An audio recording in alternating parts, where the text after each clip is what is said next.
Welcome back, everybody. It is the final day here for the TI closed qualifiers of the South American region. My name is Cryptic here with Zeke Exotics. We've got a big series on the docket here today. It is Heroic versus OG Latam. Before we jump into it, Zach, how you feeling, man? I'm feeling good. It is the final day, so it'll be sad to see it. And it's always great to wake up and know you're going to get some great Dota. But there'll be more tournaments and qualifiers soon. These teams are always on the grind. So I'm excited to see who's going to make it to TI for South America. That's what I'm excited for as well. So let's take a look at the results to see how the teams have gotten here, what's been going on. I think there was a couple teams that we had high hopes for. They're all here now still, but we did have to say bye to one of the top four yesterday. So let's take a look at the results from how that kind of went down. The morning started with El Compromiso versus All Stars, and then OG Latam versus Infamous. Both those series, 2-0s, pretty convincingly as well, right? Then we get into the last series of the day, which was Heroic versus Edge in the upper bracket finals. Goes the distance. Edge wins 2-1, and then OG Latam beats Sin Compromiso in the lower bracket semifinals 2-1. So I don't know if it's necessarily an upset because this is like a slightly newer combined team, but it's full of a bunch of great players. So I'm excited to see how they do today against Heroic. I mean, if any of those top four teams had beaten each other or end up winning, and I mean, we're down to the last three, and I still don't know who's going to win, even though, Edge is in the upper bracket. Perfect.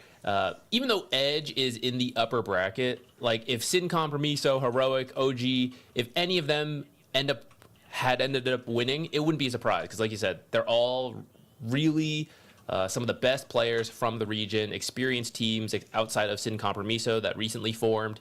And maybe that's what got them, right? You do need some time to work together, figure out the drafts, the in and outs of the smaller details of gameplay. And perhaps that's where OG Latam, that have been playing together a little bit longer, managed to pull out ahead in a pretty close series, 2-1. We're going to have that same thing here. Heroic has maybe played together a little bit longer than the OG Latam roster, but it's enough for both teams that I don't think that'll be a major issue. And I'm excited to see who's going to make it forward to fight Edge. It's going to be Heroic, get that upper bracket rematch, or it's going to be OG Latam looking to make it to TI. This team recently got picked up by OG, so I know I feel like ever since they got picked up, they've been on the rise. Oh, yeah. It's been improvements every single time, for sure. This is a team that I think a lot of people have hopes for, especially if you're like a fan of the OG brand, which I know there are a lot of them out there. And I think there's been kind of a meme about the whole, Western Europe version of the OG, which has really struggled. And they're like, this is the OG that we remember. This is our new OG, team, because they're looking really good. But they've got some tough opponents still ahead of them. We'll see if they can do it. I think I heard that we have a schedule for today. Is that right? Did I hear a schedule? Maybe I didn't. What was it? Oh, it is. Yes. Okay. Awesome. So yeah, we have a schedule here for today. We're starting things off Heroic versus OG Latam, and then of course in that finals, best of 5 will be Edge, potentially getting another rematch against Heroic, or they'll be playing against the OG Latam team. Now, at this point, Edge has won the last 2 series over Heroic, I think, that they've played against each other. The last one, actually 3, I think, because they beat them in the upper bracket finals, then they beat them in the grand finals for a previous event, and then they just beat them again in the upper bracket finals. So something that Edge is doing is working, and they're actually doing a great job at beating what many would consider the favorites of the South American region. Yeah, and I was actually looking at that the bracket we had up just there. They actually knocked OG Latam down into the lower bracket as well. I didn't realize that. So Edge they're gonna feel a little bit comfortable, having played both these teams in this very qualifier and having beaten them both. You feel I think you feel a bit of confidence already sitting in the upper bracket. You get to see what either OG or Heroic, like what they bring in their lower bracket finals. You get to study that, come up with some ideas as you go into that upper bracket.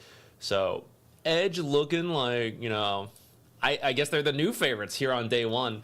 Though maybe that's not that crazy because they are the ones who have been winning a lot of the SA qualifiers for the last couple months to make it to some of the international tournaments. And maybe they haven't done the best at those tournaments, but I do feel like when you get to play on the international stage, you get a lot of experience, and it becomes a snowball of improvement. You win the qualifiers, you get to improve at the tournament, win the next qualifier, next tournament, you just repeat that cycle. Yeah.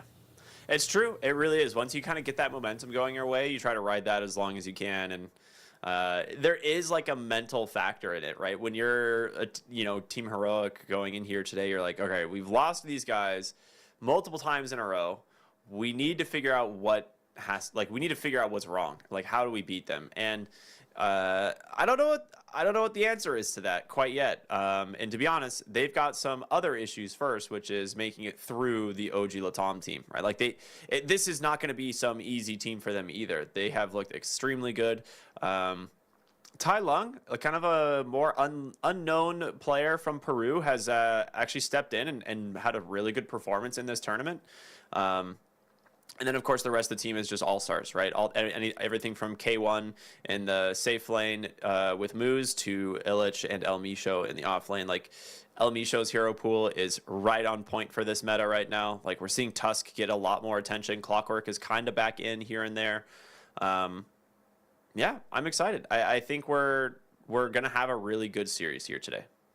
Oh, it'll definitely be good. I can't say who's going to win, but it'll be good. These teams, although Edge has been winning, they're all 2-1s in these best of threes. So it's clear that the teams can take games off of each other. So far, Edge has been winning out in the series, but sometimes you can get a little lucky in different ways that help you win just one extra game. When you get to the best of 5, that's where it really comes down to the line, and you have to, you maybe win one game out of luck, but the rest has to be skill. Edge has, they've been doing well for the last couple months. I'm not saying it's luck, but certainly they have to now prove it for sure in a best of 5 to beat them again and again. But that's maybe also the same thing for OG Latam or Heroic in some of their series. It's like, man, we just messed up that one thing that cost us the one game that affects the whole series. But over best of 5, you got more opportunities to make sure you're cutting out all those mistakes, and maybe you can get some revenge here. Both these teams don't want to lose to Edge forever. That's the nature of competition. If anything, you're more motivated. A team that has beaten you, it's like, there's not a team I want to. I don't care if we lose the tournament, guys. We have to beat these guys. So I hope they've been really brainstorming some ideas to bring forward here. It's true, man. The Dota scene runs on spite for so many different aspects when it comes to the competitive scene, to just never dying because they just refuse. Like the Dota in general is just like, no, we're not going to do that. Sorry, just out of spite, we're not going to do it. We're just going to keep it going. Yeah, right. But yeah, I'm excited. I will say I think the draft is going to be a big deal. Good timing there for both these teams.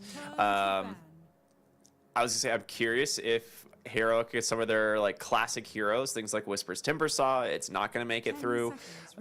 No surprise there.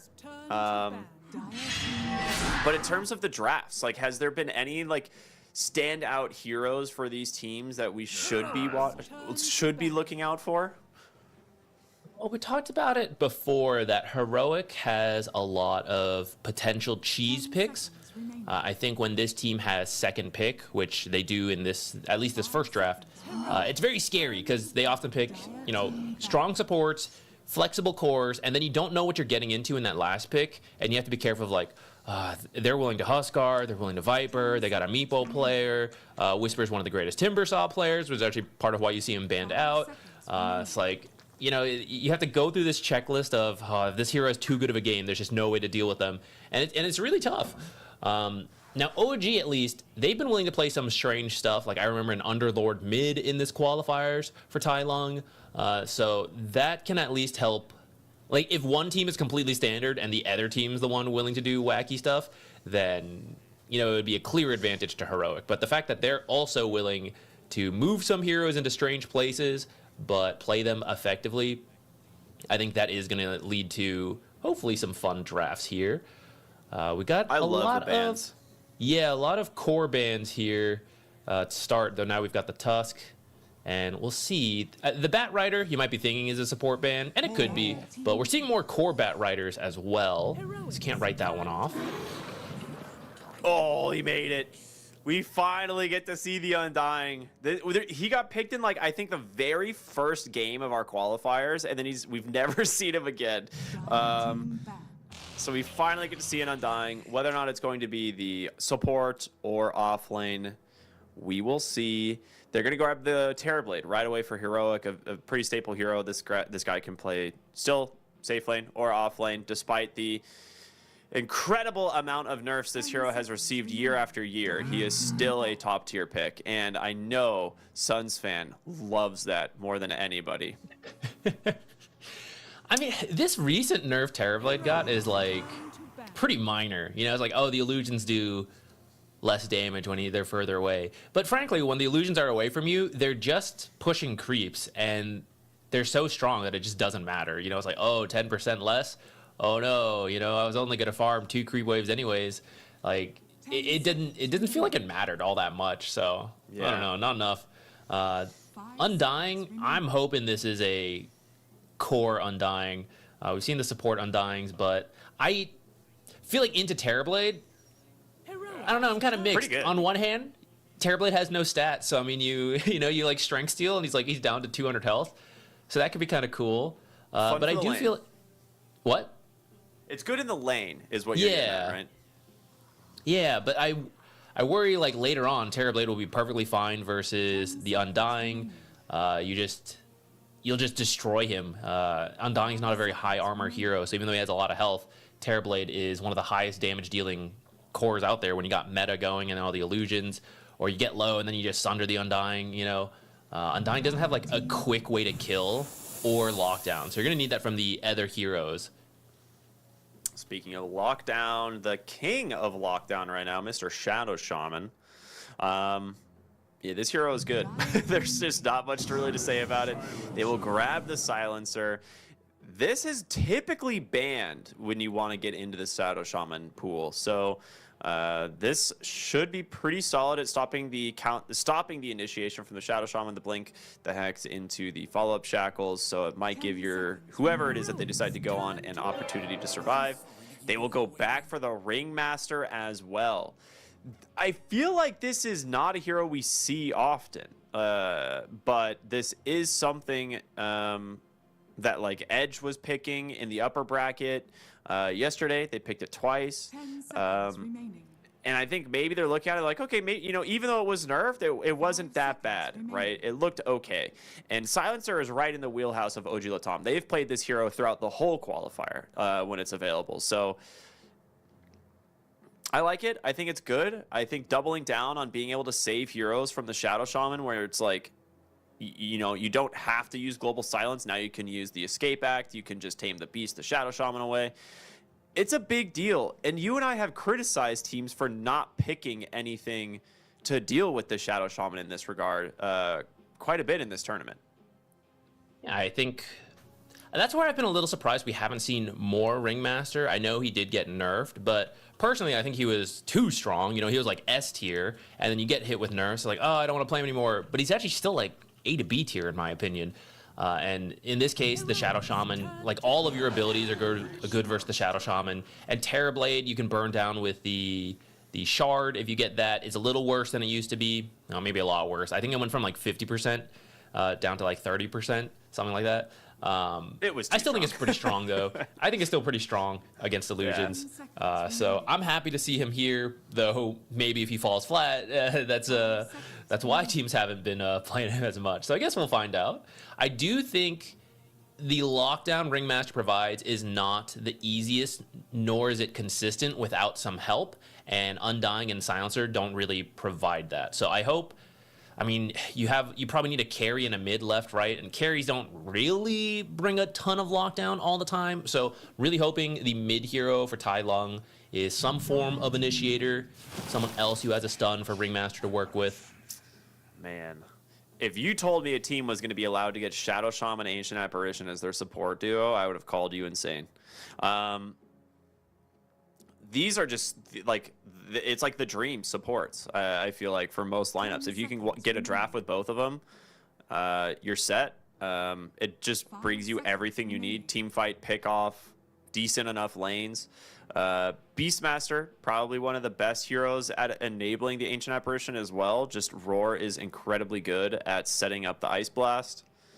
Now, I'm sure this is going to be Whisper's hero. I know that they can flex it, but Beastmaster typically gets played for Whisper in the offlane.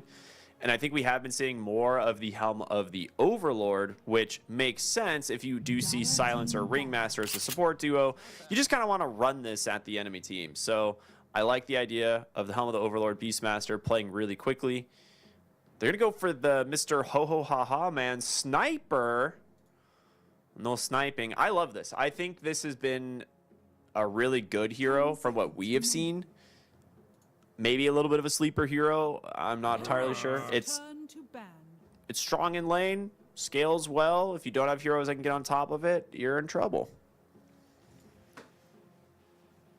That's true. And in case this is a mid Beastmaster, you'd be okay. But I do worry a little bit. I feel like part of the value of Sniper and part of the reason they picked it is because of those cheese potentials from Heroic. Like with the Ancient Apparition on their side, I think a Huskar pick could have been possible there. Like when you look at the enemy heroes, they wouldn't have been able to deal with it. Sniper's one of the few that can manage that lane, so kind of preemptively protecting yourself from any strange mix-ups from Heroic. But it is not the initiator I was hoping to see for your mid lane. So now the carry really needs to be someone with a stun, which, I mean, that can work. So I'll wait to see what that final pick is. The other option is you go full aggro, right? You have two supports that come online early, so long as you don't get your Wisdom Shrine stolen. Undying is an offlaner that does not scale well into the late game. You want to be more early mid-game focused, and Sniper can build that way as well, where you just start hitting towers and they have to come to you into Global Silence, into a Tombstone, a Wheel of Wonder, and whatever this final carry is. So you can just play a very fast-paced game while the Terrorblade is still trying to get to like a 2-3 item timing before he's strong.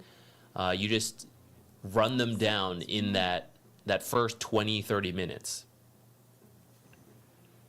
I like that idea. We'll see what they do here with this last ban before they go into, like you said, their last pick, which is likely to be the carry. They got rid of Tide and Abaddon, which is really funny because not typical carries, but definitely are carries that K1 would play. In terms of what's left in the pool that can play into a Beastmaster, I'm assuming Ancient Apparition lane. I think Shadow Shaman is the stronger lane hero that you'd want with the Terrorblade. Just because, like, there's not like a...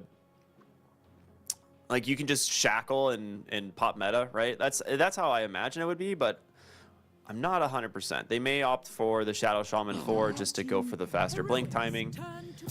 Anti-Mage ban into Medusa. It's a good Medusa game. It is a very good Medusa game. So that's a pretty sick pick, and it is a Hector classic. It is kind of sick. This is definitely a walk at you lineup, though. Yeah, dude. This is not very good for finding plays if you fall behind. But if your lanes go okay and you can go for that playstyle I talked about, now on top of the Sniper being far back, right, now you also have to walk into a Medusa. So as long as you are even or ahead on OG, the way you force fights is just forcing objectives, and they have to come stop you. But as soon as you need to play the map and like, oh, pick off this guy, pick off that guy, right, that's where you go,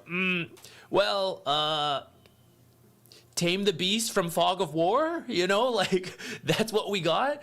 I guess Medusa has the Gorgon's Grasp now, so maybe a little bit more crowd control from this hero than we had in the past, but still not a very fast one. So the lanes have to go well for OG, in my opinion. You have to go at least even. If you start falling behind early, I think they're really going to struggle. Choose your heroes. Yuma Magnus? Hold up. Are they going to do it? He is like the OG Magnus carry player. Oh, he's going to be Whisper. Okay. I was like, I know you probably would rather just put the Terrorblade in the safe lane, but if there was a team that would prefer to put carry Magnus, it would literally be this one. So it will be Magnus off lane here for Whisper, and he will be joined by the Shadow Shaman. I like this idea of the Magnus a lot. Because we've been highlighting, okay, we're going to force objectives on OG, and they have to come to us, and that's where we're really strong. But now you can just send Whisper in, hopefully RP a couple heroes, skewer them back. And now when you have to chase in to get to those heroes, you don't do that, you know? Like Sniper and Medusa, they're not really the type of heroes who can rush in there to help. Neither are these supports. Undying, like once Tombstone's down, right? Like that's where you need to fight. So if the skewer brings them into a bad spot, I think that's actually quite strong for Heroic. So really cool conceptual pick. Let's see how it does in the lane, because it is into a Medusa, which is not the easiest, but it's a Magnus. And you got two supports who can stack pretty decently. So worst case, you just head to the jungle to farm up the Blink, the Ags, all that stuff. Well, actually, I don't know if you need an Ag this game. I'd say at least the Blink. Maybe BKB refresher so you can repeat this stuff a little bit more. I think that's his main job. It seems like a good Ags game, though. It's still a good Ags game. I think, like, offlane Magnus, it's worth it. Just because, like, Horn Toss is, like, such a guaranteed, like, I'm just going to blink Horn Toss skewer you. And it's low commitment. Like, you don't have to pull the RP. And it gives you a little bit more range for securing the skewer instead of, like, previously, like, Shockwave Skewer is just slower. It can work, but you can, like, blink Shockwave Skewer and it works, but Horn Toss gives you a lot more reliability. And it's just, like, based on what you said, that kind of just seems like their game plan. They're like, all right, if OG's going to walk at us, we need to, like, be able to guarantee push people out of position and force fights on their terms. But I'm with you. I think it's going to be, like, early, like, you know, Blink Dagger, maybe he just goes Octarine, honestly. Like, there is a build where you just go, like, something like Octarine on this hero and play for that. But I do like BKB Refresher this game quite a bit. Because it's not, with Silencers, what we've been seeing lately is Suffer and Silence, not the Reverberating. So BKB does get you out. Or did they change this? Did they change this on Silencer? He still has Reverberating as his other facet, right? No, that one's gone. It's now Suffering. Gone. Suffer and Silence. So it just does more damage to silence targets. I wish they had left Reverberating, actually. I think that was cool. But they decided it was too strong. So yeah, they took it out. 30 seconds to battle. Thank God. Okay, cool. So that changes up a lot. So yeah, it will just be the Suffer and Silence Silencer. So with this, we're going to jump into game number one. It is Heroic versus OG Latam. The smoke about to pop. Mouse. I don't know why I said mouse. Moose. Hits a dagger. A curse connects. They're like, never mind. We have two heroes mid. We're not taking this fight. The battle begins. Yeah, they don't know that on the side of OG, so they decided to play it safe. You have a decent... This goes back to the stuns, right? You actually have a decent level 1 fight, but nothing to really prevent them from just walking away from you. So even if you wanted to take the fight, you can't really force it.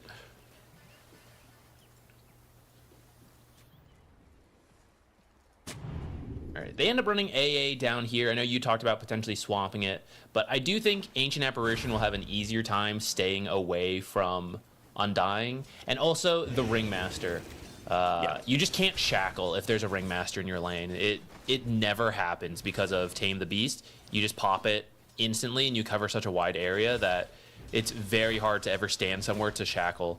So they're going to run him top with the Magnus, and that might be better because now you can skewer someone into tower potentially and shackle them there. There's not really an easy way to cancel it for Medusa and Silencer, like eventually Last Word procs, but Shackle's almost done at that point.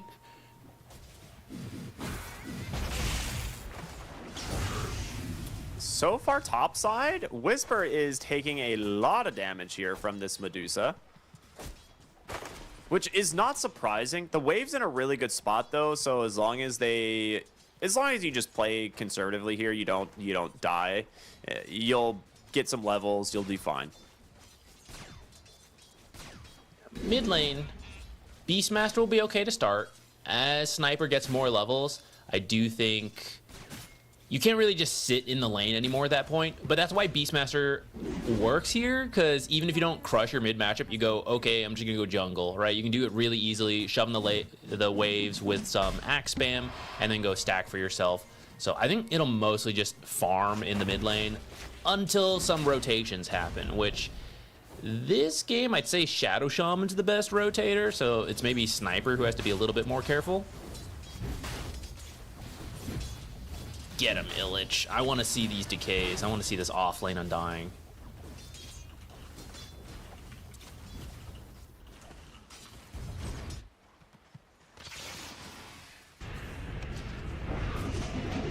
Ooh, top lane Schofield. He's gonna get out with foul play for the moment. He's gonna try and get denied, maybe. But nah, first blood into the hands of El Misho. That's the first brain drain of the game. I'm sure many more to come.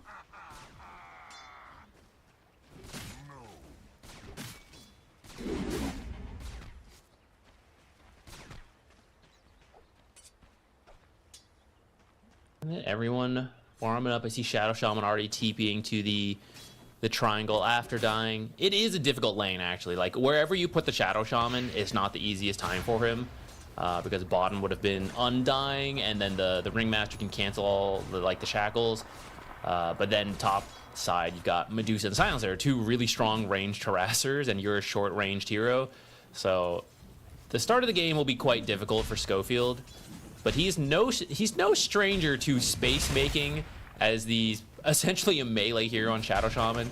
You know, get what you can get done, drag creep waves, stack, be annoying, put yourself in weird places, and you might die, but you draw a lot of attention to yourself.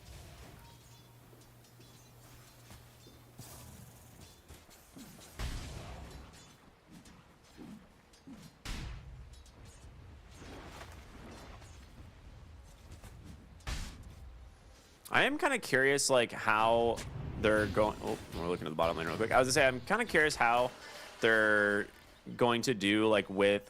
Well, let me see. Let me take a look at CS, because actually I'm kind of curious what the numbers are right now and how the heroes are doing. It's actually pretty even across all of the cores.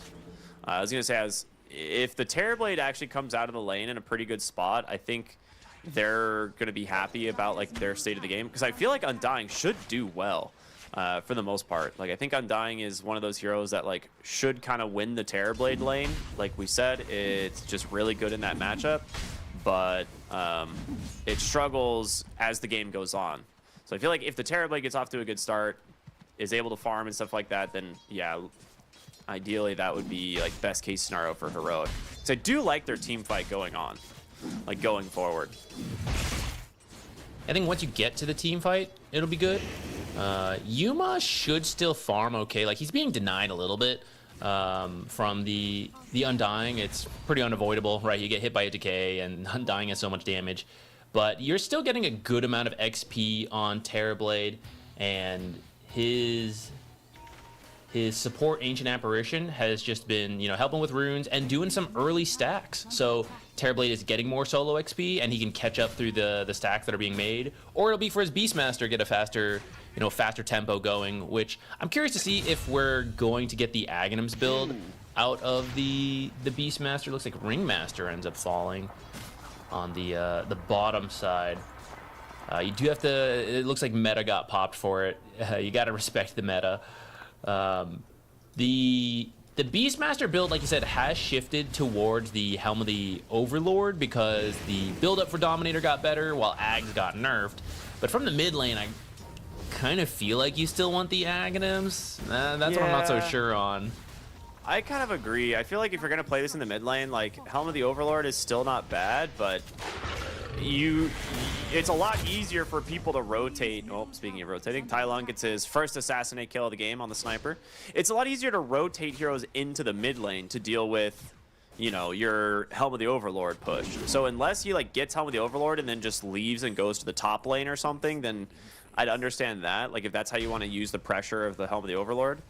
But yeah, I'm with you. I feel like Aghanim Scepter is probably the better option. And I think with the amount of stacks we're seeing in the triangle being made at the moment by Schofield, like the amount of focus that they're doing there, I feel like we might be seeing Ag's Beastmaster come back a little bit. Yeah, with the Ancient Apparition especially, right, it amplifies the Aghanim's build more than it would the Helm of the Overlord. Though the Helm of the Overlord might let you take objectives faster, which, I don't know, like, that'd be kind of good versus Medusa. You know, you like restrict her farm space, and these supports aren't the greatest at dealing with the creeps, so I don't know. I'll let Analog will decide in a moment. He's about to finish his power treads, and I'm sure he'll pick his next item, and he'll let us know what he thinks is better for the game in just a second. I mean, I'm not opposed to either one. I think both are fine. I think with the Ancient Apparition, like you said, Ags has a little bit more value potentially. At Sentry, is it in range? It is, so he sees it. Okay, he'll get rid of this.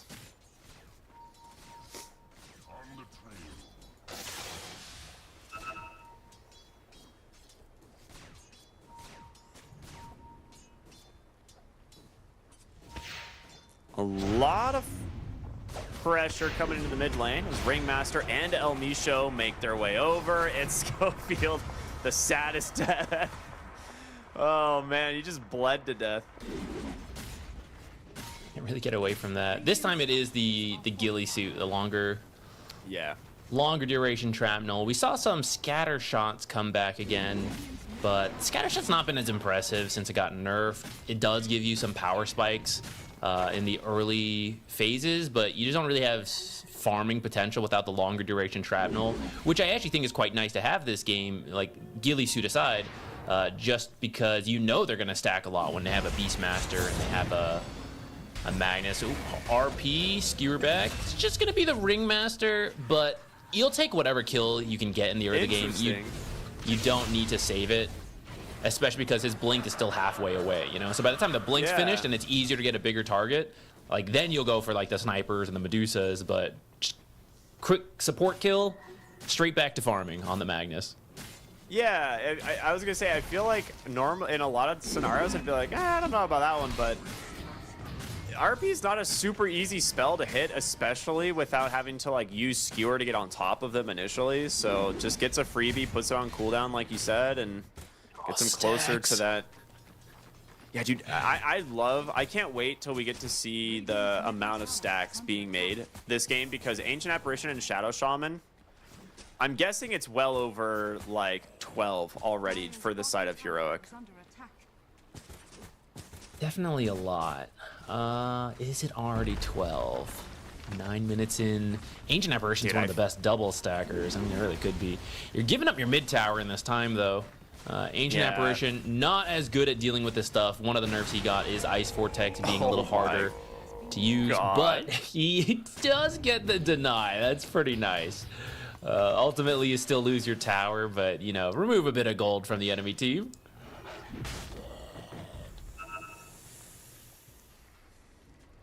Dude, they are still stacking. He's like, I'll get another Ancient stack on my way over. No worries. Bottom lane, they drop the Serpent Ward, so Schofield's going to use this to try and just chip away at this tier 1 tower. And it's going to get some good damage in.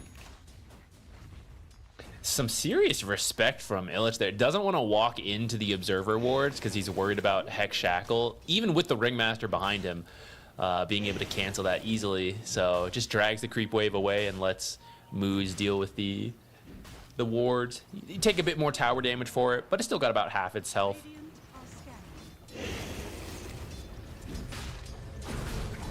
What is Undying going for this game? Oh, there's the blink reveal from the Magnus. Gonna get a quick Undying kill. Doesn't even need to use the RP, so pretty solid blink reveal there.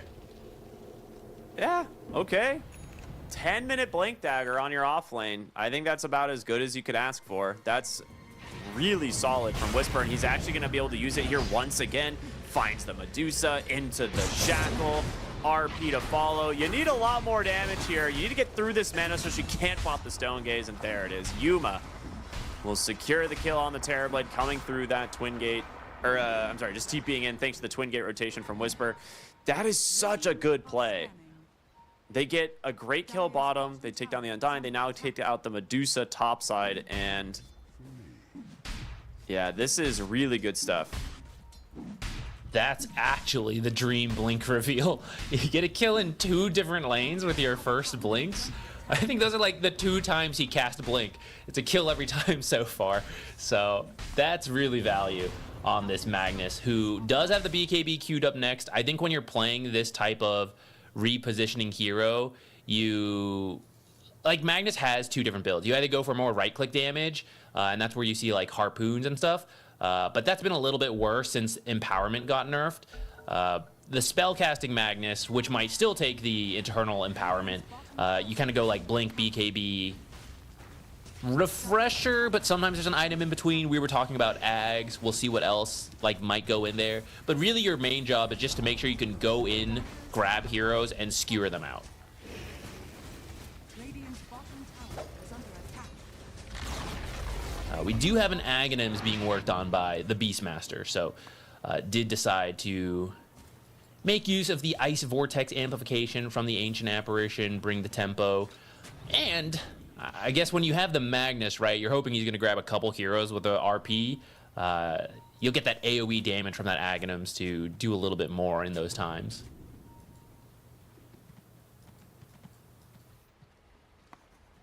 About 1,000 gold off the Aghanims. Pretty fast Ags, considering the sniper response, so it wasn't the freest lane for Beastmaster, but just shoved in the lane, did the stacks, and we'll still have a fairly fast Aghanims time, which will open up Roche still. It's a bit worse, but that's actually where you have Serpent Ward to help you out. So a combination of these 2 abilities should allow for very quick Roche kills.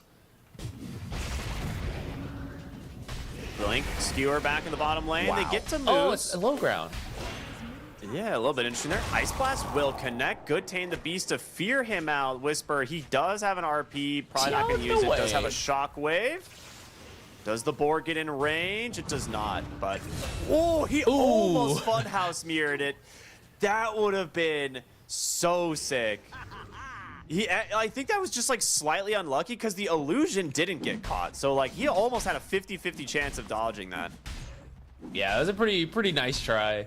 I didn't realize there's that little pocket there. I thought he got skewered to the high ground to start, and he was definitely dead. But makes him work for it.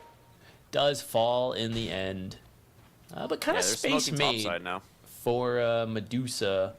I am wondering when they're going to get together with this Undying, though. He's typically a strong early game hero. His lane went okay, but he's not really a fast farming hero, so he is at the bottom of the net worths. He's working on a Crimson Guard, which would be very good this game. Maybe that's the timing they want. You know, when you get the Crimson Guard on Undying, Sniper will have, looks like a Hurricane Pike is almost done for him. I don't quite think Medusa is going to join those early pushes. Maybe with Stone Gaze, you know, you like show up, help take a tower or something. Maybe that top tower. I don't think you really care to siege a tier 2 at this stage of the game as the Medusa, but you know, maybe get that tier 1, open up more of the map for yourself to farm. But this is where I'm a little worried when you don't have the initiators and playmakers, right? It's like, well, how do you start things for OG? It almost has to be a farming early game, whether you want to or not. Well, they're going to smoke. And yeah, I'm not really entirely sure where or who they're going to go for. It looks like the line's being drawn towards bottom. They only have this one ward here in this jungle spawn that can give them something to play around, but Radiant's middle tower is under yeah, they're definitely not going to find anybody. They just use this, place another ward on the enemy triangle, and then they're just going to use this time to farm. So OG really not finding anything at the moment. But again, this kind of comes back to like the side of Heroic. They kind of, it seems like they have a very different read on the game. Like they're just very content sitting back and farming towards their, like, I would say their 2 item or 3 item timing is really strong. So I am curious if like that's all they're really playing for. Like they're working on BKB for the Magnus, they're working on the Blink for the Beastmaster, and you just have a Terrorblade who's just going to keep farming. So I mean, I do think you need a couple items because you need to answer global. You don't want to commit and then be like, oh, can't use spells, I guess we die now, right? So you need a few items to address what OG does have, but over time, as you pick up those items, it will become much easier for Heroic to just randomly find a pickoff. You know, like, oh, your cores alone, Hex shackle them for forever. You know, like, oh, 2 heroes here, like, RP skewer them back, right? It's just the odds are in your favor to eventually find a random pickoff and then force a bigger team fight with that number advantage for Heroic.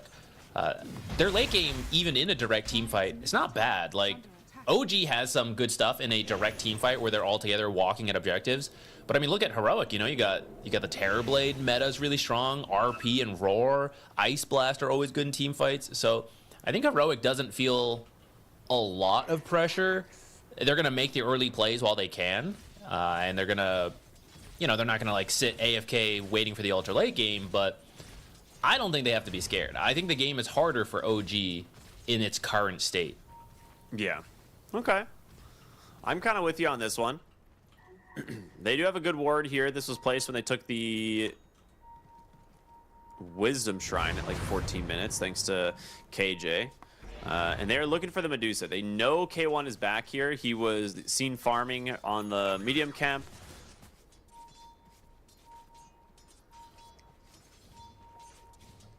Blink BKB ready for Magnus. I think they were looking for Medusa, but don't want to hang around too long. Beastmaster just finished his Blink, so they have a really strong timing here. You could use both these heroes to win some early fights. Get the Roche, get the Tormentor, really get yourself to a quick 5-10k gold lead.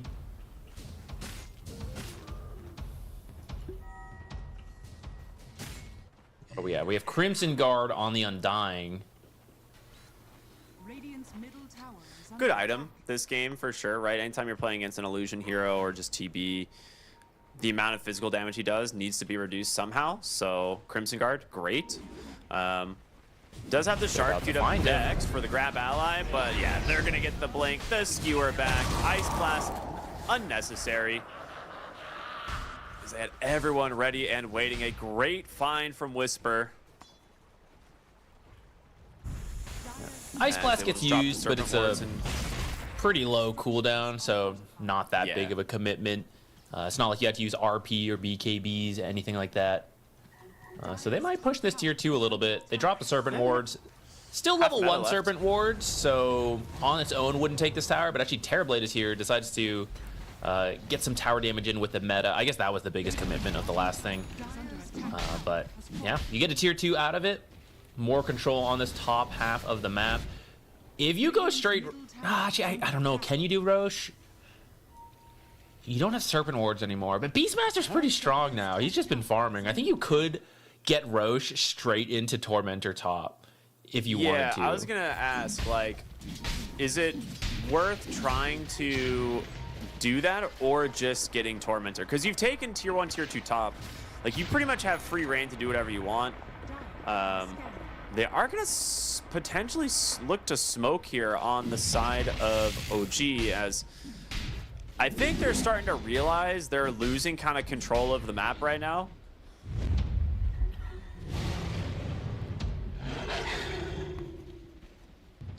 Yeah, I thought you might try to grab Roche, but maybe that's the kind of fight. Well, we're about to get a big fight here, actually. Oh, he gets the Blink Skewer onto 2, the RP to follow. Ringmaster's dead. There's the global silence. It does not come out in time. Hector, oh, he might shatter anyway. He needs a little bit of help. Assassinate does connect here on the Whisper. Illich trying to chase, but can't really get his hands onto anybody. Yuma starting to threaten here on this Terrorblade. Doesn't have the meta for another 20 seconds. So they will just go ahead, isolate that Undying. He gets brought down thanks to the roar from Analog. And that is a 2-for-1 exchange. I mean, that was That was a taste of what I think we will see for a lot in this game, is that Magnus finds some heroes, splits them up, and when OG tries to come help, you use your advanced tactics of walking away to not allow them to get any other hero kills. So you lose the Shadow Shaman, but you get the offlane Undying, you get a support Ringmaster, you almost got the Medusa. Yeah, KJ paying the price there, but it's necessary. It gets him the shard, so he's happy to pay that price. Maybe that extra stun will help them finish the Medusa kill next time.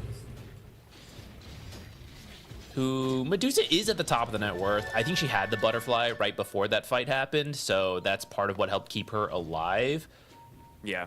And she finds an amplified damage. She's gonna go straight to Roche. Where's Undying? Because this actually, so this is the trade-off of doing Tormentor. You might not expect the OG lineup to be able to do Roche early, but Undying's actually really good at it. Tombstone and the ultimate are great, especially when you take Rotten Mitts. Now his ult's on cooldown, but an Amplify Medusa will help make up the difference. Ice Blast scouts it out. It's dropping real fast though. Blood grenading Roshan just for any extra aid.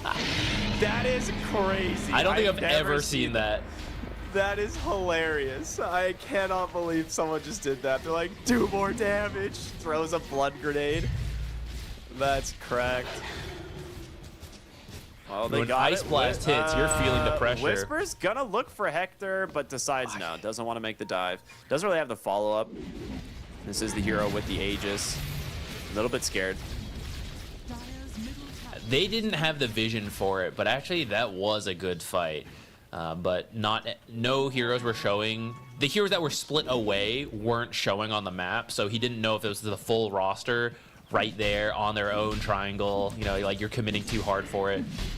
Good good Aegis steal from OG.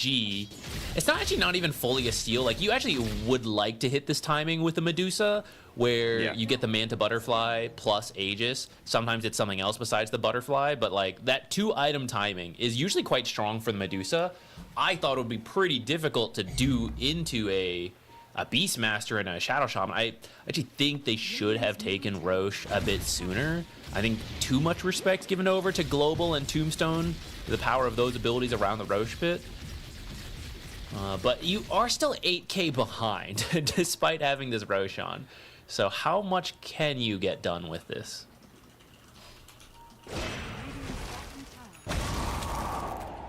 Radiant structures. Dire structures are fortified. Oh, just Serpent Ward drop top, huh? Okay. I mean, it's free money for the Medusa, but you are just chipping at the tier 3 tower, so maybe it's worth it. I'm not 100%, but they do get something there.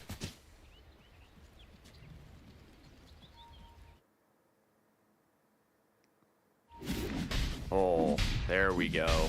We're back, baby.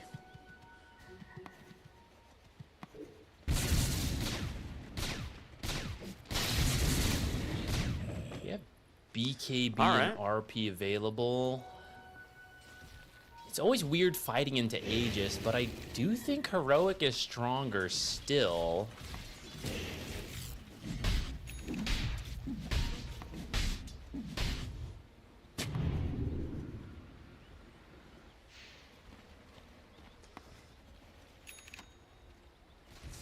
I mean, right now, it's funny because we've had so many action-packed games here in these qualifiers, and we're just sitting at 9-4 at 24 minutes because Heroic just has no intention of like being forced to fight, and this is a perfect scenario of you didn't pick up any stuns like really on your team outside of just Ringmaster, and so they try to make a chase here onto this Beastmaster, and he's just, you know, bye. TP's home, he's fine. Telling you, the advanced tactics of simply walking away can't be undervalued. Dire's top tower is under attack. You can force the fight bottom. This is where OG's lineup is strong. You know, you just walk at objectives, you have to come to them. And I think that's why Heroic is being very careful about this. They're just trying to split the map knowing, oh, you want to come punish our Shadow Shaman? Who's gonna do it? You know, Medusa gonna suddenly snipe this Shadow Shaman? Not really. You know, she'll defend the tower. Whisper. Did you find them? Oh man, he was so close to finding the Undying. I thought he actually saw him, but just the tree barely blocking his vision. Otherwise, that was gonna be a 2-hero RP into likely 2 kills. But here's the thing, Heroic, I thought that they would be the ones like trying to take fights. They're actually just playing this cat and mouse game, and now, well, they're gonna try and make a play here. Double Force Staff will just get the side of Heroic out of this one. Like, the Shadow Shaman's just been sitting top, constantly dropping wards on their tower, and someone has to go back to defend these, and then someone has to go back and, like, you know, deal with other heroes on the map doing, you know, other lane pushing. This is a hilarious way that they've kind of addressed the game. I mean, top tier 3 is, it's like a 1/5 of its health left. So if you let Shadow Shaman stay here, he will finish this. Whisper, very low. No BKB, but he does still have his RP. That is going to be the Aegis.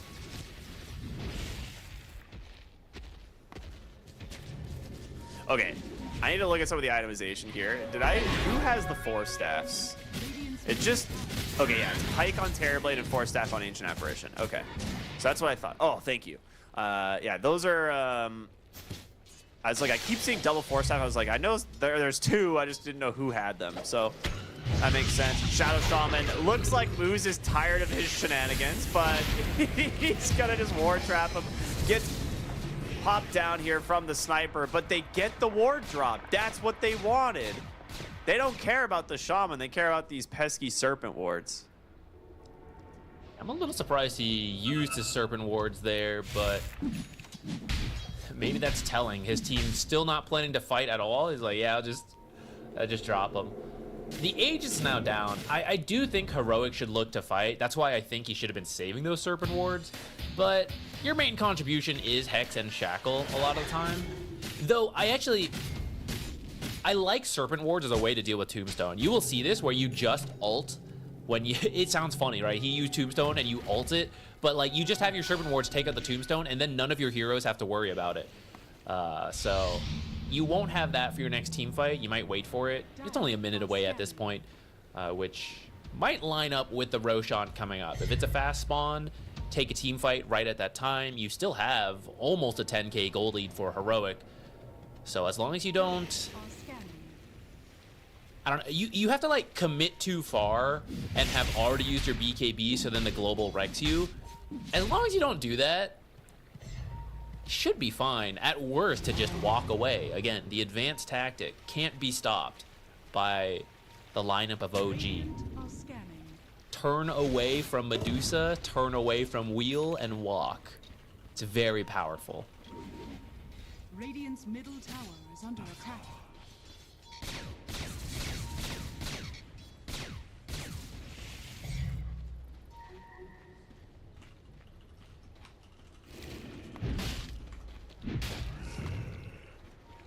There's a whoa. So, what?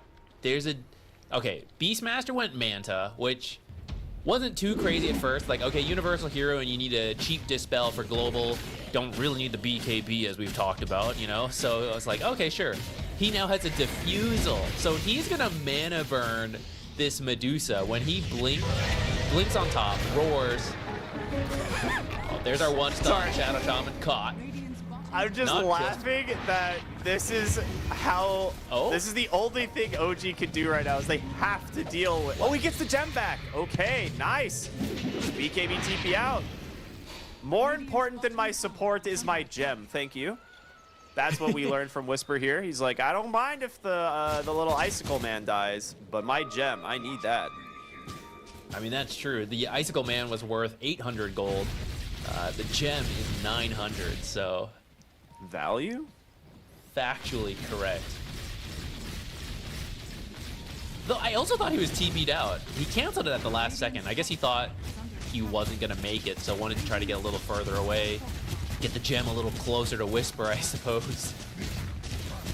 So, OG have made some actually pretty good recognitions in terms of the game right now. They're like, okay, if we don't start playing top, the Shadow Shaman's just gonna take our racks, so we just have to start playing top. So they actually put some defensive wards right in that top side of the river that has been used to scout the Shadow Shaman not once but now twice, and then also gets them the kill there onto the Ancient Apparition. So that's all pretty big stuff, and slowing down kind of like Heroic's ability to take the high ground is a big deal. Heroic didn't scout out the Roshan fast enough, though, so they actually had a window there. I think they could have sniped it with the Serpent Wards plus Aghanim's Beastmaster. Heroic ends up coming top to fight for the Tormentor, but now they're going to lose Aegis again. This feels weird to me. Whose feel like shard Heroic is worth it? Because you're not. Oh, well, apparently nobody's, because you're not even going to get the shard. So that hurts. They're going to bring in Whisper to try and finish the job. Like, they're like, guys, we got to get this. Like, oh no, not KJ, not again. KJ dies for the second time to Tormentor. Schofield will get the shard on the Shadow Shaman. I mean, I know where I stand on this, but Zach, curious, which would you prefer, an Aegis on Medusa or a Aghanim shard for the Shadow Shaman? Considering the Shadow Shaman shard isn't even that good anymore, I gotta say I favor the Medusa Ags just Aegis a little bit more. It even has the banner now too, which is very strong with these type of ranged heroes who can just sit in the back, and now the creeps can't die. That's a strange one to me, I gotta say. I think Heroic's draft is better. I think their early game was better, but their decision-making around the Aegis is making this game really hard for them. I still don't think they're even gonna lose strictly off of this, just because of how much I favor their draft and the ability to RP and skewer people around and have stuns. But it's much harder than it needs to be. I feel like it could be ending right now if they had gotten the first Aegis and then second Aegis. Like, the top tower is already almost dead from Serpent Ward, so imagine actually having the first two Aegises. He's walking. What can we do about this? Schofield like isn't even playing Dota anymore. I don't know what this is. This guy has just been doing such hilarious shenanigans. That's They're gonna classic fort Schofield. with the counter fort here to try and protect the wave. This is the last tier 2, so that is actually their high ground fortification, and Heroic is smoking from behind, trying to grab a hero here. Now, I actually feel like there's no other option. I think you have to do this. Terrorblade's ratting. They get on top of the silencer, the shackles into a blink skewer. They get both supports immediately, and Sniper solo killed by Analog. And like you said, there is a Terrorblade on the other side of the map. Their Ice Blast, it's gonna connect onto the Undying. That will hold him down long enough. Shackles, it's there. Global Silence. The buyback to protect it. You're still gonna lose this Undying. Oh, maybe not. Yeah, they get him with the RP. That will be a very nice kill, but you've got to get away from Hector. The Medusa, you have no answer for this hero. You do double buyback on the supports. It ends up being a 1-for-4 trade, but they could still go high ground because you don't have the Magnus, maybe? It's risky. You don't know if Magnus has buyback, and if he buys back and skewers this Medusa in deep, you might just lose off of that. Yeah. I mean, look how this is just Terrorblade, right? And he's still getting a decent chunk of damage into Medusa. That's not even the full commitment. Which I actually think if he had used meta top or bottom, he could have cleared this. The creeps are about to do the job anyways. Sniper's got to go get to those two range creeps. They're focused gamers. Get them range creeps. Oh. 34 health on that range tower. He's coming. Beastmaster is coming. He's like, I'll do it. I'll get it. Sends the Manta Illusions and a Borin, gets the ranged racks. So here's the thing that's really funny. We're like not even halfway through this game, I'm realizing. I know you were saying like it could have ended really quick, but which team can like legitimately go high ground with the other team being alive? I mean, if the other team's not there, gonna go high ground pretty quickly, as we Yeah. just saw. But you're right. In an actual 5-on-5 situation, both teams really need to respect the other team, which could drag this game out quite a while. But Yeah. it seems like we're not getting that. You know, as much as we talked about in the draft, that was the first time I really saw OG group up like that. And Heroic dealt with it by not doing anything. You know, there's Yeah. like, okay, 3 of us cut the waves and then fight from the back. 1 other guy split another lane. So let's not do the 5-on-5s. Let's drag it out. I actually thought, I thought Yuma wasn't even going to come back. I thought they were just going to leave Yeah. him to Rax everything and just prevent any TPs home. But it's probably safer, you know, if they buy back and Terrorblade's there. That's a worse fight than just bringing him home. And you got the range barracks anyways. I kind of... Oh, well, here we go again. A little bit of deja vu. As the Medusa just going to start chipping away at the high ground, but another deep wraparound from the side of Heroic. They know the age is expiring in 3 seconds. Finding the Medusa would be huge. Radiant's middle tower is under attack. Let's see if they can do it. Yuma just gonna walk in, get the reflection, they get the hex. There's gonna be a nice jump onto the silencer, but he's gonna get bailed out there for the moment. The roar once again. This one's gonna send the Undying into no man's land, but he will survive the BKB. There's the RP here. Onto 2, make it onto 3. Whisper is soloing the whole team. The Ice Blast comes out. They've caught him. Sniper's dead as well. Well, he's on 200 HP. He's gonna shatter. Finally, Yuma comes in, gets the Sunder. Okay. There we go. 37-minute refresher timing. That's what we were waiting for. Tip your Magnus. My God, Seriously. Whisper. Barracks are under Where's the other tip? Guys, do you realize Whisper just won the team fight on his own? Let's get some tips in there. He just won the game on his own, dude. They have no buybacks. He gets the double R. First he initiates. Okay, everyone, eyes on back. Forget this other stuff. Good save on the silencer to keep him alive, but this is why you finish up farming, right? Magnus is silenced, but just pops the BKB, gets the horn toss into the RP, and then he's like, oh, Sniper's here. Pop the refresher, get the double RP, or triple RP on the follow-up into the Ice Blast. Everyone dies. Medusa is strong, but when she is on her own and there's a farm Terrorblade, you can't win this on your own as the Medusa. Yeah, So that's the base. that was, yeah, we come back. Your lanes of barracks are gone. Beastmaster, Terrorblade make pretty good work of those. Dire's top I'm gonna Yeah, get the oh mid my tier gosh. 2 now as well. Dire's courier has been killed. You could maybe force this with the Medusa timing left, but I think you maybe play it safe, go for Roche once this game. Could be cool. I don't know, just throwing out ideas. Well, there's a refresher coming out for Analog right now, a BKB on your Terrorblade. I think they're just gonna go high ground. Wards come off cooldown, they drop them immediately. Blink, Horn toss, skewer into no man's land once again here for this Undying save for a second, but nowhere to go. See, my Wheel of Sniper will Wonder clean up the was kind of wards. strong this game, though, catching everybody there. But it was all illusions, so He's gonna do that's- it again. That's the one stun. That's true, that's true. Whisper, 7 seconds to Horn toss. Target spotted, K1 on the Medusa. Yoink, into the high ground, Ice Blast, everything. Global signs to try and protect him. He does it, the Stone Gauge, the roar! They will get the escape back, but a second RP. There's another roar if Analog really wants it. Doesn't even need it. El Micho is getting ripped to shreds here. They do get a long shackle as well onto the Sniper. It is just free reign for Yuma here on this Terrorblade to do whatever he wants. GG comes out, an absolute massacre as Heroic just turned this game over so fast.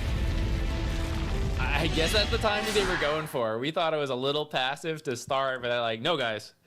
It's clearly the 35-minute double refresher time. It's so obvious to us. Simply farm up till that time. Schofield, go do whatever you do at the top lane. Like, buy us time to 35 minutes, and the fights are going to be so easy, which is sort of what we expected. I will critique their prioritization of Roche. I think that could have made their lives easier. Which OG capitalized on, but I think that the weakness of the draft still showed itself, starting with this fight here, where Heroic finally takes the fight, you know. What can you really do when you're being initiated on? If they're catching the supports are the ones that save you with the escape act, the global. If they're being caught, the cores can't do anything about that, and you lose the fight shortly after because of that. Yeah. I mean, we're seeing how farmed Hector is on the Medusa and how much damage he's actually doing. Like, he's the highest damage hero in the game. But this is just the end-all be-all. Sometimes you just outplay the enemy team in Whisper. Well, he outplayed the entirety of the enemy team by himself. 1 RP into a follow-up, an Ice Blast, another Skewer, into the Horn Toss. Like, he single-handedly just Cool guys won don't them the look at game off of explosions this. there either. I was scared. He was Yeah. like walking past the silencer 1 hit away. It's like, nah, I don't need to. He'll die. And then it's like, while all this is happening, you still have a meta Terrorblade and a Beastmaster with like BKB Disperser. Or no, not BKB, I'm sorry. He has like Manta Disperser. So it's like, he can actually kill the Medusa. Like, we were wondering like who was gonna be the hero that like would have like mana burn for this hero. It ends up being this Beastmaster going max attack speed with like Manta Disperser Aghanims. It's kind of a sick idea. It's pretty funny to see. I wanna throw something out to you. Heroic clearly identified that they weren't interested in engaging in the direct 5-on-5s. They knew some item timings they wanted to, so they started stacking pretty early. Usually you'd expect that for a Medusa, and there were a good amount of stacks for Medusa, 11 stacks from the team in total. Heroic has 28 stacks in that game. They knew exactly what they wanted to play for. They did not feel the need to try to force plays before they were ready. They're like, we just need these items, and we can't possibly lose after that. Yeah. I mean, it's really fun. Like, I did kind of say a while ago, I feel like their 2 to 3 item timing was really good. Turns out it was the 4th item timing. That was the big one, of course. I don't know what I was thinking. The classic 4th item timing. Yeah, Double 4th refresher. item timing was the big one. Yeah, the double refreshers. It all just made it too strong. And that's the thing. Like, you have... This is where like reverberating silence actually would have been pretty good previously, because it does give you a little bit more of a window to protect heroes. But now that you just have the ability to Manta or BKB off the global and actually commit to the fight, there's just not much you can do when Heroic decides to just actually fight you, right? So Whisper, very well-deserved MVP here. We all saw why. There is no reason it could go to anybody else. So, yeah, that was an incredible performance. I would give a special shout out to Schofield as well, though, for the space read on Shadow Shaman. He's like, you think that play was cool? You only got the refresher because of the space I made, right? That was pretty cool too. But the whole team, right, seemed to know what to do. So pretty strong performance from them for game number 1. And I do play aside. I think their draft was just easier, you know? I hope going into game number 2, OG Latam, please, another stun. I don't think you can get Undying, Sniper, and Medusa and not have 2 heavy initiating supports. So something's got to change up there. Like, Undying can't run people down if they're just walking away. Medusa, Sniper, everyone's just walking away from them for the whole game. It literally was a game of like cat and mouse, and Heroic's like, what can you do about it? Like, we're just gonna keep walking around, farming on the our mouse just areas walks of the away, map. and the cat goes, Yeah. oh, what can be done about this? The cat's like in a wheelchair, dude. It can't chase anything or something. I don't know. But interesting game 1. Very fun, explosive ending there. So Heroic will walk away with that victory, but we're going to go to a short break, and we'll be back with game number 2 here in this lower bracket finals. Everyone stay tuned. We'll see you in just a bit. The human body was built to move. Not trapped at a desk in one singular posture for 12 hours a day. It's time your chair evolved. This is Secret Lab Titan Evo. Ergonomically engineered for you. Gamers, hybrid workers, artists. Backing your every move.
Welcome back here to the TI Closed Qualifiers of the South American region. My name is Cryptic here with Zeke Exotics. It is game 2 of OG Latam versus Heroic about to begin. Game 1 was kind of funny. It was a lot of kind of waiting, like we said, kind of like a game of cat and mouse until suddenly the mouse like just showed up jacked, you know, the bully you picked on in high school. And they're just like, what are you going to do, huh? What are you going to do? And Whisper just smacks down the entire enemy team by himself, you know. That was good. That was a good time.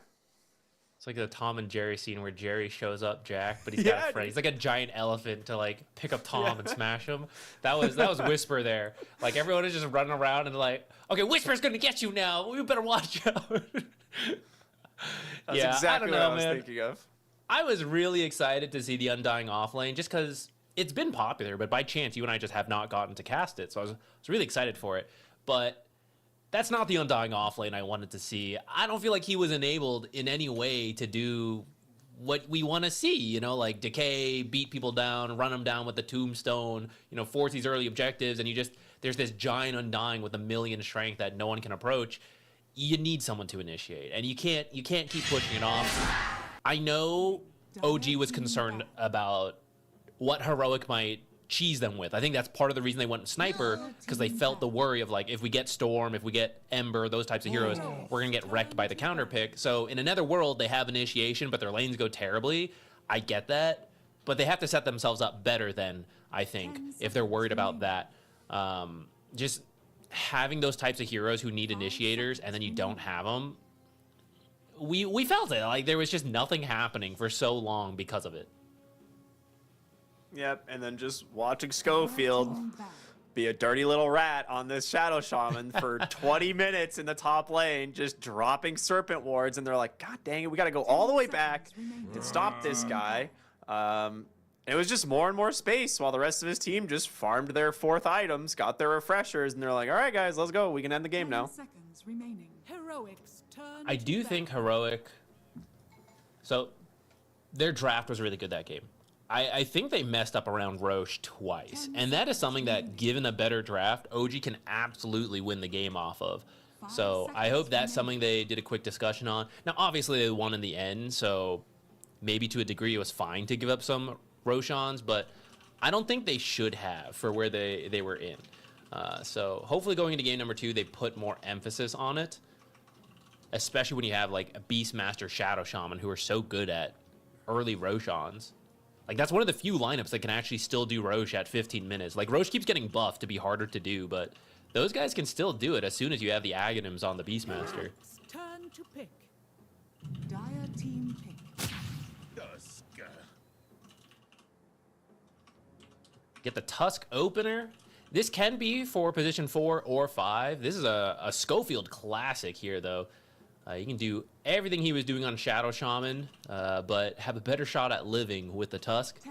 Maybe you don't get as much tower damage in, but this is a hero he has played many times. You have strong lane combos, but if the lanes are bad, you roam and you creep drag. It is one of Schofield's strengths, is that play style. Okay, so I'm looking at bans here. I think if I'm OG, I go Shadow Shaman. Okay. We're already in a way better spot than we were last game. Way more stuns.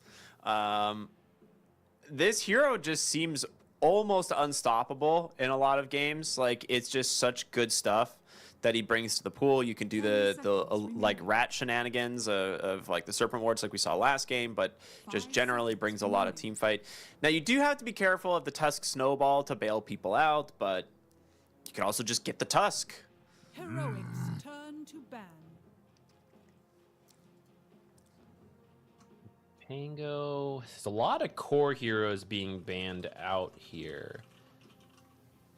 The supports are pretty flexible, so if you could reveal both supports right away, but I think you can also start getting whatever is the best core left after this banning phase of apparently 9 core heroes.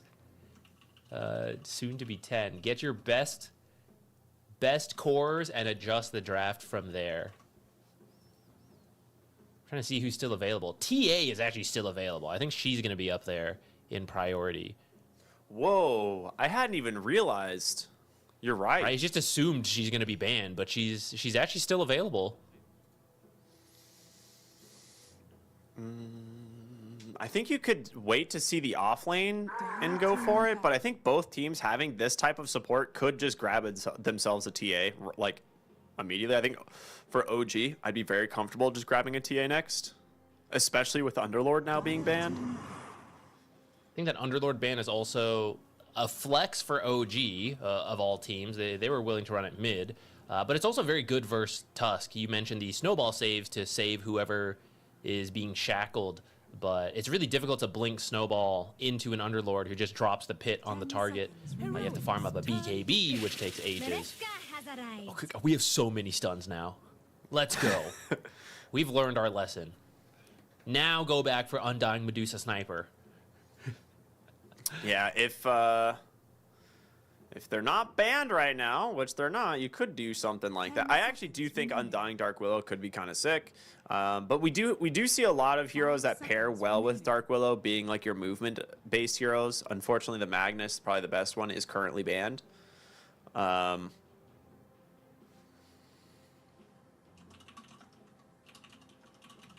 There's always the Magnet, or not the Magnus, the Mars though. That's one of the other big ones I think that we see often.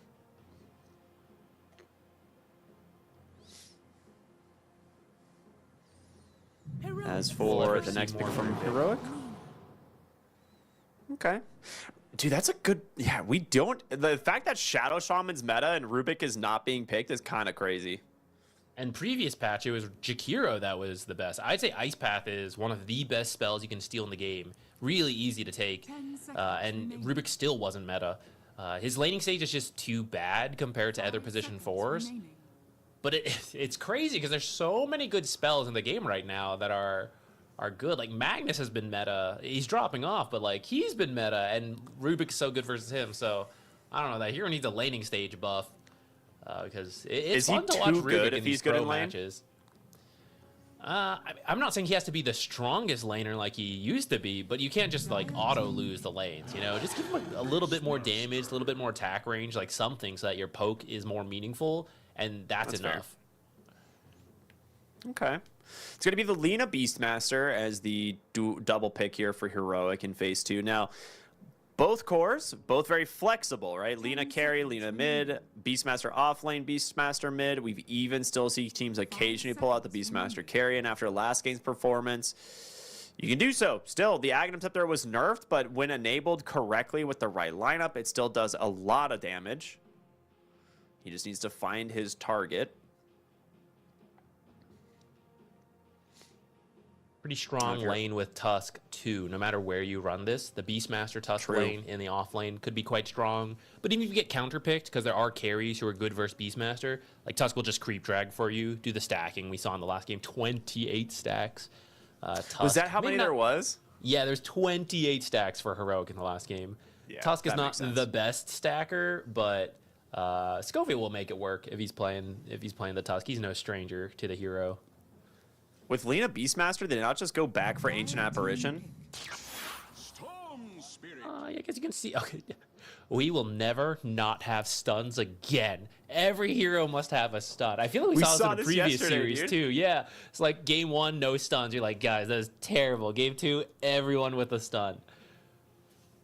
Storm is good to gap close. Lina, no matter what role she ends up in, does not like being found, and Storm is one of the better heroes to get to her. But the lane can be a little tricky. You're a shorter ranged hero until you have the zip, and Lina can kind of bully you. So I feel like you don't mind going mid Lina when you see the Storm. You might also prefer to counter pick it, but now you have the Brewmaster, so it's kind of your choice. Like, which of these heroes would you have a better game versus? I like Lina mid into this, and then picking a carry that can deal with Brewmaster, or just going the Ancient Apparition here. Because, like, you could just rely on the Beastmaster Roar into Ice Blast. I'm trying to think what, like, carry you could pick that will give you some solid gameplay. The one that comes to mind directly is Sven. So... you could still pick something like a Sven and then go back for Ancient Apparition, or you pick the Ancient Apparition now and see if the Sven makes it through. They will go Darkseer, so nothing of what I said is useful, and it will just be the, I think, carry Lina with the Tusk, or carry Lina +1, like a support that we'll see soon. But yeah, Darkseer for Whisper. 10 seconds remaining. That's a tempo draft for sure. Yeah, that's not where I thought that was going, but a little similar to the Magnus, where you group enemy heroes together for all the AoE damage from your team. You buy the auras, as we know Darkseer to do. Without knowing the carry, though, it's a little... I'm a little surprised to see the Darkseer like right there because of that. But yeah, at least like you get the said, double ban. Lina and Tusk. Well, Lina and a support, because actually you're picking a support here at the last phase, so you could pick a different pairing with the Lina to do well versus the Brewmaster off lane, because Tusk Darkseer is actually quite a strong lane together. Yeah. But can also just creep drag if the carry matchup ends up being really bad for the Darkseer. For Schofield, typically against Brewmasters, we would see things like Clockwork, but because of the introduction of like the Brewed Up state and getting status resistance from one of his brew stances, you can actually cast Primal Split in between Battery Assault, whereas in the past you couldn't. So it's like that would also be another option. Like in the past, I don't think they're going to go that route this time. They get rid of the Naga Siren and the Silencer. Naga Siren actually would have been an exceptional pick. That would have completely shut down any team fight plays from OG Latam, allowing Heroic to kind of reset on their own terms. And they're like a commitment team, right? It's like Brew Split and Storm zips in, and you're like, well, we can reset. We put 3 of the Brewlings to sleep. And if Storm BKBs, he's isolated. So yeah, that's such a good pick. It's such a good ban from OG. They will ban the Ursa after the Sven. There is still a couple of heroes that are pretty okay into the Darkseer lane. And I am curious what they go here on Heroic, because that will change the potential carry pool that I have in mind. Like, I think originally Troll Warlord, pretty solid. And now it's really not. So, Oracle. Yeah, that's the problem with something like that, right? Like, it would have been a potentially decent Troll Warlord game here, and now it's really, really rough into the Oracle, so you can't do that. 10 seconds remaining. Oh, man, that does put a real damper on the situation here for the carry pool. It's pretty tricky. We talked about Storm being able to zip in onto the Lina, but now, of course, you're going to have to find Oracle first. And we've been seeing a lot of blinks on Oracles just to stay super far back in fights, which Storm might still be able to get to you, but he's going to burn his entire mana pool to do so and not be able to contribute to the rest of the fight after that. So it's going to be tricky. A carry that can also move around the fights a lot could be good here to help give you more options on how you get to the Oracle and the Tusk. I mean, these are actually 2 heroes that can be saves, making it very tricky to just quickly delete the Lina. You may now select your Yo, Weaver. Okay.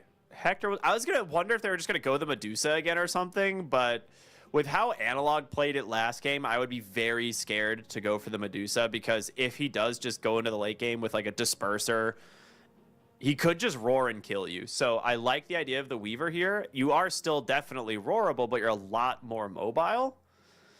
And something you and I have been wondering is if Carry Weaver is going to come back, are we going to see, in my opinion, the double Falcon Blade? The potential goated start for a Carry Weaver?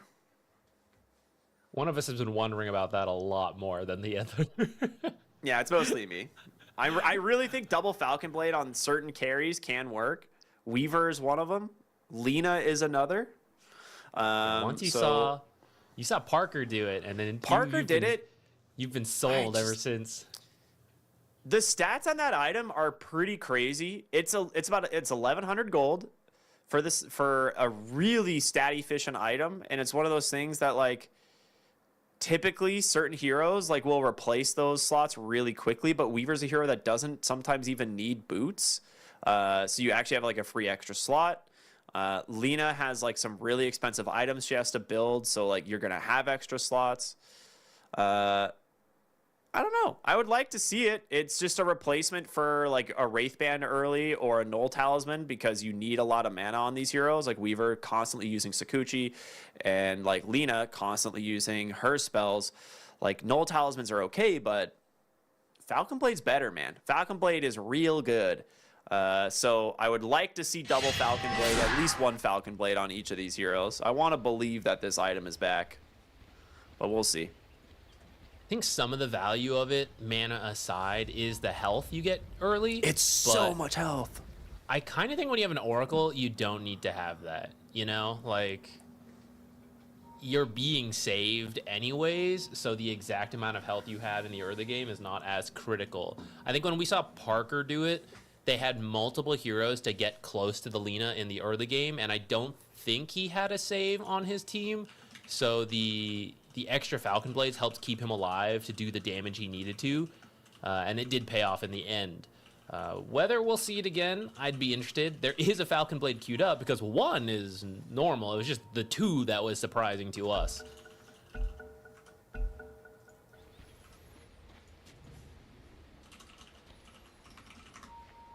I just feel like for 1,000 gold, it's still worth it. I don't know. Maybe I'm crazy. But it feels real good. All right. As we take a look at the facets here, we do get the massive Serpent Ward. Finally.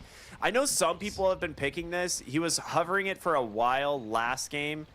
For Schofield, ends up going back for the Chicken Fingers, but it will be the massive Serpent Ward this time. They needed more stuns, but not too many stuns. Can't go too far. Yeah, no, guys, we got enough now. Ward instead of the Chicken Fingers. Scouts out the Lena moving the lane. Just gonna poke a little. The ward. The nice thing about this this Serpent Ward, it doesn't die right away because it has so much health. So whereas the regular Serpent Wards, 2 attacks and the damage output's already dropping, this one you need the 20 attacks, and in the meantime it's going to have full damage the entire time. Which, yeah. I wonder if some of the idea is that Lena is a long-ranged hero, Oracle long-range, right? They can easily farm the Observer Wards. Nice shard block into the Ion Shell. They're going to farm the entire first creep wave. A little deep for this, so they took some damage, but should be okay. Weaver and Shadow Shaman, Weaver especially, very squishy carry, does not like having to tank an early creep wave.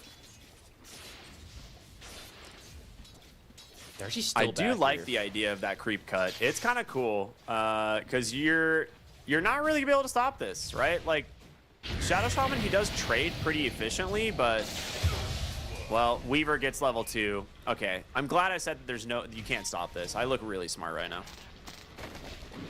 I think Hector just gets level 2. That's a really smart idea from El Micho, just not to take any of the lane XP there.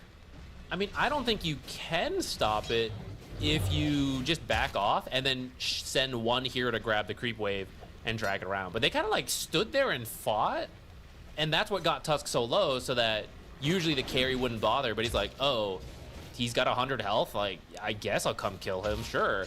I think that's kind of the strange part to me. That's a good point. One more creep cut, or at least partly.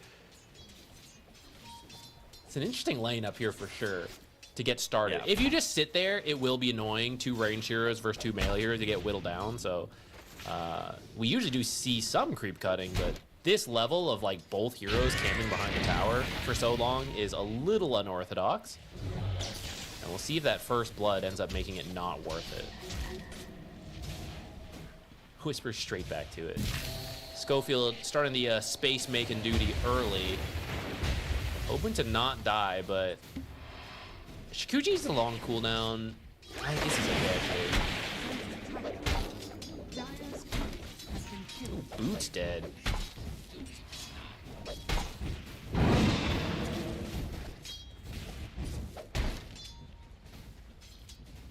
Down here, got the Brewmaster, who has early evasion. Ooh, snipes the Null Talisman. Might be in a bit of danger for that. Surge is up in 1. Ooh, that's a nice shard block too. Keeps him alive, but they're gonna lose the creep wave. Yeah. Oh, actually, it still came through. Okay, never mind. Whisper? He's Maybe out Whisper. of resources completely. 0 mana, 0 health. He'll get his regen now as he dies. Goes back to the fountain. So far, a pretty good start for the safe lane Weaver. Up to 13-0 last hits. Now has 2 kills to his name. As for the Kerilina, I hate to break it to you, Ricky. I only see 1 Falcon Blade in that quick buy. I do only see 1 Falcon. I think you are right that you do have Oracle, which is kind of nice. I mean, maybe you don't feel like you need the extra HP early on, but He's doing work down here. He's been getting a lot of good brambles off. yeah. Making a lot of space for the Brewmaster, who, I was going to say, usually Drunken Brawler gives you a bunch of evasion versus long-range right clicks. And, I mean, that's still true versus Oracle and Lina. But these 2 heroes also have a lot of magic damage, which can whittle down the Brewmaster. So getting some extra help, some space from the Dark Willow, is giving him the time he needs to just farm up, get strong, and I imagine still go the Radiance like usual.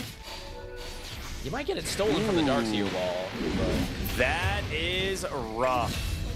Very nice kill there from Tai Lung. Does get the water rune, immediately pops it, survives, gets the kill onto the Beastmaster. Now, that is a return kill, but we'll see if KJ can run down moves here. With the Boar's help, he actually might be able to. He does have a Lotus, Fairy Fire. It's going to be very close. Another Bramble. Okay, they will try and turn around now with Illich, but a nice little pathing through the trees. The snowball on over, but he gets another Shadow Realm off. All right, Moo's able to keep himself alive for that one, and it will cost them Whisper into the top lane here once again. this top lane, I think the creep cutting idea was right, but I feel like they went over aggressive on it, and 3 deaths now in that top lane means that Hector is off to an exceptional start. Weaver, very level dependent carry. Usually carries are just like, I'm just gonna farm and not do much, but Weaver, as he picks up these early levels of Shukuchi, becomes far scarier than usual, so losing that many deaths to him is making his lane kind of end early, I feel like.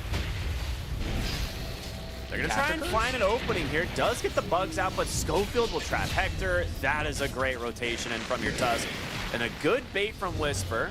This time Bramble does not manage to catch that Darkseer as Schofield trying to play aggressive here. Does have an Ion Shell and a creep that is chasing this Shadow Shaman, so they'll be forced to back away. And a good rotation from the Tusk here to the top side to finally get themselves a kill here. Guess I cursed him there. For his high levels, you are still squishy if you commit too far, and uses the Shukuchi quite aggressively and then had nothing to get out. Even though it is a lower cooldown from 15 to 9, that's still 9 seconds. You don't have it. Wow. Tylon got the rune again. He just zips right into 2 heroes, steals it, zips out. That's nuts. Amplified damage is going to be a big one for them. Oracle did know that this rune was spawning and where, which is why he comes to the mid lane, but Tai Lung still manages to secure it. So that's pretty huge. If you rotate with it, you can't go to the Oracle, since Oracle can dispel the runes with Fortune's End, so I think you might actually look top for a kill, or just kill the Beastmaster when Oracle's not there. I think going to the bottom lane, I mean, it might still work. You can still get the kill even without the power rune, but just not going to get as much value out of it. May just end up using it to farm, even. Yeah. Oh, yeah, there we go. I was going to say, the thing with this type of rune is that Darkseer now can't push the top lane. He cannot, like, actually show even, like, halfway in the lane, because if he does, Storm can just TP in, zip, and kill him, right? So he actually is just... He immediately backed to his own side of the jungle, started clearing it out, and he's just going to walk back to the fountain. So I like Storm just using this to farm. Like, everyone has to be afraid of a Storm Spirit with amplified damage right now. I guess if you go bottom, like, Oracle could just dispel it, so there is that. Ooh, bugs do not connect there. Now that Weaver's level 6, it's going to be a lot harder to kill him. Even if you do commit a bit too far. There's not a ton of stuns up here. Yeah. Darkseer, by the way, is going for Helm of the... Ooh, rotation stop. Alright, Weaver's out of here, but you're going to get a quick El Micho kill. Oh, because that Laguna Worth a felt rotation. slightly unnecessary. Okay, Tylon cannot keep getting away with this. He actually just goes in, steals an Arcane Rune in the middle of 2 heroes. They get a kill onto KJ, and now Analog is in trouble as well. The Brute Spirit, the Brew Spirit, wow, the Brewmaster comes in with the Primal Split, killing off. Okay, whatever. You know what I'm trying to say. Words are hard right now. There's a lot of Abilities weird... were used, and now they're taking the tier 1 tower. Pretty good. The Lina and the Tusk were trying to rotate over, but K1, having a good start, just walks in, can't kill them, but makes them waste time and then just ults out of there. So in the end, it's a quick Beastmaster kill, and would you believe it, in a Beastmaster versus Storm mid lane, Beastmaster's tower is the first to fall, and the enemy mid tower is actually still quite healthy.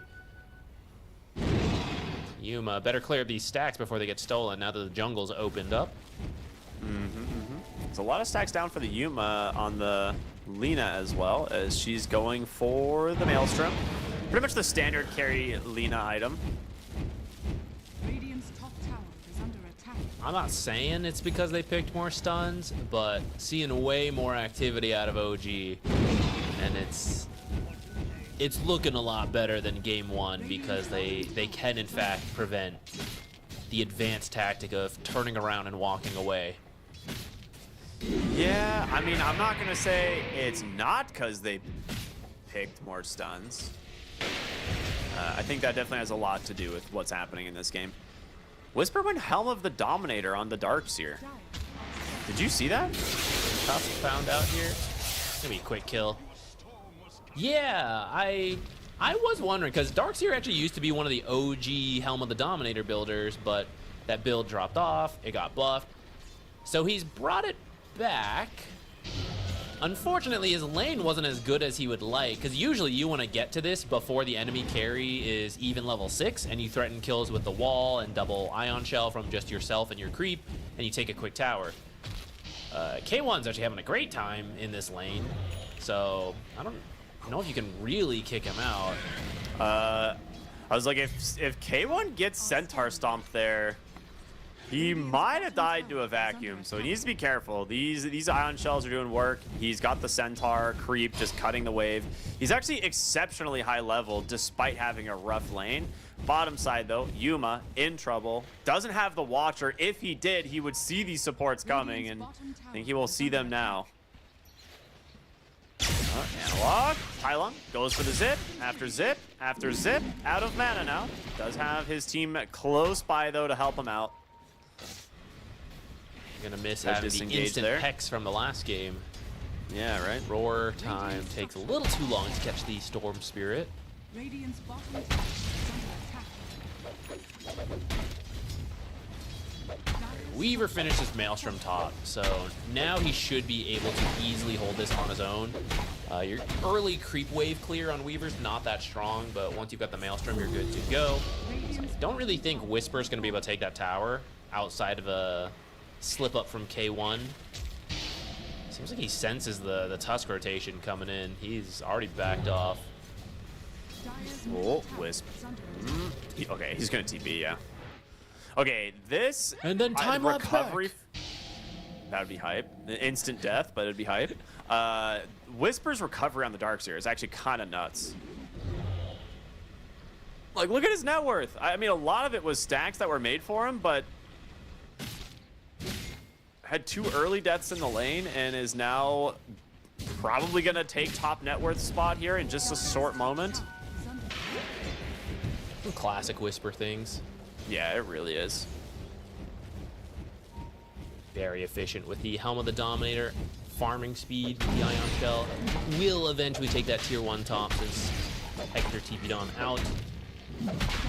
What are we waiting for? Ags is 1,500 gold away for the Beastmaster. The Giant Serpent Lord. It's killing Roshan, dude. That's huge. This is the strength, yeah. Oh, they're Serpent taking with the Ward. courier as well. All Yeah, right. that's some advanced This is some strats. cheese. Moose is like, You yeah, use whatever, that I don't in the- care. You use that in the speed run for how fast you can kill Roshan. Yeah, the level 1 Roche take, just toggle couriers back and forth. Yeah, the Serpent Ward also can do it. So to compare that to regular Serpent Wards, you would have lost about half your DPS from Serpent Wards in that time, which would extend Roche. But because the main Serpent Ward has so much health, it full DPS the entire time, even as it takes all the attacks. So helped you do Roche a little bit safer. Very early, 13 minutes. Like, let's be Yeah. aware of that. A 13-minute Aegis onto Storm. Are you going to get every tower off of this? No, because it's so early. But you get the gold going for your team. You steal it away from the Beastmaster. Doesn't even have his Aghanims yet. And your Storm Yeah. can make, you know, maybe an extra aggressive play or two thanks to having this Aegis confidence. I was just thinking about, I was like, yeah, I mean, okay, it's not that unlikely to see teams take Roshan or group. I was like, then I looked at the clock. I was like, what the heck? We're 13 minutes in. That Serpent Ward just destroyed Roshan. That's crazy. All right, use new of it. tech. This hero's You even do- more strong than I thought it was. You lose the chicken fingers for it, though, which is a Yeah. really strong tool. So it's kind of like a price you pay. And they, Yeah, they got him. just enough crowd control. That's cool. The vacuum during the Centaur Stomp animation, very nice. He's like, I don't need the Centaur anymore. You did your job. I'll take my Wild Wing Ripper. Get himself the Hurricane. Is that a reward? You get to retire, It's like, or I'm congratulations. done with you. You may die immediately now. disposed. You may die now. That's the whisper, dude. KJ's getting Finding found the here. Oracle. Hex out into a quick kill. Yuma in the trees. I don't think they actually saw him, but now they will as the big old Serpent Ward gets dropped on his head. And, well, El Nisho, he can't die. He's got foul play. He doesn't mind. They will take the tier 2 tower with this Serpent Ward. This is some sick timings now coming in from the side of OG. 15-minute tier 2 tower, huh? Usually, we think of Shadow Shaman as one of the better tower pushing supports, but the ultimate scales to the towers. Like, how quickly a tier 1 tower, or a level 1 Serpent Ward can take a tier 1 tower, is how fast the level 2 ult can take a level 2 tower. So usually you don't see these fast tier 2s with Shadow Shaman, but the Chongo Ward does get extra damage, so Please they're keep willing. calling it that. It is. It's what it is. They're willing to dive with it, and it does more damage than usual. So you actually can threaten a tier 2 tower pretty quickly. Really cool use of this facet so far. It is so much damage. It is 600 damage in auto attack. That's actually nuts. It's like having That's two like- more Serpent Wards on the Shadow Shaman compared to what it usually is. Yeah, It's cool. I mean, if you like- think about it, that is your entire team's damage combined into one unit. That's a great way to put it. They will find the Shadow Shaman, but saves by the foul play, and they turn it around for a kill there onto the Darkseer. Now looking for this Whisper. Does have the wall. Does he get saved? He does, and they're going to try and find themselves an opening. Tai Lung, he has that Aegis to play around. Analog with Aurora will use this on the Brewmaster. He does end up popping on the Darkseer. Analog's got to finish this kill as Tai Lung walks back through the Darkseer wall, and he will die. No, he doesn't. They don't even get the Aegis, and now KJ's on the run. Brambles is out. Tai Lung comes in to finish the job. Oh my goodness. 14 What a galvanized stacks on this disaster. Storm already. That was the Radiance reveal from Illich, or at least the first fight he joined with it, and it paid off immensely in that fight. A very drawn-out fight, usually favoring Darkseer and Oracle-type heroes, you know, more saves and heals coming in. But their tension got really split this fight. You know, like Storm fell low, and then you roar the Primal, or sorry, the Brewmaster when the Primal split ends, and then he backs off, and Storm comes back in, and you're like, oh, maybe we finish the job on the Storm, right? The Radiance was doing the damage the whole time. Doesn't have to pick and choose targets at all.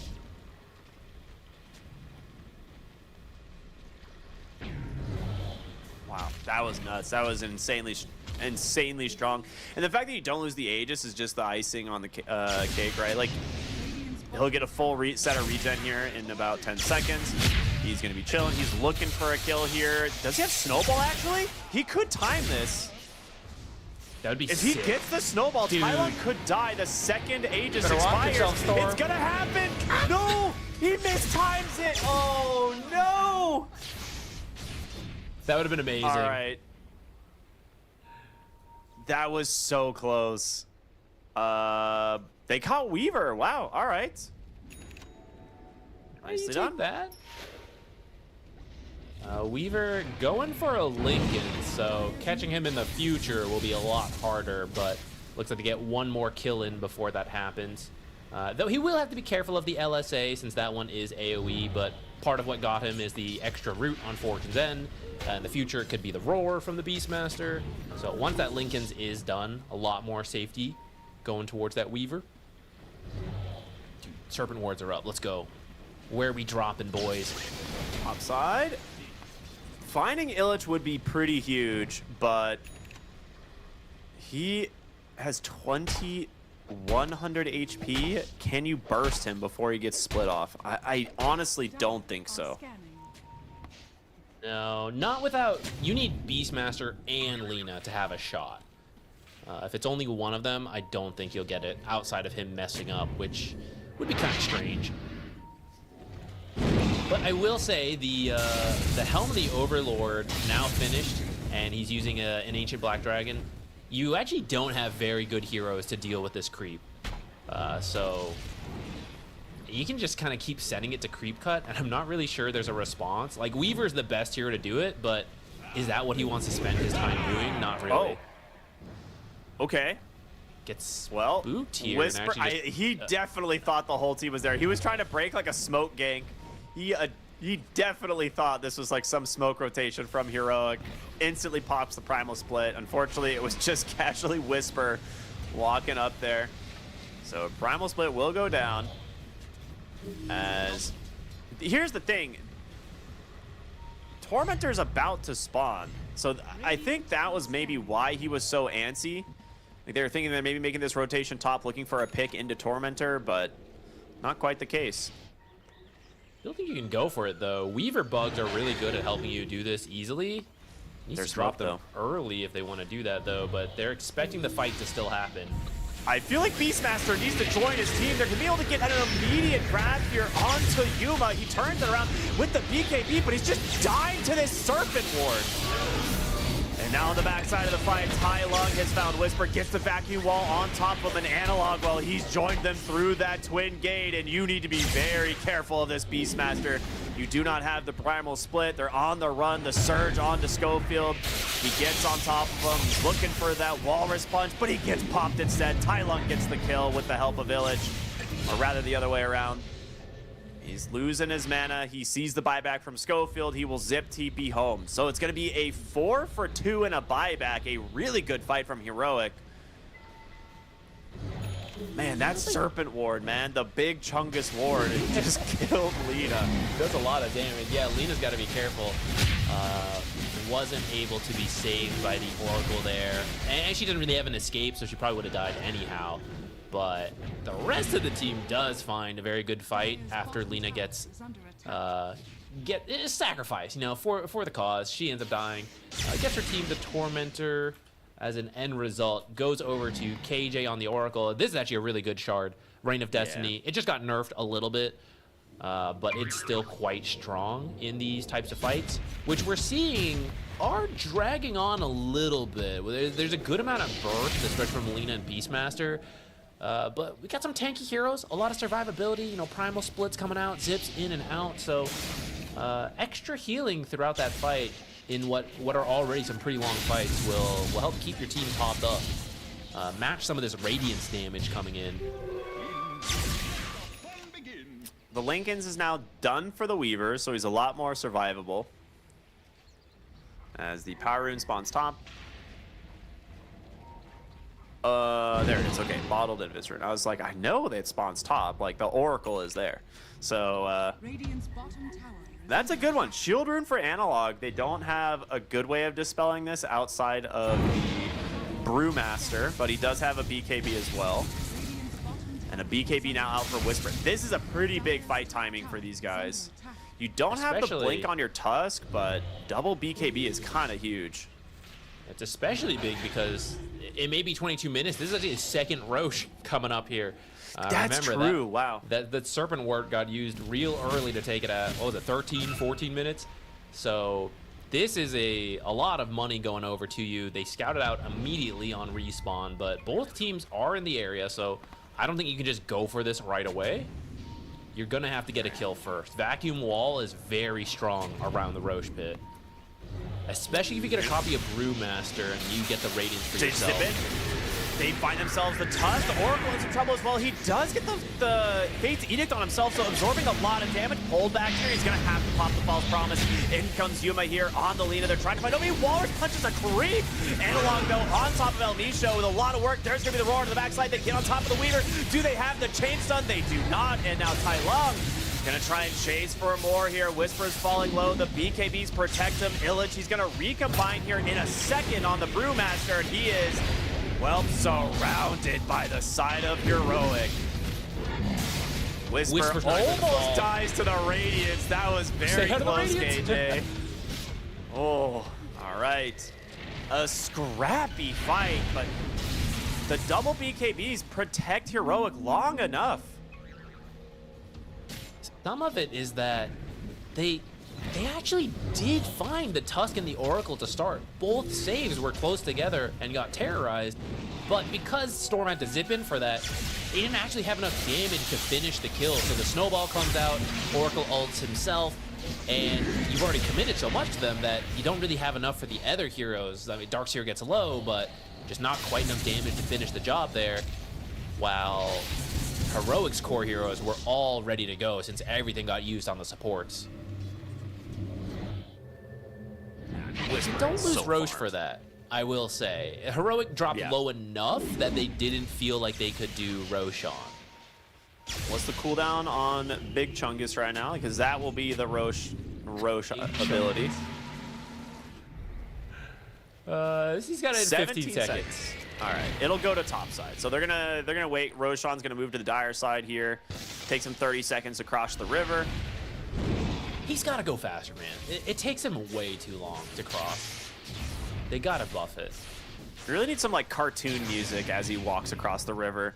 You know what would be a great thing for Halloween? They dress him up as a clown, give him a unicycle, and then every single time it's like the daytime switch, he just like starts riding a unicycle like a bear, you know, like classic, and it just makes give him the sideshow secrets. Yeah, he just And plays when some people walk music. in range, he just weighted pies them.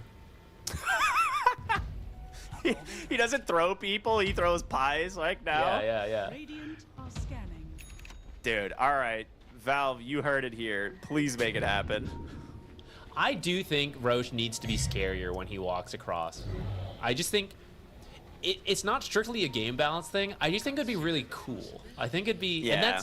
that's a big part of making games fun and exciting. Like, one guy just gets Thematics. griefed in the mid lane. He forgot that Roche has a 2-second sprint between pits and gets flattened, you know? Dude, that would be so funny where he just, let's like make it 15 seconds so it literally doubles his move speed as he's running across or something, you know? I'm telling you, it's very necessary. Radiant's top It would lead to That'd be some cool. really hype moments. I think they're trying to get the level 2 Serpent Ward before they attempt Roche again. It's Yeah. a big jump from 600 ward damage to 1,020 per attack. So That's really like- like to get this. Really good. Yeah, you'd really like to get this level 2 ultimate 3/4 of the way there, but he's with his team, so it's not going very quickly. Radiant's top tower has fallen. Actually, I see level 11 on the Dark Willow as well. Bedlam also does a lot more damage if you can get the level 2 ult.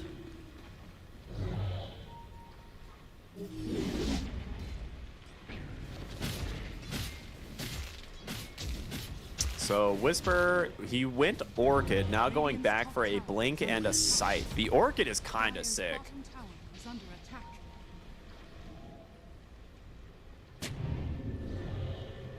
Weaver, BKB, that's a big one. So I worry. He has Lincoln's and BKB. And his other items are Maelstrom Dragonlance. Like, I get why he did it, but I also worry he's not going to be doing enough damage. Yeah, at a least lot for of the it's going next- to be on the storm.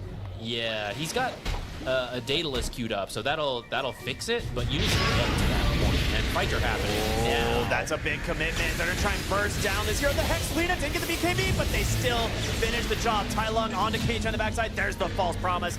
And the BKBs, oh, big curse ground stun onto 3. Yuma now has the BKB. That's a buyback from Illich. He wants to get that promise split off. He needs to run. The other side of the fight, there's a whole different thing happening. The Orchid, though, the turnaround onto the Storm, he had no idea. Whispers caught him off guard. Now looking for Illich. This Brewmaster kill would be enormous. They're going to be able to just sit here, wait for that Brew split to end. It's Hector. He's coming to the backside, just 3 taps the Oracle. Now looking for Yuma. He still has a BKB of his own. Hold up, Yuma's going to die. What a wraparound from this Weaver. All right, turns out when it's you get an amplified amplified damage on the way to damage. the fight, your damage issues are solved. Yep. So that was going pretty well for Heroic. We're seeing some of that damage issue where Storm jumps the Oracle, but then Oracle saves himself. And although there's no longer a save for like Lena, you don't have mana against Lena. So at that point, Heroic is winning the fight. Really got caught off guard by that amplified damage Weaver finally going in with all of his abilities, and the BKB cleans up enough kills that now they're going to get the second rose that both teams have been posturing for the last 5 minutes. And Oracle's the one too then, on Heroic. In the middle of a fight, you're probably not checking what rune spawned, but maybe regretting that you didn't. Yeah, that amplified damage actually did so much work. Now with an Aegis onto the Weaver for 4.5 minutes, we talked about, you know, maybe having a little bit of a damage issue. He's going to be able to go straight into his Daedalus now, and he has his 20 talent for the extra geminate attack damage, and then his 25 is still the extra geminate attack, right? That didn't change? Yeah, unless he wants to go Shikuchi cooldown. I don't think anyone takes Sakuchi cooldown on the carry, but maybe. Are scanning. He won't. I mean, it's kind of nice this game. You could like chase Surge infinitely, but you'd rather just kill the Surge target in. Yeah, you just One attack. hit them once and they die. Looking for Schofield. Snowball to buy him some space, but he's rolling right into the enemy team here. He's dead. Nice pick off there from the side of OG.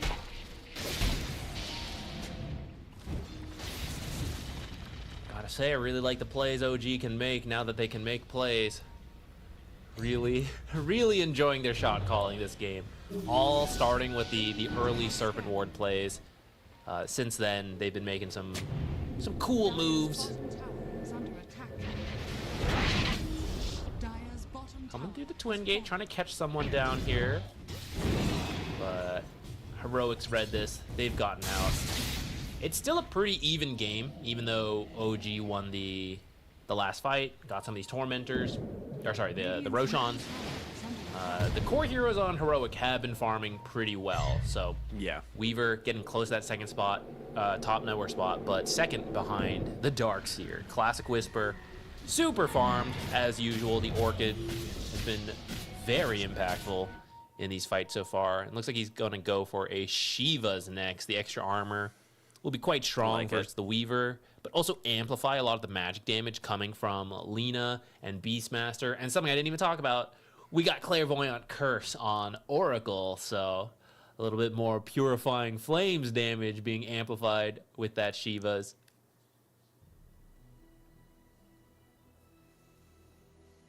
I feel like there is, like, this is a much closer game than we saw last time. A lot more action as well. Like, there's not like a clear line being drawn for Heroic of like, yeah, we're stronger, we can go get kills. Whisper does get caught from the Yules there, the Dark Willow, but she has to back as the big mud golem like takes half of her health. Classic stuff. Some headset issues again, as Analog's just gonna restart, it seems. Not really sure what's going on there. But in terms of the scaling potential for both teams, This one's a lot harder to read than last game, right? Like both teams have great team fight. They have good lockdown. They have great scaling cores. Even the supports scale well. This one's a toss-up to me, dude. It would definitely be close. I think I favor OG going into the late game because Weaver is not the best wall target for Darkseer. And Weaver also having that invis. I know we joke about it in pub games, but even in pro matches, it's difficult to play around invis in the late game when a Weaver might just show up and, you know, we saw that like triple tap on the Oracle with the amplified damage. As you pick up that extra Geminate attack, you finish his Daedalus. You know, you get one lucky crit on Oracle who's looking somewhere else in the fight, doesn't get to react in time and just instantly dies. Just a small pick-off like that is massive and could win you the game. Along with the fact that Dark Willow and Shadow Shaman are two of the best scaling supports in the game. They have so much room to grow, even as Shadow Shaman got changed a little bit so that the Ags isn't quite the same. Still think it's very strong. Like Refresher, Chungo Ward, insane tower damage for the rat potential that Schofield showed in the last game. And El Micho is probably taking some notes. He's no stranger to Shadow Shaman. He knows how to do the same thing if the game gets to that point. Dude, he's going BKB on the Shadow Shaman. He's like, all right, I'm gonna drop the big Chungus, and then I'm going to just shackle with BKB, and someone is gonna die to the 1,500 right-click damage or whatever that this ward does when it gets to level 3. I mean, you could take out the Oracle. You know, you find Oracle, BKB yourself, Hex, Alt, Shackle. It's no longer Storm who has to commit so hard just to find the saves. You now have there it is. Not for a hero kill this time, but look at the tower damage. Okay, hold on, guys. Why are you for it? Don't worry. I'm trying to see the tower. I don't think they're damage. worried. We're trying to see the tower damage here. K1, stop attacking so it's more clear. I mean, got lasted on the tower. That's pretty good. Can you imagine Yeah, not it's a getting a lot. last hit when you have 1,000 damage per attack? Skill issue, I'm sure. It's pretty good. It's cool. I like it. It's paying off so far this game. The BKB, though, will be really strong with the Aether Lens and the Blink to just find a target and remove it. It could be the Oracle, but really anyone you find, right, is going to be shackled for 4.2 seconds. I mean, that's uninterruptible. You're going to have to roar that target if you don't have one of the saves available. You're going to have to roar the Shadow Shaman, I mean, which that's not really what you want to be doing, you know? You need to get this Weaver and this Storm that are very mobile. The Brewmaster, you got to try to kill him before he gets away. So perhaps, looking at that 4-minute or 4-item timing again, we might need refreshers out for Heroic to be able to hit every target they need to.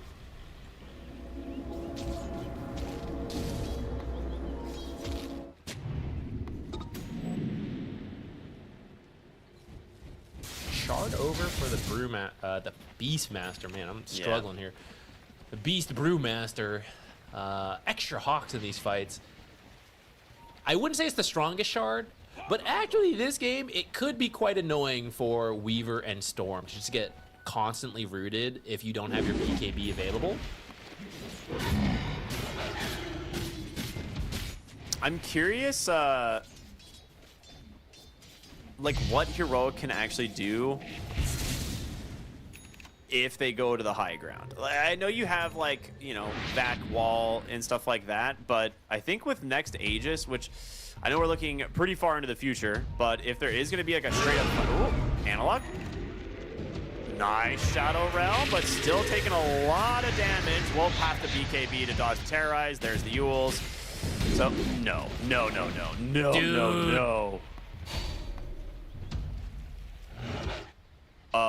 Tusk, does he get the kill? Nope, TP's out. Wow.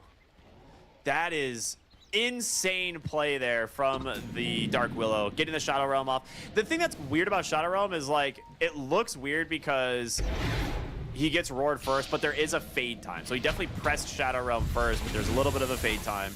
They're gonna immediately go to the high ground. They know there's no roar or BKB on the Brewmaster, and now we'll drop. He's gonna try and use the Weaver's illusion to take down the ward, but it's dying quickly. Lina will have to do the rest. Zip in. Tai Lung has an amplified damage, gets cut from the Orchid. They're trying to force his BKB. He will have to use it. But the ward takes the range lane of Rax. El Misho. Uh-oh. He's about to get betrayed by his own team's illusions. In the end, though, I mean, you're still pretty happy. That was really the biggest thing that got committed there was the Serpent Ward, right? It wasn't that tough of a fight for high ground, and you now have the ranged barracks. So that lane will push in your favor. Maybe you'll rat it later with the Chungo Ward. But we see the value. You know, the Weaver illusion was hitting it, the Lina was hitting it, but it was still full damage up until that very last moment. Whereas the regular Serpent Wards would have already dropped down to like 2 Serpent Wards. At that point, you can just ignore them, right? They're not taking any buildings. So, more good uses of the ult. Now I think you just wait for the next Aegis. I mean, if you find a pick off, of course you take it, but you're in a pretty good spot if you're OG. I'm amazed that it's still an even game, though. I feel like OG has been driving a lot of the plays, but the farm efficiency going the way of Heroic, despite losing out on some of these trades. A lot of it Whisper insanely farmed. Yeah, I will say the supporting cast on the side of OG is starting to become a serious problem. Well, we say that Moose is gonna find the Tusk. Very good stuff there. And this is where like the cat and mouse games of game 1, not as efficient because you actually have pick off and kill threat from the side of your supports. Like you have stuns and stuff on OG. Like last game, when he was doing these type of things, it took like a 5-hero rotation, and half the time he still walked away. Chungo. All right, Big Chungus is down. Gonna start getting to work here on the tower. They get the roar, but he got the time lapse off first. Yuma with a BKB tries to get Almisho. He should be able to, but now he needs to be careful. Big commitment for now. Nice vacuum and a wall dropped. Tusk in some trouble. The tower still just dying to this ward. So they'll see if they can find any other kills here. It's both supports down. Whisper jumping on the backside. I think he just yoinked the gem, maybe? I'm not 100% sure. Okay, yeah, the gem dropped. He's still going to be able to grab it. Meanwhile, top lane, I think it just died to creeps. It did just die. Oh, Whisper has a... Okay. Whisper has a Helm of the Overlord split pushing. This team is just such a rat team, dude. I mean, that's why their farm is still so good. Okay, so you steal the gem, you get 2 kills. That was a dieback on the Tusk, and you still lost your tier 3, which is getting scary because Weaver has now hit 25. The whole base is primed. If you lose one more fight, it's just over. You're gonna lose everything to the Chungo Ward and the Weaver. Do have Refresher soon for Whisper, which would catch them off guard, and then of course the analog Refresher Beastmaster is also scary. So we'll see if they can actually make it happen, but a 74% win probability for the Dire. I tend to agree, because even with all of these other avenues we've been talking about for them being able to push the high ground, there is still a Brewmaster who can take the high ground. Now they're TPing bottom to catch the Weaver. Is he gonna get caught? Stuck around too long there. He was... The idea is totally right. Roshan is going to spawn top at any moment, so he was trying to push bottom, force them back, but needed to get out a little sooner because his team doesn't have any defensive vision to see these type of moves coming in. Sticks around a bit too long. I think baited by the range barrack. We see he's got 1 attack left, so I think he's really trying to get it before he gets out. But that means the first Roche, or third row, sorry, should go to Weaver, not Weaver, Heroic. Struggling here. Should go to Heroic, because this is a 60-second death timer still remaining on the Weaver. They're going to take bot racks. That ward is going to get dropped right on your high ground. You're going to need to get back. Yeah, you got to get in there. Drop it already. Go, go, go. Chungo. Ward getting to work, moves the Terrorize, sends them all out. They do pick up the Aegis. Oh, Stormy gets the cheese. Okay, Refresher as well will end up going the way of Heroic, but you almost lose. Wait, yeah, he got the cheese, right? Okay, He this got Ward. cheese. I thought he was gonna get more, but Oh God, it's gonna beggars be can't close. be choosers. He's gonna save it. Okay. Okay, never mind. Whisper bought out a Scythe. He's gonna go back for a Refresher afterward. We're seeing what you can get done when you find the quick pickoff onto a hero like Weaver or Storm, and your team doesn't have as good of lockdown as before, so I like the idea of the Scythe for that. We'll see if they actually can find the pickoffs, though, because there are the Lincolns and the BKBs. It is tricky if OG is grouped up. Cheese on Storm, although maybe he could have stolen more. I mean, Cheese is like a second life for a Storm Spirit, so it's actually a pretty good steal, considering you're not supposed to get anything in those types of situations. They are smoked up here on the bottom side. The Refresher now get tossed over to the Darkseer. Double Vac Wall, double Scythe. I mean, that's a pretty sick combo if they can actually find something with it.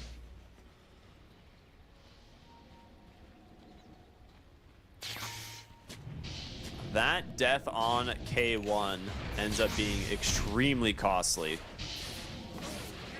We'll see if they can hold out for this Aegis.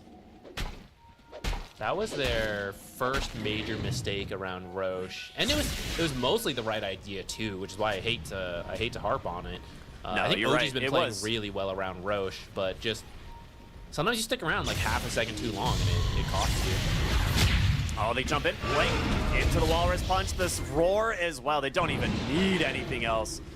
What a great find. Storm Spirit dead for 81, does have a buyback available as the Brewmaster already looking to cut mid. And they're also looking to just drop a ward on bottom lane. How many times can they keep doing this?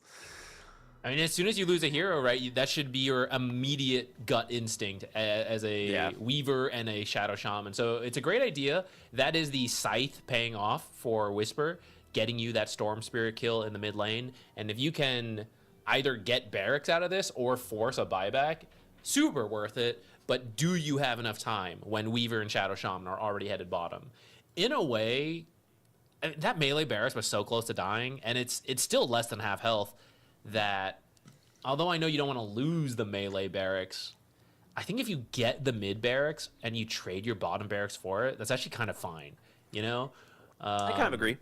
So if you just want to force this mid play and ignore it, I think that'd be okay. But the Dire has multiple fortifies available to them. They're going to have this, they're going to have one more fortify right now. I don't think you have to use it on the tier 2. Yeah, but you could use it on the tier 3 to buy you enough time to like rat bottom and then go back, or rat bottom, head top, rat that. And at that point, I don't think getting mid for 2 side lanes is worth it. You're not going to get this mid tower, I don't think. Like, they don't even have creep. They don't have a creep wave, and Brewmaster has already cut it. So you have a few seconds here to try and grab it with Yuma before the backdoor protection kicks in. Yeah, I thought they had one creep wave with them that they could keep alive. They did actually too? does get it. Yuma does get it. He does a lot of damage. All right. Top lane, they're going to cut the next wave with the Brewmaster, or with the Beastmaster. But Chunga Ward's bottom, this is your melee barracks. Like, this is dead. They're going to try and find some kills here instead. They're looking for the Dark Willow. The Hex will be able to do so. And El Micho gets the melee barracks. Pay with his life. He dies. Okay. There's a window here. 40 seconds without 3 heroes? Yeah, I see the lines. Push, guys. God, we're not being ratted. Go. Get the lanes Push out. out the lanes. You really need to. You need to try to capitalize on this. You want to at least get the bottom tier 2, so that way if you do win a big fight later, you can get the whole base. You saw how much damage Yuma has. Look at this. It's so funny watching this AoE surge. It's just this big croaker running down the lane, but it's like its walking animation like is so wonky when it surges, just like floats. I never really noticed the so giant good. club he's holding. That's pretty awesome. This ancient croaker. It's basically just a Tide Hunter. He has a Tide Hunter on his team now, dude. I was interested in seeing more Helm of the Overlords to see the croakers be taken over. because they seem strong with the congregations of the deep. Okay, it doesn't seem that strong when Weaver just kills it that quickly, but Weaver's an exception. Instantly kills it. Fortunately, Croakers are a dime a dozen now. They're all over the map. Make a new one pretty quickly.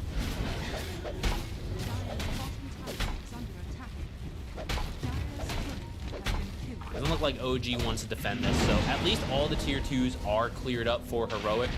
If you can win a big fight, potentially get multiple lanes. You still have a minute on Aegis. Do you want to force this here? They're actually choosing to get Tormentor instead. What shard is Tusk shard? I don't hate the idea of getting the Tormentor Lina again. shard. I mean, Lina's isn't bad. It's just, you know, it's good on everyone. Like they have good, like they at least value enough shards left. There's the refresher for Whisper's Darkseer. He gives the shard over to the Lina, knowing that he no longer needs it. And Tormentor means the shard goes to Schofield. Okay. Yeah, I mean, again, it's not a bad shard by any means. I wasn't sure about this Darkseer pick in the draft, and I don't feel like we've seen the usual Darkseer value, which is the aura in the walls. Ooh, bottom lane. Onto Illich, maybe? He gets the split. He had an A on this. He's going to be able to keep himself alive, but Yuma trying to get to work to clean up these rulings. They're falling low and fast, and Illich has to recombine. He's trying to run away, but the refresher out from Yuma's going to give him the second life. They're looking to take down the Beastmaster, and they do. A long shackle from El Misho, but it's Tai Lung. Wait, what? Oh, it was the new Scepter. Gets out for the second, zips away. As a great Bramble Maze makes space. A 1-for-1 after all of this. Okay, and then a complete retreat. I was wondering if they'd find anyone on the way out. 1-for-1, but you're maybe in position to force this because this was on Heroic's half of the map. And you could head up to that top lane off of the mid lane and the bottom lane pushed in and just... Still has a lot of kill potential. Unless you kill They're going to look for the Weaver. The Hex is there, but they get on top of the Lina, preventing her from being able to do anything. There's the save from KJ. He's going to turn it on, try and finish off this Shadow Shaman, and they do. A Lotus Orb reflects the Dark Willow stud. She gets taken out, and Tai Lung, he's going to TP to safety. With no mana left, he gets out. The Weaver gets out. But the burst damage from these heroic heroes, it's low cooldown stuns. Stuns good, man. That's what we're learning from this series. When you can just chuck out abilities and you happen to catch someone, you just layer on every stun and finish the job. Or you try. You saw the Aeon Disc keep the Brewmaster alive earlier. So we might see more of those come out. Because once you live on a hero like Weaver or Storm, you are going to get out, right? You're going to zip away, you're going to time-lapse or Shikuchi out of there. But if they can layer the stuns, we're seeing that Heroic does have the damage. Which brings me back to my original point as we watch him take the tower with the banner. Darkseer is being played not in the usual Darkseer way of auras and big vac walls. He's like playing this pick-off hero who has like insane farm. And it's working. The Orchid and the Hex have been so much value throughout this game.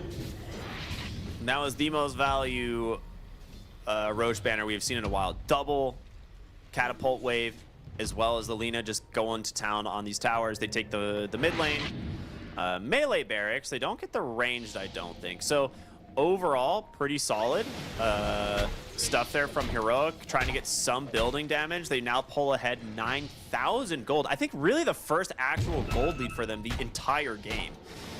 As we hit 47 minutes. Wow. I think there's been some small gold leads, but yeah, this is the first more big. significant one. With that said, I mean, we're about to hit 50 minutes, so 8K, 10K is not that big of a deal at this point. It still matters very much about how the fights break out, but it might mean you have an item, you know, 30 seconds, a minute sooner than the opponents, and if it's as impactful as refreshers or hexes, that could win you the fight, and the bases are set up. You know, we've been saying it. The bases are open, so you complete the megas, you just go for the death push. Both teams have that option. I mean, Aegis is up.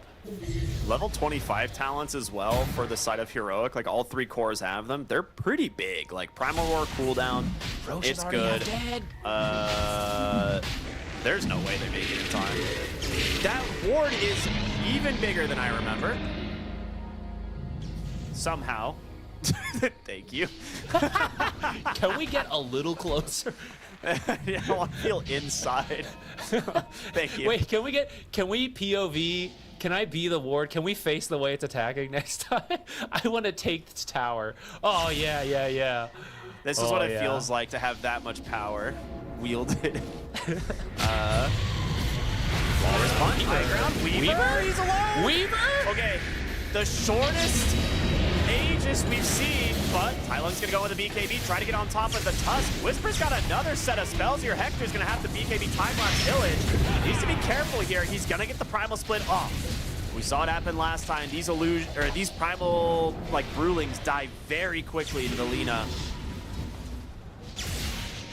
So, with that, you get a Hex out from Whisper. He finds Moose here on the Dark Willow. He's going to be able to pop that Shadow Realm. Does have a Bramble Maze as well to play around. Vacuum back. LSA will connect. What a dodge, actually. But still ends up dying. Okay. The first one was understandable.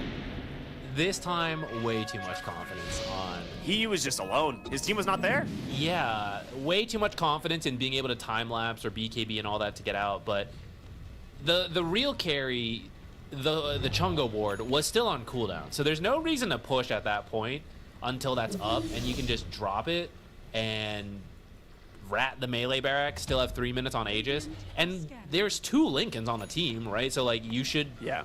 If the Weaver's going in, the Storm should use it on him if he's in range, so just way too much aggression there. The Aegis confidence to carry Classic, but that actually is such a saving grace for Heroic, because they were about to have to sit in the base for 5 minutes and deal with the pressure of their buildings being chipped down, and they had to do it for 2 seconds, and now it's kind of fine. I mean, you still have to respect the refresher and cheese, but... So here's the thing. Weaver never has to go to the high ground, right? Like, what you do is you drop the Serpent Ward and the Brew Split, and you just send them at the barracks, and they have to kill the Brewlings before they 3-shot the barracks, and then you also have this ward that takes 20 attacks or something, so... You have an issue. We're going to see a fight break out here as Illich turns the corner, gets caught from Laguna, instantly saved from the Aeon, just putting on top of the Lina. She needs to BKB. Where's the help? The Oracling comes in just in time with that false promise, and now the damage being dealt, but he's also in a lot of trouble. The Hex, the pullback, the Storm Spirit gets the BKB off. He's going to survive. The Lina comes out with full HP. Thanks to the Satanic Roar out from the Beastmaster, trying to get Tylung. He does. He's dead. Heroic, though, running low on numbers. A buyback from 2 more. Hold on, OG. They're doing it. They take down the Darkseer as the Zip almost catches Yuma. He TPs to safety, but that is a really big fight for OG.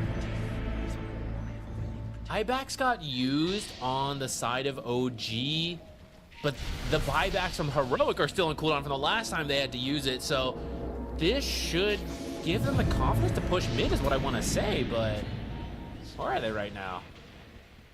Getting there. Okay, they're capping the outpost, pushing in the lanes. Brewmaster's dealing with mid. He's got boots of travels. He can rejoin the team. Feel like you should be hitting the buildings right now. Maybe a little scared from the previous times they got deleted early. I don't think they actually have the damage to burst the Weaver like they did previously. It was kind of close, actually. They definitely don't. It is close, but they don't. You need like the Walrus Punch or like the Roar, right? Which is what we've been seeing. Like one more stun would be enough to kill the Weaver, but they still manage to hold the tower. Like, they don't get the tower at all. There's no big ward. Your Brewmaster split was on cooldown. Maybe he uses it now. Yeah, that's exactly what he's gonna do. Send in the Brewlings, trying to buy some time here with these. He needs to get the Earth Brewling out of here, actually. Oh, they jumped the Lina onto the other side of the fight. Of course, you still have the Oracle behind him to bail him out. Reign of Destiny doing some work. They do get the tier 3 tower. Lina has not moved. There she goes. Able control. All right? Chongo. Or drop top side. Yeah, exactly. This is what you need. Where we go? Please, please. Hector with the BKB onto the melee barracks, gets it. Stunned up though for the moment. Needs to be careful. The Hex into the stun, but he gets away. They didn't have detection. He's going to survive. Now the Dark Willow, not going to be as lucky. But this is what we're saying. This is how the high ground scene needs to be. It doesn't need to be full commitment. You've got so many tools. I mean, yeah, they didn't quite finish the job this time, but it got the barracks down to half again. They opened up mid more, so there are only 2 racks left, and it's a ranged racks in the mid lane, so that one's easy to rat with the Chungo ward. Hopefully they give us more time next time so we can properly POV from its perspective. I appreciate that we tried, but Heroic, so rude, tried to defend their building, so we had to go watch that happen. This is where things are getting a little dicey. Multiple buybacks are now on cooldown. So it really depends who is found first in these pickoffs. The Storm is the big one for me. 5 minutes on his buyback. Yeah. I mean, also, Whisper's buyback is a big one, too. Where are we on Refresher on Shadow Shaman? Imagine Lich? 2 Chungo wards. He's trying to... Okay, he does just get the ult immediately. Trades Laguna for the Primal Split. I think you're okay with that.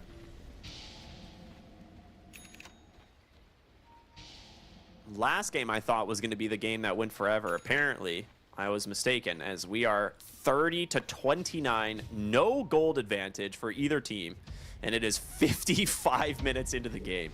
That is absolutely wild.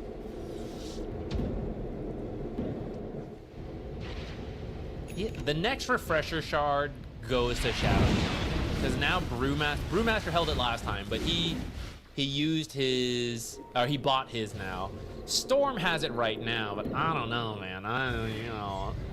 I feel memes aside, I genuinely feel these Serpent Wards are your safest way of just getting megas, and once you have megas, you're in a good spot. You know, just like give him the Refresher and let him drop 2 wards on these buildings. Yeah, I 100% agree.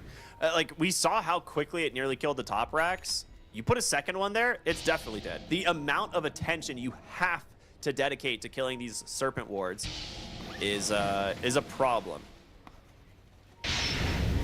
You just finished up the Aghanim Scepter for the Roar out. Who did they find? It's going to be the Brewmaster. He gets the jump away from now. He's going to survive to get on top of you, but there's going to be the false promise save. Tylon with a Refresher looking for Analog. He turns around, gets the Roar. They're trying to grab the Storm Spear. It's going to be close. A big crit comes through from the Lina. They get the kill. A 1-for-1 trade, but Analog on the run. Hector is doing a ton of damage. He gets the kill, and Lina forced to TP out. They get the... Okay, apparently Tusk is just fighting his own battle on the other side of the map here. Illich, he did Primal Split for this. Needs to be careful. Does have that Fire Panda running pretty far, but the Earth in some trouble. As there's the Hex immediately. He does have a Refresher, but he's not going to get a chance to use it. When Lina is finally free to just stand and attack with max stacks, I mean, it's so much. She was controlled up at the start of the fight, but that's why the Oracle pairing is so good in these situations. So you know you're going to live, you pop Satanic, you're confident you're going to come out full health rather than die. And even if you did die, like, the time you're alive is enough to get a kill. So this time, Storm is out, no buyback. The supports on Heroic, no buyback either. So it's kind of scary to push. A lot of the confidence Lina had is the Oracle behind her. They lost mid-racks during the fight. Oh, that one was a ranged barracks. It was probably going to fall at some point. But you're right, that is scary. I'm all for double Serpent Ward now. Like, just drop it top next time you get it. 40 seconds before the Storm Spirit is back up. Again, he doesn't have the buyback. But this game, still 75% in favor of OG. It just feels like they're so close to getting the win here, as the 5th Roshan is gonna respawn. You'll get it. Storm down 20 seconds. You have to get this. You have to get this one. OG has been a step ahead on all of these major objectives. You've got to get this one. It dies quick, dude. Yuma does so much damage. And with the last Aegis, I believe, going the way of the Dire, there's going to be no Roar, so they will not know the timing on this. This will be everything hitting the deck. The Dark Willow last time got a really good terrorize, but not this time. Analog picks up everything. They leave the Roche banner for now, a little bit afraid of what's to come. We'll back away. They didn't have space. Did they actually Maybe drop their gem? Yeah, maybe it's a big brain play. The gem gives the vision to... Oh, never mind. He picked up the gem first. Well, now you can't see the Roche banner, actually. What are those creeps doing there? I think they were following Victoria. Yuma in trouble, gets caught. Oracle, he's not in time. He's dead for 90, has the buyback, but Whisper in some trouble as well. Has to bat that BKB and run. Snowball out from Schofield, BKB from him. That's the longest range Shackles, but it will not be able to find the kill. Lina was not the one holding Aegis because she has her buyback. Really good play call. Can they force it out of her? You don't have Split, nor the Serpent Wards. BKBs got used. You might not actually be able to capitalize on this. I mean, you have Refresher and Aeon Disc up. He could just walk onto the high ground, get the Refresher, or the Aeon Disc proc, and then Refresher into Split. Like, he could do it. Will he, though? I don't think you would finish the barracks, is the thing. Yeah. See him try. Back. Weaver gets caught here. There's going to be the roar of the BKB. Surely he doesn't die, but he does. Yuma buybacks into the game. Deletes them, and now they've got to get more. They do. A nice root from the Oracle will find the Dark Willow, pulled back into an LSA. She will burn to Whisper. 2 dead as Heroic. It's a heavy buyback commitment. You need to try and get something out of this.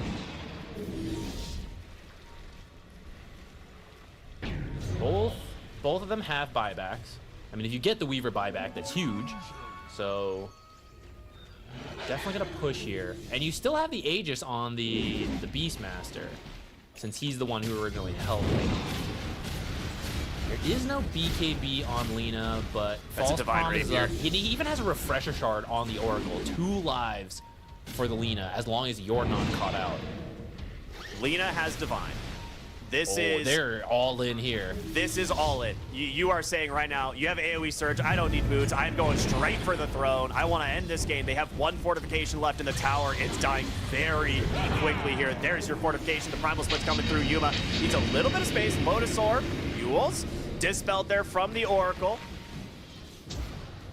Patient hold. They do not want to have to buy back on the Weaver, but you might not get a choice. Cheese now dropped on Yuma as well. BKB up in 13 seconds, counting down. Tier 4.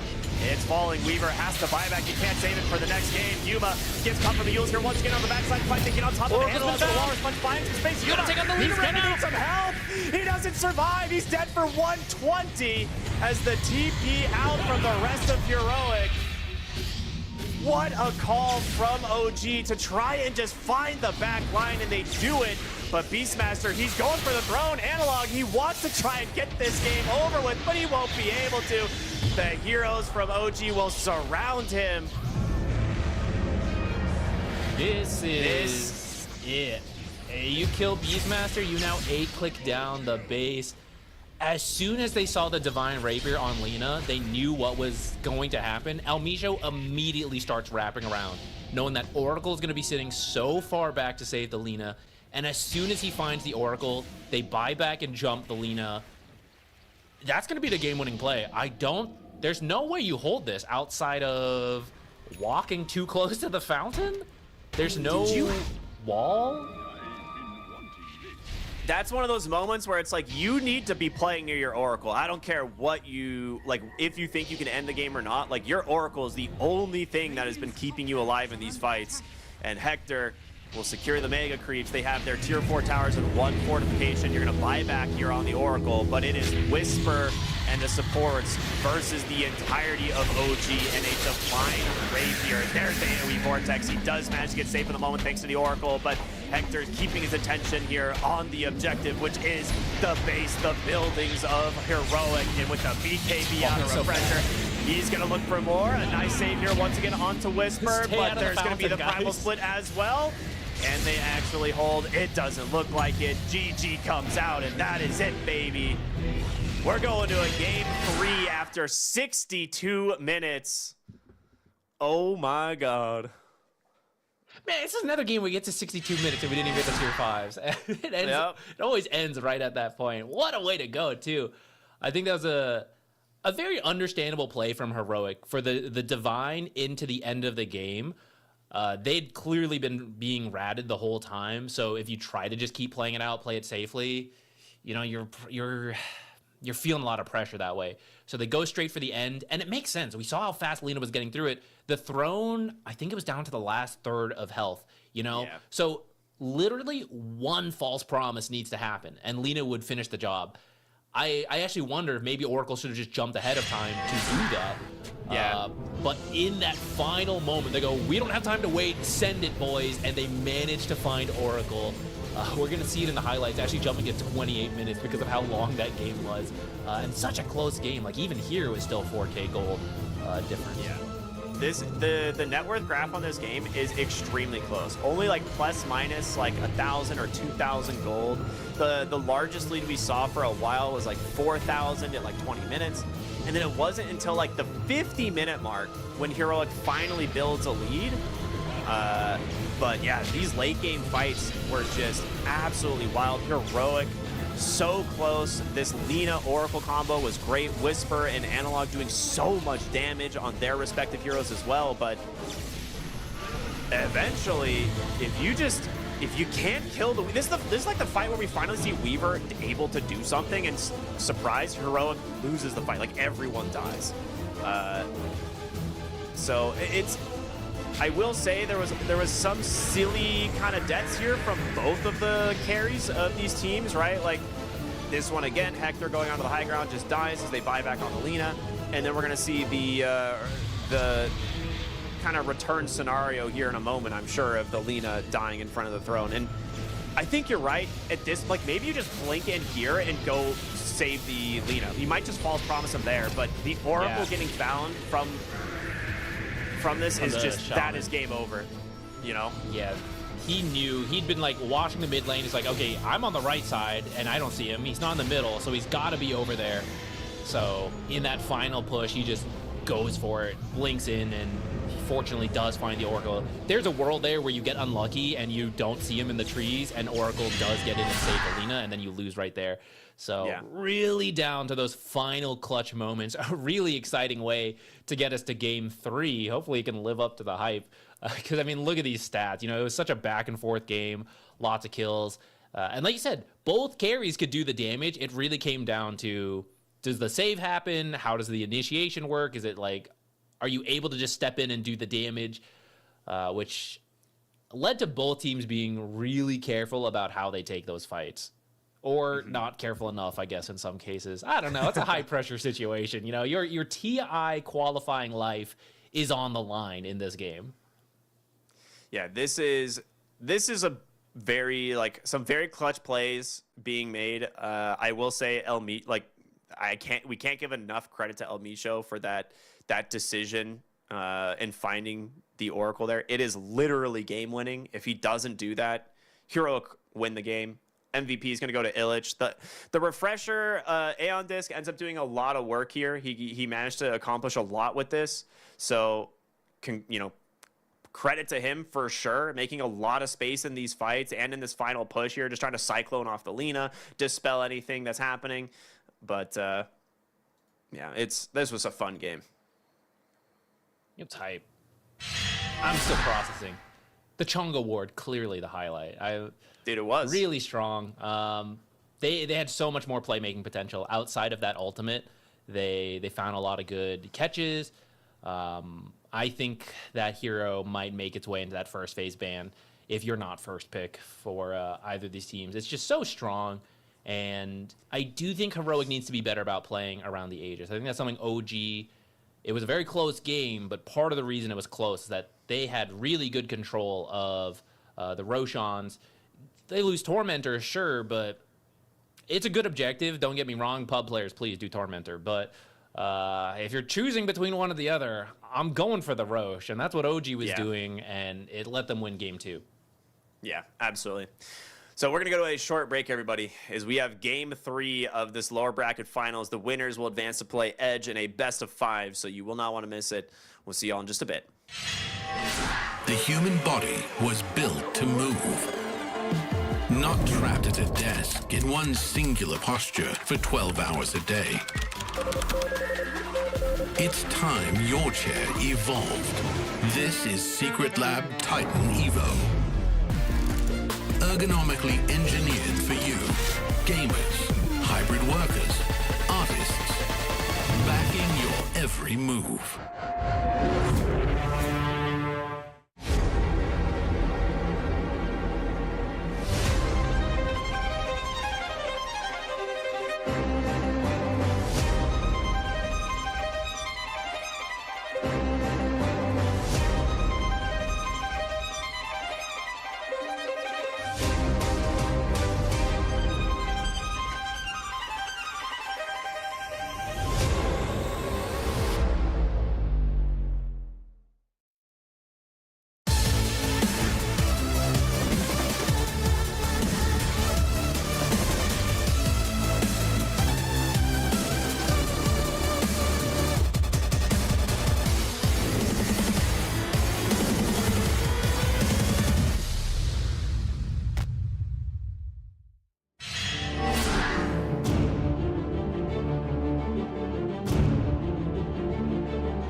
We are back here for the conclusion of this lower bracket finals at TI's closed qualifiers for the South American region. My name's Cryptic, here with Z Quixotics. Heroic versus OG Latam, living up to the hype here. Game one that was kind of slow for a while and then just exploded. Heroic completely ran them over. And then here in game 2, absolutely back and forth, going the distance of 63 minutes. Pretty fun. Yeah, I think OG made some good moves in the first game as best they could, but I think their draft really held them back. But now, here in game 2, I think it was a much closer draft, strengths to both teams, and we see that play out, right? Both teams making plays, feeling the pressure, making some mistakes. Those lead to the exciting games we got, though. So I'm really excited to see what happens in game 3. I don't know if it'll be able to live up to the hype of Chungo Ward, but I'm ready to see what they got. Dude, Chunga Ward did a lot of work last game. I was kind of surprised. I was wondering, like, how would it do? It did 10,000 damage last game onto heroes. And then in terms of, like, building damage, Shadow Shaman did, where'd it go? 11,500. So pretty successful, if you ask me. That's like, those are pretty solid numbers. So maybe Chunga Ward is just the, you know, a little bit underrated as a facet. Chicken Fingers, I get why people like it. Like an extra second of stun onto a hero before you have to go for the shackles, allowing your team to close the gap is great. Super annoying in lane as well. But yeah, that ward seemed to do some serious work last game. Yeah, it's crazy though, because like that's not even the most impactful thing he did. It is like the game-winning find on the Oracle at the very end, which that's just the base kit. So then it seems like Chicken Fingers for better lockdown. I mean, it's obviously an extra hex on the auto attack, which, I mean, could have made some pretty big plays in this game off of that too. We saw some very close moments that just a little bit more lockdown could change the fights, but much better early objective pressure with the massive Serpent Ward, not only because of the extra damage it gets and the extra health is what lets you take Roshan, for example. We saw, 13-minute Rosh? That is so early into a very early tier 2 tower that the normal Serpent Wards wouldn't be able to help you with.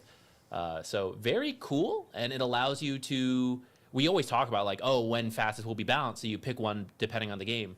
Maybe it's, hey, we need more objective pressure, take the massive Serpent Ward. Oh, we need better lockdown, go for the Chicken Fingers. Very cool. Very much expect to not see it again, unfortunately. I think this hero has proven to be too strong throughout the qualifiers. It's won both games, first on Heroic, now on OG Latam. So game 3, kind of think whatever team has first pick, right? Shadow Shaman would be up there. And this one, I believe, will be for Heroic. I'm sorry, for OG Latam. They are going to have first pick. They won the coin toss, and that's what they've selected. I agree with you, man. I feel like Shadow Shaman is too good, but now you have to wonder, like, what heroes do you actually let through as a result of banning it? Because both teams have definitely prioritized a lot of core bans in these openers. You know, do you dare let back in, you know, any of Whisper's terrifying heroes like the Timbersaw? Nope, absolutely not. Immediately banned. His Darkseer was amazing. 10 seconds. Played in a different way than we usually see. Typically an aura builder, fast team fights. This time, a lot of farm speed from the Helm of the Overlord build, and then went for more individual pick-off type items. Had an Orchid, sold it later, got a Hex, Refresher. So kind of setting up his team in a different way, but very much high impact still. I think no matter what hero you end up with on Whisper, he's always been such a high impact player. There it is. There's the Shadow Shaman ban for Heroic. They don't have first pick, and they're not willing to give it up. I don't blame them, man. The hero is too good. It literally does everything. Like, I actually don't know how you beat this hero in current year. They banned the Magnus after game 1 performance. Not surprised. Whisper, absolute beast on this hero. So they'll get rid of the Bristleback. Now, will the Undying slip through, or are we going to let the Undying... I mean, they addressed it fairly well on Heroic, but I think part of it was just a draft oversight on OG. So we'll see what they do to adjust for that. And not only did OG not have stuns in that first game with the Undying offlane, but they also instantly revealed it was Undying offlane by picking Undying into 2 supports. So there was no flex whatsoever of like, oh, you better still be careful about melee offlaners, like it could be an Undying 5. It was just like a miss in my books. Hopefully they learned the lesson because Agree. they do have the option if they want to open with the Undying again. I think last time took out, let's see, all their bans from that first time they went for it are gone. Okay, the Bat Rider, because you add in the Shadow Shaman ban this time, the Bat Rider slips through. That can have flex. I hope they keep that flex there, but at least has Lasso, which is a stun. Much better than game 1, no stuns. 10 seconds remaining. Dire team. I like the Bat Rider a lot. I think banning the Oracle makes a lot of sense. They're going to immediately grab the Abaddon as a result. So whether this be for K1 or for KJ, we'll find out. We don't really see off. Oh, hello, Analog. How you doing, buddy? We don't really see. That's why. Okay, gotta change jerseys. After game like 2 some of the was recent sweaty, updates, man. yeah. After some of the recent updates, we don't really see offlane Abaddon all that much. So I am curious if that's gonna be kind of where we go with like. If Whisper's willing to pull it back out, or if we're gonna be, you know, this is K1 or KJ's hero, we'll see. Yeah, the Abaddon, very good versus the Bat Rider, but has been nerfed. So not as good as a core as it used to be, but recently just got that buff to Healing Mist. And I was wondering if we would see that come up a little bit more. If it just ends up being a support for the Bat Rider, I think that's fine. You need way more stuns now, though. You cannot depend on Lasso. Yeah, I agree. I mean, picking stuns into Abaddon is always feels bad, but you don't really have a choice. Like, you still He's need only to, got so many saves, so Yeah, you need an overabundance of stuns. Heroics turn to pick. Dire team pick. What's it with? Okay. Pango, kind of a safe pick, but still very impactful. We don't really see it that often, especially this early into a draft. So I'm a little bit curious as to why they feel it's worth grabbing immediately. It does have flex, and potentially the Abaddon. I haven't seen him that much since the patch, so I don't know if teams actually feel there's flex, if like, oh, he's only a support now, or if he's like made his way back as a core. But the fact that he could flex, right, it's very confusing based on these first 2 picks where everything is going. So it gives you a lot of room to move stuff around on Heroic, who does have second pick, right? So maybe some cheese stuff can come out at the end when you keep things this flexible. We're going to see the Muerta from OG. That's actually one way to deal with Abaddon. Not only is the calling really good, right? You try to ult yourself to remove your stuns, but then it's like, oh, I'm just silenced again by another ghost, so you can't actually save teammates. Or you remove the silence, and then they're just hit by another ghost right after. You could also be dead shot away, so you can't get ranged of your teammate you're trying to save. Kunkka comes out. We've seen Kunkka be, speaking of flexible heroes, not to like hammer that into the ground, but Kunkka has been moved around all over the place in all the core roles. Has varying item builds, but tends to be a pretty quick radiance into whatever else the team needs, depending what role he's in. Some solid combos there. Either he lanes with the Muerta, maybe you end up laning with a Bat Rider. I mean, that could be good too. They do go back for the Ancient Apparition. I do think like Kunkka is just. This is where it's like in the Pango pick slot. I think I would have rather it just be Kunkka because he is just generally a stronger hero. But maybe you're afraid of the Bat Rider in that type of a matchup, so you just go for something that's a little bit more mobile, maybe better at like playing into the Bat Rider lanes. I'm wondering where your setup is now going to be for the Ancient Apparition, because last games we've had the Beastmaster, it's now banned. You don't have the Magnus either, so you do need some form of setup. Now, it could come from another support. I think at this point, it's confirmed that this is just going to be K1's Abaddon. I'm sorry, not K1. Yuma's Abaddon. I don't know why I kept assuming it was K1 playing that hero, but here we are. There's your Clockwork. Hard. There's a K1. K1's in the game, and he's so well known for Abaddon. It's just a natural association. But it could be either Yuma or Whispers. Like, we don't really know exactly where it's going yet. I think with Clockwork now picked, you can move either AA or Clockwork to kind of either lane. Okay, now you definitely, I don't think, want to put Abaddon in the off lane.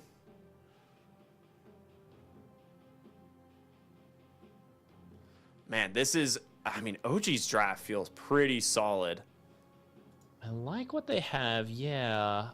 So you could run Pango off lane still and just creep drag with the Clockwork 4. I think Ancient Apparition 4 is not as good as it used to be. Ancient Apparition used to just be so strong that it was worth having him in the game, no matter what role. I think he's been nerfed, but still has value. I'd much rather see him as a position 5 this game.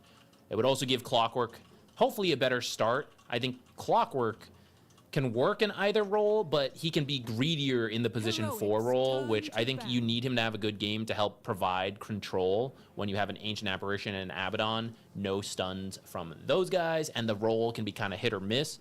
So in case this last pick doesn't have crowd control, you need Clockwork to have a strong start. Chainmail, offlane Clockwork, pause champ. Dude, feel free to stack up your Fury swipes as much as you want. I am invulnerable. That would be awesome. Alas, I don't think we will.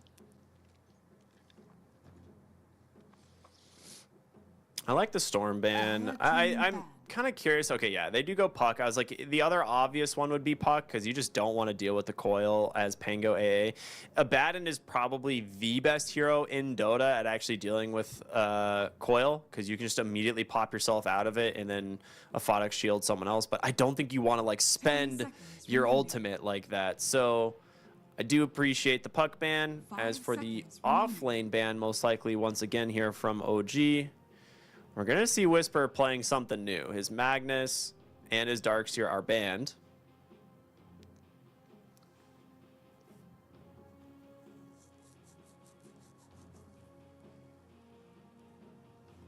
Is OG looking for here? They have some pretty good stuff already. I think the early playmaking is a little slow because a Bat Rider usually needs to get to the blink. And it's looking like a position 5 Bat Rider, so you don't get to be as greedy as usual. Kunkka X can be all right, but it's not really going to catch the Pango. I would have actually loved to see Venomancer. It would have been really good this game. Yeah, really good at preventing Ursa from doing much. That would have been hype. It's just Why'd they have to slowing give me his that game hope down so and then much. take it away like that? All right, they go back for the Brewmaster here. Very safe pick. Pretty solid in the lane. Doesn't do a ton against the Abaddon, but Brewmaster Bat Rider is kind of a classic. I think it will likely just be 5-position Bat Rider anyway, and they'll just put the Muerta there. 10 seconds. I mean, do you actually? I have no idea. Maybe you tried to run Bat Rider Brew, but with an Abaddon as the most likely the carry, like a lot of your Sticky Nate Bomb, Flame Break, you know, Cinder Brew combo is just completely broken when you go on someone. All right, last pick here. You don't have a lot of control to prevent the split from coming out. So It might just more be tied, control could honestly. be good.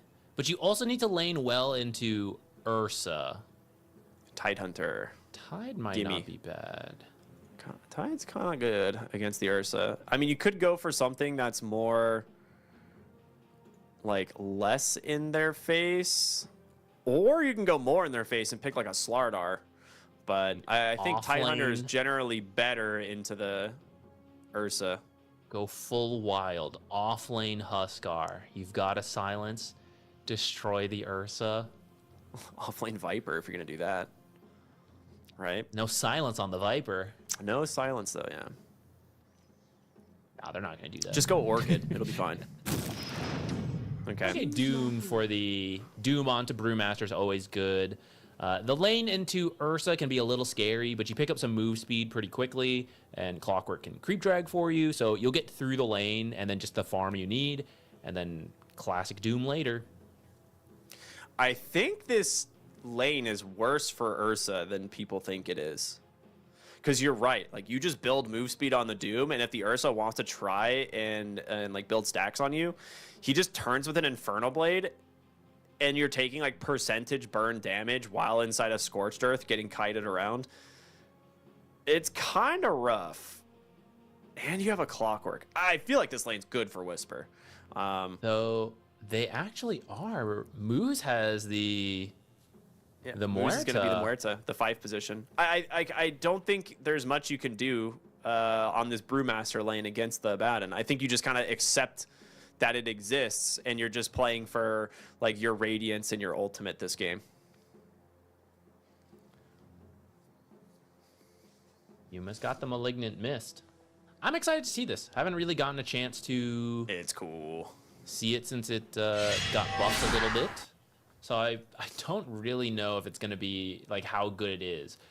For those of you who also maybe don't remember the change, Malignant Mist is the new facet. So Mist Coil does, it scales 40, 60, 80, 100% attack damage when you use it, and it applies the items and abilities. Yep. So kind of cool. You take more self damage than you used to, but I think as a core, it's not that big of a deal.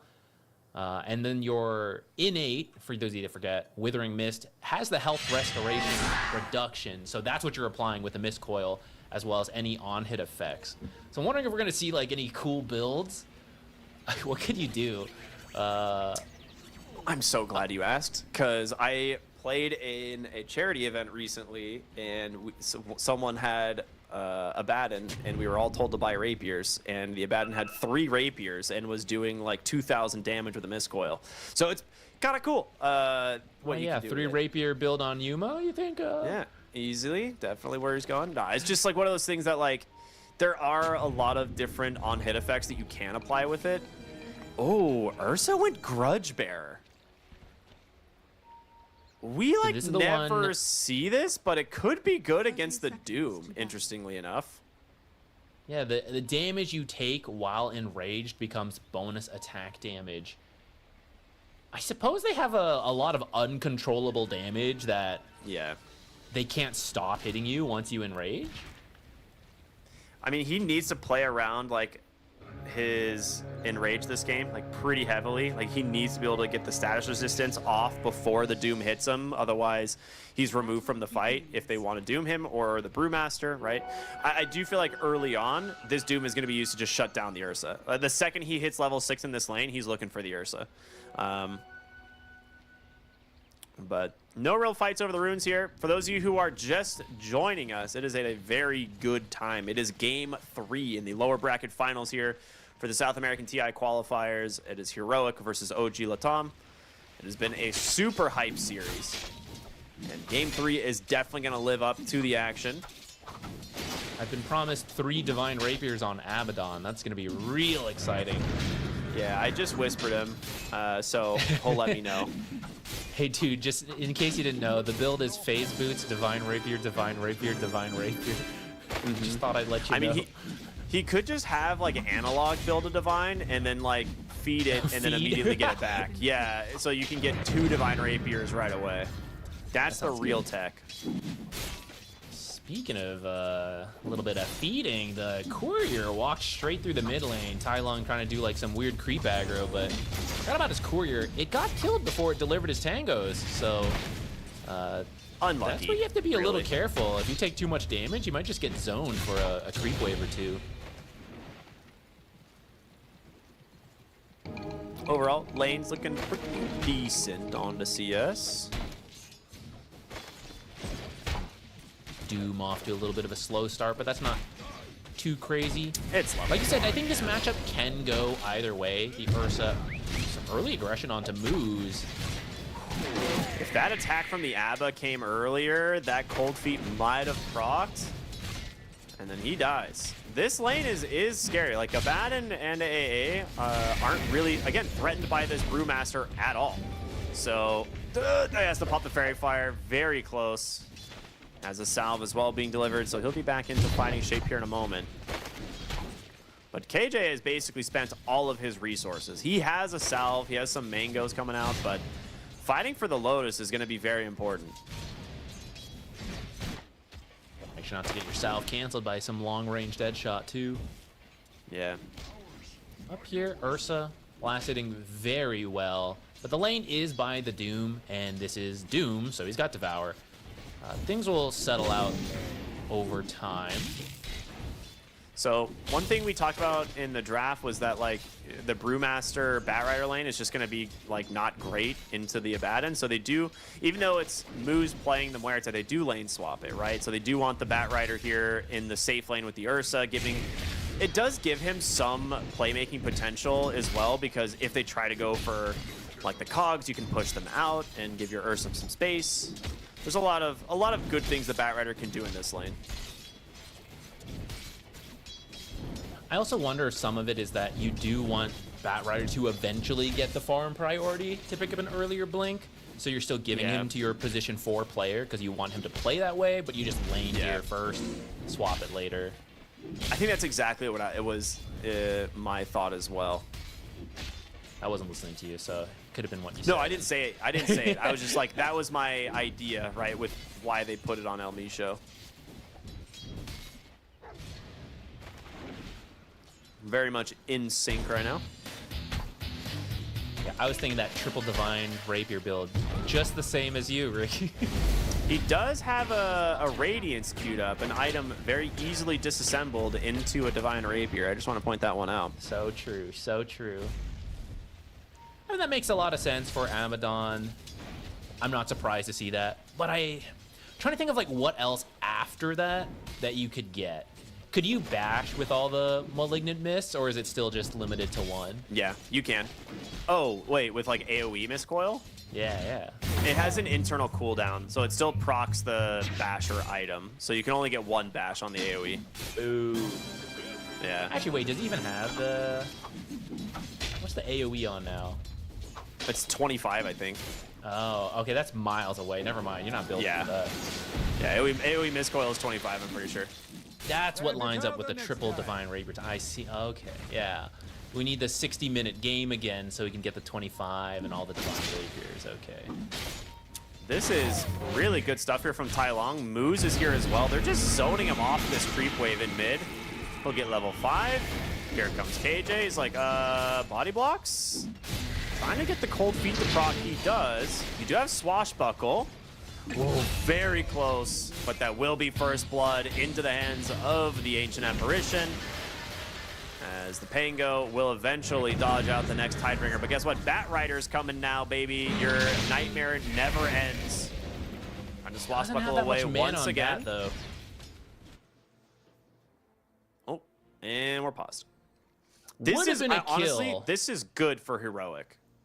It would have been a kill for Batrider if he'd had enough mana. I think you're right that it's now worked out. Pango did get zoned off a lot of CS, though, so he's missing a decent amount, but I think the Muerta kill salvaged it. If they manage to get Muerta out of there, I think this ends up being really good for OG.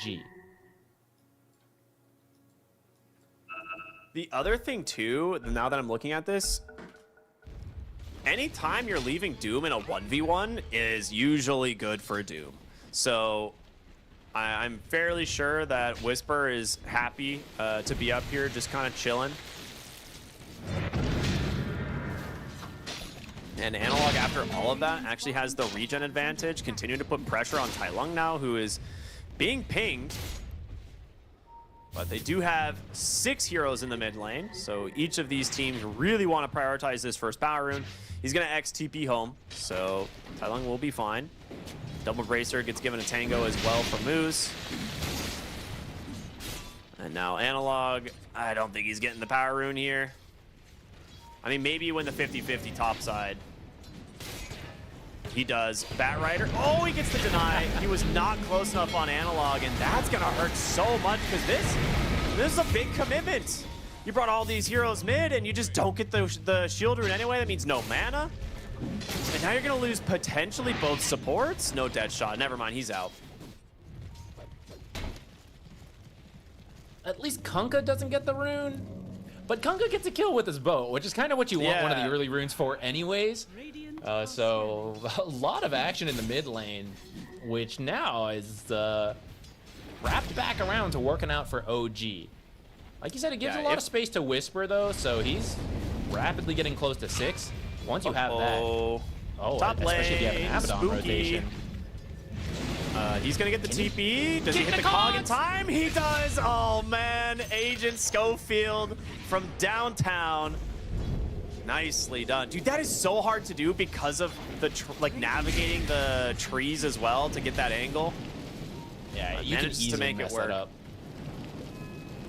Very nice. Well, that's now, so not only is that a good kill, but Ursa was kind of matching Doom's XP. And if you have Enrage, you're willing to stay in the lane. Goodbye, El Micho. But now Doom will definitely hit 6 first. That's a better kill, actually. Yeah, Abaddon that is not the yet 6. Primal split out of the bottom lane. Yeah, not quite level 6. That you just put that to good use.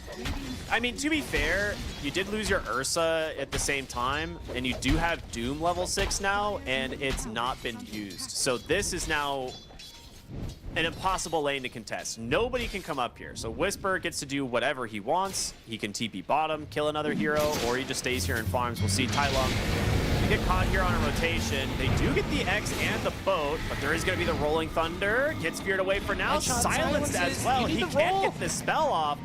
There he will finally use it as Tai Lung protected by the boat rum. Trying to keep him Hoping to inside get the knocked rose out of the pit here. Yeah, he actually cancels the roll to make sure he does not accidentally bonk him out. So Analog will get the kill. Radiant's bottom tower. A very deep, I mean, very heavy rotation. They bring 4 heroes, but they get the kill. Top side, Whisper, he might just do, yeah, he will. Hector with an invis. He's gonna TP out. I think Batrider might just die thanks to the self-damage as well. It's pretty close. Yes, it is. Oh my god, literally last tick. All right, yeah, Stoked really backfiring there on the Batrider. Dire's middle tower is under Yeah, no, 132 self-damage. I like how even that final bar is, though. That's really nice. Yeah, you can't... One hero cannot go top versus Doom, but if you rotate enough heroes, you can. And although you eventually get the Batrider kill, it does force Doom out of the lane. He had to TP home, use the ultimate not on the carry, so now Ursa gets to sit up here and farm. So I don't think OG will feel too bad about losing the Batrider like that. And in fact, Yeah. they're smoking back up here. Schofield's just going to try and absorb the XP. They're looking for the Huge jungle stacks, farm actually. here. Yeah, no Rolling Thunder for 10. Gets some shield crash here for some extra barrier as Schofield's going to run through like, okay, wait a minute. Maybe we don't want to contest this. There's a lot going on here. Maybe they don't have the Rolling Thunder cooldown. So that's a really Actually- scary one if Analog gets a Rolling Thunder off. Try to at least place a deep ward, but it's instantly removed by KJ. Overall, these early rotations, El Micho is suffering for it. Hasn't really... You helped kick the Doom out, but that wasn't actually a kill. That play doesn't work. You're level 4 at 10 minutes. We were talking about Haste wanting rune the spawns fast are on him. blink lasso.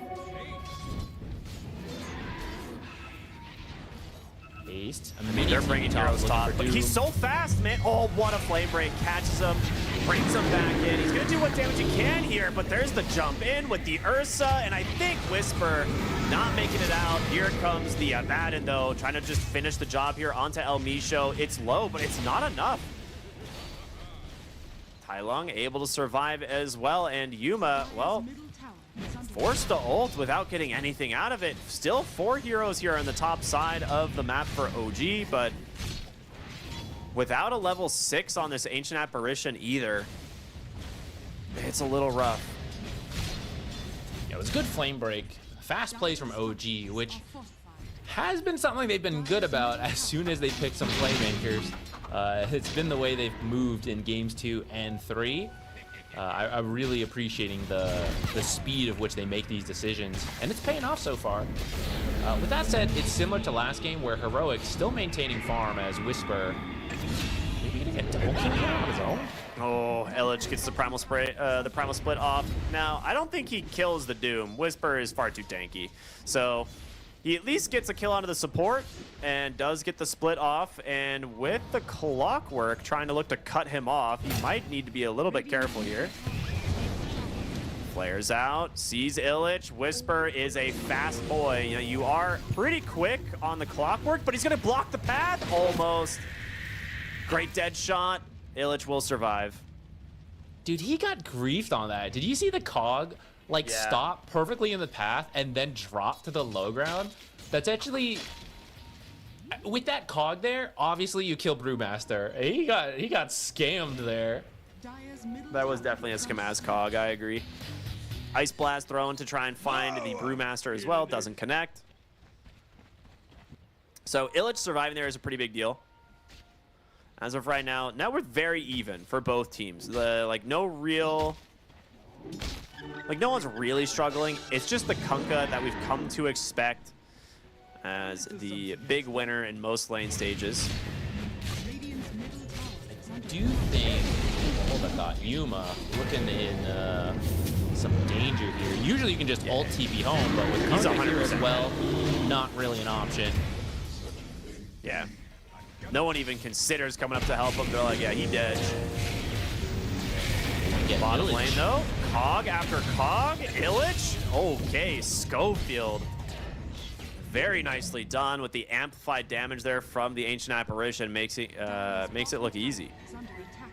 There's Trying a to lot of find stacks here, actually. A little bit more if you can. This game, the supports were really under-leveled because of how much they've been moving around.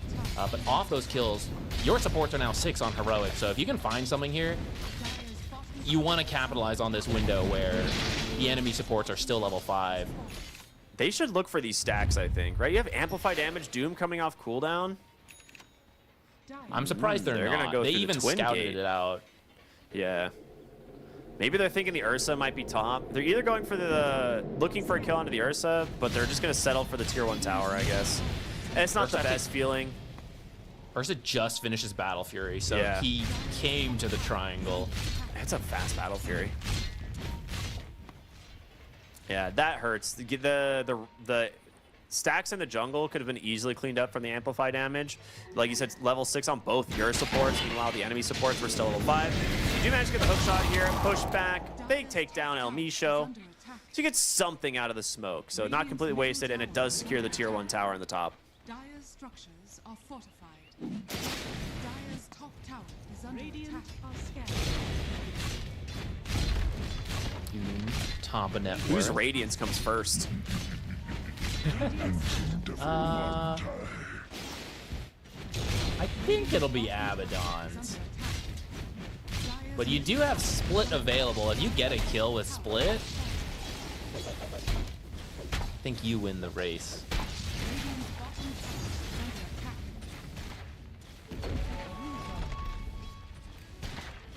He's actually backing off. Because he wants to go jungle to finish it. Oh, I guess no one's showing on the wave, so everyone's scared. Yeah. You're worried about this Doom, who could, it got nerfed, but you can still sell your items around, so he could have sold items, get a blink, and then catch you while you're pushing the tower. So it's a bit scary. They're going to leave Moose to push the tower in to try to finish it up on his own. If you get blink doomed, you're just a support, so who cares? No one's actually here, though, so this is a free tower. Radiant's bottom tower has fallen.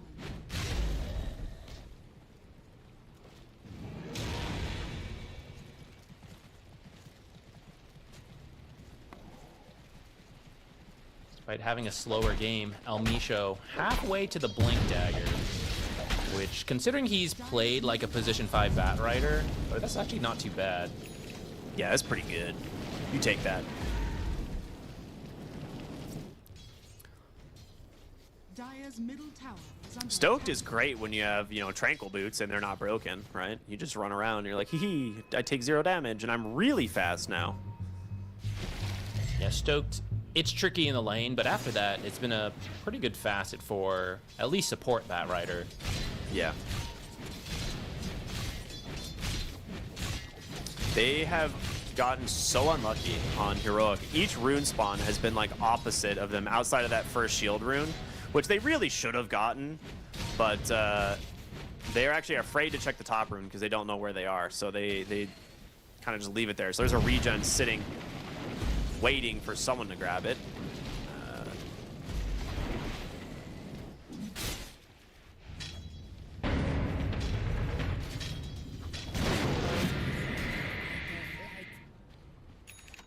Counting dead shot from Muerta. Make sure Ursa heads in the opposite direction. He does have his blink. Similar smoke He's hitting again. some nice timings.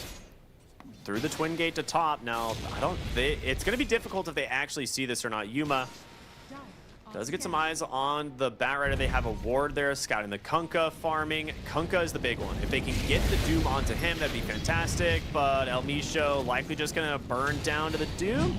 I mean, you can see so dang fast. The bash, Roshan! Roshan, no!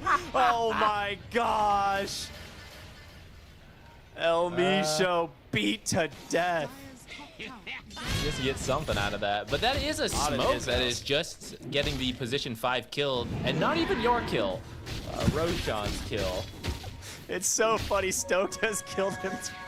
Firefly's killed him twice. That time because it aggro's Roshan, and previously just the self damage. Ursa on the bottom lane, forced to pop the enrage. He is completely isolated, playing the worst game of ping pong of his life.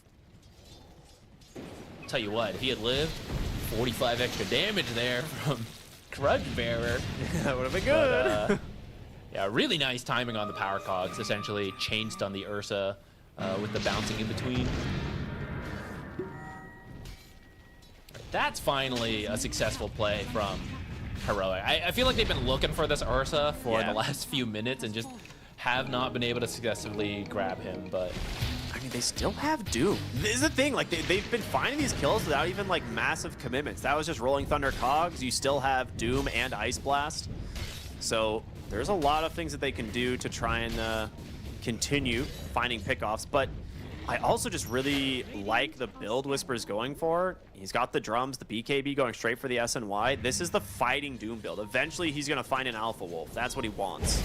El Misho getting chased down here by the Radiance here of Yuma. But Flair's going to connect, reveal him. There's the hook shot on through as well.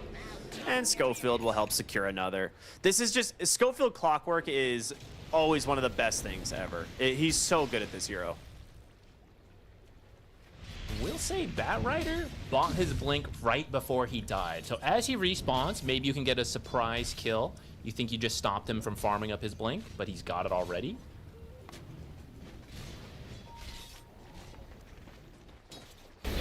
Tormentor in 40 seconds. Obviously, the Dire team has Ursa and Batrider, so they're pretty dang good at doing it. But if you can't take over this top side of the map here, this will be free for Heroic.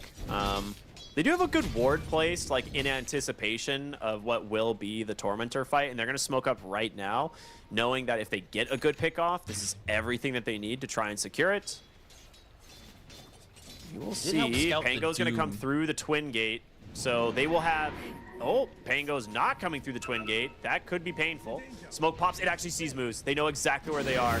Skofield's going to lock in, try and break them. Gets the cogs down. Whispers looking for the Doom target. He wants the Ursa or the Brewmaster. He gets the split with the lasso. It finds the Doom. He doesn't get the BKB. He's dead. Ice Blast going to connect here onto K1 as Schofield stuck inside of all of these Brewlings. Yuma will run in. There's going to be the Rolling Thunder now coming through, trying to find some targets here, but Illich gets the job done here. They get another kill as the Ancient Apparition goes down. Ursa just cleaving through this fight. It's a disaster here for the side of Heroic, just bleeding one after the next. They will try to TP out, but Illich gets the kill. No evasions procs for you.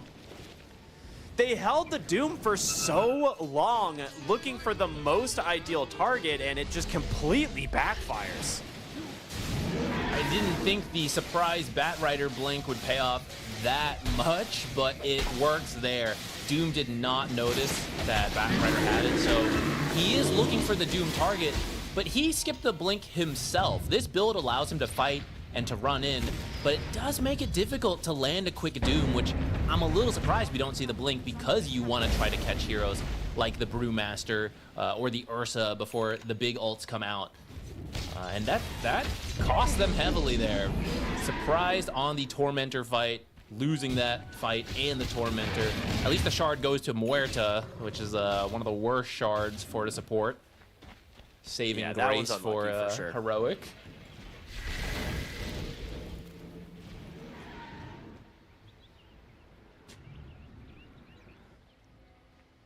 Wow, that was such a good play from OG. And that's surprising because Heroic, they got the smoke break and the vision from the ward to have a pretty good idea of where they were. But good positioning from the Brewmaster. He just was so far away from the Doom, and he really greeted out for that kill. On bottom lane, Analog, he's dead. Ursa has more than enough damage to find the kill. Ice Blast will come through. Now, do they have the damage? No, Hector's just going to BKB and turn away. Yuma, however, He's available. hook shot, Actually, hold up. Schofield. Schofield. Follow up though? He has a Yules. Yuma's gonna make it in time. I think they can chase him down. The Radiance will be enough damage. He gets him. That's a great kill. All right, the supports here on Heroic doing a lot of work, but now Yuma's in deep. Where's your Doom? He just respawns in the base. Yuma needs help. He's not gonna really get it, is he? Cyclone just completely locking him out. And with the Ancient Apparition, a BKB now being committed as well from Tai Lung as they look for Schofield. El Micho should be able to run him down with ease. They lose the Ancient Apparition. It ends up being a 4-for-1. OG are fighting exceptionally. So Doom was there earlier, but actually BKB TP'd out. Maybe a little bit preemptive. And yeah, you get the Ursa kill, but you lose 4. And Doom is still available. This kind of goes back to, it's really hard for him to find a Doom target with the build he has. And I think they thought they would be okay, depending on the hook shot and the roll, but it's clearly been very difficult for them to approach fights. I just feel like their strongest hero is Doom, and he hasn't been able to do much. Hook shot in, they find the Brewmaster. Yeah, he's gonna need to split, but no cooldown for 15 seconds, so they didn't get him the first time. They will get him this time. Okay. That was a little scary, that they almost got him away by Bomb. knocking him on the high ground. Yeah. So right now, Whisper could buy out his Sanj and Yasha. Okay, I was like, I feel like you either do that or you buy Blink, and if he buys the Blink, he is tired of not finding his Doom target. It'd be the perfect time if you head to Roche right now. His Blink reveal would be amazing. Ice Blast is coming. That's gonna do some work. Get in Be there, careful. Doom. Doom's gonna blink in. He just immediately finds one. He's gonna Doom the other. Tai Lung's dead. Ursa will certainly die to that Doom. Now the question is, can he find him again? El Micho battling out here with KJ. Oh, swashbuckle off the mark, but apparently unnecessary as well. Hector gets the blink out. The chase for more. He should. I feel like he should be fine. He is. He will survive. Whoa. There's no way. Oh, okay. Hook shot just off the mark. Great dodge there. Good movement from the Ursa.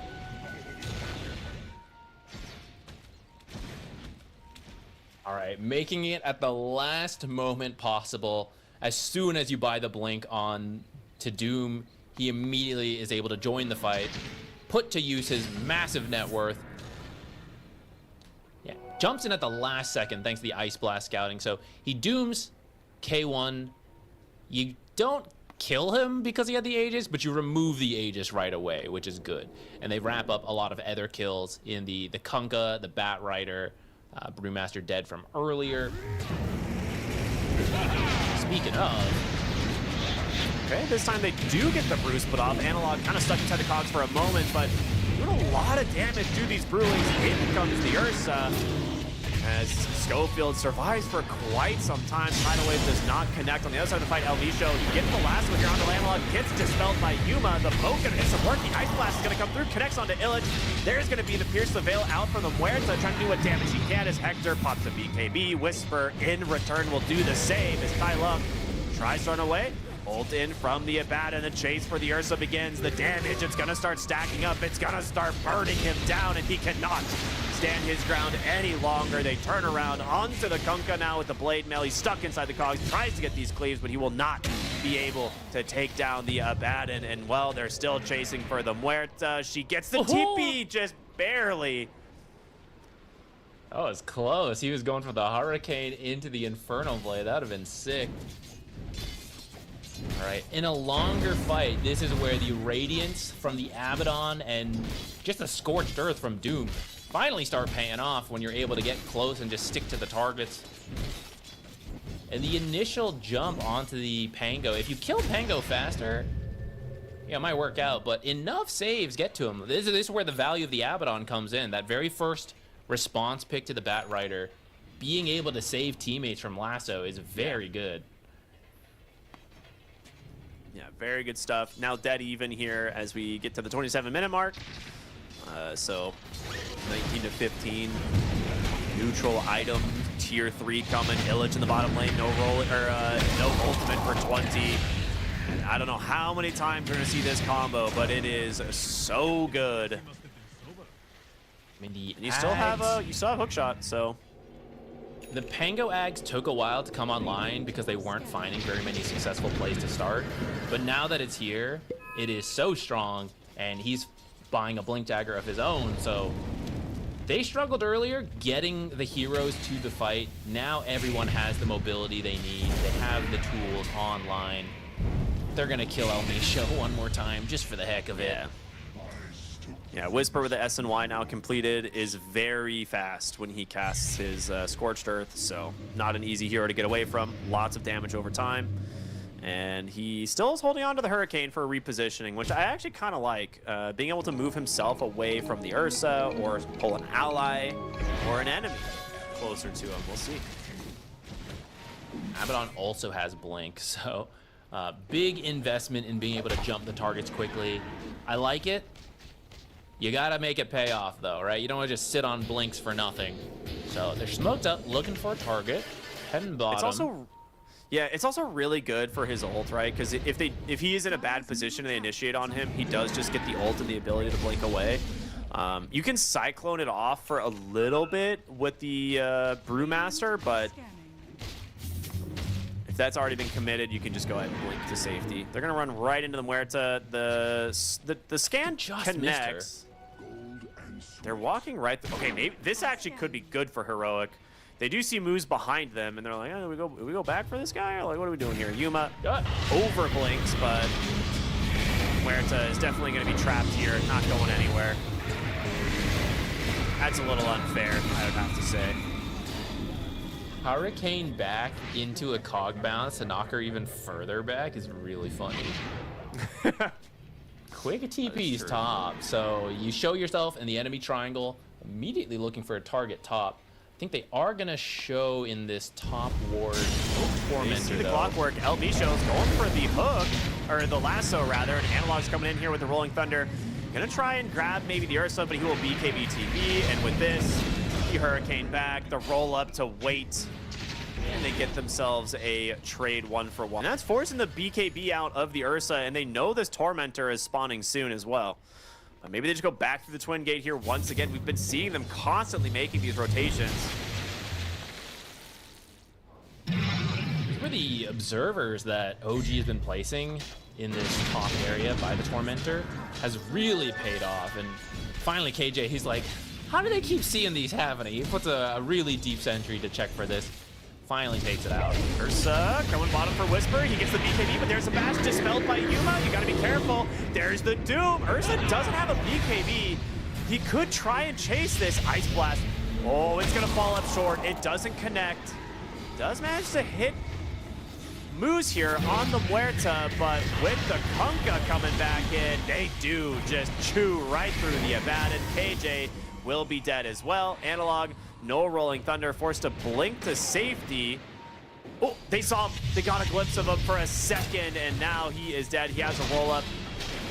We'll be able to pop it. Rolling Thunder in 5, blink in 1, not gonna get it. Really well played here from OG. They get themselves a series of kills, and this will be another Tormentor going their way if they want. The dead shot that gave them vision of that? Yeah, dead shot. That was wider than I realized. Heroic needed to be a little bit more careful. They were the ones trying to make the play, and I think that's why they had the confidence, even as they realized, like, oh, this was scouted by an observer. But that actually should then... You should be careful of, oh, maybe OG's going to try to capitalize on this and jump us, and that's exactly what happens. OG had the numbers ready to go, and so even as the rest of Heroic shows up, it's just a little bit too late. They've lost too many heroes, and Now you're going to lose that Tormentor. Moo's almost dying to the Tormentor. Who that goes for? Oh, self-secured for the Ursa. That's good this game. I mean, the Doom, it came out while the Ursa was in Rage, so he got so much value out of it. Out of that in Rage, like, Doom only lasted like a few seconds, really, and he just comes right back into fighting shape. They definitely seem like they were on different pages. Like, Yuma wanted to go in on the Abaddon. Whisper's like, no, I'm out, dude. I threw Doom. Maybe he saw that it hit the Enraged and knew that they just didn't have kill threat onto him, but kind of surprised. If the Ice Blast hits there, totally different. That's true. They could have maybe chased further with that Ice Blast connection. But that's part of the struggle. Like, if you're starting the plays, it's much easier to land up the Ice Blast. When the enemies start the plays and you just have to react to it, that's where Ice Blast gets a little tricky, and it isn't like that. Smoked up, looking for Ancient Apparition here. That would be a great find. There's going to be the lasso. Analog with the Rolling Thunder goes in immediately, but you have lost one. Analog needs to be careful.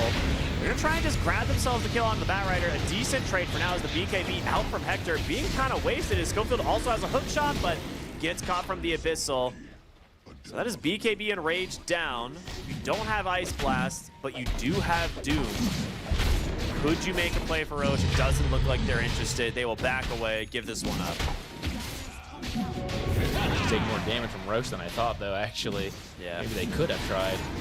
Yeah, without the Ice Blast, that's kind of the perfect target to find. Everyone else is fairly tanky and might live through being jumped, but Ancient Apparition is so squishy that they immediately kill him, and without the Ice Blast helping you out in these team fights, doesn't feel like you have enough damage. Quick rotations top. Gonna find Whisper. He could just Doom here? Ursa. Oh, no. I was like, he could just Doom Ursa Very and take fast. the Aegis, but decides not to. They dropped Roshan. What is that? Did someone drop Roshan's banner in front of Doom as like, hey, what if you walked back for this? Wouldn't that be cool?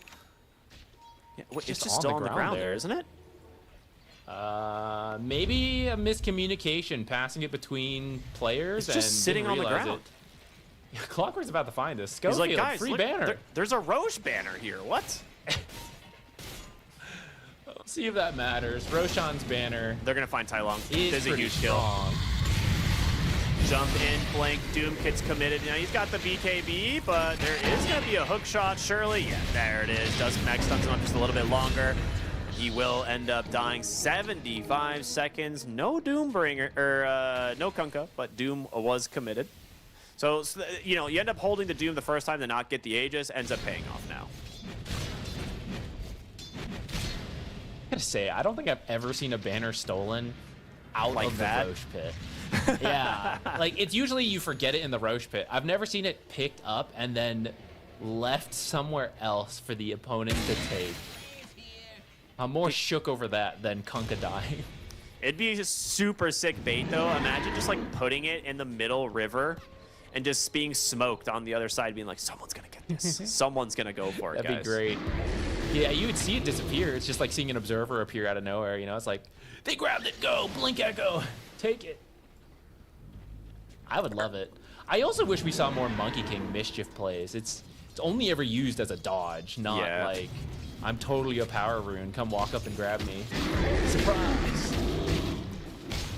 K1 here, very farmed, finished up a Nullifier now.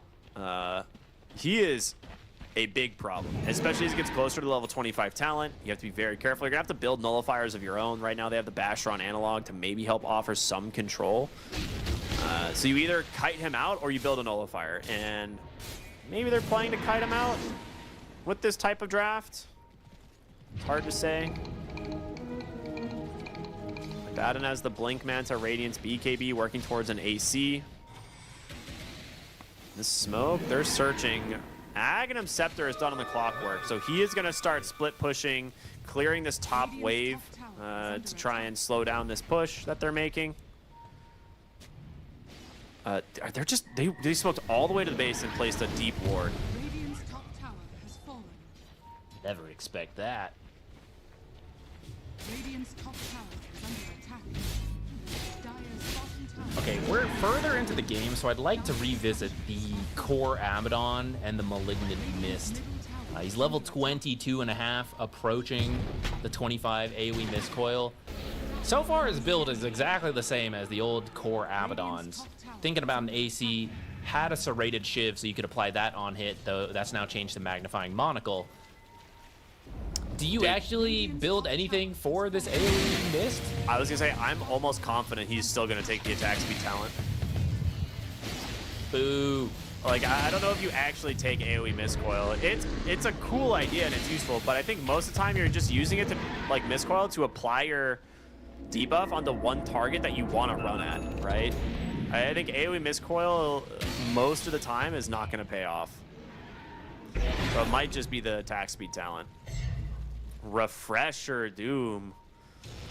Monk of W.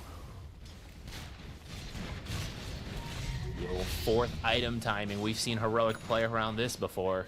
Yeah. Aegis, 45 seconds left, so just wait this out, They potentially. get the Alpha Wolf, by the way. He has it now, finally. Oh, he's ready to go. Truly the fourth item timing. Giant Small. Dude, this guy's going to hit so hard. It's actually, yeah, this is crazy. Okay, so what do you go in? If you can Doom the Brewmaster before split, and then either Kunkka or Ursa before spells come out, I'd say those are your main targets for the Doom, Refresher Doom. And then just stick on a target, like whatever your team is hitting, you join in, and you'll actually add so much damage as this Doom. This is such an insane place for the Ursa to be right now as Aegis is expiring, because you'd probably expect Heroic to be smoked, but they're not, and instead it's OG that is smoked. There it is, the smoke will come out. Now Yuma's gonna walk right into Moose. He gets the quick use of the ultimate, as they're gonna try and bait out something here on the other side of the fight. Who do they find? It's Elmisha. Okay, that's a pretty big grab. If you can finish the job, Pango should be able to. Quickly cleans it up on the other side. K1 in some trouble to jump in. They get the Doom. Great hook shot.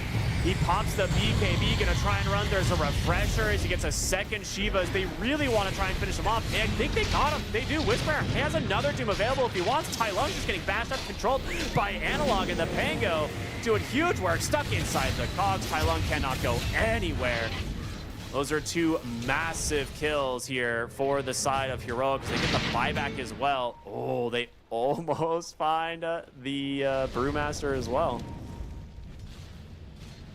The Aegis expired just before that, so no second life. You actually still have Doom available, and he's looking around, trying to find one more target. Oh no, not That's the a time to be dieback. catching a Watcher. That's a dieback. I mean, this is the thing, right? Doom is so farmed that if you're solo, you are dead. Mid lane, they're going to find themselves somewhere. So she does have to pierce the veil. Going to be forced to use it, but going to be hard to get away here as the Radiance is doing a lot. There's tons of flares. Does Yuma want to commit? He has a blink in a second, but yeah, diving past tier 4s would be a little sketch. Thinking about the miscoil, you finish the job. Even with that little extra chase, you still got 30-ish seconds. This is the tier 2 down. I guess you don't have to poke high ground. You're actually taking 2 tier 2s right now, which is really nice. Yeah, they just blink out, play it safe. Tormentor, I think, has been killed pretty on time if they want to go for that before Roche is starting to spawn.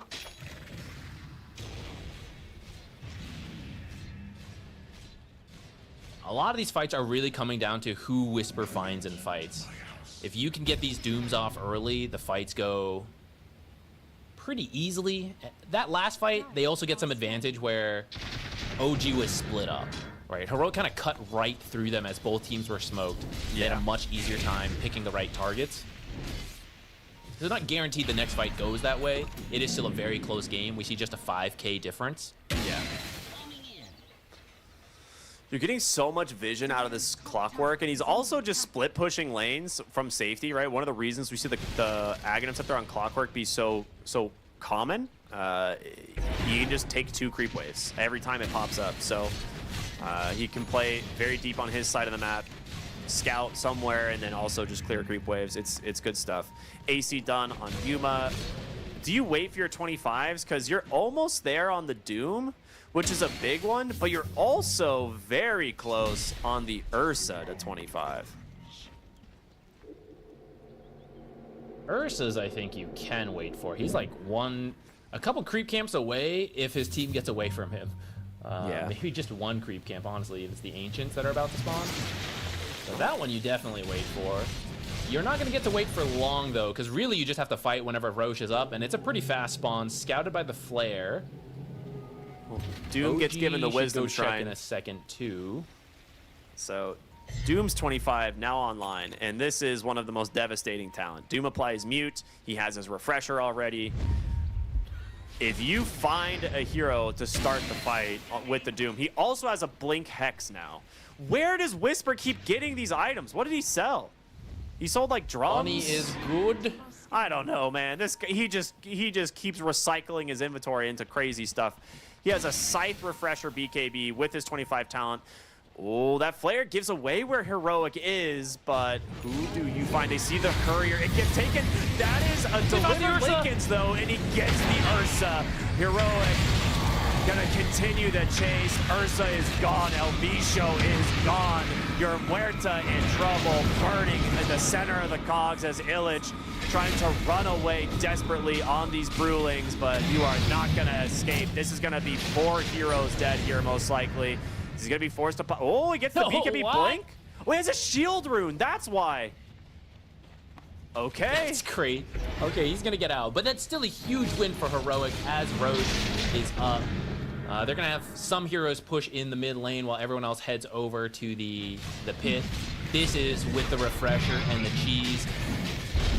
Rocket Flare gave Heroic away, but a Courier gives away OG. Whisper just blinks in, and that's the surprise Hex reveal. Ursa gets nothing done in that entire team fight. Hex straight into Doom, breaking his items.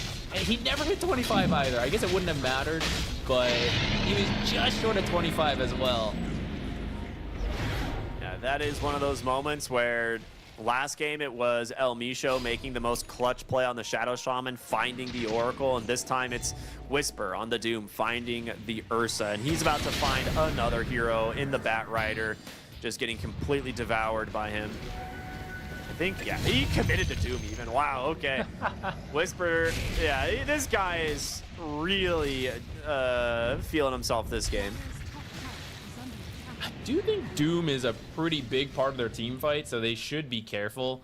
I think the nice thing about using Doom there is that it relatively lines up with the Refresher Orb. You know, wait 100 seconds, you'll have both. There's Bat Rider's dead, so you can push right now. Oh, Yeah. I've seen this before. Roshan banner dropped on the floor. Guys, someone go grab that. I wonder if it's just, yeah, worried about the lasso more than anything. And they're like, yeah, we'd rather just kill the Bat Rider and maybe we force his buyback, but now at least there's no lasso. He's gonna spawn soon. I don't think you push this that hard without Doom, now that the whole team is up.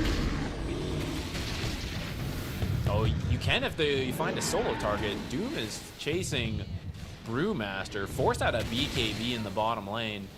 All right, there is a window here where you have double Doom and they have no BKB on the Brewmaster.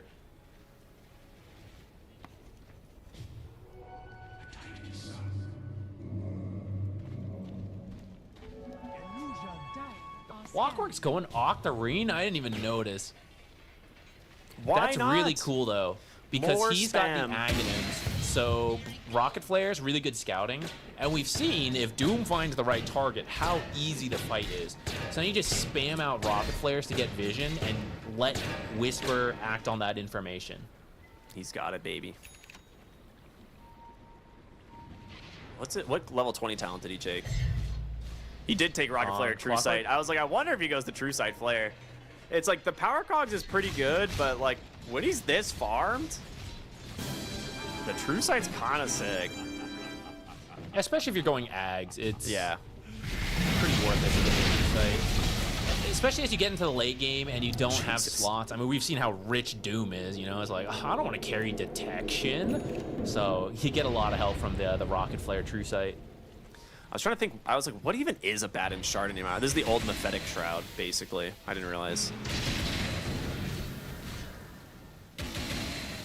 my Divine Rager on this Abaddon? I've been lied to.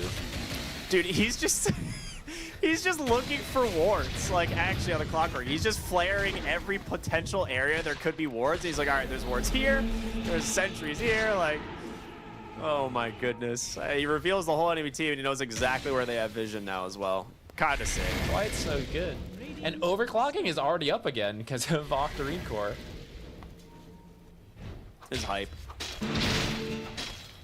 He'll just pop it again and start taking the bottom wave because he knows it's pushing in. Usually you don't have the mana to sustain this, but the Octarine Core and Yules, along with the Mystical Enchantment, you can actually do this endlessly. This is so stupid. Like, you actually just could, yeah, it's actually nuts how good this is. It's like 30 to 40, or it's like a 40% uptime. Dire are scaling. And this is why you still would not have eaten any chainmails if you took that facet. 50 minutes into the game, still filling out your slots. Hang on, guys. I'm almost at the point. I'm gonna start eating chainmails. He's getting farmed, man. He's just clearing, like, bottom wave will never push in from OG. It's just not possible because of this clockwork. They're gonna find a shield rune here on the bottom side. See who decides to pick it off, and yeah, Yuma goes in, gets the D ward as they know that there's a ward there. Whisper will take Dire's bottom the shield tower rune. is He's under actually attack. got the dispel creep, kind of cool. Way to break the Lincolns that Kunkka has and the Ursa has. Brewmaster has one too, actually. I didn't realize they all got one.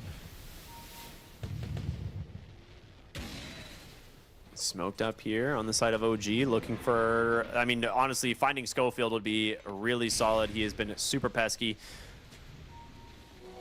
Aegis is expiring if you can find a fight now. But Yeah. Heroic reads it. They're all backing up.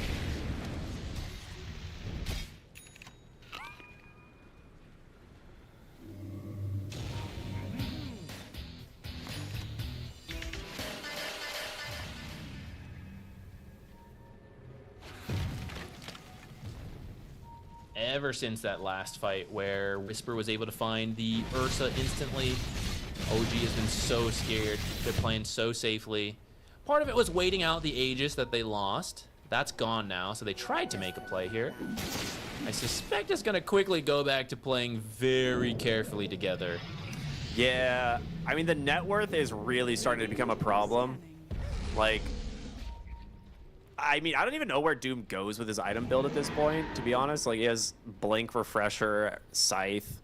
Like, maybe he goes an Aghanim Scepter just because he can, right? Like, what is the next, like, general item? I think he bought an Overwhelming Blink, maybe.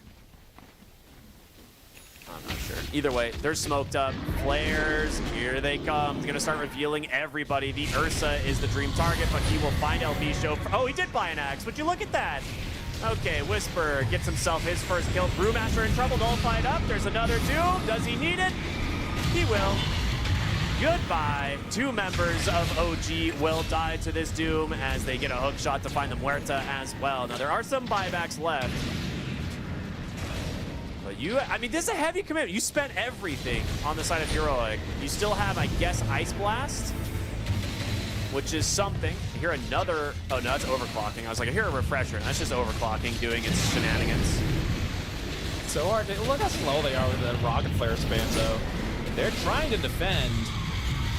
Whisper just Doom goes doesn't in. have much, but still strong enough to go in. Whisper needs to be careful. He's in pretty deep. The Ursa does a lot of damage, but Cyclone off, X back into mode. In comes Yuma to try and save him. Pulled back into another tide, but they can't kill him. Whisper just survives, and Yuma will finally get himself the kill here onto Hector as he shatters under the Ice Blast. You are too far behind without an Ursa for 95 seconds. Heroic may have punched their ticket to the grand finals, and OG, better luck next time, potentially. Seconds, no Ursa. You're gonna lose your Bat Rider here as well. I mean, they're the buildings crumbling. haven't fallen yet. They still I have think a you can maybe cheese. hang on. Yeah, you can maybe hang on for one more fight, but you're losing multiple barracks here. And if you lose any more heroes, I think it's definitely over. Unless you go straight to the throne. I mean, you don't have a fortification. You'll get one, I guess, here in a moment, but oh boy, you said if you don't lose heroes, but you're losing some more heroes, baby. Ice Blast onto the Kunkka, Rolling Thunder to finish off Illage. He will immediately buy back, but it is 1v5. They will Tidal drop them the into Roche the banner, go straight for fountain. the tier 4s. Well, You are on a done timer. from Heroic. It's your last fort. You're going to have to use it. But 29 seconds before the Ursa is up, this Abaddon is swinging that scythe, man. And Whisper, well, he jumps in. He's got another Doom. It's back off cooldown. Even an Abyssal Blade, I don't know. They don't think you're surviving this one on the Kunkka. He is dead inside the fountain. And GG They're comes trying out. to snipe it. That is going to do it. Heroic. Keeping themselves alive in this tournament. Very well done from them. They will take the series 2-1 over OG Latam. They will move on to face Edge once again in a grand finals, but they have a history of struggling against that team, so we'll see if they can turn it around now. I mean, I think if Edge is watching this series, right, you're identifying Whisper once again. He's getting way too much done, you know? We're going to start here. All the way back here, right? The Ice Blast scouts out, and he just runs in as soon as he gets his blink. This was the first reveal of it, which he struggled to do anything before that point, but as soon as he has it, right, they find an amazing fight. And it never stopped after that. This Doom was terrifying from this point onwards. And this play right here, the Shivas blink in, break smokes, instantly hexes the Ursa. Everyone else runs him down. Just, it never really recovered for OG after this point. I completely agree. I mean, we'll see it in his scoreline here, and I'm sure he's going to get MVP once again here on Whisper, but this is the 24-pick Doom into an Ursa lane. It struggles the first couple of ways. Like you said, it has a little bit of a slow burn early on, but the amount that this hero was able to get off the map once he hits level 6, the fact that no one really feels safe going anywhere near his lane, and Whisper is just built differently, man. This guy, I don't know how, but he is always the top net worth. Like, no one, like, ever takes that spot away from him. Didn't even have to get a Midas this game either, Yeah. like we see some Dooms do. Absolute beast Yeah, a lot performance of- from him. Yeah, a lot of great finds. Of course, not just Whisper. I mean, his whole team had some really nice plays. Analog, a lot of good rotations in once he finished the diffuse. It's always so much damage in these fights. Really good Yeah. versus the Brewmaster to help kill off the Brewlings. And then the supports, right? The Ice Blast setting up that initial Roche fight that got them control of the game. But Schofield, classic Schofield things through the game. Like you said, Doom struggles early, but Schofield helps out there. Creeps, drags, gets him space. We see the Rocket Flare spam at the end. That feels like the true death sentence for OG, because once you fall behind, it's like, okay, we need to find pickoffs. That's how we get back in. There's a Rocket Flare. Okay, well, once the Rocket Flare, there's another Rocket Flare. It's like, okay, don't worry. Dude, Super, it was there's constant. another Rocket Flare. Like, you just couldn't make a play at that point. All your wards were getting killed by the True Sight as well, so it was just a bit of a death sentence. The Ags Octarine from Clockwork just shutting down any plays you had from that point on. And there's your kill score. 18, 2, and 15. Like, playing this game, we know Whisper is owning, but you don't really have, it doesn't really come full circle until you look at his kill score at the end. You're like, my God, dude, this guy absolutely beasted here. You're talking about the Clockwork as well. He did more damage than every hero on OG. He is almost the second highest damage hero in the game because of how much this Rocket Flare was doing in the late game. He did like 14, almost 15,000 damage with Rocket Flare because of this Ags Octarine. Like, it makes it so difficult to actually make any play. So really, really good stuff from the side of Heroic. They get themselves the win here. It wasn't easy. They struggled. They lost game 2. It was potentially something they could have won, but it was very close. And now they're going to have to go play a best of 5 in just a little bit up against a team that they have lost to multiple times. So let's take a look at the bracket, see how both these teams have gotten there. It's all you, Zach. You can walk us through it.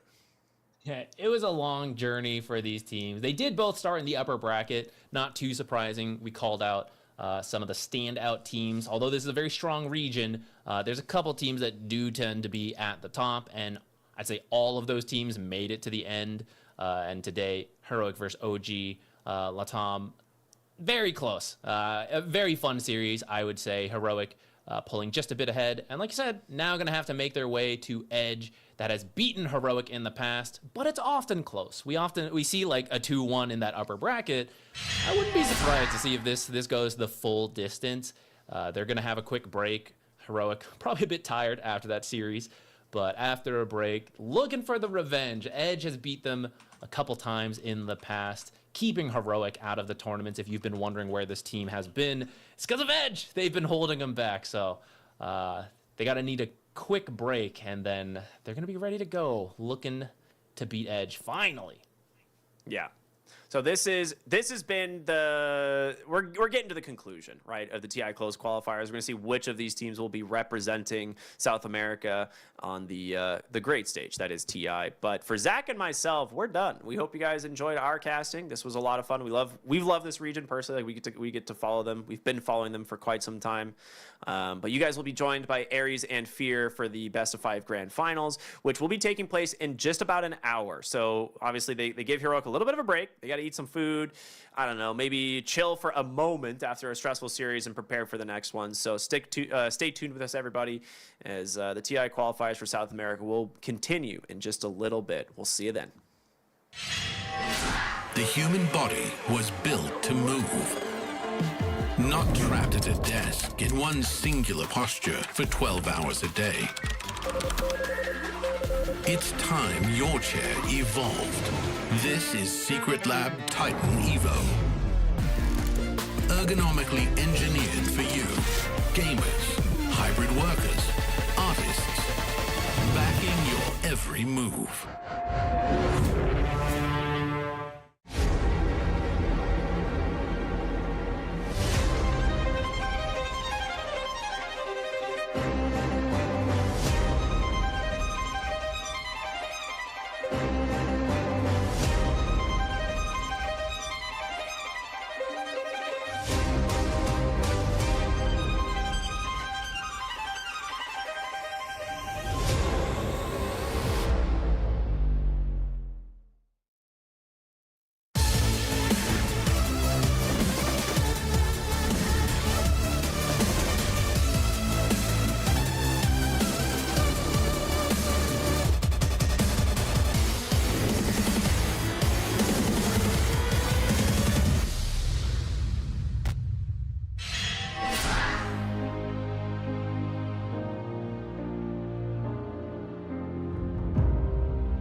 The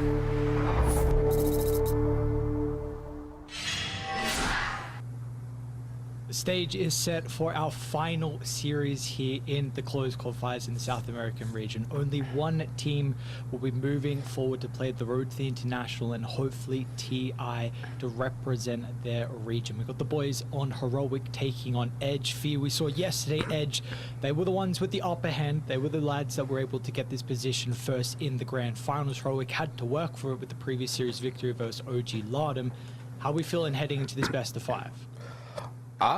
Honestly, if you were to watch that last series, I think Edge are feeling pretty good, right? By no means was that a clean or convincing victory from Heroic over OG Latam. And so far, Edge, they beat OG Latam in the upper bracket, as we can see here. And they also beat Heroic in that upper bracket. So going to this one, you have to have, tons of confidence if you are Edge going into the series, knowing you're watching them really fight for their lives in that lower bracket there. You've beat them both, so you're pretty confident going into this match. And we're going to see, as you mentioned, there's only one slot here, and we're going to see who's going to join the likes of Aurora, the only other team that has qualified so far through these qualifiers at the road to the international.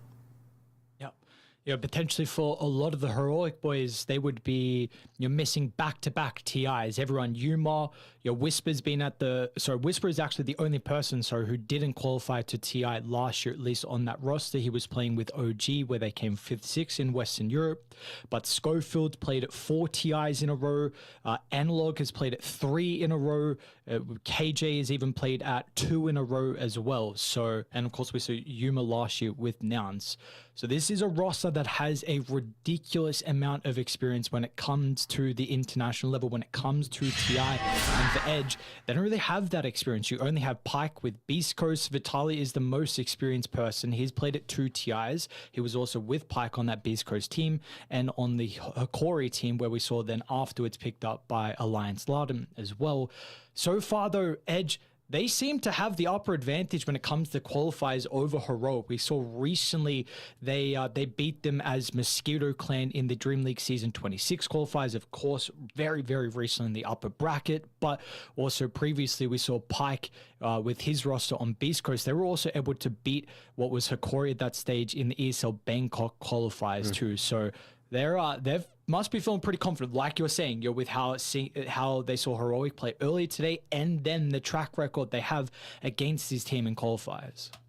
Yeah, and it's going to be a very close match, or so we hope, right? But I thought Heroic potentially, they're supposed to be the more experienced team. I thought maybe they just needed a night's sleep and they'd come out swinging, but it does appear that these 3 teams that we just saw today, they're really neck and neck. Even if you go back to Sin Compromiso, who ended up going in 4th place, the top 4 is very, very competitive here, but you do have to give Edge the edge here, just by a slim margin. But maybe Heroic and the hour break that they did have had some time to really look at how does Edge like to play. We did see a lot of strategies from Edge, such as Pike, always playing a Pike here on these Terrorblades, TAs, whatever it might be. PP's Magnus has been super strong. We've seen also Udomi playing this Ringmaster looking really good. So there's some strategies that Edge likes to play, but this is a best of 5 now, right? So those few strategies that you have shown that you can win with might not be enough. You might have to show more, because there's going to be a lot of games to play here to really test Edge. And so far with Heroic, at least the standout players for me that I've been seeing so far, especially in that last series in particular, I mean, Whisper is just an absolute monster. And we've seen when Whisper doesn't have a good game, in particular the lane where he's countered, we really see that Heroic struggle to do stuff across the early game and the mid game in regards to the map movements. And I honestly think Schofield as well is probably the next most important person for them. It feels like when Schofield and Whisper are on, then this Heroic looks unbeatable. And for me, for Edge, I don't know, Pike is just looking like probably the best carry at the moment, honestly, in South America. I think I've been more impressed with his performances. Nothing against Yuma. I just think he's had other players that have been doing a ridiculous amount of job where he hasn't had to kind of pick up the slack. Oh yeah, I mean, he's definitely the best carry player in South America right now. Yuma's great by all regards, but I don't think he's figured out his hero pool yet. He's been all over the place from Ursos to Tinies to Linos to just playing different type of styles, but it's totally fine. It's like a little bit of difference in play styles for these two squads, but there's a reason Edge is at the top. Sure, they all collectively been playing great, but I think there's been a carry diff in a lot of these games that we have watched, and I think that is something that Heroic are going to have to figure out. Like Pyke, he's been playing some heroes with some really high impact and great scaling. Yuma is either going to have to follow suit on that, or they're going to have to find a way to shut Pyke down. But we've seen it before. Teams are shutting Pyke down in the early game. It doesn't seem to matter. It really just feels like as long as you have the scale in the team fight for Edge, they're pretty comfortable going into that late game. Okay. As we start to get the draft underway pretty shortly here, what would you like to see with all the games that we've covered? What do you think are the main things that we're going to see prioritized between Heroic and Edge in this best of 5? Well, it's hard to prioritize things. Like, let's say Magnus is going to be prioritized, but you can't prioritize something that's going to get banned. That's the beautiful thing about Dota right now. There's 7 bans in the first phase, so most of your good stuff won't get through, but Heroic, they're going to prioritize, I think, Pyke not having the ultimatum when it comes to, like, win conditions. And we see Heroic as well just banning out heroes like Shadow Shaman. These heroes kind of, like, lock down your carry potential, so yeah, I think Pyke is just gonna not get like a dream carry pick ideally, and outside of that, we'll have to see. I mean, you do have to kind of, if you're Edge, look at Whisper too and try to shut him down. They did a great job with that, and it seems that Heroic is kind of leaned a little bit away from that Enigma, and we saw earlier today, Whisper, he played that Magnus and did great on it, and this is a block pick, so PP doesn't get his Magnus as well. And of course, the potential analog does play it in the mid lane as well. So let's see now what it leaves in the pool. The Morphling is something that we've been seeing considered some stage first phase ban. We haven't seen it first phase so far. Maybe, no, I don't even think Parker did it. So I know previously, like in a good Morphling patch, you would think about it versus the Mag. And the only reason why I'm bringing it up is because maybe you're wanting to try and secure Pyke 0 early. But the Tusk priority is going to be there. Of course, Michael has an incredible Tusk, and you also want to take this out of the hands of Schofield.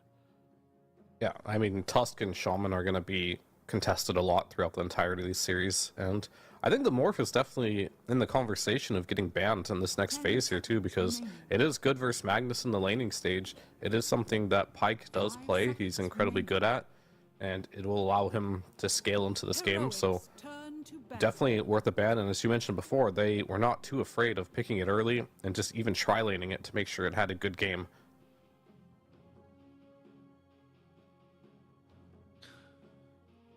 Let's see. The question is, Edge, what we've seen this next pick out of the second phase as being a hero that gives you a lot of flex heading to the remainder of the draft, especially when you have that last overall pick. There haven't really been a team that we've seen a lot of Tiny. Pango is probably the big one that I'm looking at as a possibility, just because of them giving it to PP and Vitali as well. We've seen, for other teams like Sin Compromiso in particular, like that Tiny was very common next. Yeah, I don't think either of those are bad options. A lot of these teams aren't really showing too much, as we mentioned before. This Mag can go into multiple lanes here. Edge, they'll end up just picking the Darkseer straight away. This will potentially block pick some heroes. I mean, typically Terrorblade is the big one, but a lot of the Lucian heroes don't want to play into this Darkseer hero. But overall, we've just seen what type of damage this hero can do, especially Whisper earlier today playing it. He's playing some of these classic AoE team fighters, and I think Edge might want to just take it blow for blow, especially when you have a hero like Tusk picked early on. You want to enable it as much as you can, and Darkseer will do that, and Sven will be the answer to the Darkseer here. But you have a Tusk as well. It gives you a little more control. The shards can block pathing. You can punch them during BKB. So a lot of AoE damage though. Sven, Mag, you get those classic moments where you get some RP into some 1 or 2 shot on multiple heroes.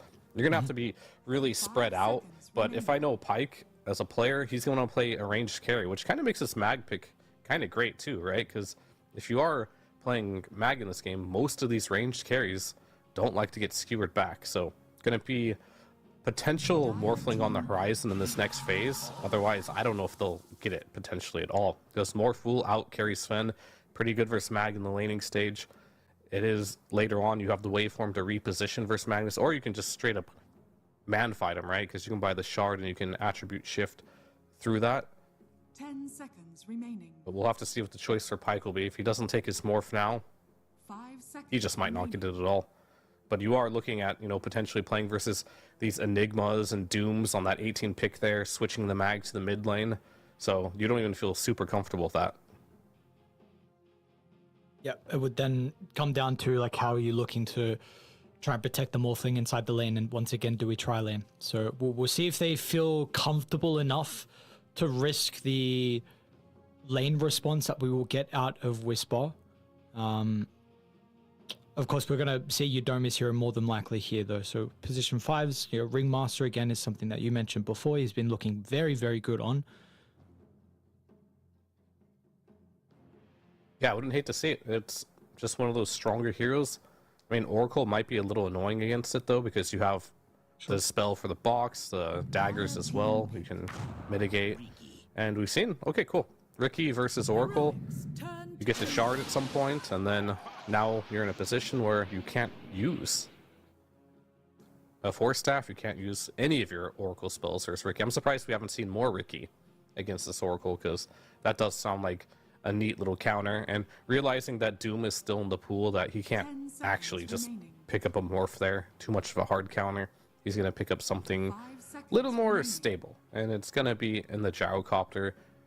He is also another one of those heroes, like if you get your BKB and Satanic off with an Ags, maybe that's enough to keep you alive until Darkseer can turn the fight and Tusk can potentially save you. So we've got two lineups here where there's this big wombo combo, right? It's like vacuum wall into flat cannon versus RP into Sven's cleaves. So big, massive team fight on both sides.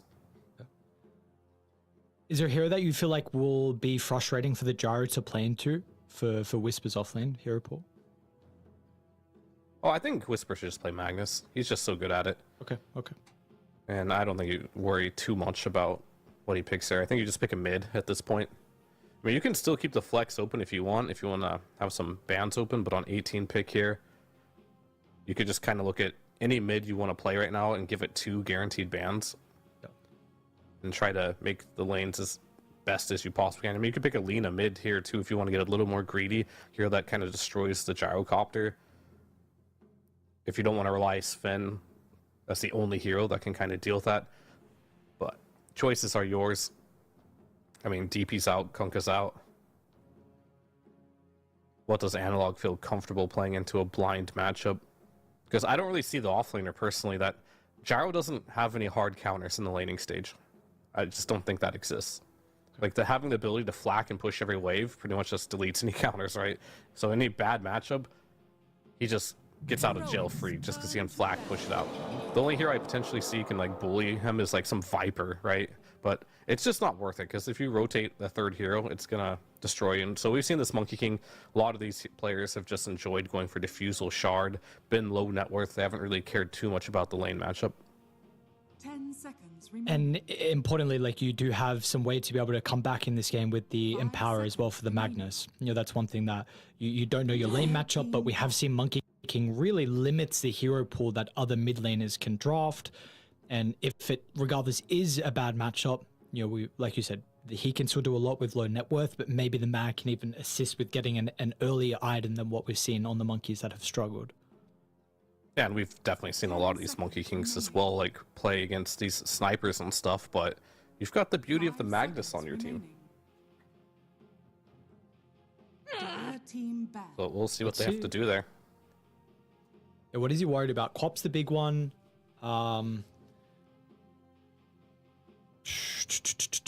What it like? Okay. We shall see 10 seconds what remaining. the option is. Of course, I mean, we can also look for the support so far at the moment for Heroic. So we have the Schofield hero that still needs to be picked. They're going to ban the Dark Willows, so pretty frustrating. One of the better supports, honestly, that we have seen so far inside the qualifiers. The hero that has been really popular and messing with so many heroes. They're going to get rid of the Clockwork, which I was really impressed with Schofield's Clockwork performance in Game 3, I think it was previously. It was such a interesting pick where we don't see it too often at the moment, but it felt like it had so much value in that game. I mean, I said before, like his Clock and his Tusk are absolute menaces, and they always have been. So I'm curious on, what the hero is going to be for Schofield. They banned some of his best annoying heroes. Dark Willow, also an incredibly annoying hero. They took the Tusk, Clock is out. So, I mean, we've seen him go back for like Rubik's for time to time. We saw the Marcy, but that was like against Undying with an Enigma. So he's going to have to find a kind of a new, a little more creative hero in this game. But yeah, Rubik doesn't look good here at all. All the spells you steal are pretty garbage. They do ban. That was the only other thing I was thinking about for the monkey, but I wasn't sure if the Oracle would be enough of a deterrent, but potentially just you want a good lane matchup versus the monkey, I think. So I actually am really struggling to come up with a hero for PP. I mean, this monkey pick, again, heavily limits your possibilities. Like, do you want a sniper here? I really don't think so. Maybe the lane's okay versus monkey, but the game versus Mag Sven monkey sounds not very enjoyable. Yeah, it's definitely tough because like they realized monkey has a lot of lane counters for sure, and they're gonna pick Schofield to Muerta. Just a bit of strong laner, make sure the Magnus gets on the laning stage. But yeah, you have to pick your poison here. It's like, do you want to destroy the monkey and have your integrity of the draft kind of ruined here? I think the best kind of like compromise you can do here is pick a puck.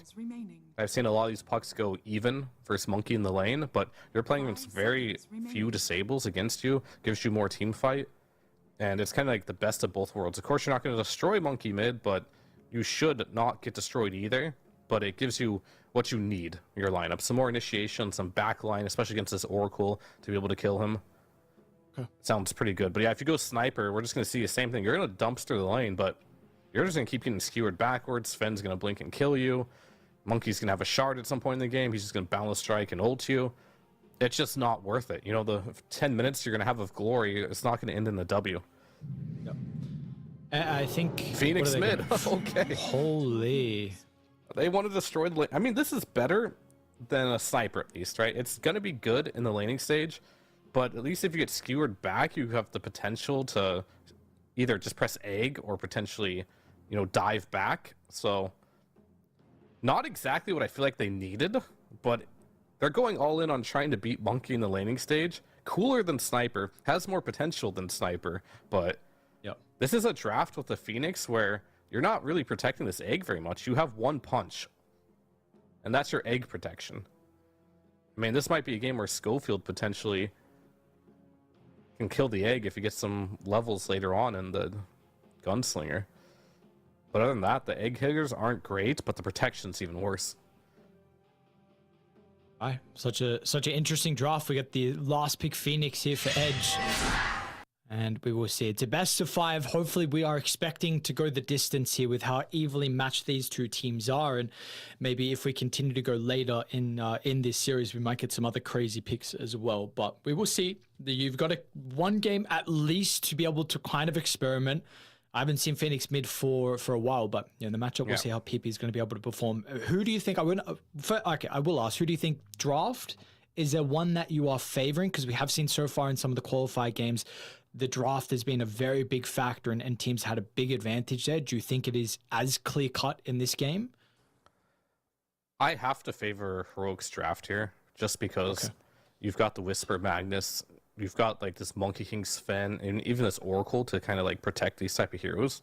And this Phoenix pick does feel like a bit of a cheese pick. I'm not saying it can't work, but if one or two fights go wrong, how do you take fights? Look at your cores, you know what I mean? You have a Darkseer, Phoenix, and Gyrocopter.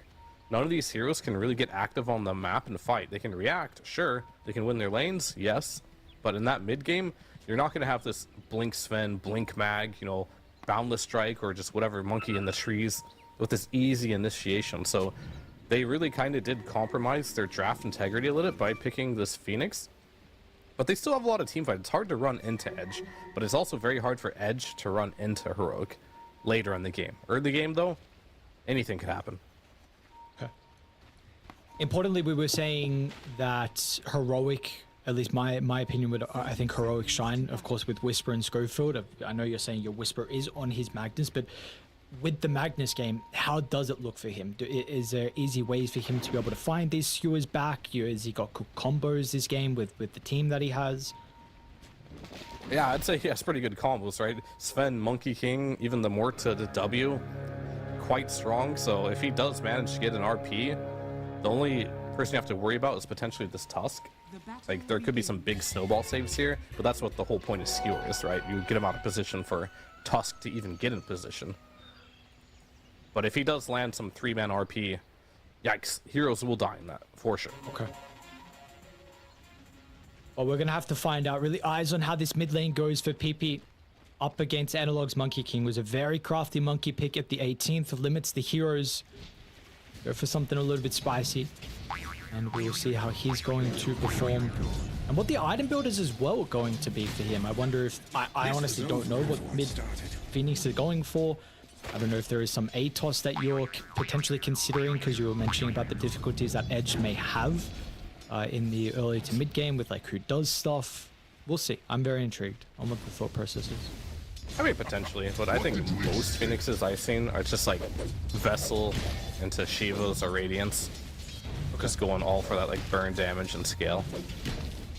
I mean, Vessel seems pretty high value. The only downside is like, yeah, potentially Oracle might be an issue. He can dispel it. But if you can time it when after he uses all his abilities, and he's actually gonna dive backwards on PP. So playing a little bit defensively as he has officially lost the first wave, but this is certainly a matchup when I think you get level 5. Monkey can't really play it anymore, but luckily you have a team. And I think this Oracle is going to be very key in this game. He's going to have to follow around this Phoenix throughout the entirety of this mid game, because just slap a W on someone with a Vessel and with a Fire Spirit on them, and you're going to be able to save him. You can also dispel a lot of his abilities.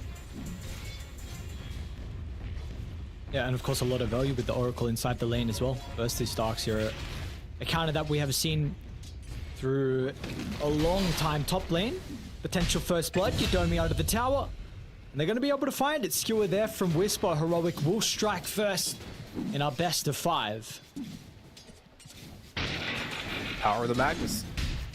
And also the Morta too, right? Like, you have 2 ways of making people run into your tower. So if you time it very nice, you get the Skewer plus Dead Shot. So it does exploit a little bit of what Gyro likes to do, because Gyro likes to push the lane in, right? But then you're in front of their tower. So it's really going to be up to Schofield if he can continuously block these camps here. If they can keep their wave in front of their tower, heroes like Tusk and Gyro, well, Gyro especially, Tusk eventually, when he does have Snowball, will be able to have a better time. Schofield, yeah, a little bit in trouble. Should be fine, but that's a lot of damage. Oh, Drinking Buddies damage, okay. Okay, wow, yeah, wasn't expecting actually that much from Pyke, and... Yep. Okay. I mean, yeah, he went for Drinking Buddies and not Tag Team, which versus Magnus is pretty interesting. You can pull people if they get out of position to him, and that bonus damage that you saw, that's not Gyro's normal right-click damage. That's the added bonus Yodomi was giving him with the Drinking Buddies.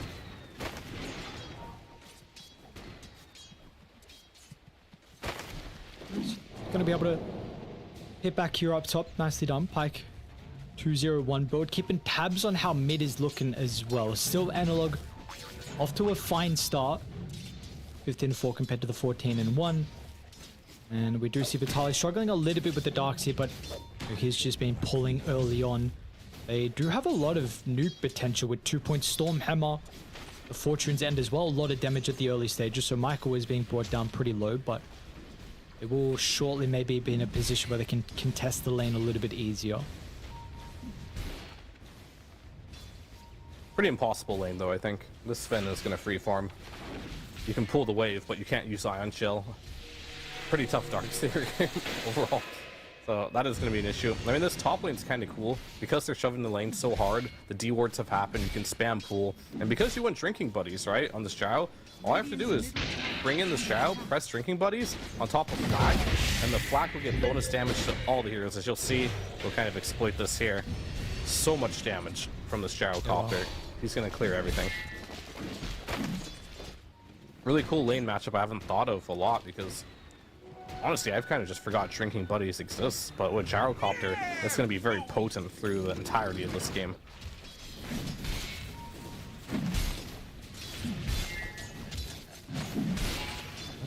Continue to see how the interaction goes for Pyke and how much damage that's going to be as the game goes on.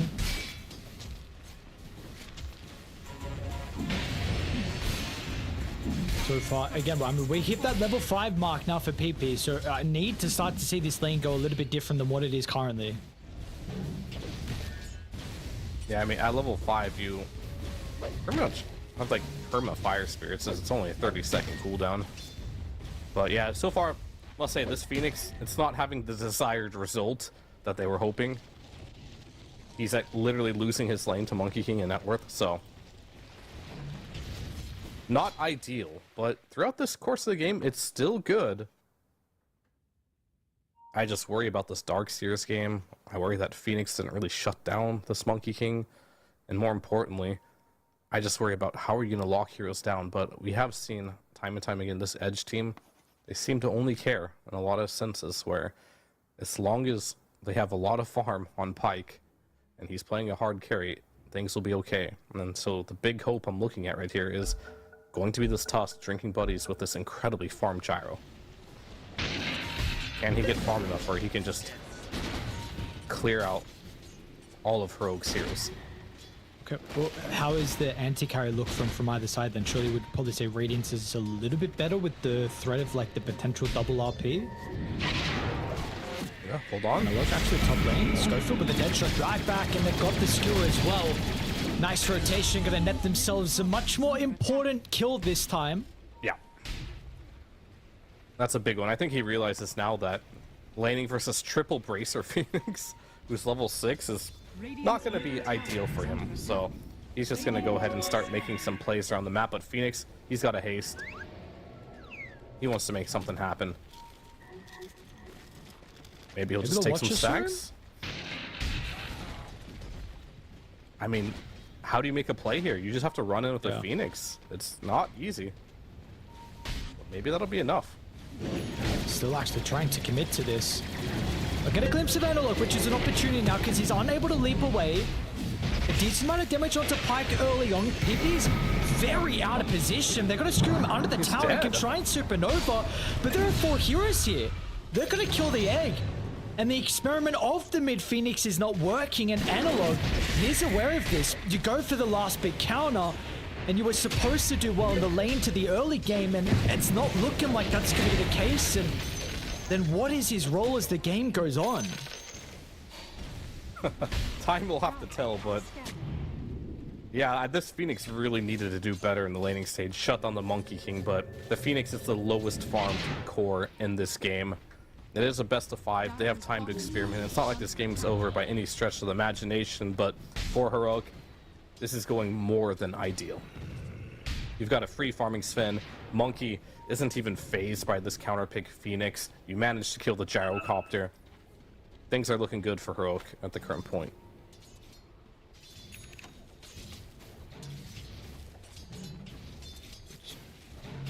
Eyes on Pyke. How many stacks? How much farm is he going to be able to get? And what about the item build as well? We've seen a lot of the Gyrocopters so far have a pretty versatile item build. Is there one you would be favoring a little bit more in a game like this?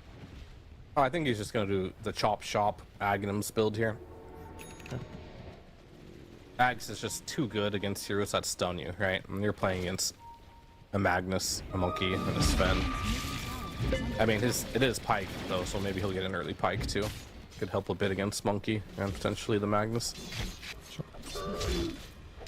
But usually on Gyro was too scary with. You buy Pyke on Gyro is just kind of like a necessity.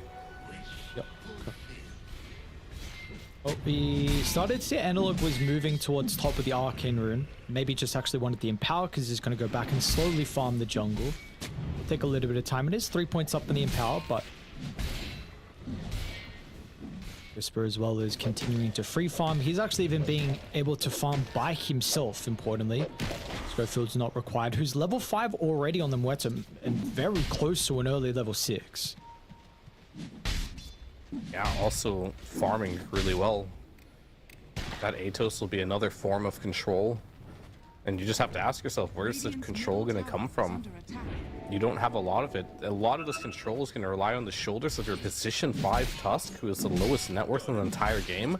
And I don't see that changing either. But we'll see what Yodomi can do with that. This shard on Ricky is going to be very critical too. If they can't manage to stop these false promises, I'm not even worried about Oracle right now. I'm just worried about the initiation of Rogue. Not to mention their ability to counter initiate. Wow, you've got a lot of problems to deal with. And we keep talking about this Phoenix mid and the problems that it kind of can cause for a lineup. And it's quite drastic at this point. Like, they really needed an initiator for this mid lane, or they had to crush it. And they unfortunately have neither now. So now what do we, is really plan B just simply PP Gyro, sorry, Pike's Gyro? Are we already at plan B? Whoa! The laning stage will be broken down soon. It's 10 minutes. You can still make smoke plays, but I think you have to wait for at least Tusk to get level 6. I mean, I'm not really exaggerating when I say Tusk has to do so much this game. He really does, and they're gonna clear it on stack here. Monkey and Magnus. Magnus now has Blink Dagger. So it really is just heroics in the driver's seat right now. Like, you don't have any time. It's like a level 6 Tusk timing versus a Mag Blink timing. Like, what would you rather have on your team? That's just the state of the game.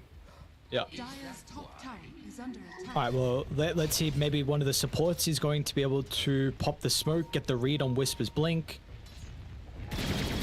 Gonna have to try and do something here to stop this reveal.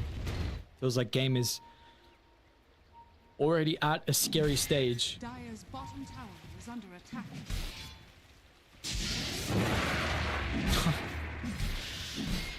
It's Michael, it's just being a nuisance, a pest.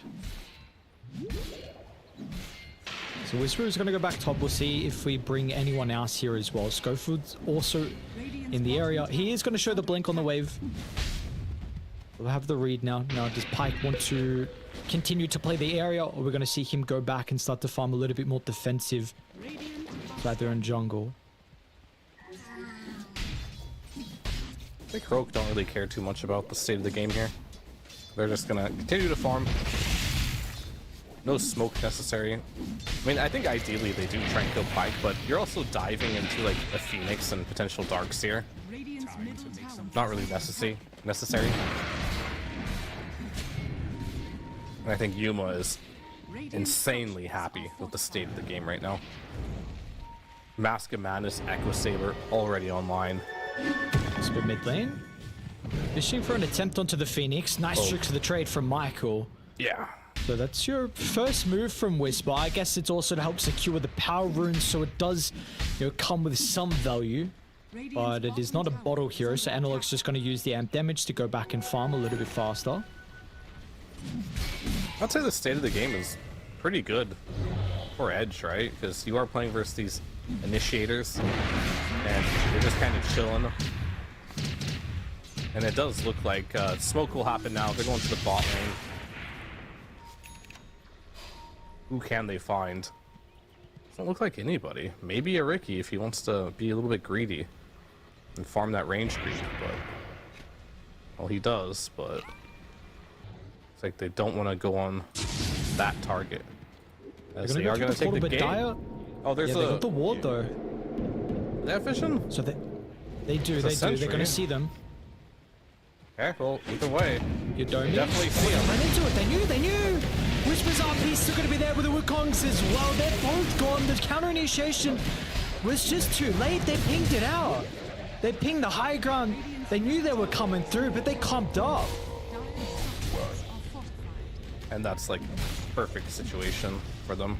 And I like how Whisper is getting a little more active in this game. Not even in the sense that like he's using his dagger to get kills here, but just simply the fact he's just running around Monkey King and giving him casual empowers, right? And now he can just farm on Monkey King, and he's gonna make sure his scalability is a lot better. Instead of just not interacting with Monkey King at all, he's just like, okay, Monkey, I'll split my net worth with you. And I don't think Whisper needs too much money this game anyway, whereas it'll go a long way if Monkey King can get a few items. Because I think BKB, it almost hard counters the Dire lineup. So if they can get to a triple BKB timing, that's when I feel like Heroic really are going to be in control of this game. And maybe with that read of all the magic damage that Dai have is a big reason why he's actually gone Mage Slayer this game for the Monkey King. We've pretty much seen a majority of the games it has been the Diffusal. Yes, there are the odd couple where it is the Mage Slayer, but that is the decision for Analog this game. So also recognizing that there is going to be a ridiculous amount of spells that will be casted.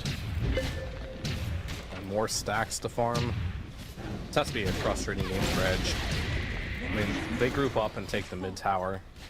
It's something, Dire's bottom tower is but under attack. the economy game is not in your favor at all.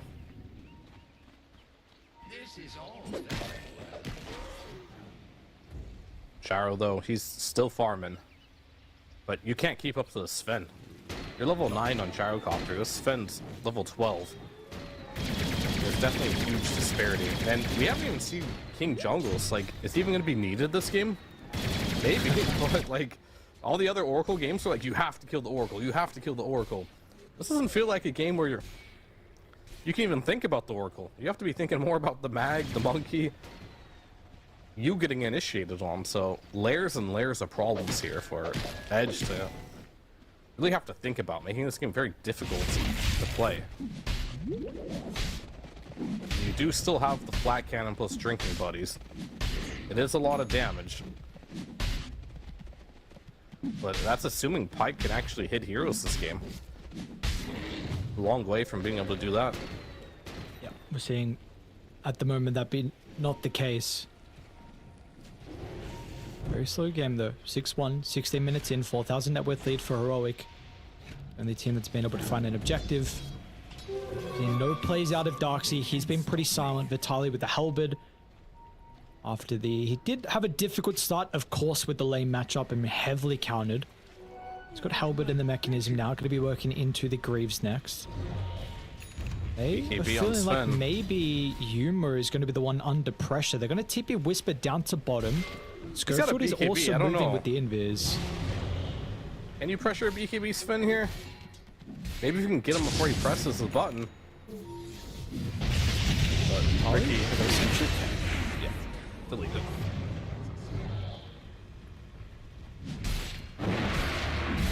Like, unfortunately, this Sven has enough attack speed and protection from the BKB. He could easily destroy this egg by himself if necessary. So you have to be very careful on how you press, or I guess press the button for egg, more importantly where you place it.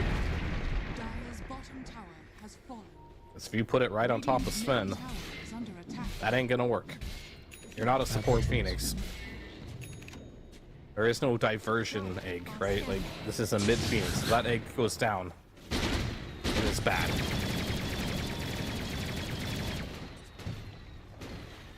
Speaking of the Phoenix though, level 12, Shiva's still a decent amount away with how expensive the recipe is going to be. We've been working their way towards it. We've got the second round of the neutral items, 3 Essence Rings for Radiant, a couple of Brigand's Blades as well. And we are getting close to a bigger, at least a bigger objective timing. You've got the Tormentor up in a couple of minutes. Importantly, you got the Power Runes as well. Honestly, though, not as vital this game with the mid laners. We are still going to see some heroes rotate around the area. I mean, the only problem with this game is that, like, this Gyro has so much responsibility to carry the game, but this isn't like one of those other Terrorblade games that we saw him play before, where it's like, if it gets to a point, Pyke will 1v5 this game. Like, I was very confident of that. I am not confident at all in Gyro 1v5 in this game. He's going to be in the middle of a Wukong's command with a Sven hitting him, with an Oracle healing either or of them. He's getting skewered back. Michael's dead again. So that's what I was thinking, that second phase, you know, that Morphling. Maybe that's something you really have to go for, because unfortunately, heroes like Gyrocopter, very few games are they going to feel comfortable just carrying the game by themselves. This Do you is one of think- those games where he has to. I mean, maybe it's a very difficult choice to make or hold that Whisper. First move from them, and then pretty much you were saying that the only one on edge to make plays is going to be Udomi. He'll be able to get the skewer over the shards, out. and the snowball not connecting. Whisper's out, and he might go back in because they're starting to TP on Heroic. Lane ward drop. Pike considering about stepping a bit forward. He's going to be cautious. Blink up in 5 from Whisper. This is a BKB on Magnus. I don't know. Okay. Another sacrifice. And another Actually. D-ward in the smoke. Still going to be caught up to. It's 2 D-wards now. So with the map continuing to look dark for Dire.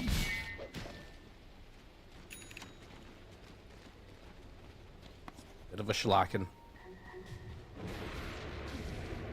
Is indeed. This mid Phoenix, you know, it's just you wanted to experiment, right?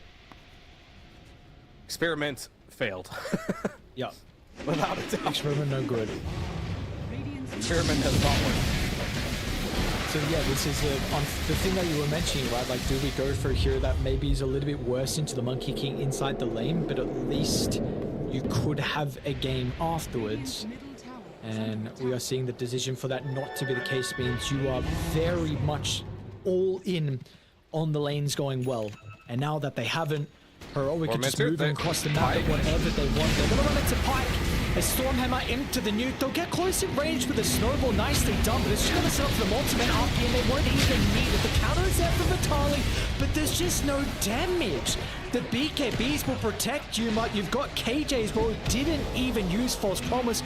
I mean, Whisper goes down, which sure it's okay, but they're already showcasing how easy it is to kill the Gyrocopter. Yeah, it's not even close as you mentioned. Like, he has to get through this monkey, he has to get through the gyro, and False Promise not even used, probably for the sake Whisper there, but a lot was going on there. KJ probably just didn't have the opportunity. Oh, Ricky had Shard, that's probably why. Because he can't use False Promise, so False Promise is going to be hard to use in general this game.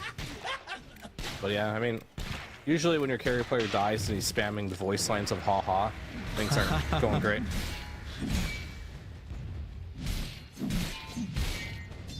They're definitely not signs that I want to see.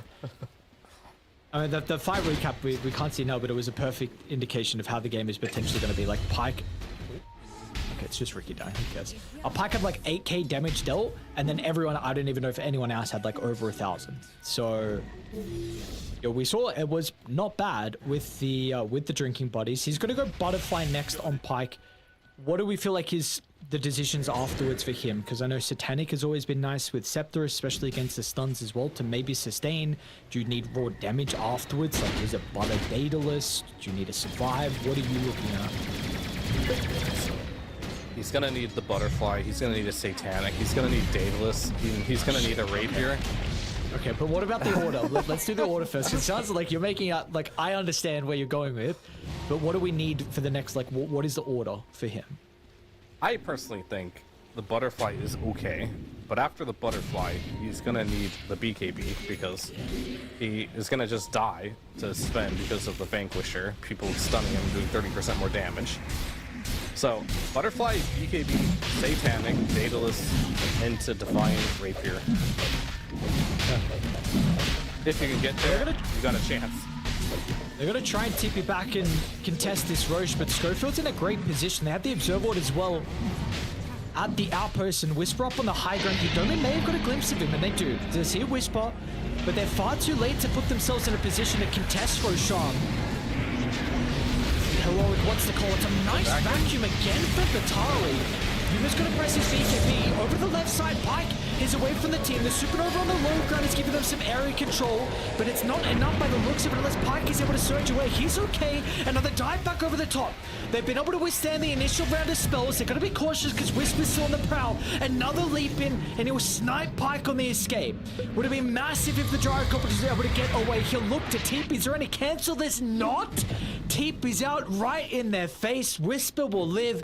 We get a 1-for-1, and Age is claimed on Heroic. I'm not super surprised, but I'm a little surprised, even though I get it, you're tanky on Sven, he didn't get the Aegis, but they gave it to Monkey King instead. But, you know, carry for carry trade, not too bad given the situation. that could have been a lot worse. The RP, I think, just barely missed the gyrocopter. If the RP hits gyro there, I think Sven doesn't die and you can get a clean disengage. So, pretty good for Edge. I mean, they've shown, even though they're down behind a lot in these games, that they can take one or good team fights and kind of make the game still look competitive.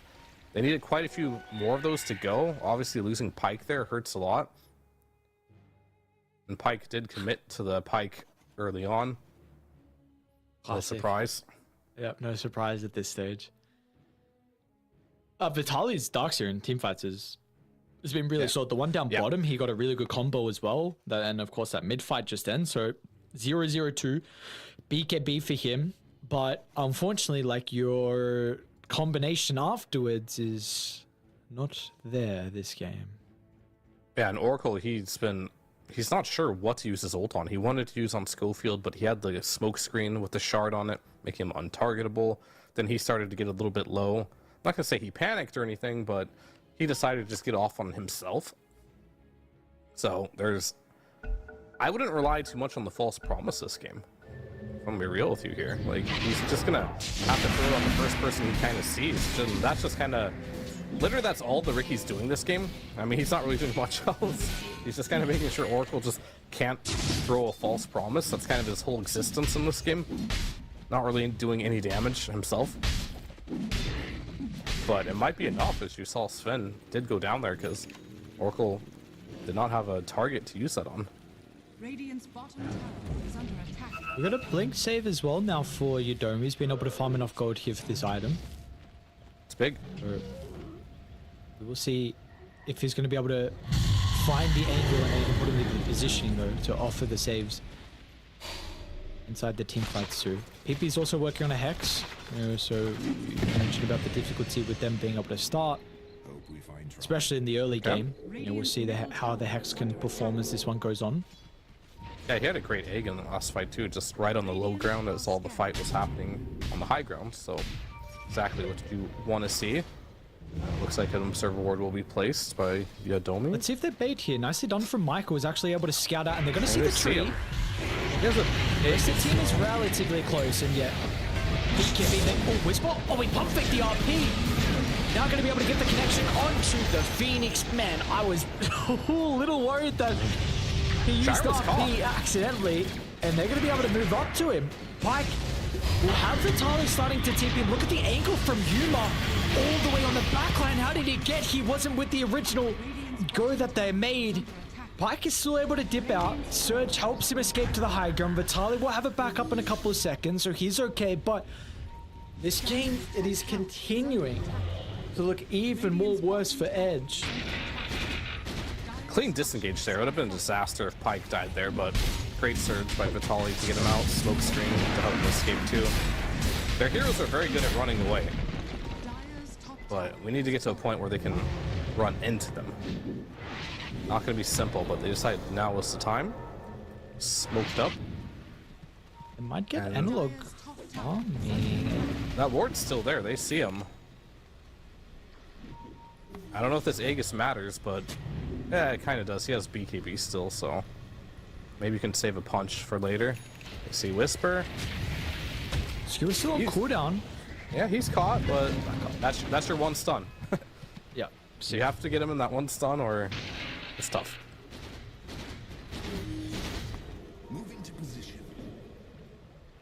Meanwhile, Whisper, look at the toolkit he has. So if we're just going to compare Whisper versus Yudomi, like, obviously it's not fair. It's position 5 versus position 3, but like, look at the amount of stuns that he has with the horn toss and everything.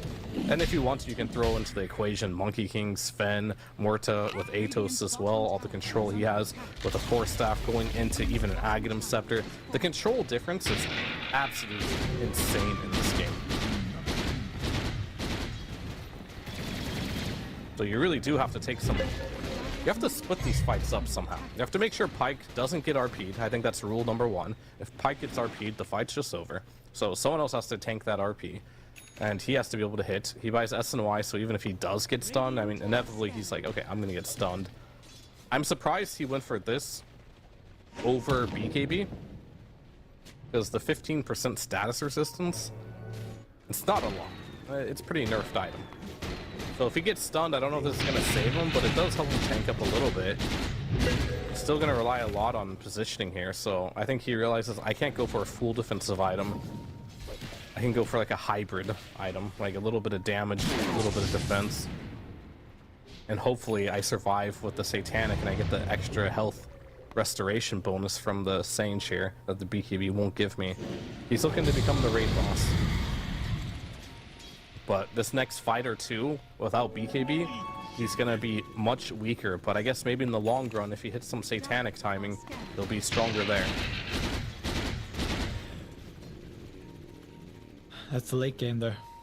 Is the long play for them, and the question: are we going to be able to make it? Because Heroic, they're actually going to smoke and go back through the portal once again. I thought they were going to stick around the Tormentor, but they will look to reoccupy their own jungle. We're currently Edge opposition with a couple of members. They will go back towards their side of the map.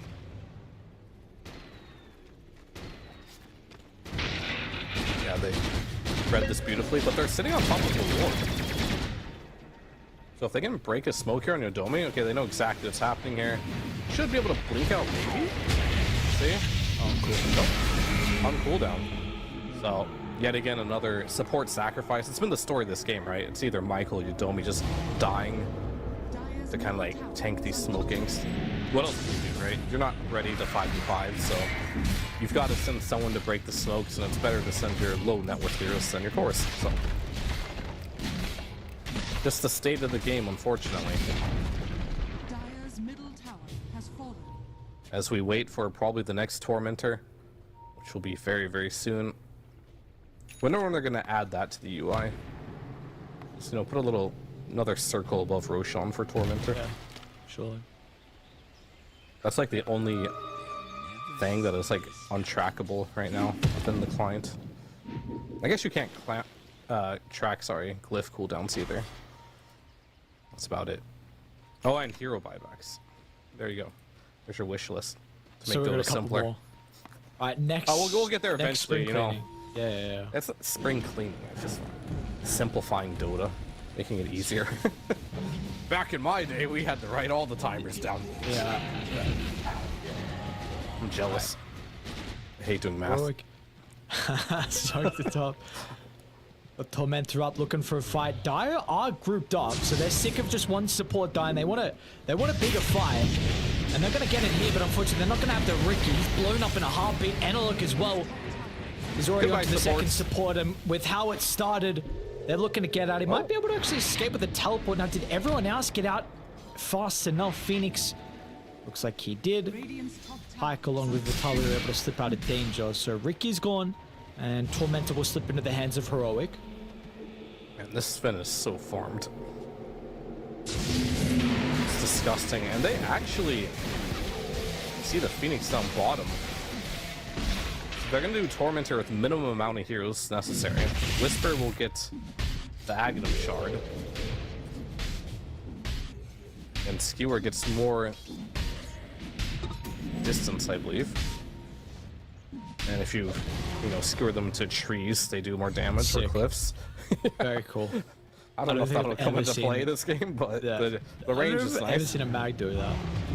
Radiant are scared. That used to be one of his facets. It's pretty funny. I was watching mags and pubs just trying to skewer you into trees in the laning stage. Bit of a grief. Yeah, I don't know. They seem to with the... Oh, they're gonna go for this. Oh, they're gonna go for it. Yuma. Yep. No hesitation. Plenty of damage with his net worth. The raw Daedalus damage is enough. Support's been dying, unfortunately. Now with the core dropping as well, it's going to give you 60 seconds to do whatever you want, and that looks like Roche is going to be the core second one of the game. It's a big one too, because we've seen Edge get a lot of comebacks around these Tormentors, around these Roshans. But this game, I mean, they had the glimpse of hope in that one Roshan fight, but it wasn't really a win. And here, it's going to be a straight out. Phoenix dead for 50. Absolutely nothing to do to defend this Roshan. Rogue, they came to play in this grand finals. They want to continue to show that they are the team of the region that should be representing all the way from the lower bracket, trying to do it the hard way. They're looking good in this game 1. They will slip up from them. I mean, who's died actually? Who died? Let's Whisper, point out the 3 players. Okay. Schofield and Yuma. Yeah. Whisper, Schofield, and Yuna. Not Shame. good enough. Analog with 506 KDA with the rough lane matchup. Looked very, very good. We have Pyke's level 20 with the Satanic. Crit is now queued up. Dire's bottom tower has fallen. See if it's Daedalus. he's all Roach, in what this he wants game. after. All right, he's chop shopping right now. He chopped up his Falcon Blade. He's keeping the Blade of Attack. He's shopping the rest of the components here.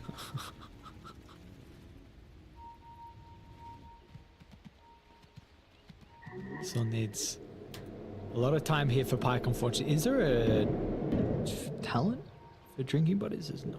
Okay. Just a duration. Actually, there is. Yeah, duration's pretty big because the base duration's kind of low.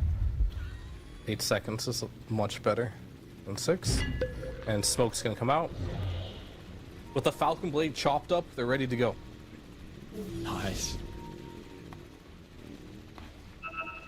We're gonna get a glimpse of Analog inside the mid lane, jumping through the trees. See if they want to set up for him, actually. The pings are coming back out, anticipating him to maybe leap up to the high ground. Looking just that. Oh, it's awkward. They get the vacuum down to the low ground. It wasn't a stun, though, so the beacon is out and Whispers RP is also there. It's a really good supernova over the right side. It's going to get some vital kills. And importantly, Pyke is also standing strong. Finally, we see a team fight will go the way of Edge. Some sense of life from them. They won't get the TP out on the Oracle, but they will be able to strike back. Analog was just, I don't know, in utter confusion of what to do there. He accidentally did not do the alt click on the Boundless Strike. He could have lived. Instead of helping his team and stunning before he died, right? For the Sven, he stunned out, trying to get out. The alt click wasn't on, so he just, unfortunately, just died and didn't even help his team in the process. These are the mistakes you need to see. Watch here. Analog, he goes in. He just decides not to get his ult off, which you give him armor here. He doesn't know what to do here. Ends up just stunning out, but the alt click wasn't there. And like you're skewering away from your Sven too at the same time. A costly mistake as it is late game, and Pyke somehow is on your high ground now. He got a bunch of kills as well. So this Daedalus is actually coming out at a pretty quick rate. He's about to get it with some of the objective gold that we're going to see from him. And I didn't even see how Yuma died so quickly there.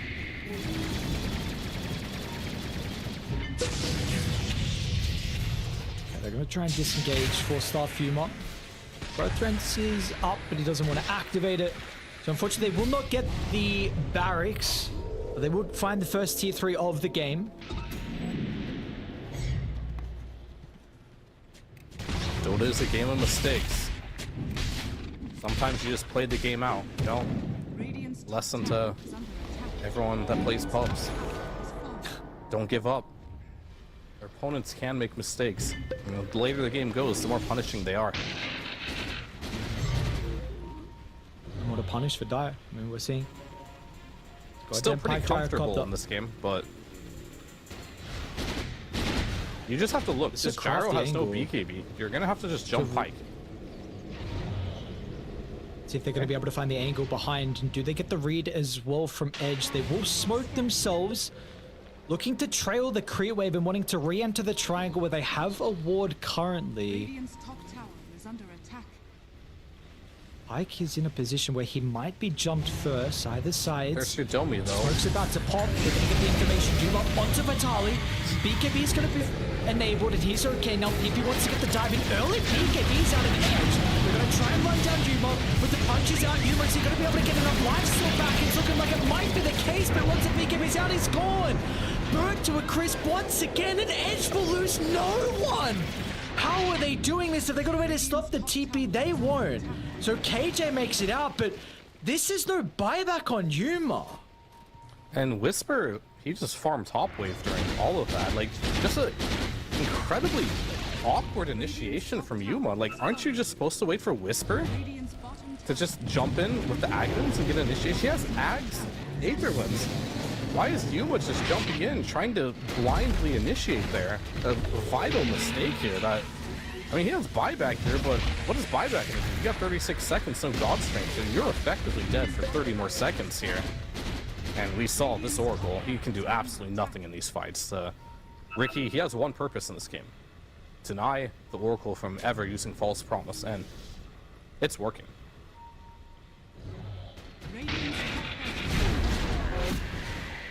Wow, But I have to say, these are big blunders from Heroic. Yeah. Just let your Magnus start. Please don't go with your carry first into no vision. Alright, Edge, they got the late game magic. Pyke in the late game? I mean, it's not just Pyke, of course, but his hero seems to be doing a lot and always at the top in the late game. His team is really good at enabling him. Of course, I oftentimes see both supports, especially Domi, just 24/7 playing behind Pyke, making sure he's doing well. Vitali making sure the Surge is always there to bust him out of trouble. But this Edge team, they know how to play the late game. That they do. And they're playing it incredibly well, even with the low net worth out of the other cores. We're still seeing the role from them. Vitali's been exceptional throughout some of the team fights. The eggs have been really solid from PP too. You know, with the difficult game of him being able to safely use the supernova and no one to protect it. We are seeing that he's been able to provide the role they need from him so far. And this net worth lead, only 1,000 with the full set of barracks top and the range barracks taken mid.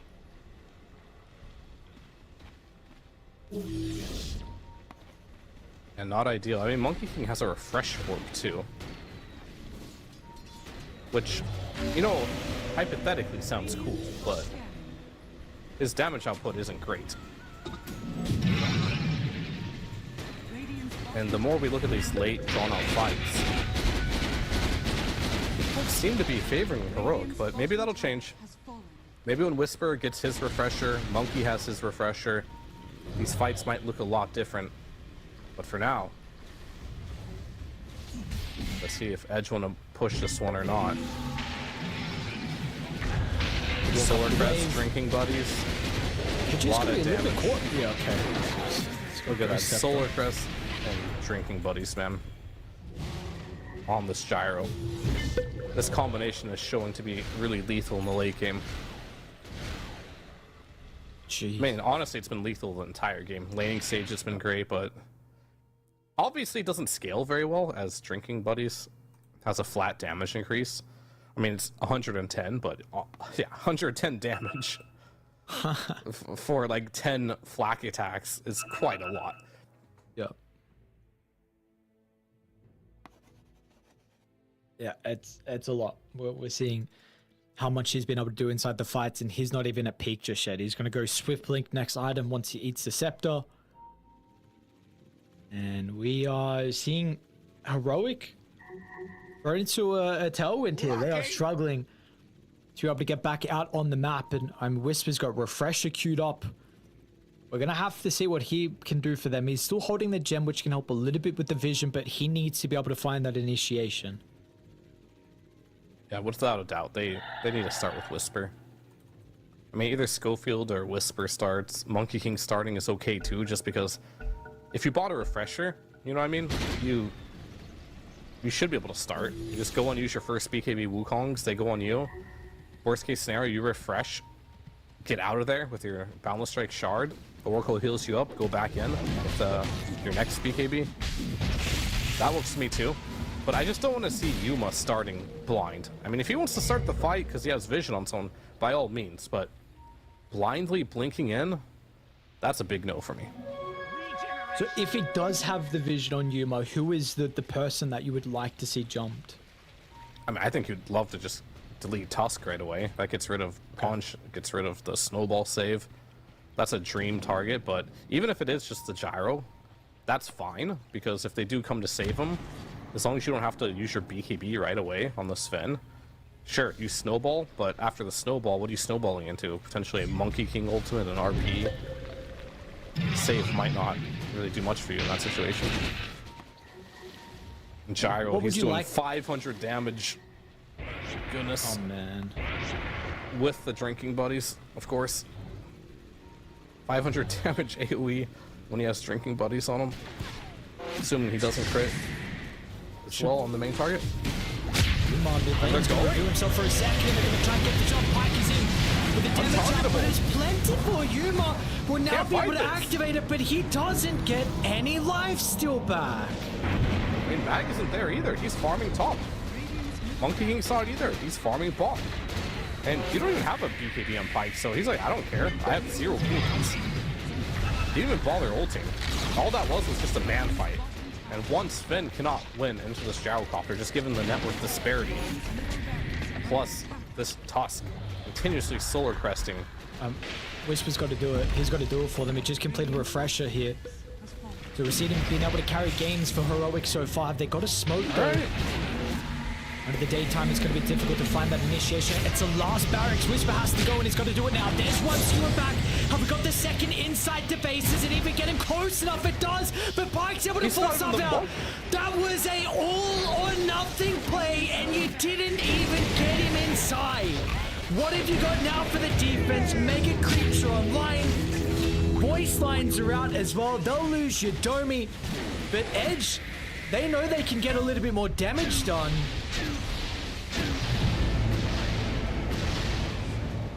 Sven back in 20. Maybe you don't get Megas here. I mean, sorry, you don't get the throne, but you've got Megas. But honestly, at this point, just end the game. That's refresher used on Magnus. He has one more RP. Just didn't end up using it there, I guess? Yeah, interesting. I mean, Analog was on had the memo of that he's just gonna use the Wukongs on top of the RP, and they're just gonna use like double RP, and Analog will try and kill him. But Whisper's idea was, I'm gonna get you in the fountain. A little bit not on the same page here. I'm surprised why he didn't double RP inside the base, because if it was, he would have also dragged him further in with his angle of the map. I guess. Yeah, wasn't perfectly executed. That's all there is to it. 20 to 9. Or the Pike may have just piked him too. And got the separation. He did force out. There was a window where. Anyway, it's a costly one. I mean, you take a look at the killers and you would not expect it to be mega creeps for Edge, but they have a 5,000 net worth lead, ages onto the Phoenix. You've got Refresher as well now given over to Vitali. Why not? This Edge team just showing in this region that their late game decision making is so far above every other team. Maybe you can get them in the early game, but they're going to play the game out. And they're going to force you to make mistakes. They're going to create windows of opportunity. Now, let's try again. Okay, quick and easy counter initiation. They're going to be able to have all the AoE damage off the back of Pike's gyrocopter. But the Monkey will be able to protect himself, leaps over to the far right side with the Wukongs. Meanwhile, Yuma as well is getting kited. He does get the stun at the last second, so Yuma's going to be able to bring one person on the grave. KJ does find the 4 problems, but a second vacuum war from Vitali, and all the right clicks from Pike sends him down. Yuma should drop without a buyback, and Pike is still left standing with the Aegis. Pressure up in 15 seconds. They got to get Pike into the fountain here. And they do it. They got to wait 8 seconds. Probably go now if you're Whisper. They got to go soon. They've got Glyph exposed. Let's try. There's the first. Aegis is out. He pops a refresher for the BKB. Can he get him back in a second time? He will be able to do so finally. So this time it will work out. But can you keep him inside? He can blink over the skewer. Also buys a Ghost Scepter to make sure he does not die to the Flat Cannon AoE. Pike will do his best. It's going to be a rapier drop. He's got a fucking rapier. He pulled out. If he dies, he might just walk him and then got the throne. Oh my god! Welcome to the grand finals, ladies and gentlemen, of the qualifiers for the road to the international. This is just game 1. This Edge team is so good at playing the late game. They wait for the opportunities. They make it happen. Sure, you can argue Heroic, a lot of sloppy play in this mid-late game, but Edge is forcing it to them. They're not crumbling. They're losing their lanes. This Phoenix did absolutely nothing for the first like 30 minutes of this game, but later on in these Roche fights, he's placing the egg in the great spots. But more than anything, the movements, right? Yudomi smoking up, staying with the gyrocopter, killing Yuma time and time again. Couple unforced errors as well, where they're trying to make plays with Yuma going one by one. A bit of an uncharacteristic game from Yuma. I feel like he was in every situation possible to carry this game, but does find himself in a couple precarious spots here, and then all of a sudden the game just flips on its head here. And if you look at all these early game highlights, things look good, and same with Analog. Like, weird positioning here. I'm kind of like looking like RP has been used. The Sven is not in the greatest spot as well, kind of gets RP'd away from the shards, I suppose. Shards unfortunately blocks him off there, and the RP like moves him away. So positioning just not so good for Heroic there. Analog can't go out. And here, this is in my opinion, the fight that just made it incredibly hard. Like, he jumps in on this Darkseer, presses his ult, and then tries to stun, hoping he wouldn't react to that, I suppose, on the Darkseer, but he's like, nope, you're not getting me there. And of course, the Darkseer shard made it so King Jungles didn't get a single ultimate that had effect in this particular game. Very frustrating game for Heroic, I think, and you can see the frustration for Yuma. Not his best performance here, but you can't let it get to you. It's only game number 1 here. You got outplayed pretty hard by Edge. I thought by every stretch of the imagination, this should have been Heroic's win based off the laning stage. It's got to be frustrating though with the fact, like you're saying, I mean, off the laning stage, that Edge go for this draft on the Phoenix, it doesn't work out, and they get a lifeline given to them. It felt like we were just going to be going to game 2 with saying, Heroic find a victory, you Edge try the series. But that's not the case. They were almost playing with a game disadvantage against a team that has so much experience at TI, and maybe it would have been too much for them, but no, not to be. Late game Pyke, Vitali was exceptional. I mean, this doesn't say in the KDA, but his team fight involvement, you know me every single fight, like it was always Walrus punching the Sven, like everyone did their role inside the team fights. It doesn't show at all with the kills. Like, I mean, look at the kills. Every single kill was on Pyke. That is insane. Every single kill, 23-11, and they won this game. It literally was just the Pyke show. Like, they have shown time and time again, nobody matters on this team but Pyke. Just play for Pyke. Just make sure Pyke can carry you the game. And we talked about, well, is Pyke the best player in the region? Yeah, I think so. I think time and time again, after we watch game after game, no other carry player has been able to win a game without his team getting a single kill but him. And how long did this game go on for? Like 46 minutes? Absolutely insanity, this Edge team, and how they're able to find these wins. I'm not going to bet against Pyke ever again in this grand final if can he carry a game on any hero, because he showcased, yes he can. This is not an easy gyro game. He puts his team on his back, and his team, of course, obviously enabling him to do so, but without this level of confidence and itemization, like the BKB, I said it would have made the next couple fights hard, but it was a long-term investment. And we saw in the enemy fountain that investment paid off. Man, what a crazy game, what a crazy comeback for the boys on Edge, and it is just game 1 in hopefully a full best of 5 with how close and evenly matched these two teams are. But Edge, they'll get the victory in the end. Pyke, all the kills for them with a game advantage. We'll find out what we have in store for us after a quick break. The human body was built to move. Not trapped at a desk in one singular posture for 12 hours a day. It's time your chair evolved. This is Secret Lab Titan Evo. Ergonomically engineered for you. Gamers, hybrid workers, artists. Backing your every move.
Edge able to somehow, some way pull out a game 1 victory here in our best of 5 for the grand finals. Heroic looking like they had it in the bag for a majority of that game, but Pike doing Pike things, all the kills for his team. And heading into this next draft, I guess we could almost take a very similar storyline in what we did when we were casting Sin Compromiso, and like, let's just enable Parker, 24th pick, give Parker the best game. What do they do? What do they do to give Pike the absolute best game? I mean, they just did it, I guess. Make sure when you're playing with Pike, make sure his lane is good. You give him a hero that can scale and eventually do all the damage to the team. Build all your heroes around him being able to just kill enemy heroes. This game at like 35 minutes was an 86% win rate on Dota Plus to win, with a 15,000 gold net worth lead and a 19,000 experience lead. Like, what a massive turnaround, right? And a hero like Gyrocopter, I guess, like, I usually don't see him as one of those hard carry scaling type of carries, and he's not as much as a Terrorblade. We saw how much more unkillable the Terrorblade looked, but this Drinking Buddy's Tusk, I didn't really factor in too much with the Gyro. Looked absolutely insane. Throw a Solar Crest on him. Obviously, this Darkseer, he just built entirely for him as well. Vitali with the Greaves, being able to get a disarm as well here and there. So, I don't know. Like, I feel like it doesn't matter what you play on Pike. As long as he buys a Pike, that's all he needs. Apparently, that is all he needs. So, no melee heroes, essentially, is what I'm getting melee. at. Okay. No melee heroes.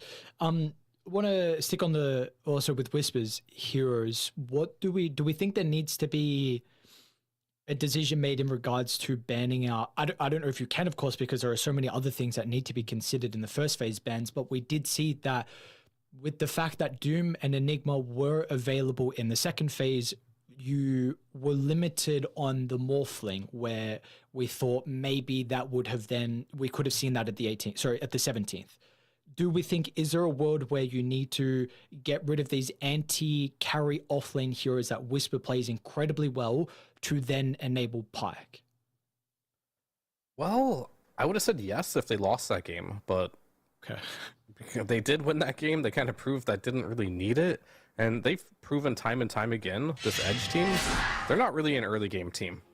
They don't really care about the early game too much. They're going to just wait for you to make a mistake, and then they're going to pounce. And then it feels like when they do get ahead in these late game situations, they don't really miss a beat. So it's really difficult for me to talk about draft from Heroic perspective, because if I was sitting on Heroic's side right now as a coach or something, I would not want a single person to talk about draft in that game. The only thing you could potentially talk about is the Oracle versus Ricky matchup. That's it. That's all that potentially you can discuss about that game, because, yeah, Oracle couldn't do anything because they're Ricky. And that was strategically pretty annoying. Outside of that, there better not be a single conversation on how draft was a problem.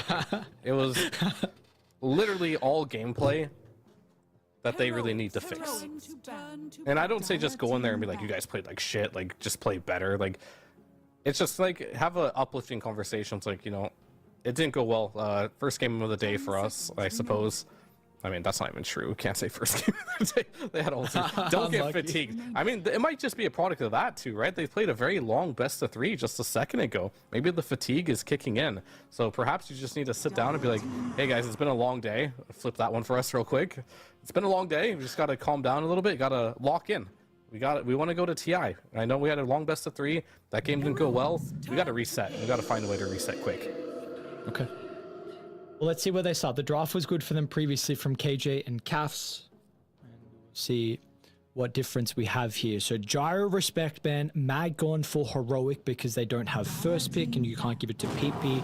TB is gone once again. The Death Prophet slips through the pool. I guess the Enigma is also different. That was not banned in the previous first phase of the last game. So the exchange would be the Death Prophet for the Lina, and you would probably have to imagine, right, Heroic would be pretty happy with this trade. You get the Lina for Yuma, that has looked very good on Analog Complete, of course, and we have seen in the past and very recently that the Lina matches up very well versus the DP.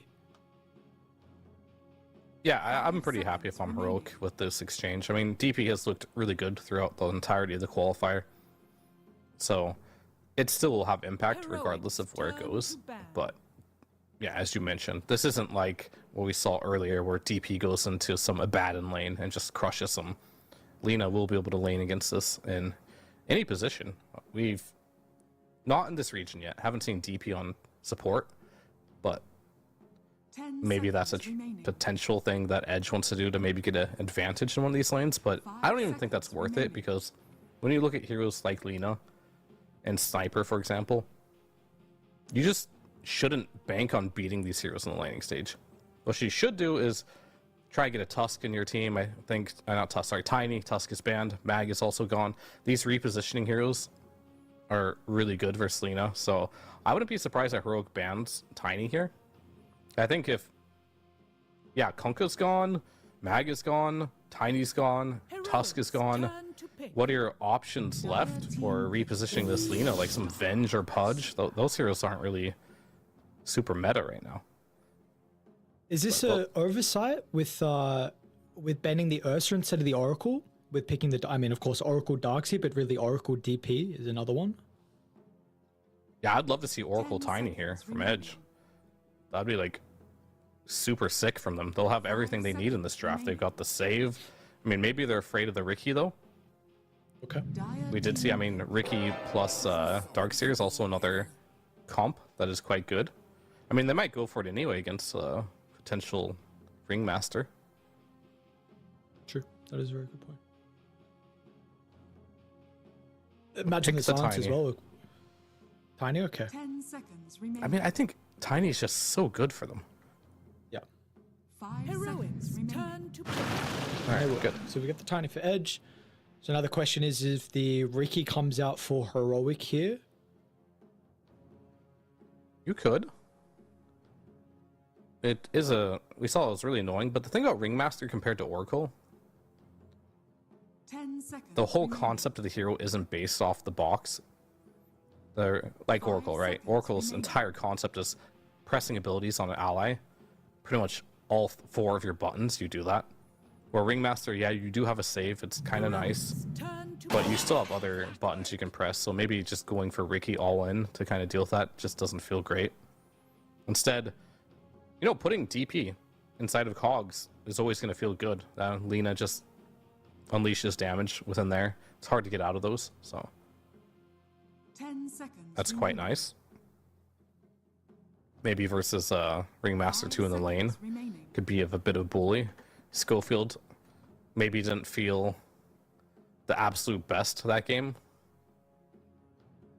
given the hero that he was given on the Morta. Not that it was bad or anything, but we've seen a lot more high impact performances on him on Tusk and Clock and these type of annoying melee initiators. Question is what the Whisper hero is. I think you probably pick it here to keep the flex of the Lina. Oh, he's Darkseer for sure, right? Oh, sorry. Yeah. Sorry. I just kind of like didn't see the Darkseer. It just didn't exist. Never mind. I think you just pick a 5 here, and it'll be not good with the Lina, likely. Okay, cool.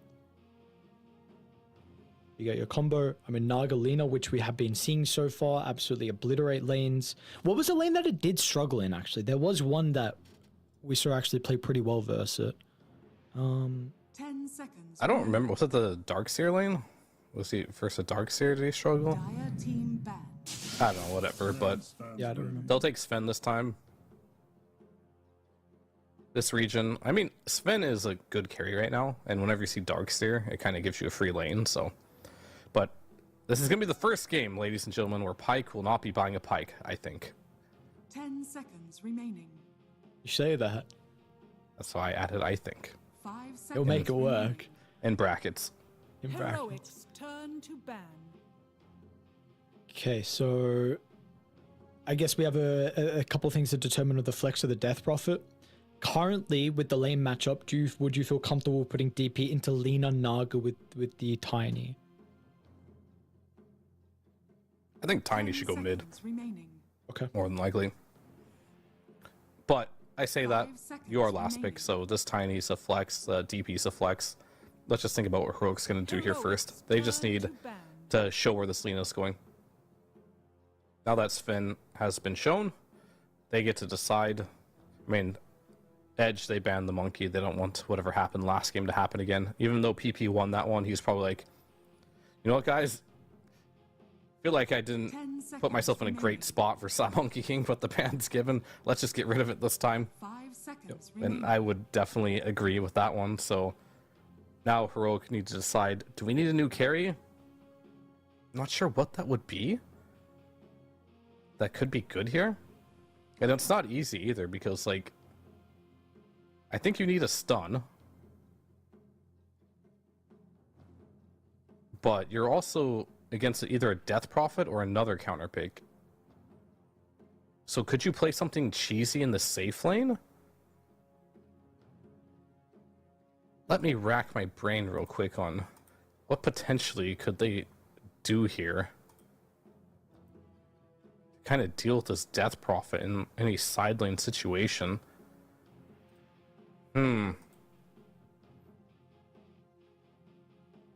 Not coming up with a lot here that isn't already banned. I mean, it's tough because Yeah. you've got choices here. I mean, I think you maybe just have to bank on the fact that Tiny's likely going to go 10 mid here. seconds remaining. Or just have to bite the bullet and 5 seconds remaining. I'm struggling to find a mid hero. That's good. Team pick. But I'm also struggling to find...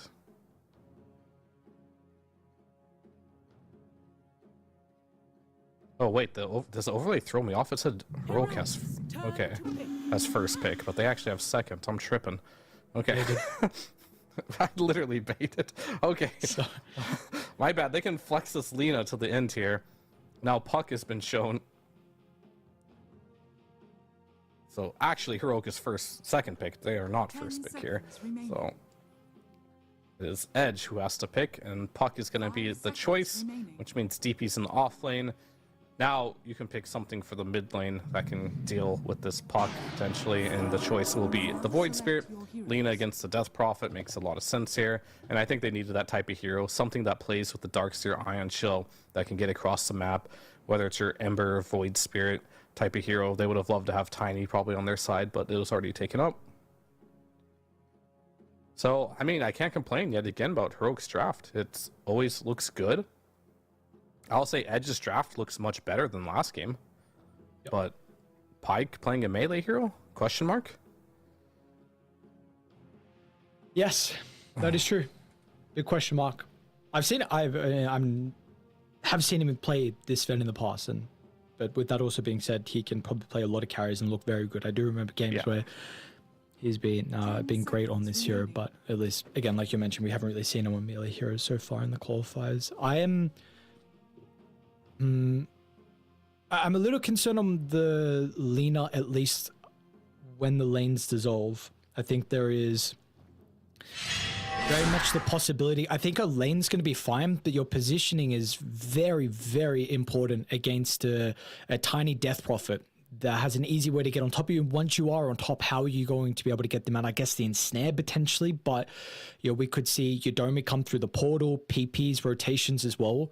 So I'm just concerned that maybe Yuma dies like a couple times behind the 6-minute mark, and a lot of that will then be on the matchup in the mid lane. This is a very interesting matchup with the Void Spirit and the Puck. A lot of people would say that the Puck is probably a little bit more favored. I know people, in particular Nisha, thinks otherwise. It can go back and forth, but he really likes Void Spirit into this matchup. So we will see. Overall, besides the Void Spirit, it's a very good Puck game. There is nothing you have to worry about.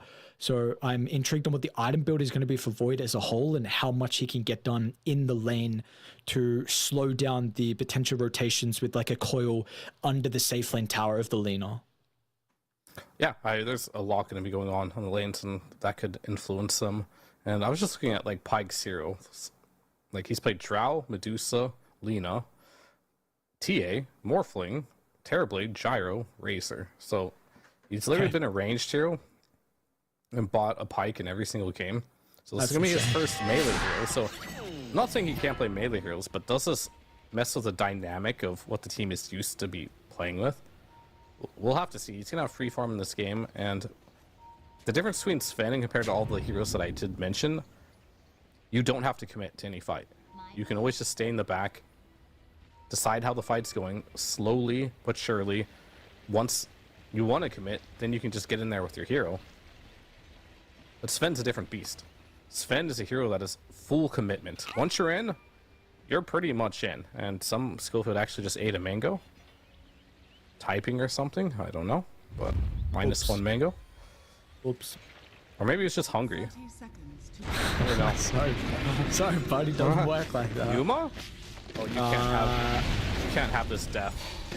Not after that game 1. Oh no. Yeah. And that is a souvenir as well for the lane. Rogue Knight claims another stun. This has not been Yuma's tournament. And Schofield just smoked here. Challenging Pyke to come in for this rune. begins. Nothing will come of it. Yep. 2 for 2, but with the first blood that does go over towards Udomi. Apologies, with the Ringmaster. And let us see now. Already thinking that the lane's going to be pretty solid for Yuma. But I'm concerned on the later levels and how you can play into the Death Prophet along with the Tiny. Do you also see this concern that I'm mentioning about, the potential dives under the tower through the later stages in this lane? Or do you feel like the ensnare and maybe another support rotation is enough to stop that aggression? Oh yeah, it definitely can happen. It can help on both sides, so like Clock can rotate and kill the DP too, so they both have to be a bit careful. Should there be then more importance on trying to ward by the Twin Gate if this is something that we're expecting? Oh yeah, I think that could be very, very clutch here, but more important, it's going to be the lane equilibrium. And that's why you saw at level 1, they blocked the wave all the way back. Runes are going to be super important this game too for the mid laners. See who can get what.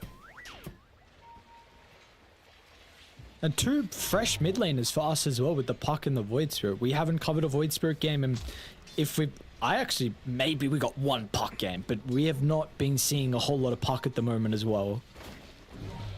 In a meta where like Shadow Shaman was so good, it's hard to pick Puck. But it's been getting banned, so it's a great Puck game as you mentioned, and already doing some work against the Void Spirit. Yeah, I wonder what the build is going to be for Analog with the Void Spirit. Been seeing some people go. What happened to Scofield's card randomly died mid lane? I don't know what was happening there, but yeah, we've been seeing Void Spirits like just going Scepter first, which is the classic. Sometimes previously it was a Mage Slayer into the Scepter. We'll see the decision from Analog. I've seen in the past also just a very odd games, the Orchid as well into this Puck matchup. Not suggesting that, but just something that I think the hero does have a lot of versatility. Very much helps because you're universal. I miss the Yule's Void Spirit, where you just get a Yule's and kill Puck every time. Not good anymore, unfortunately. The other ones are just very expensive alternatives. That's why we don't see Void Spirit too much. But top lane Whisper. Any more daggers to be thrown, and it connects. Should be a kill. Good. Maybe get in front of the creeps. Eventually. Has he got the movement speed? He does. So he should be able to catch up to Whisper. And like we said, another stun. They're going to be able to use it to get the kill. Yeah, I didn't see he had the Helm of Iron Will already, as well. so that armor. KJ also going to give up a kill by the looks of it. Yuma might be able to find Michael, however. He's got a stick charge. Oh, he misses. And now Yuma might be in danger, actually. Vitali gets blocked by the creeps a little bit. Doesn't have another creep swarm with lacking the mana. So Yuma takes a full brunt to the force from DP's spells.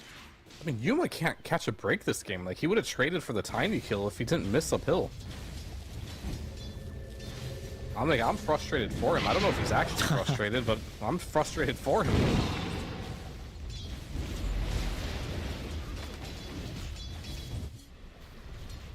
Yeah. We'll see what he's going to be able to do though to get them back in. Top lane, they're putting a lot of pressure on with a dive under the tower. This will force out a TP out of Michael. And now Whisper as well. He's going to be chased down, and Whisper TP'd back to the lane. They're going to get both. Yikes. Michael's rotation, double kill for the Tiny. That was kind of like an all-in play. Like, they just wanted to win the lane, right? But with the Tiny TPN, they went from going to winning the lane potentially to automatically forfeiting the lane. That is a full treads now, if you kind of look at Sven. After that play, he went from no items to treads completed. Lane pretty much over. Yeah, they're both walking back. So for no point in him being here, what's he gonna do? So we'll hold his TP. So Pyke's gonna free farm like we saw Yuma free farm in the previous game. And while Michael is getting chased down off the back and coming through the portal, nice blocks from KJ.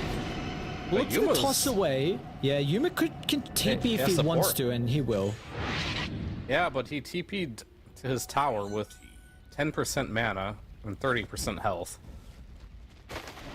This bot lane, you were hoping to win it, but you are not. Alright, Analog, what can you do?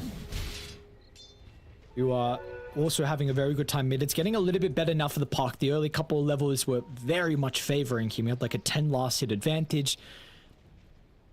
Now PP is starting to catch up a little bit. And with the side lanes not going well for Heroic, it might make it difficult for them to bring supports to rotate to try and secure the power runes. Pyke is also top lane going to miss the full wave under the tower because he sees an opportunity to get a couple of kills. Michael's going to be here once again. Whisper is gone. Third death of the game.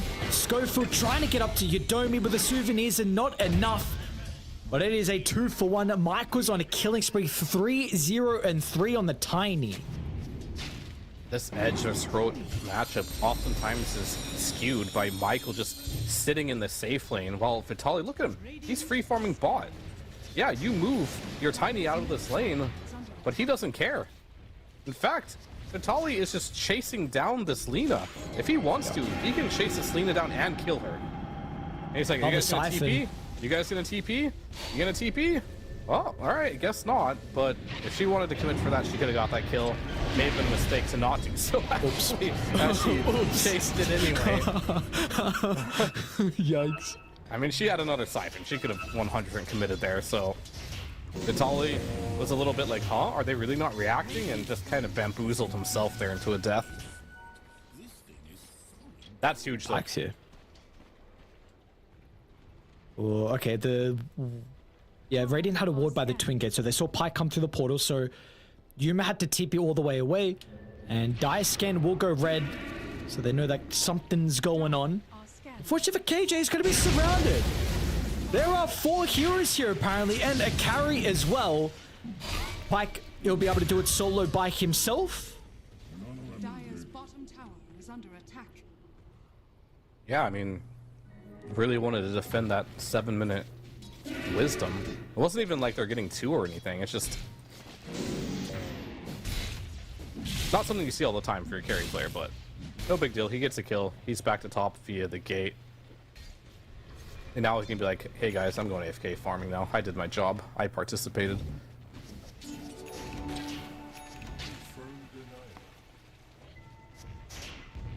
Darkseer's caught up in CS. Helm Dom online. And he's second in net worth. Radiant's bottom tower is It's Darkseer stuff. Oh, he got a kill as well. Who did? I guess it was when that little fight was going on before. under attack. Okay, so first Exo is going to help secure the tier 1 tower down bottom. It will mean that one of the supports has to stick around. So you've got an advantage in numbers, and that's going to help Analog get a arcane rune as well. It's a good one. Nice rune. Yep, just trade of towers. Curious on what Darkseer is going to be able to do on the map with this Helm Dome.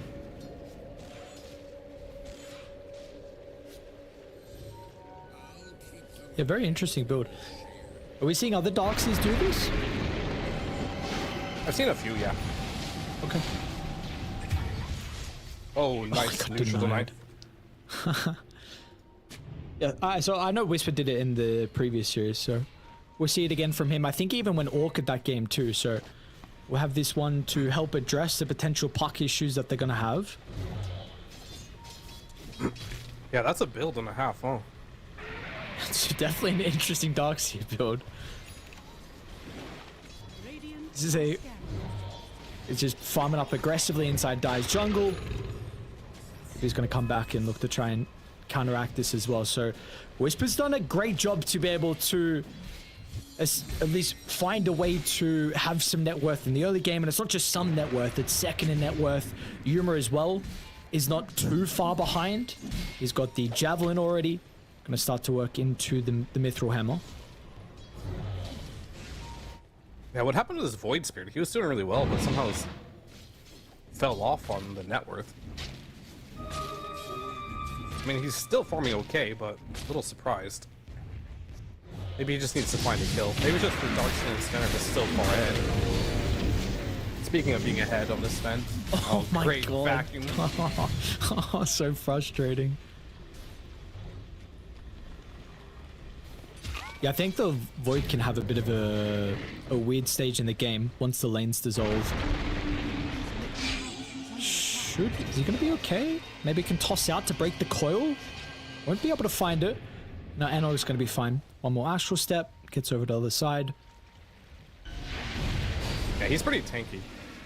Because he gets like the all damage barrier from Sanctuary. Allows him to just kind of like tank up a bit. And with this Scepter build too, you have early Ogre Axe, it's probably going to go to an early point booster. Even if it gets coiled.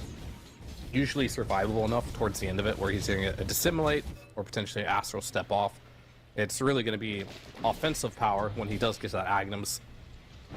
The Silence will be able to shut this puck down pretty hard in these earlier engagements. And there's no real item you want to itemize as a puck to really deal with the silence that comes out from the Void Spirit. Because they're such short silences.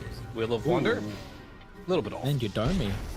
Yeah, rare mistake or miss from him. We see him always be very reliable on the Ringmaster spellcasting, and Whisper as well is also going to be able to avoid the gank from Michael. So 3 heroes from top still from Edge. I mean, Pike is continuing to love this as he's getting a bunch of farm. But we are seeing... It also... I mean, Vitaly's going completely uncontested down bottom too. Would you say this honestly favors the status of this game? Anyone in particular? I don't know if it favors... I would say Dire a bit. Just because your Sven is free farming. The Lena's a little behind. Your Death Prophet, who should have been countered as an early pick, is doing well. Domi, goodbye, my friend. There's no getting out of that one. But Pike, not sure what he was doing. I think... Oh, he got mana. So Domi used mana boots on him before he died, so... Thank you, buddy. Very cool. But yeah, I think Sven is always happy with a slow early game. You know what? Has to leap over to try and secure with Rune, but now he's in a lot of danger. Is Park in danger? All right, We're Whisper. seeing the strength of Analog, this Void Spirit hero, not even getting close to dying. And Pike as well looking to show up very early on with the God Strength. Doesn't really bring Schofield close to death. I mean, Whisper too with the double Ion Shell, vacuum into Centaur War Stomp. It's huge. Who needs a Centaur on your team with Darkseer when you can make your own? Is under attack. I was gonna say almost fades a creep, but doesn't. He did that on purpose Towers. to waste their time because he made a new one. It's not a good creep though. Oh, it's I wonder why kind he of did that. crap. Helm Dome coming out? Ah, that's why. Nope, it's not why. Who knows? Was okay. Thought that Centaur would have fun. some value. Oh, there's Maybe the another value was Centaur. just... It's okay, it's just Oh, I see, another one I see, spawned I up see. there. Is under attack. Because he's deciding to go for Orchid instead. But he doesn't even want it. No, not the Centaur. He wants to Just ensnare, wrecked I it. guess. True. Okay. See what the ensnare can do here. Damn it. Orchid up. Oh, the souvenir though? Not enough. What? You can... Wait, how did he? You can use souvenirs what? while silenced? I didn't I know did that. not know that. Okay, what is that? What does that That make doesn't any- sound. That doesn't sound No. fair. Really, how does that work? Okay. Right, 2,000 net worth lead. We get a Heroic done a replay of that. I very want good to break job. that down and then You submit want to break it down? to Gabe Newell. I don't think Gabe cares. I don't... Analog? You know, he might no, respond reach on nice. You never know. True, maybe. What else could you get in life other than Gabe responding to your emails? That's all I want for validation. Yeah. So you haven't had him respond to your emails yet? I haven't sent him one yet, to be honest. Oh, I see, I see. Yeah, me and him are best friends. I gotta, we go back and forth in the emails. The emails, yeah, back and forth. Yeah, I'm the sure. emails, you know, it's... It just gives you some one-liners. You write him a blog. No, and he just no, says, no, no, nice, no, no, no, no. cool. We're not like that. We're not like that. Sure, sure, We homies. of course. I've been on the yacht before too. Mm-hmm. 6-8, 2,000 net worth lead for Heroic. Done a very good job to call this game into their lead, in fact. A lot of it coming down to some minor kills onto supports. We're seeing the map, them start to play a little bit more aggressive. Schofield and Whisper together. And these are the two that we were highlighting to start the series. And they're putting in a lot of work now. Whisper feeling very confident to be running aggressively. It's a very cool build I'm seeing so far with the Helm Dome. He's doing a lot with it. Yeah, this is a really active Darks here. So Mid lane? Coil out. Is this really going to work? They'll try with the Wheel of Wonder, but the damage, it needs to come through somewhere else. Maybe the extra control from Vitaly. It's going to be close, and it is. They actually got him this time. And now as the result, the tower's going to go down as well. Whisper. Pike top lane. Whisper ate the stun. He just ran forward, not expecting Pike to be there. And the stun on the wave. Oh, no. and that was right when God Strength was running out too, so he used that whole God Strength to farm. And I was just going to comment on this Whisper build. It's really good for brawling in early game, but it does not give you much scale, and it does not give you, as you just saw there, any survivability. As he gets chopped down in 5 hits there from Pike. And not only was it him dying, his creep also went down there too. So this is definitely one of those Darkseer builds where you die once or twice, and you're like, huh, I've got no utility for my team. I have no survivability. Very snowbally, and that death, it hurts. It hurts a lot.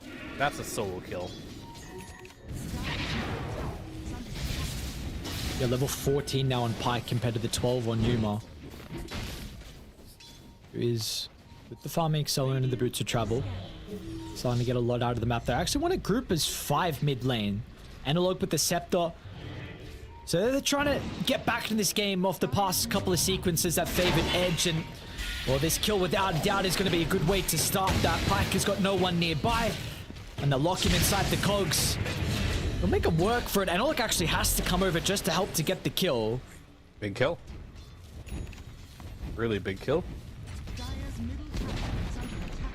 I mean, it's actually interesting. If you kind of look at his bag, he does have enough for BKB. But if he would have like dissembled it right there, it would have dropped on the floor. And that would have been a disaster, so BKB is rough. But BKB is completed more or less here. But you know, he's only 500 away. Probably don't disassemble the Echo and just farm it up. And you'll have both available to you. But either way, much needed kill. But it's gonna get harder and harder to kind of deal with the Sven once this BKB is up, so that was actually a critical kill. Try that kill 2 minutes from now, it's gonna be much more difficult. Because that BKB will be online.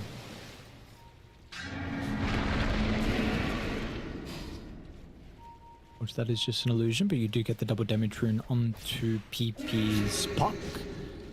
He's going to go Shard into the Yule Scepter next, needing a way to protect himself against the double silence that Radiant are playing with. Nice against the Ensnare as well if it ever lands. Bottom tower is going to go down. So look, Heroic trying to start clumping together once again from what we saw previously with the mid push. And now what is the call? Because Tormentor is going to be up in a minute 30. We may have an objective even beforehand as well. Vitaly 2 points in the Exo. They're looking to try and bring down Roshi. They're pretty hesitant though. They have great ways to scout. Naga illusions, rocket flare. Is this really a spot you want to fight into all the AoE from Heroic? It could be a really, really bad call. Oh, I don't know. This is risky. Half HP? Does he want to use God Strength for this? Vitaly's now super weak as well. Of course, he can heal himself back up. They smoke? And they're going to force a fight. They reckon as they cannot take a fight inside the pit with all the AoE combo. Michael's going to be able to get the initiation. Toss back. If they can blow up the Dark Seer, it's massive. But KJ keeps him alive. The Wheel of Wonder's going to be used. Does it give them a little bit of extra space to disengage? It will not do that. The combo is beautiful. They are all so weak. And surely they can get the kill. Surely they can find them, right? Yuma's now in danger. They surround the Lina. And how did only one person die? It was so close. Maybe Analog, once the spells are going to come back up, he's got another round of the Astral Step. They need a way to close their distance. Schofield's going to be nearby as well. Ducking in and out of the Roche Pit. Pike with a BKB on cooldown could be a little bit vulnerable. Going to be able to get the jaunt over to the right side once again. Analog, I mean, they're just not going to have the damage against Vitaly. No, Pike, they've got nothing. Warcry will help protect Pike. They're going to try and go through him with the magic. Yusef the last second. Close. Pike's got another round of the stun. Can it get it off with the assistance of PP? They're going to lose Analog as well. Pike lives on a slither of health. And what could have been a messy fight for Edge, somehow they win out against the team fight combo and Radiant. I mean, it was a great back wall, but like, there was just nothing on top of it, right? Like, Lina wasn't quite there. You don't have a big combo in general. It's not like they were cogged in there, so sure, you met 5 heroes for back walled, but no follow-up whatsoever, so they're able to walk out. Void Spirit did some damage, but not enough to even kill the Tiny at the beginning of that fight there. They kited out. Sven BKB just stuns Lina, kills him. Unfortunately, Yuma was just shy of a recipe of the BKB there, so maybe that changes the fight as well if Yuma does have BKB. We'll have to see. Really close fight as Roshan will waddle bot lane at half HP. Oh, dude, it's so sad with this. See you later. And I wonder... Okay. +1. +1 indeed.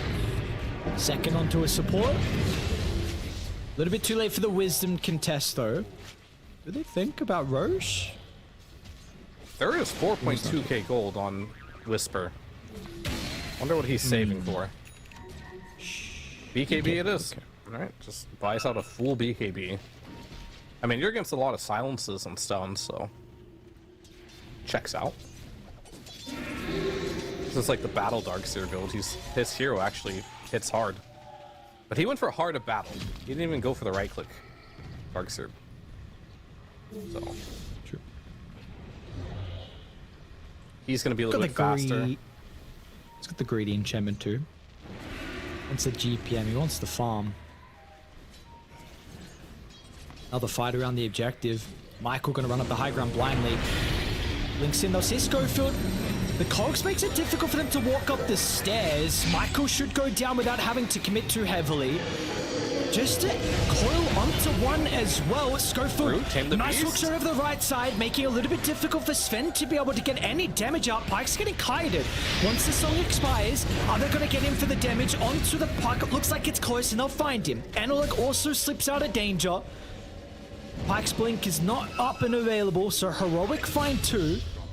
And making even an extra as Whisper runs into Yudomi to close out the engagement.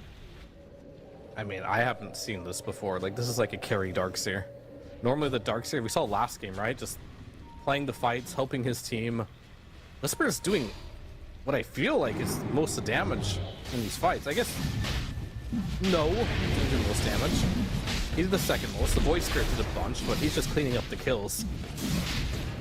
I mean, Yuma not even having to do too much yet in this game. Feels like the Darkseer is doing way more than I feel like a Darkseer should be doing in a game of Dota. This itemization is a little bit crazy. Just Orchid BKB, just punch people. even without the utility on Whisper, they're not struggling at all in team fights. Like it doesn't look close at all. Yeah, King Jungle's a great Song disengages. They're not really using Song to win the fights. They're just using it to get some clean disengages. As this will be an Aegis for Tormentor exchange. Another thing to mention with that fight is Schofield hookshot the Sven and used him as well. So Pyke was completely, it was like 5-6 seconds of control. We did not see him at all inside that team fight. That's the Schofield effect. You look back at that one game where Schofield Radiant's top tower is under played Tusk versus Parker Troll. He's really good at kiting these carry players. Do you feel like the team fights are that hard for Edge from what we've been seeing recently, or if they execute, is it a little bit different? I mean, execution is not necessarily easy, right? Like, maybe Tiny is going to be the best option for that, but who are you going to initiate on is a Tiny this game? Like, you want to find Lena, but she's just so far back. Whisper has a BKB, Void Spirit's nigh impossible to toss back, just given how his hero's functioning right now. I mean, maybe it's possible if you can get a silence on him, but Manta's going to be very soon. So I guess I should ask, in a perfect world then, with execution being on either side, how do we feel like the lineups interact with each other at the team fights at the moment? Because it does look like Heroic are at the moment favored in this area. Yeah, so basically, Naga we've seen every fight, right? Has been winning the fights by pressing Song. Hold up real quick. PP. Bye-bye. Alright, just a pick there. You need BKBs. So when Song goes off, you can still press Coil and commit to a hero. And it looks like they're going to do that. PP has a BKB queued up. We also have a BKB queued up on Vitali. So once you get these BKBs, you can maybe full commit for heroes. But until then, this Song has been way too good at disengaging.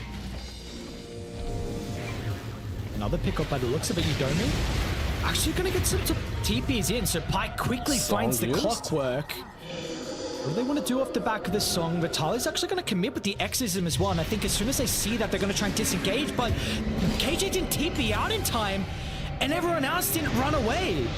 Analog is silence. He's going to be able to get rid of it. Is any more control afterwards? Double Astral Sep, and he gets plenty of distance away. Yeah, it looks like he's gone. Is it just me or Sven not turning red when he God Strengths? Yeah, for me, he's not red as well. I don't know what happened. Oh, okay. I mean, he glows a little. I wonder if that's a cosmetic or just a visual bug. If that's a cosmetic. Maybe a visual bug? I swear That's a I saw him cosmetic. play I before. need that because that's paid to win. That is actually paid to win. Don't have that, but that definitely feels very pay to win.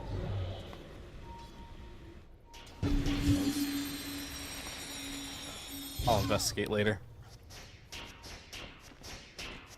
Heroic, what do we want to do? Minute 30 left on the Ages, starting to swing 3 heroes towards top. You've also have Yuma that's gone through the portal as well, so it looks like maybe they're wanting to continue to play pretty aggressively and maybe get a T2 tower off the back of the remaining Ages time.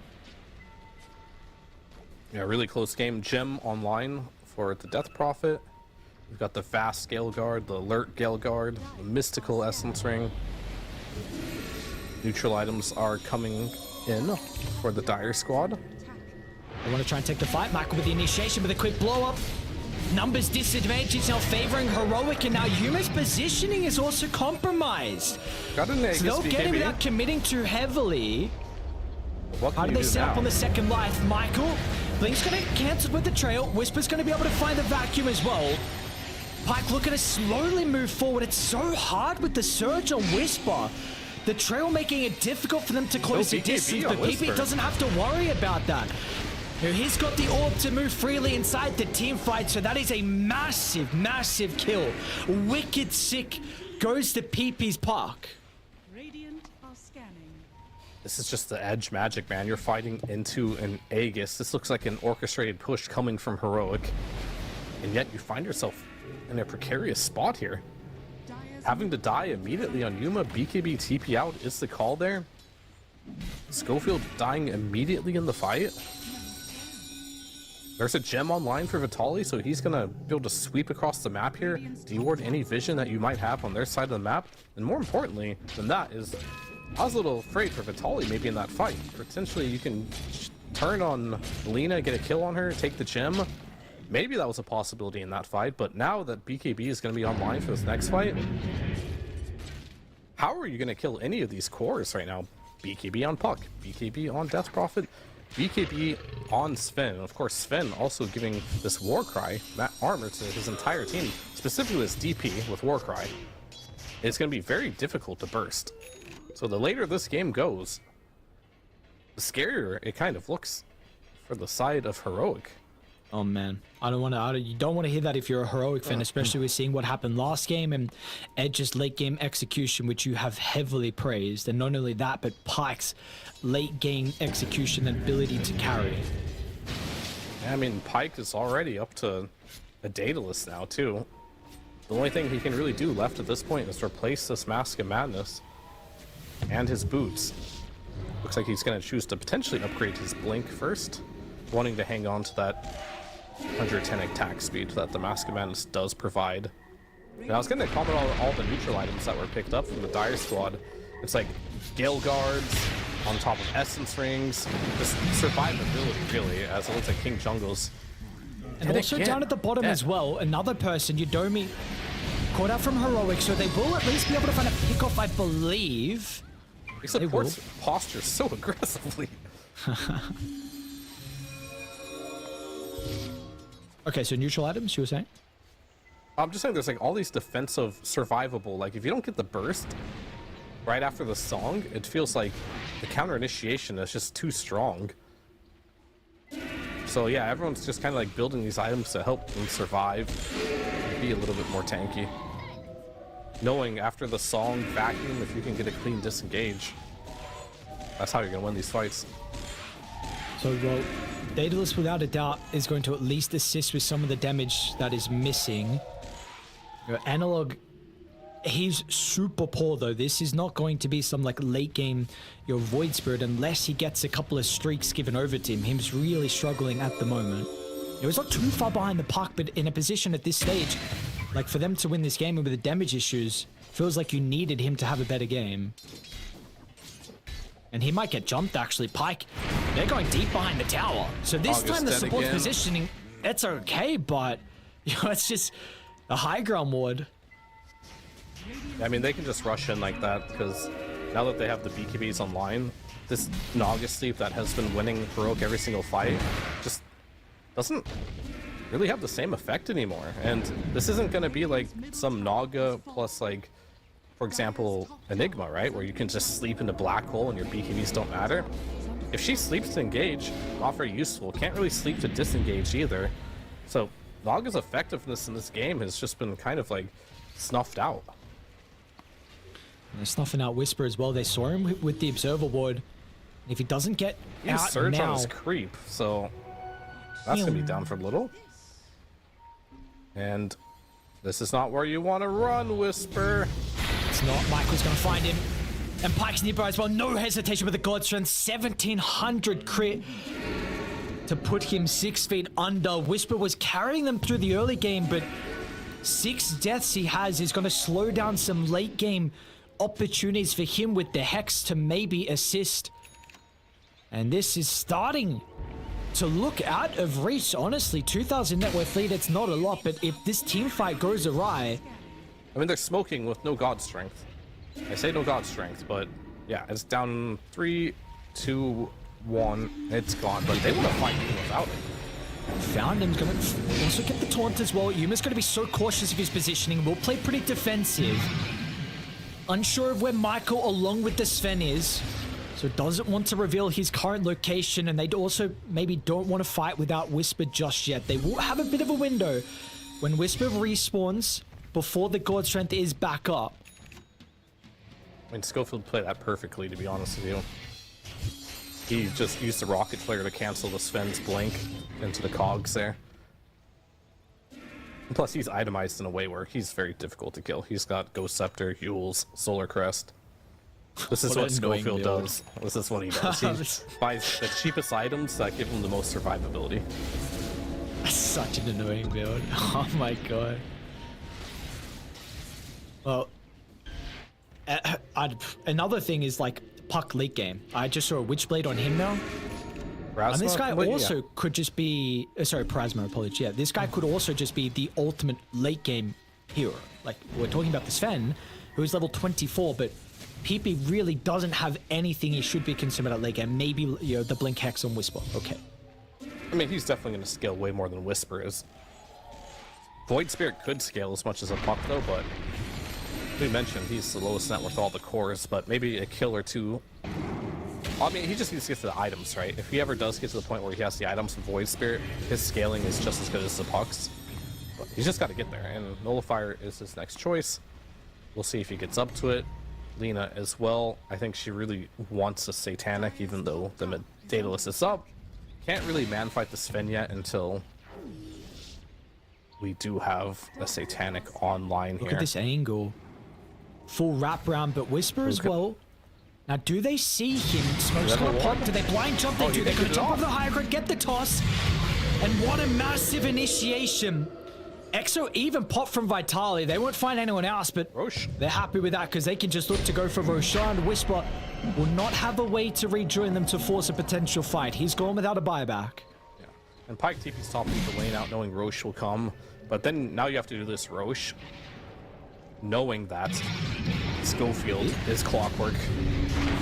Instant BKB from him. He's not going to mess around. They'll try and get the tool up. Solo reset the fight. A bit awkward here. Oh, okay. My Jesus Christ. Oh my. You got Yules, you got Ghost Scepter. It doesn't matter. Now that's Roche for sure. I mean, Lena wasted BKB. Clockwork's dead. That's a big one. Gives you vision. No song. Say goodbye to Roshan.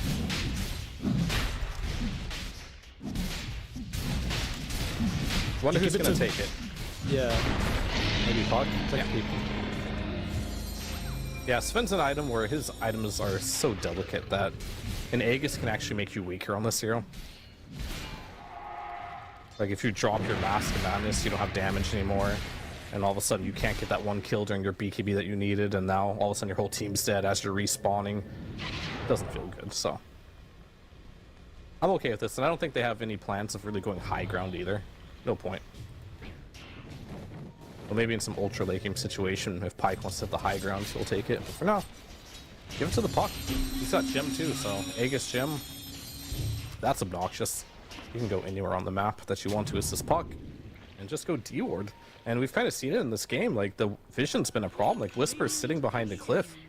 I mean, he didn't have a ward of his own, right? Maybe I was thinking, oh, he's trying to break the smoke, but the smoke broke, but he had no idea because there was no vision on that high ground for himself. I think with how everyone else was posturing is they just were not expecting the wraparound. They were sending Naga illusions down the stairs at the Roche pit. They used the Aether Remnant as well to try and read the smoke, but they did not, of course, get the read that it was coming through the mid lane past the T1 tower. And this Puck has just been dewarding the entire map, so as far as vision goes for the Radiant, you've got one defensive ward in your triangle area. And that's it. I mean, you just placed a brand new ward top side of the map to the north, but... And there's another ward that was placed bottom, but this one might get deleted right now, but it's still alive for now. Radiant has some vision. They just pinged on the Sven in their jungle. If they can keep that ward alive, it would be huge, but... Yeah, they still didn't get it with the Jim. Jim didn't see it, so maybe that can provide some vision for maybe potentially smoke around play? We'll have to see, but... Oh, Schofield? Schofield... Happens to call. It's not even going to be needed because Michael leaping in along with Pike. Gets the Ghost Scepter off for the last second, but he will still go down, and... Yeah, that's a bit of a cost. Look, it just gets enough gold. Okay. Debated. No, bite. Whisper tipping into Michael as well. Another person's going to be tossed back. Dead, though. Whisper activates the BKB. They've lost one. PP as well, almost dying. You do get the buyback out of Schofield. Dire's top tower is under attack. You also get the banner, so that's something. And They got the D ward now on that ward. Okay. And these wards are such a limited resource for the Radiant squad. This gem has just been paying dividends. Love what I'm seeing though, for Heroic, and I think it's great for them to stall this game out. You know, the Void Spirit shoving the T2 tower top. You've got the Naga Siren illusions that are starting to cut the wave. You have the abilities to maybe stall the game, you know, also with the Helm Dome. And we spoke about late game, you know, their items, we're looking for Hex on Whisper. You're getting close to Nullifier on Analog. He's got level 20. So their room to scale is there, but you need to be able to continue to stall the game. And I think they have the ways to do that. They do, for sure. They can definitely stall. It's really just a matter of how do you take the team fights reliably. It's a little bit tough. I mean, I want to see Naga get to an Aghanim Scepter. I mean, she has it queued it up, but I'm hoping she goes it before the Ghost and before the Shard. Just having an ensnare, potentially, that can go through a Sven's BKB. That is very valuable. And you also have to keep in mind, it applies a break, too, so Sven will not be able to use Great Cleave. Or potentially Vanquisher as well, which... not something you're particularly buying a break for, but the Cleave, for sure, helps. But it's mainly for the control. Just to be able to control Sven through BKB would be so big in this game. I should have been trying to take a fight and defend their high ground ward. Schofield with the stun, and Yuma with the damage. Vitali. And also making space in the backline. He's going to eat the coil, but Pyke is getting controlled at the moment. Doesn't want to use the clutch because he doesn't see an opening for it. Waiting for the blink to be back up. Vitali's just gone. Juma was freely able to right-click, and finally, a good fight for Radiant, and it might get even better. The song will reset. Can start with the instant. LSA to follow. Pyke is going to have the BKB, but what do you do afterwards? He'll look to try and teleport away, and there will be no ability to address that. Yeah, I mean, deleting the Death Prophet right away with the Tiny. Perfect initiation there. That was the one ward they had left there. They were set up to defend it. Looked absolutely great for them. Schofield has to die again, but... price you pay of being the Clockwork. And yeah, it seems like them catching Michael has been all that they need to win these team fights. Yep. As long as this Tiny doesn't get on top of you first, you're feeling like you're in a great spot there. And of course, yet again, that vision, being able to take the fight while seeing everything, absolutely critical. I wonder if there's a world. I have to imagine that's something you're looking at it after the Shard on the Clockwork, but Scepter for Schofield. We saw it go for it in the previous series. Further, it's a pipe dream, of course, but you know, for the information, like you're saying, the potential ways to cancel the blink to help you be able to get these initiations easier, to stall the game out just with the constant spam of the rocket flare. Yeah. So if he can get there, I think that is probably the next item with all the small ones that he has. Yeah, I don't know. I mean, it's a great item to have, but does he want to commit for an item that big, or does he want to keep buying the small stuff, right? It really depends on how much gold he thinks he's going to get in this game. Right now, he has a Shard queued up because that seems a little more manageable to buy. That'll allow him to get the cogs in there and potentially get out. But then, yeah, the Ags could be good. Maybe he goes for a 4-staff instead, potentially, to kite some more. He's got choices, but he may not get another item for this entire game if he has to die every single fight. Watch that may be the case. Let's see if they read the smoke. Everyone else is back inside the base. There's an amped up damage on Pyke. Schofield has been so annoying for them. See him. Can they give him a hookshot target? He's just going to be chain controlled and brought down. And this will be a dieback death timer as well on Schofield. We saw him buyback previously with the high ground defense, so a pretty important kill. It's and not a that long, 50 too. seconds. I mean, 50 is a lot, but your lanes aren't really great. They're not bad.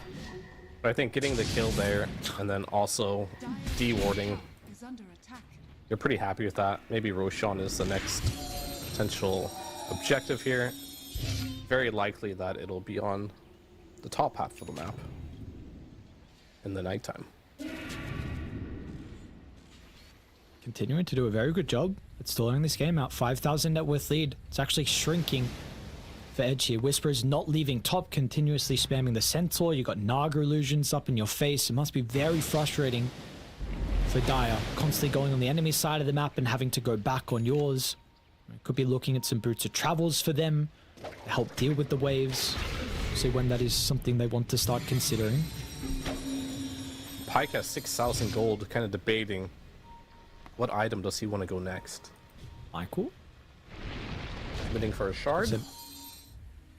Who's this shard? Pike, you say?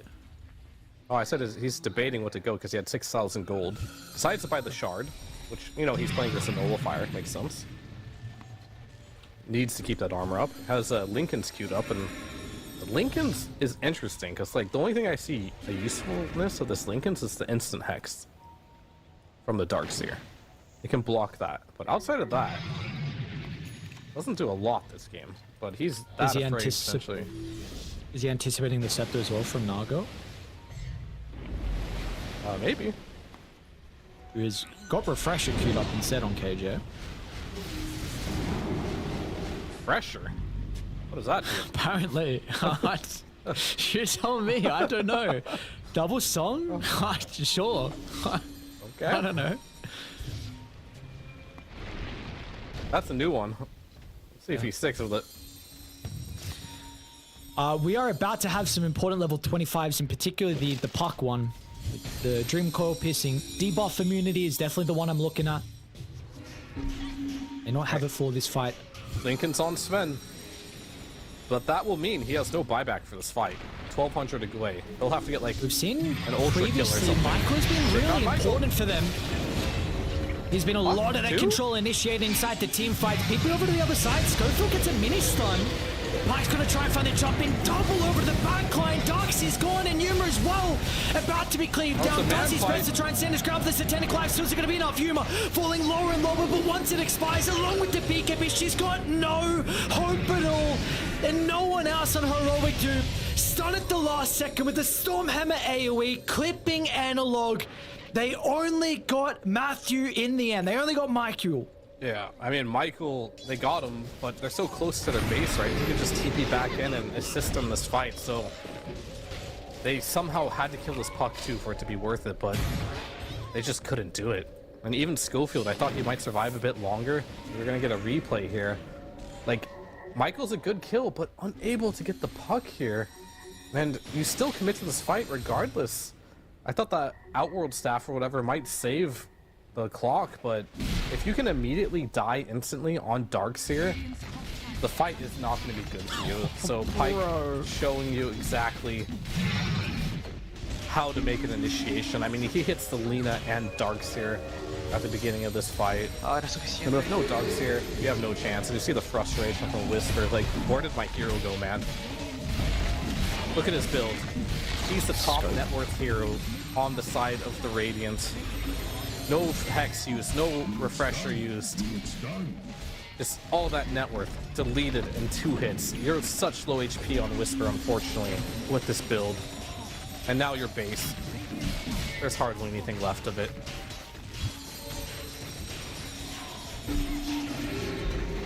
Such is the life as they see Schofield on top lane.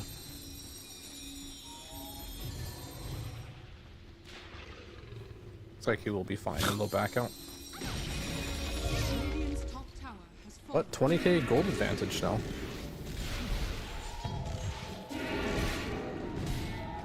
Before this, it was 6,000. For that little engagement we had. And Pike has a refresher orb now. Wow. I mean, at this stage, like, One more fight, PP. Once it a Whisper gets the Suns beforehand, so once again the Hex is not going to be able to come through, but the backline is initiation if they found it's a support. Yudomi's gone, and Pike has activated the first round of the God Strength, so looking to try and deal with clock. The Ghost Scepter will delay a little bit of the damage. Schofield's going to be chased down. Further to the south as well, we've got a song from KJ, but are they going to be able to get out because they were far enough to activate the BKB before being slept up? KJ's got a buyback. What can you do? Are we just going to disengage? It looks like that's the call. Edge going to play this one safe. Roche is up. They do not want to let this one slip away. They are ever so close of getting a 2-0 lead in the best of 5 grand finals. you know, 10 out of 10 times, Schofield's taken the Outworld staff for his playstyle. Thought he might actually live there. Disjoints a Harpoon and a Stormhammer, but just a little too far behind in this particular game. Not going to save him. Somehow the network not going the way of Edge. Not that it might particularly matter. Puck will get the Aegis again. You gotta kill this Sven somehow. This Darkseer has to find an initiation with the Hex on Sven before he gets anything off. There's no more Lincolns on him, right? He's holding the Refresh Orb right now. So if you blink Hex him, refresh, Hex again, while under the cover of your own PKB, that is the only way I potentially see these fights going well for you. But that's not easy, right? Because Pyke, he has the luxury of not showing his hero in this game. And that's why he doesn't take the Aegis either. It's like, in no way, shape, or form in this game do I want to be showing. I want to be able to find the Darkseer and jump him first. It's really a game of chicken between Darkseer and Sven. But the X factor is like, this Puck and apparently this Tiny is doing a lot better than this Void Spirit and Clockwork and finding heroes on the map. I mean, having Aegis, having Cheese might help a lot with that. Even Michael, he's got up to... I mean, he has Blink, Yules, Force, Lincolns for himself. And the Outworld staff, too. Wonder what the rationale was by cycling this Outworld staff into the game.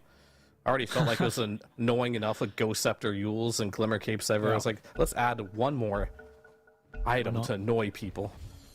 But the outplay potential is potentially huge with this item. As we do have 1, 2, 3, 4, 5 Outworld staffs in this game. And importantly, 1 Rapier on Yuma. Oh, he went for the Rapier, okay.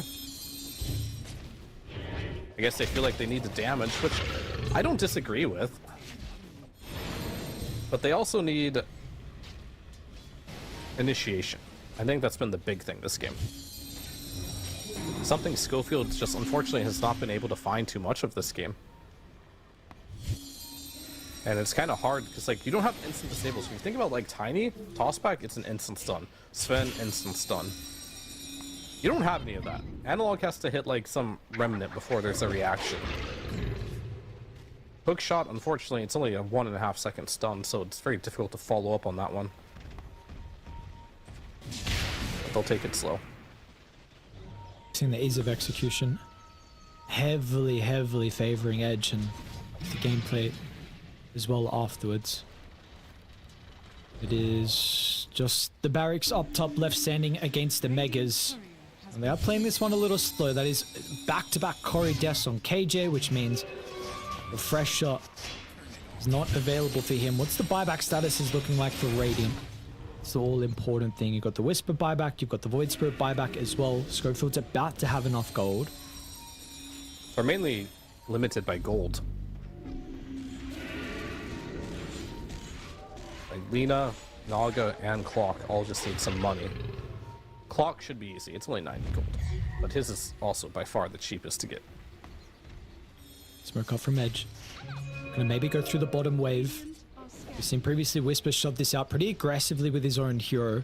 Yeah, someone has to defend this, and they're going to jump whoever wants to def this, which is probably going to be Schofield with a buyback. And Puck showing top as well, so maybe a difficult read. They are playing it quite safe, though, on Heroic. They're going to go anyway. Rodstrat didn't quick kill, but he's got a buyback. So at least one of the heroes that does.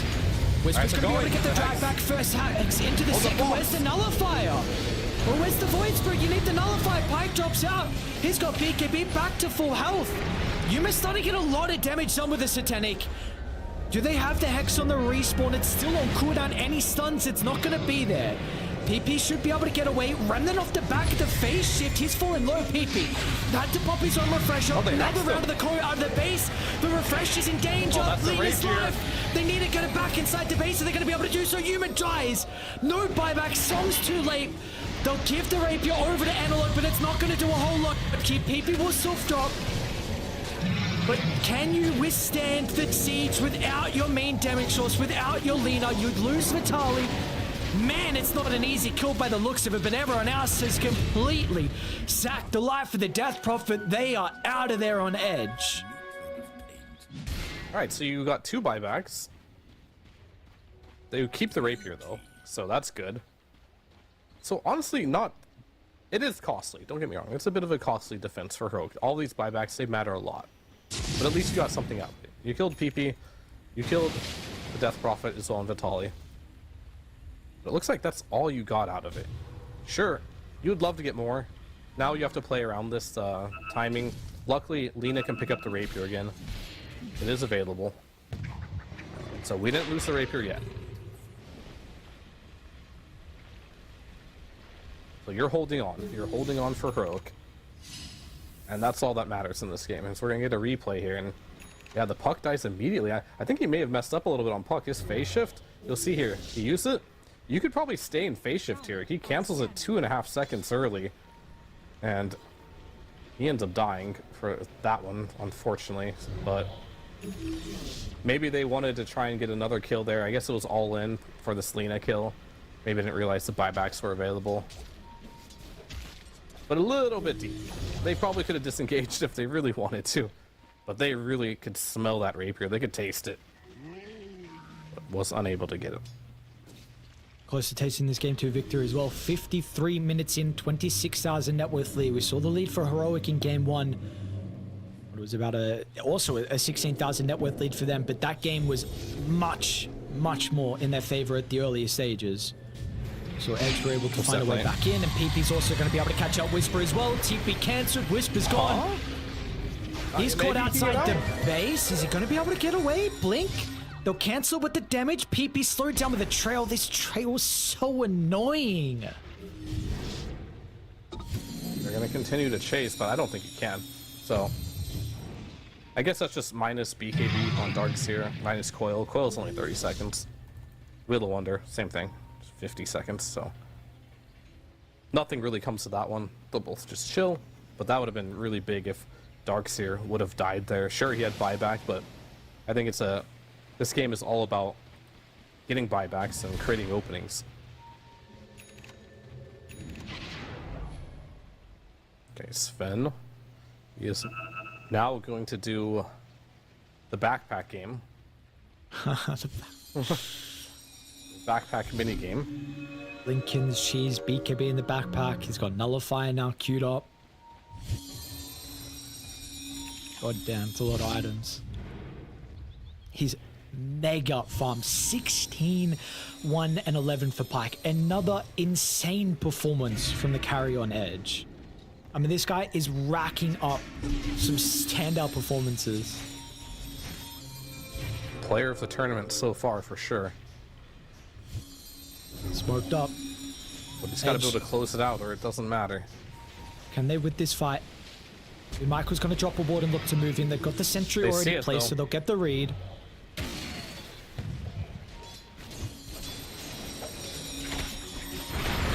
Buyback gold lacking as well at the moment here for the Lina. Has not got enough. Void Spirit's still down for another 4 minutes. Schofield doesn't have his as well. Dire don't get anything out of the smoke. They'll lose the ward. They're going to look to disengage, continue to occupy the map, and probably with that smoke not working, we'll see them wait for Roshan. Have we spoken about the Wind Waker on Vitali? No. Not yet. Didn't see it. Oh, but you are playing versus a Nullifier, so Radiant are scanning. loses some effects. I mean, Nog, he's had this refresher, but Oopsie. Tries to get the D ward, but nowhere is safe. You're going to learn that lesson once again that he has no buyback. Oh, he missed the hook. You gave Gem away, you have no buyback. They know he has no buyback.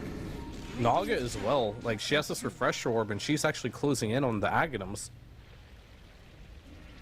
Maybe a double sleep and a double ensnare could make a difference. Assuming you have the Aghanims on the Naga.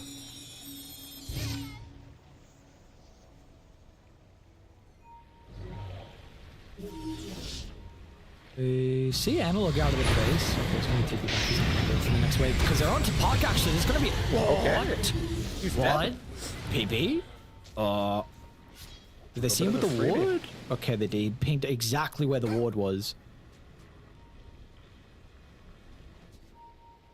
I mean, but you have to assume at this stage of the game they're gonna have wards in their base. Or slightly outside of their base. Alright, this one looks like it's gonna go to that tier 5 neutral item range. Okay. Wonder if we got any game changers. I mean, when you think about it, there's Regalia, right? That one has proven from what we've seen to be potential ender of games. And the Helm of Undying with certain heroes could be really good. But still, that is 2 minutes in the future plus. Maybe something. The Deatham Puck is giving them an opportunity to come out with the base Whispers. Okay, BKB used as soon as the Storm Hammer. Is he going to be able to get out of the trees? And everyone else actually wants to try and take the engagement. They're on to Michael. He's surrounded damage at the moment. Where's the Lena? Lena isn't in. She's super hesitant about losing the Rapier. With the Void Spirit, should be able to slip out of danger as well. The song's going to buy him some time. Vitali's making so much space. Yuma is continuing to feel very scared about entering the team fight. Now he's finally going to walk on forward, but Puck is back alive. So you're going to have to 5v5, but he might also lose Pike. Pike's got the potential to activate the cheese, but the Hex beforehand, he might die, and he does. Pike is gone. They're going to lose Matthew. They're going to lose Michael as well. Oh, Heroic. Are they doing this? Yudomi's also caught inside the cogs. No way. At 3 for nothing? Yuma says it's my turn to play this game. One of the first fights I've seen him actually get a hefty amount of right clicks in. And he was just sitting there on Pike, not sure. What, they're on DP? They're on to Vitali. What's going on? +1. What is the crumble? Oh boy, Vitali gives up another one. I mean, unfortunately for them, their waves are not good. But yeah, I mean, I'm not going to say it's greed or anything from Pike there, but he was really waiting to mid-max that refresher, but unfortunately did not use it for that second BKB and got hexed right away, causing him to rack up a death there. And yeah, the replay is going to kind of showcase this fight. Like, Pike goes in, but this wall is absolutely amazing, right? Just completely kiting everyone. The first BKB goes out, and Pike, he doesn't want to refresh yet. He's thinking about this. Aeon Disc proves to be a great item. Then Sleep comes out, still doesn't want to refresh. Being very patient, but the Void Spirit, he's like, I'll refresh. I don't mind having a second round of spells here. The Yules comes out from Schofield, all the stuns, still not refreshing. Now he finally refreshes, but it's a little too late. The Hex is out right after the box here, and he immediately ends up dying. I mean, that Yules and everything that Schofield was doing, absolutely clutch, being annoying as hell. And now we're going high ground, but you have to keep in mind, these high grounds, they're still risky. Yeah, you got Rapier, but they're going for the... Really? I don't know if this is the play. Is this the call? I mean, he's doing it safely. So this is an awkward position where, like, do you buy back with no glyph? You're gonna have to, because, guys, the respawns, the buildings are falling pretty fast. Yep, they're buying. You gotta make a call, and you gotta do it now. Yuma's just gonna activate the BKB. The throne's dying, guys. You gotta do something. They didn't do anything. What? What? Oh, this is serious. They thought they had more time.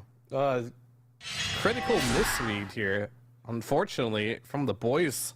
But, you know, Heroic, glad to see him back here. Yuma had an amazing game towards the end there. The decision making, I'm going to keep hitting the throne. Let's see what happens. It's like, okay, tier 1, or first tier 4 dies.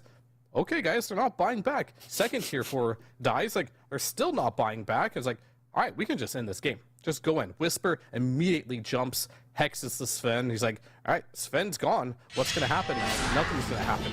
You're just going to free to hit the base here. So all it took this game was quite literally one late game fight where Yuma gets to hit. Well, I guess this is two. This fight and the last fight, Yuma's able to just like right click on the DP, on the Tiny, being able to kill him. And I think we found the recipe for success here. If you are Heroic, get Pike on a melee hero. 0% win rate. Unlucky Pike. Sorry, buddy. The performance that you had would have go like, what was it, 16-2? Not good enough, I'm afraid. Not good. We saw the problem he had in that last fight, right? Like, these melee heroes, and oftentimes in general, this patch, with all these Outworld staffs, these Force staffs, Ghost Scepters, these melee heroes have a big issue. And we saw that with, like, the last series, too, when just Hector, he loves playing melee heroes. He's just getting kited like crazy in every single game. Not saying Sven's a bad hero by any means, but this is the fight, this last fight that seals the deal here. Pike, he just can't hit a single hero. Yule's taunted. In the back line, yet again. Just getting hit as much as you can. No damage is being put off. Hex. It's so frustrating to be a melee hero in this patch. Sure, he played really good, but all it took was one fight with him getting kited out of his mind, and the game just ends, honestly. Yep. Maybe we'll get one more highlight potentially on this throne push. Maybe we won't. We'll see. Yeah, here it is. You could have bought back 2 heroes right now and try to defend this, but maybe you don't realize that glyph is not coming up. Maybe you do. I'm not sure. But DP still holding on. And Ringmaster still not using buy. And then this is the moment you realize you fucked up. Yeah. And the game just... You really did. It's such an awkward position to be in, though, because you never want to buy back like 10 seconds, 8 seconds, 6 seconds. But that's the price to pay, and Yuma knew that. He knew that these buybacks were so costly that it's just built in to a Dota player. You see how soon you're going to respawn. You're just not going to buy back. And they didn't in the end, and what a costly mistake. And I was joking, like, through a portion of that game, I was saying, game 1, like, Heroic, they had a 16,000 net worth lead, then they threw it and Edge were able to get the victory. And then I was saying, like, with the game that we were seeing now, I mean, the lead was even larger. It was like 26,000. And somehow they also threw this lead as well. And we've got a 1-1 tie. We sure do. And I don't want to say just don't get a lead, because that's not true. But it, however, is if you are ahead, you're oftentimes more prone to playing more aggressively, right? Like, you're trying to go high ground, you're trying to do things on the map. It's definitely easier to play when people are running into you. And that's just kind of what happened in this fight. Like, all the fights were on the vision of Heroic, and Edge, they tried to break that because you're ahead, you're on offense. Playing defense is always easy in just about everything. And the defense was just too strong in both of these games here. And eventually you get to a point in the late game where 1 or 2 mistakes puts you in a situation where you lose. And standout player for Whisper, he was a little quiet in the mid game. He was really loud in the early game, but that late game, the hexes were right on point. The choke points covered by the wall, absolutely great as well. I mean, Yuma as well, I got to give him a special shout out. He's been a little bit quiet in this series, a little bit quiet in this tournament as well, but he had a great carry performance. And we're going to give it to him as well with the Divine Rapier. He deserves it as well. Like, he was the damage dealer that they needed in that ultra late game situation. He had to show up for his team, and he absolutely did in the end. Yeah, that he did indeed. So, man, we were expecting this coming into the best of 5 grand finals, that this was going to be a very, very even affair between these two teams. And that is looking like it's going to be the case. Of course, we saw previously them play in the upper bracket finals, and Edge was able to just get that victory in 2-1 fashion. But so far, it is continuing to showcase that the top 4 teams are very, very close. But now we are only down to 2. And we got a 1-1 tie in our best of 5 grand finals. So the boys on Heroic will be able to even it up. We're going to go to a break. When we come back, we've got our 3rd game of the best of 5. We'll see you guys in a little bit. The human body was built to move. Not trapped at a desk in one singular posture for 12 hours a day. It's time your chair evolved. This is Secret Lab Titan Evo. Ergonomically engineered for you. Gamers, hybrid workers, artists. Backing your every move.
Well, this grand finals here is shaping up to be a hell of a series. We have a 1-1 tie. Heroic able to get it in the end. What an incredible performance from them.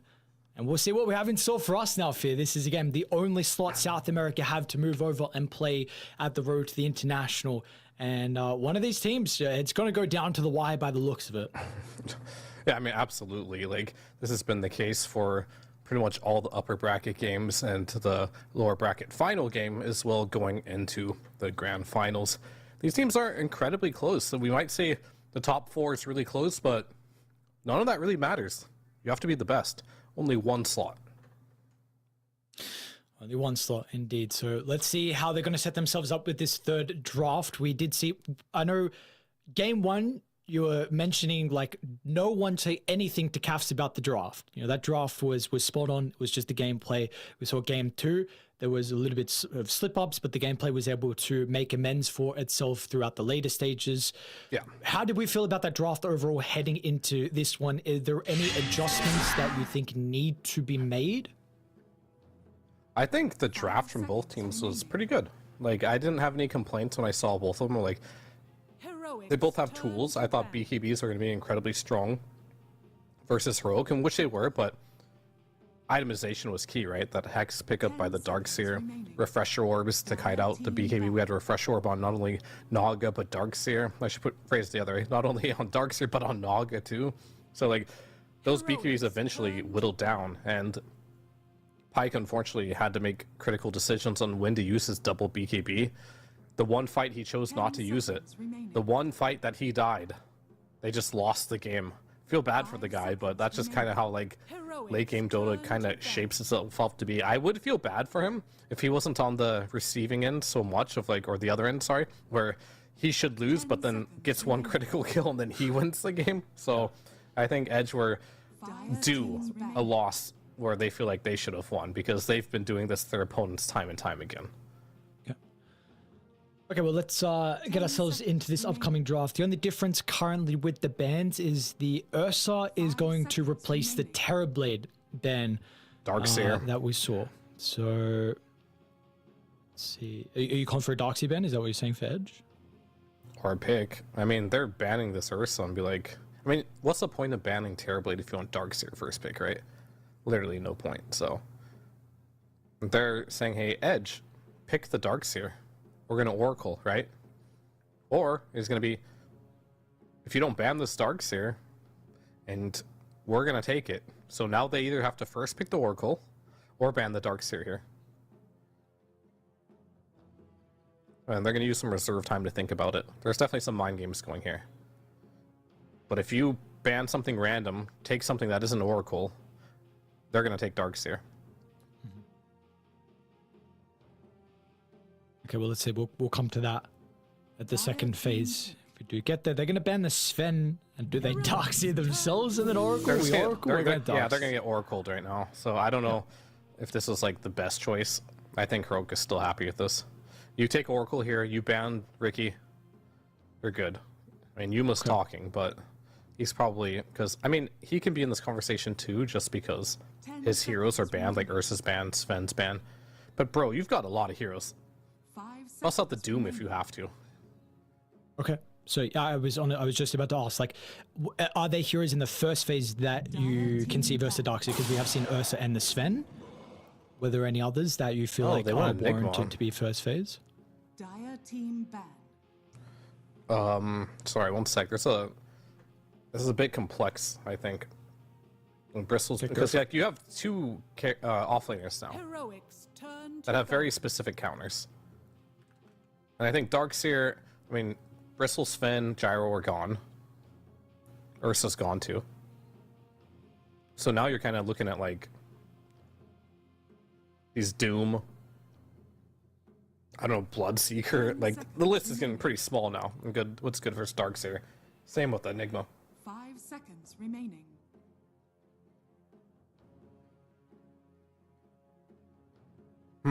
Heroics turn to pick. All right. Okay. TB ban. No Conka either. True. No Conquer. So the list first. I mean, the Darkseer and the Enigma is shrinking. Do we opt for the support is another thing. No task, but we've 10 seen so seconds far remaining. this has been a support or even a carry. 5 seconds remaining. I mean, yeah, Oracle's gone, so they'll go with the clock again. A little surprised they didn't go for the tiny, actually, but it still works. It's pretty good. Now you need to start answering this Enigma if you can, but you have to keep in mind, Heroic, they can play this Enigma on position 5. King Jungles definitely has that 10 in his seconds wheelhouse. remaining. Okay. Well, let's see Edge on what they're looking to go 5 for here again. seconds If you go for the early carry here for Pyke, we've seen a lot of the ranged carries for him. Dire team pick. Will be the Warlock, which is also something we've seen a lot from Heroic. A lot of team fight has been the priority for them at the moment. Edge doubling down on team fight with the Warlock and a hero that can potentially secure your safe lane. Love that pick there. Also, okay. I mean, the thing I was afraid of was, like, they end up with, like, this Warlock Darkseer with no hard initiation, right? But Tiny solves that, so perfect pick. 10 seconds remaining. And Tiny could be their carry, too. This is a hero that potentially 5 can seconds lane remaining. versus Enigma, but I would try to avoid Tiny carry as much as I possibly can. I'm not, like, the biggest fan of it, Sure. but what else can Pyke play for ranged heroes? Like, I just don't know if he plays Clinks. I mean, it's not great versus Clockwork, but it owns Enigma in lane pretty hard. I mean, he plays TA, that can go both ways. I'm just not too pog about, like, a Pyke Tiny in a game like this. Okay. Not too pog. Not too Sorry, pog. Pyke. Well, they're going to get the Lina, so hero has slipped through. Of course, we saw success with it and gives you some flex potential. So they're going to try and at least get that Yumi hero potentially early on before it is maybe even taken. Yeah, he's been showing his Lina has been one of his better heroes on this tournament, so Yep. don't hate to see that. And it still puts the thought in your mind, like, is this Lina mid? Because it could be. Is it carry? Is Enigma 5? Is Clock... What position is Clock going to be? It could be 5 or 4. Can you pick another flex here to still make your draft confusing? Ideally, but might not have that hero.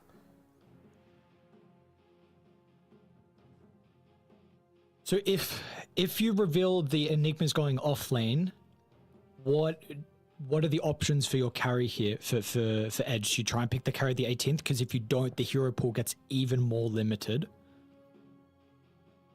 Yeah, I mean, I guess you have like Wraith King, maybe TA, but some TAs get destroyed. That's a tough one. Naga carries dead. Dire team I mean, nobody's really playing Alchemist. Oh wow. ET, huh? I mean, I still think that Clinks is good, but you have to have a specialist for Clinks. Sure. 10 Honestly, I seconds don't know. remaining. Okay. For Pyke, like, as far as the range heroes go, like TB, 5 Gyro seconds remaining. were probably his top picks. And we saw Is Parker Elk go just- for a Drow. Is Elk unplayable? I don't think so. It's playable, but I don't know if they want to do it. So, not an easy pick here. And you could Medusa too. Maybe that's the pick for them. Ranged hero. Dire It's team decent. I mean, the lane's still not easy. So it might just be a carry Tiny. They probably couldn't find anything better, but not guaranteed. This still could be Tiny position 4. But I think Heroic, they can pick now. So we get to see in their mind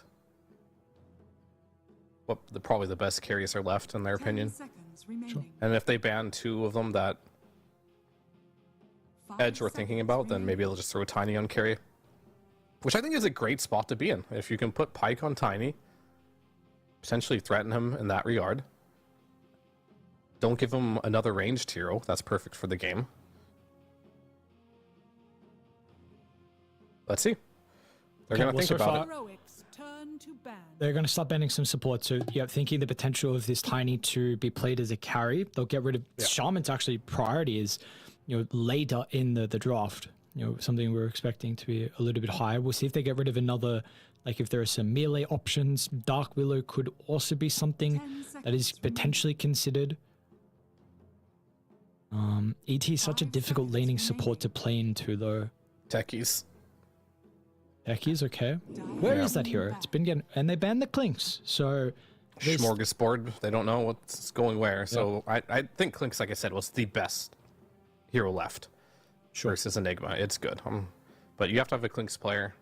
Hero has its weaknesses. But yeah, Techies is like the ET counter. 10 seconds remaining. The taser applies not only when you attack him, 5 does he get seconds disarmed, remaining. but it applies a dispel. And where is that hero? I mean, he's a little bit in the dumpster, but I think he's playable versus ET. Okay. Dire team pick. Monkey Ben is going to be there as well to try and secure the Pango, looking to go mid. So let's see if they also lacking a little bit of ways mean, against like Pike is talking though. He's cooking. He's 10 cooking. seconds remaining. I mean, we either need a support or a carry, right? This Tiny could 5 definitely seconds lane with remaining. Darkseer. It's good. So I think it's either Techies or Pike's hero of choice. And we've seen before, maybe Pike can play whatever he wants, and Michael Tiny can just go save the day.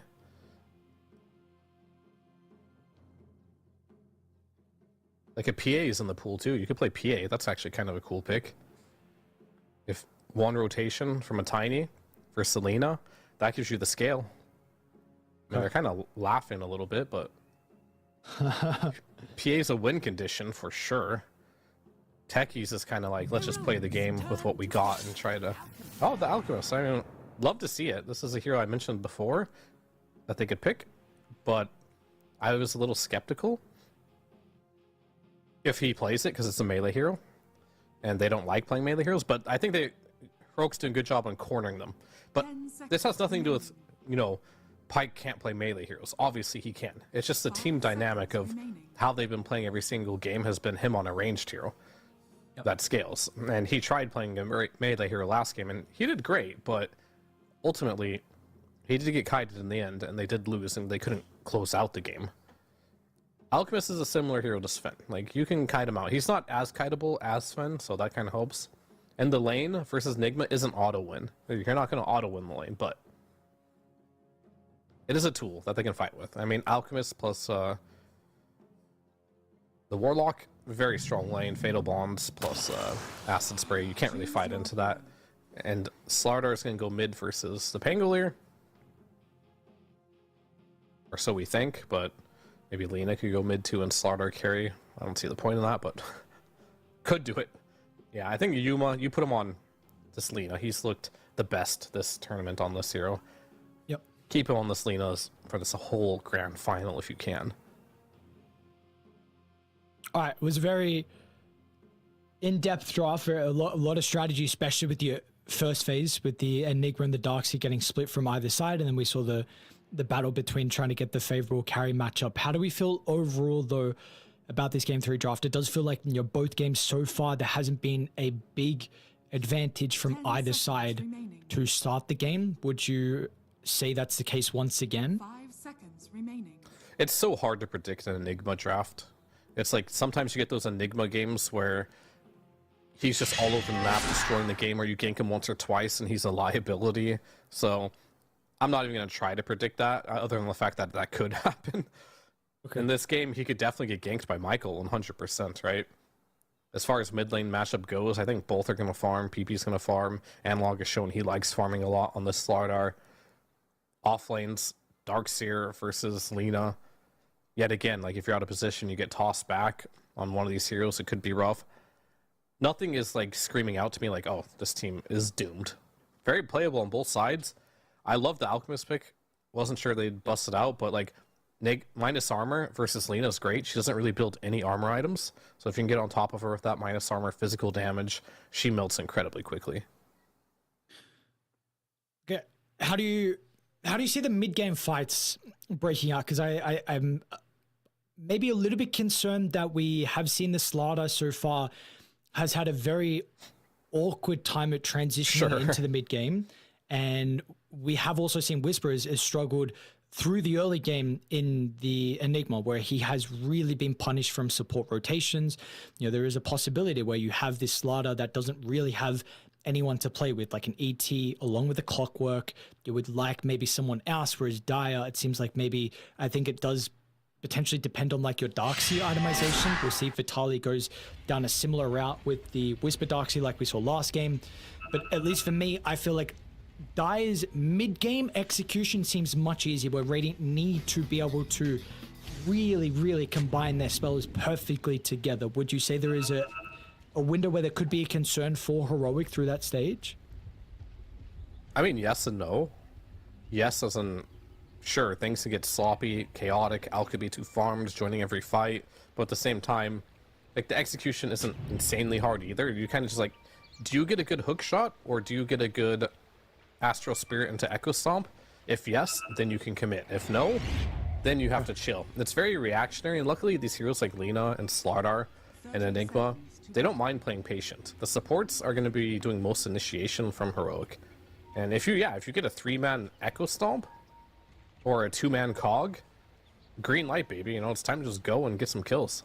And they're not very, like, it's either you're gonna see it or you're not. They're not very high committal, especially with ET.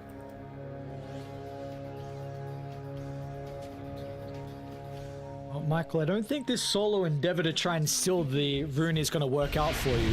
Yuma will surround. Scofield's going to be there with the cogs as well. Yeah, well, for Heroic, it's going to work out. Michael's, where are we running to?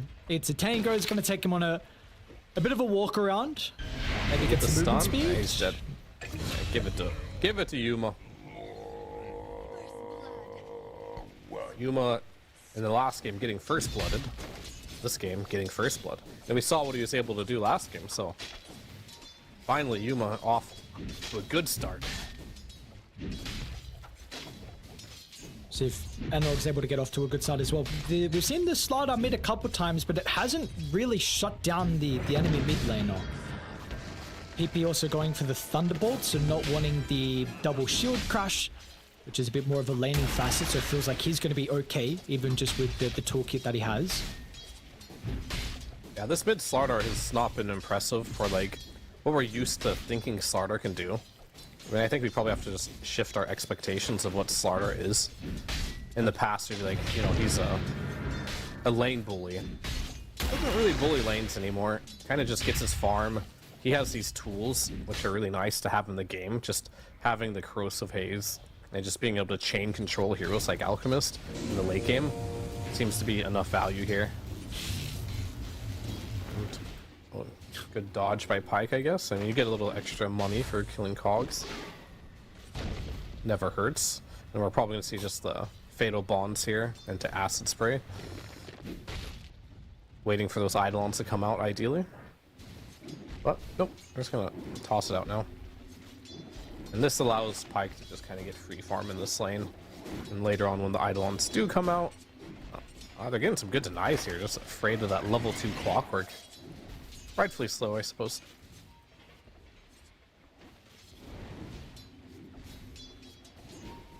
Okay, and last side lane. We're seeing early on Vitaly's actually looking to try and play the lane. Michael is dragging KJ's attention kind of all over the place. It looks like there's just 2 1v1s going on.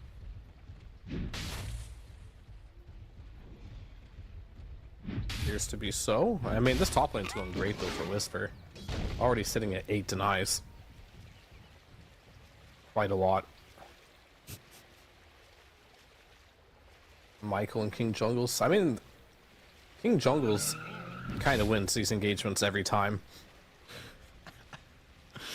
Careful if you run too close to Yuma. Yuma would be happy with getting the kill. He's going to look to TPR. Okay. Just TP there. I mean, these supports in these games are always willing to make plays. Schofield, maybe. Trying to contest the Lotus. Looks like this Oh no! going to be the first kill for Edge. Shidomi yoinks it. Easy farm with Cogs. That's a big kill, because I was keeping a close eye on this top lane, and if Whisper can continue to get all these denies on Alchemist, it's really going to slow him down, but giving over kills is like the last thing you really want to do in this lane.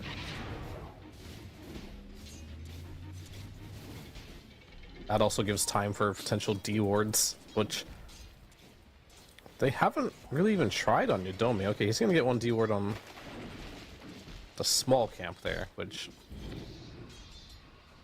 pretty ideal, I would say. And Radiant, uncharacteristically, kind of just blocks their big camp too. They just want this to be a straight lane versus lane matchup. They don't want any pulling shenanigans.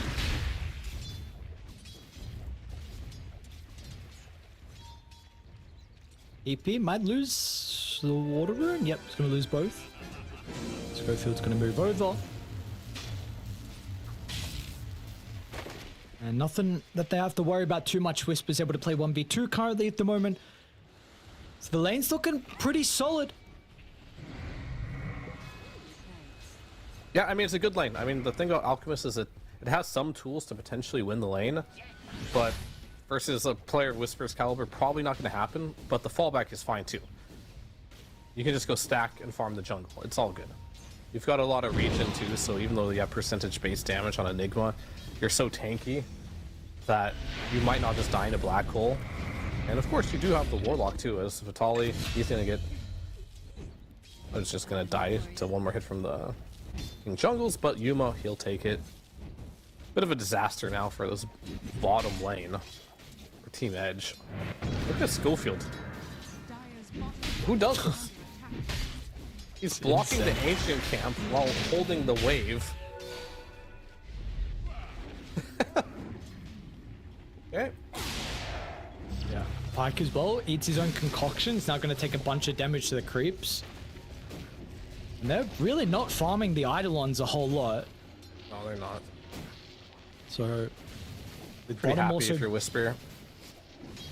how are you looking to play? Maybe Mike was trying to get in range for a toss back on Yuma. Was starting to run towards him, but yeah, with bottom being a little bit awkward, it makes it a bit more difficult for Michael to potentially go through the portal and gank the Alchemist lane.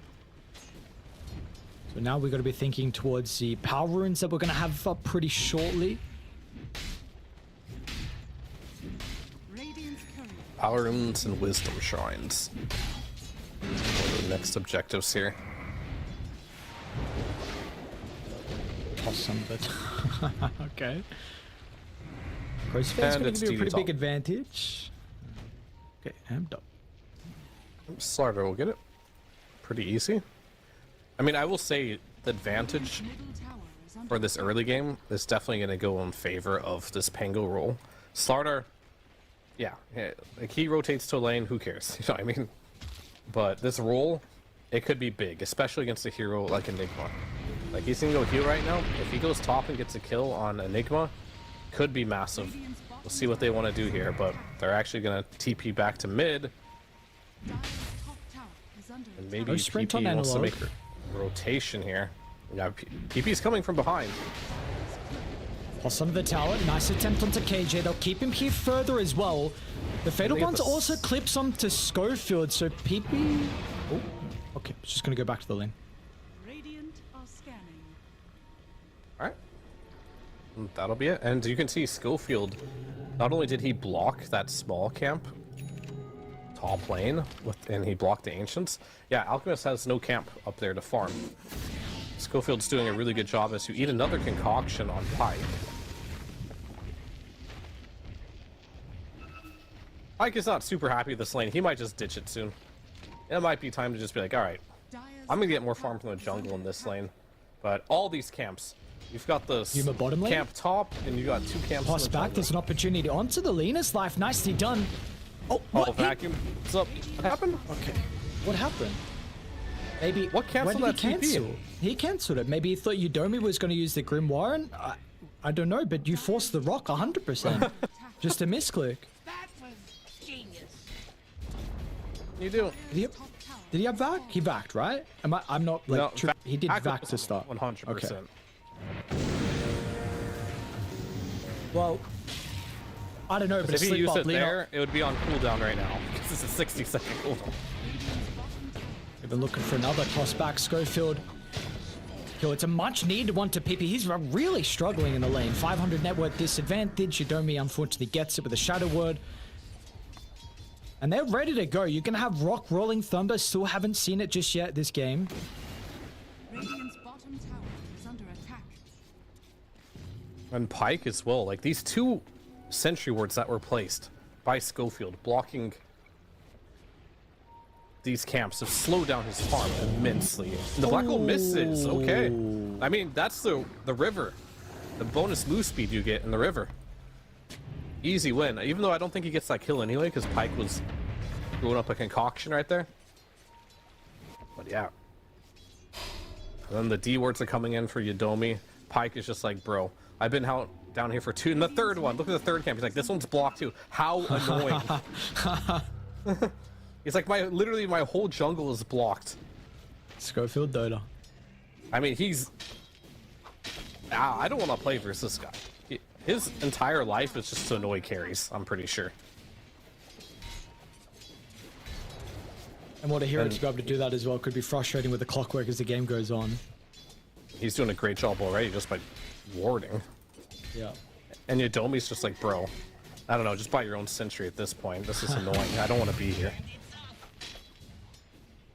So what is the value of the Alchemist in a game like this where you pick it largely because of the lane matchup versus the Enigma and your ability to be able to deal with the Eidolons? How, besides that, does it look like for the Alchemist game, and what can his impact be with the other heroes? Radiant's middle tower. I mean, his impact right now, unfortunately, is heavily delayed. But the idea of this hero is the lane is okay and then you jungle quickly. But the jungling quickly part has not really happened. Just because Schofield is blocking every camp. Alright, nice smoke. We'll connect onto the Enigma's life. Much more valuable kill. And Eidolon's farmed as well. First Rolling Thunder of the game will be successful. I mean, I get it, Pike. You don't want to buy your own sentries, but at this point, it's better to buy them and then just not have that camp. It's okay. Space has been made for him with that kill on Nigo.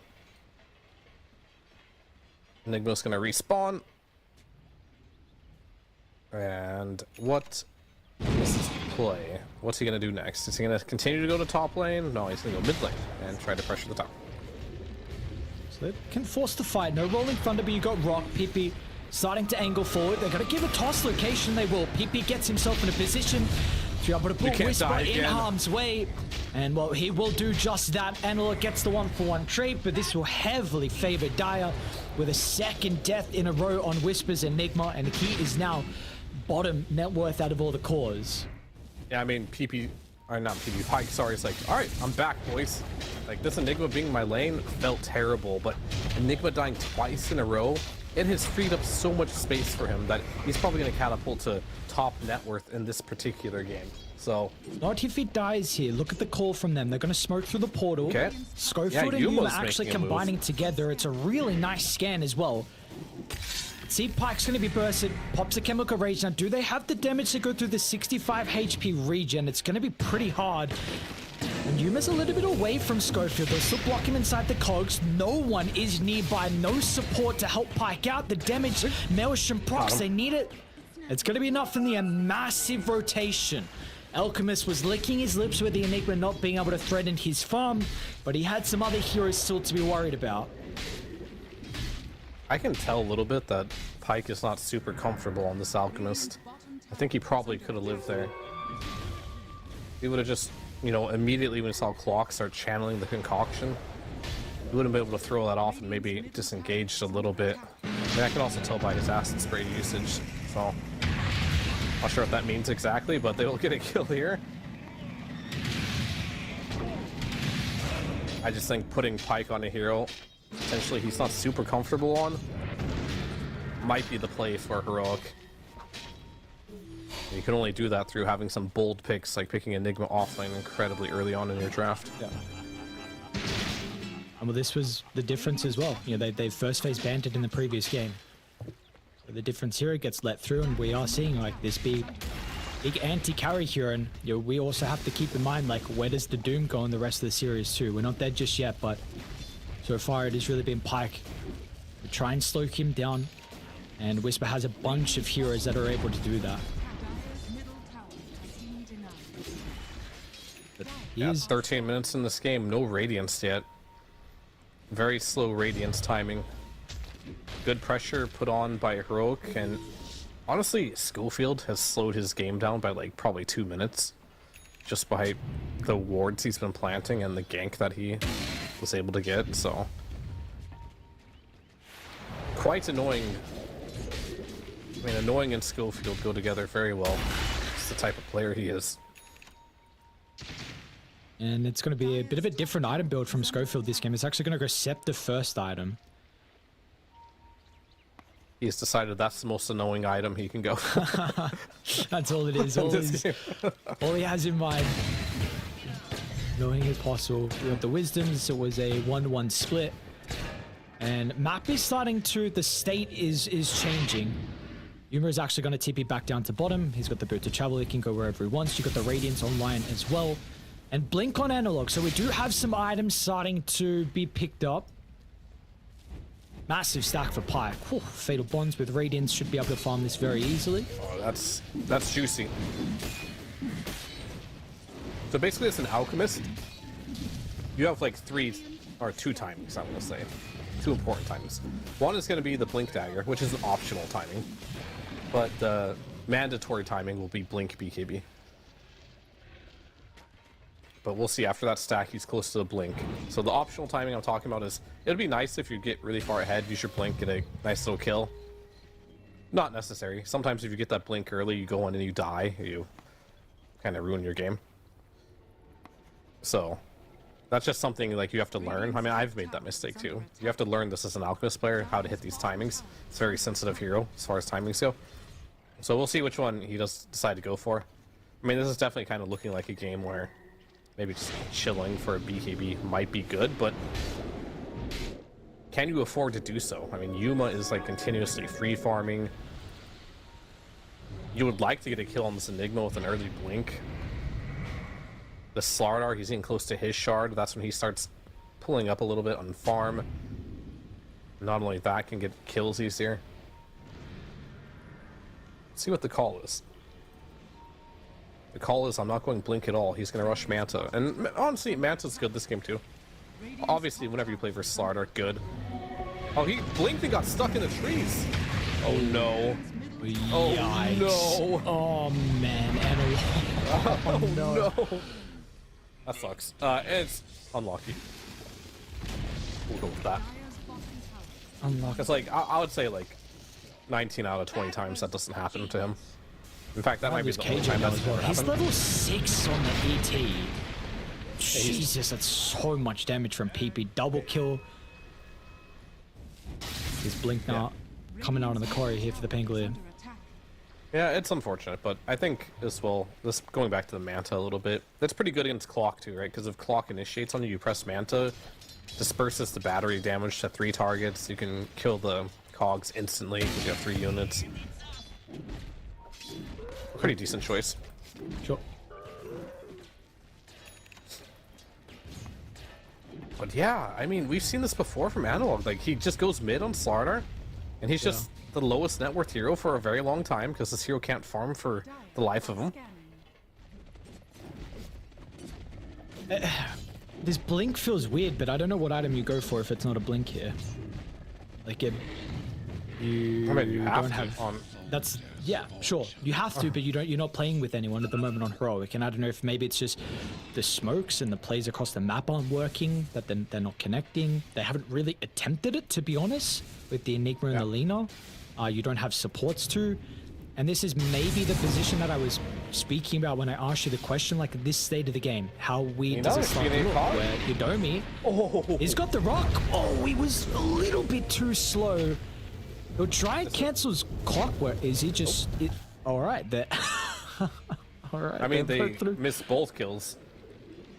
Lena got. I mean, I don't know if Lena would have died, to be honest with you. In fact, Lena could have probably turned and killed him, but it would have canceled his TP. And I don't know if Lena knew if there were scopes behind him, so either way, really good for Heroic. Now, you've got no rock. Radiant's bottom tower There's actually going to be a small timing. Albeit it's going to be like 10 seconds or something. Or 15. With no rock and Tormentor's up. They're actually going to continue to push it pretty aggressively down bottom with a high ground ward. KJ does ping it out.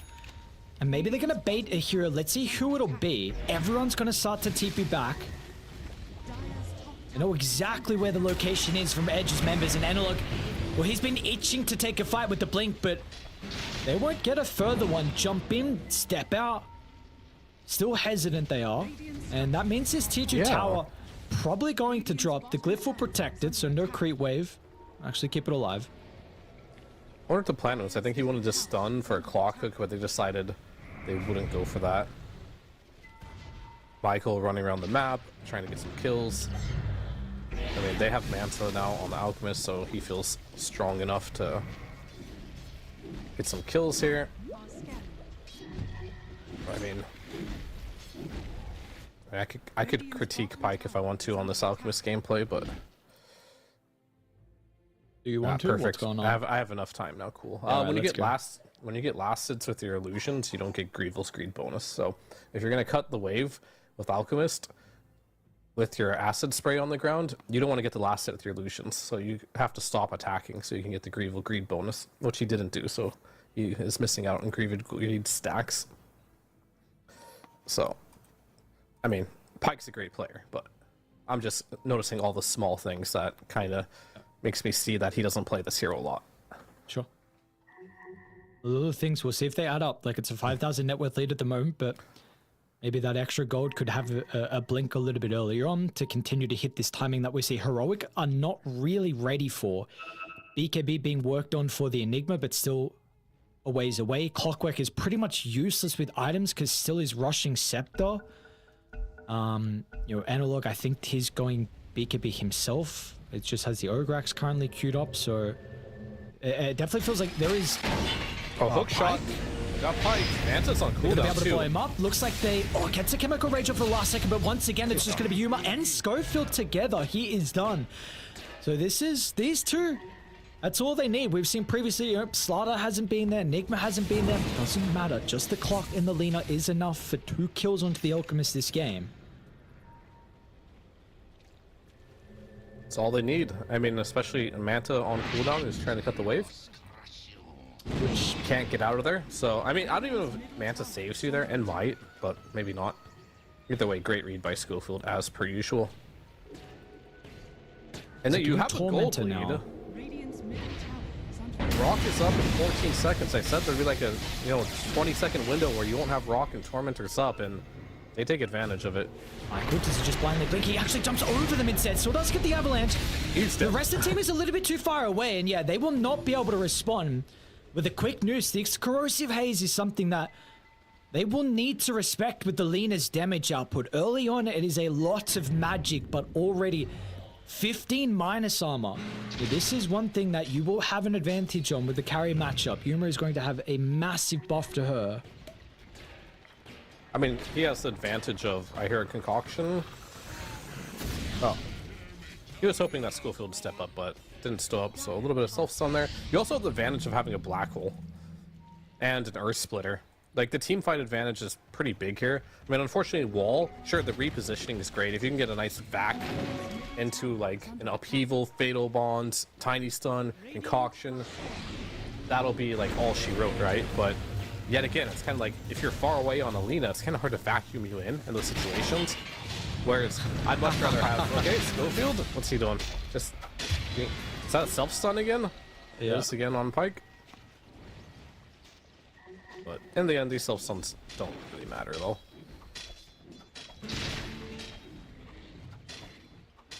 And what was like a 5,000-6,000 net worth lead is very much dropped. 2,000. It's an That's good enough Alchemist gold for the blink. lineup too, right? So it's kind of like even almost in a way. even say maybe even favoring more heroic. You would probably expect the lead to be a little bit larger, and you would expect Pike's net worth to be way more than Melina's. The stun They're going to try and burst in before with the chemical rage. Pike, he's able to slip out this time. Whisper, when is he waiting to jump in? Doesn't see an opportunity just yet, and Yuma's BKB is now going to expire. They've lost Slaughter and Whisper. He's still waiting for the opportunity. Hasn't seen it just yet, but he needs to go soon if they want to turn the fight. He's going to now go. Yudomi's caught by Schofield, and look at the space that the clock is making over to the right side, giving no opportunity for the Rock to be able to cancel this black hole. So this will be used to be able to cancel the life of the Pango. Now Yudomi is going to be caught as well. Everyone else will step out. And Org is trying to keep up with them, but unfortunately he will not be able to do so. It's definitely not there. Alright. I feel like you need +1 hero for that to happen, because I'm on Whisper's side there. He can't go. If he goes there, that Warlock is just going to cancel, and they're going to turn, and it's going to be an absolute disaster. But that... He's going to at least go into Roshan now, because you did manage to get a couple of those kills. Maybe overextending just a little bit. And they're going to try going in. Is there a steal play here? Are they just going to sacrifice? Going to try and put his body on the line, going in a make some space, but the jump didn't get the timing. Rosh is so low, who's going to be able to get damage? Someone kill him! It's not dead, finally! Analog snags the second life, but that means Yuma's vulnerable. Yuma's going to TP out, but they've got a stun. They will stop that at the buzzer. Nice blink away from Analog, though. He's also... Oh, this... He got him! What? How many self-stuns this game? They didn't even know. They didn't actually know. You saw them running around the trees. They had no idea, but now that they got a glimpse of Analog, he's going to get him this time, they're going to be able to chase him down. They will get him. Another self-stun, boys! And it gets him again. What is this game, bro? These two teams... Oh, this is an entertaining series. I don't think Pike has stunned an enemy hero yet without stunning himself this game. Oh my god. I mean, honestly, if he doesn't self-stun in the pit there, he probably deletes that fight.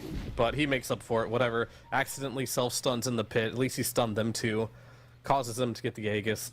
But his second self-stun, I don't really know for sure how, but like that allows him to get the Slardar kill. And then another self-stun. Gets the second Slardar kill after the Aegis, so... Turns out you don't have to stun any heroes. Dude, Schofield, he's annoying. Oh, that hook shot through the tiny. Somehow. Alright, Whisper top lane, they've got everyone here. Well, they think that PP's alone, but that's not going to be the case. Yuma will blow him up. But they are in a lot of danger now. Rock used, Whisper's gone, Schofield as well has been able to get out previously, but this time, surely it will not be the same case, and it will not. They'll surge forward. Michael, it's not, right? Tree throws enough damage. It is. Alright, we're really nice. This league is, sorry, the lead, I should say, is climbing. Up to 8,000 now. We are seeing there is a crap load of damage inside the team fights from the league. And if we can get multiple corrosive hazes off inside these fights, levels is something we need to look at. We've seen before previously, like the Slaughter. For his farm, at least in particular, for speaking about levels, level 20 is the big one. So once he's able to get this, that extra farming speed, but if you can get the amp damage onto multiple heroes in the fights, and if the Lina can right click, your Yuma is at least showing so far in this fight that she can do a lot of damage. Yeah, most definitely. I mean, 8k gold lead now. Alright, Pike, let's see what he can get now. I think AC is completed. And the question is Whisper going to be able to get a BKB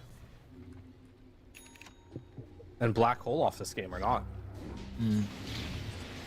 Well, PP's rolling Thunder. They say Analog inside the lane.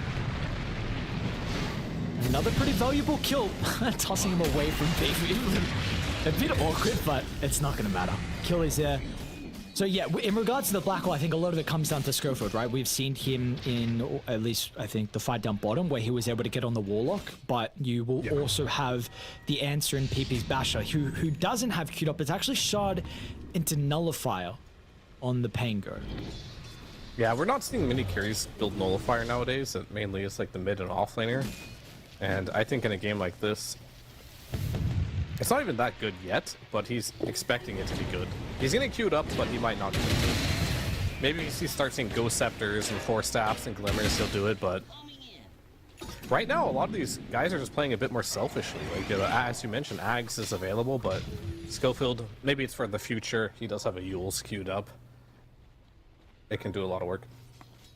Radiant's top tower is under attack. So leaders now starting to represent what you would expect out of an Alchemist lineup, and especially the discrepancy between him and the opposition carry. 4,000 at the moment, so Yuma is still doing an exceptional job to be able to find the farm. We are going to see them maybe start to hunt her down, but the portal move is not going to work out. Yuma's going to TP back to the base. KJ and Whisper up to some stuff on the side of the map. The Wisdom still potentially. Vitali seems well aware of this with the Eidolons popping out. Unfortunately, KJ did not TP.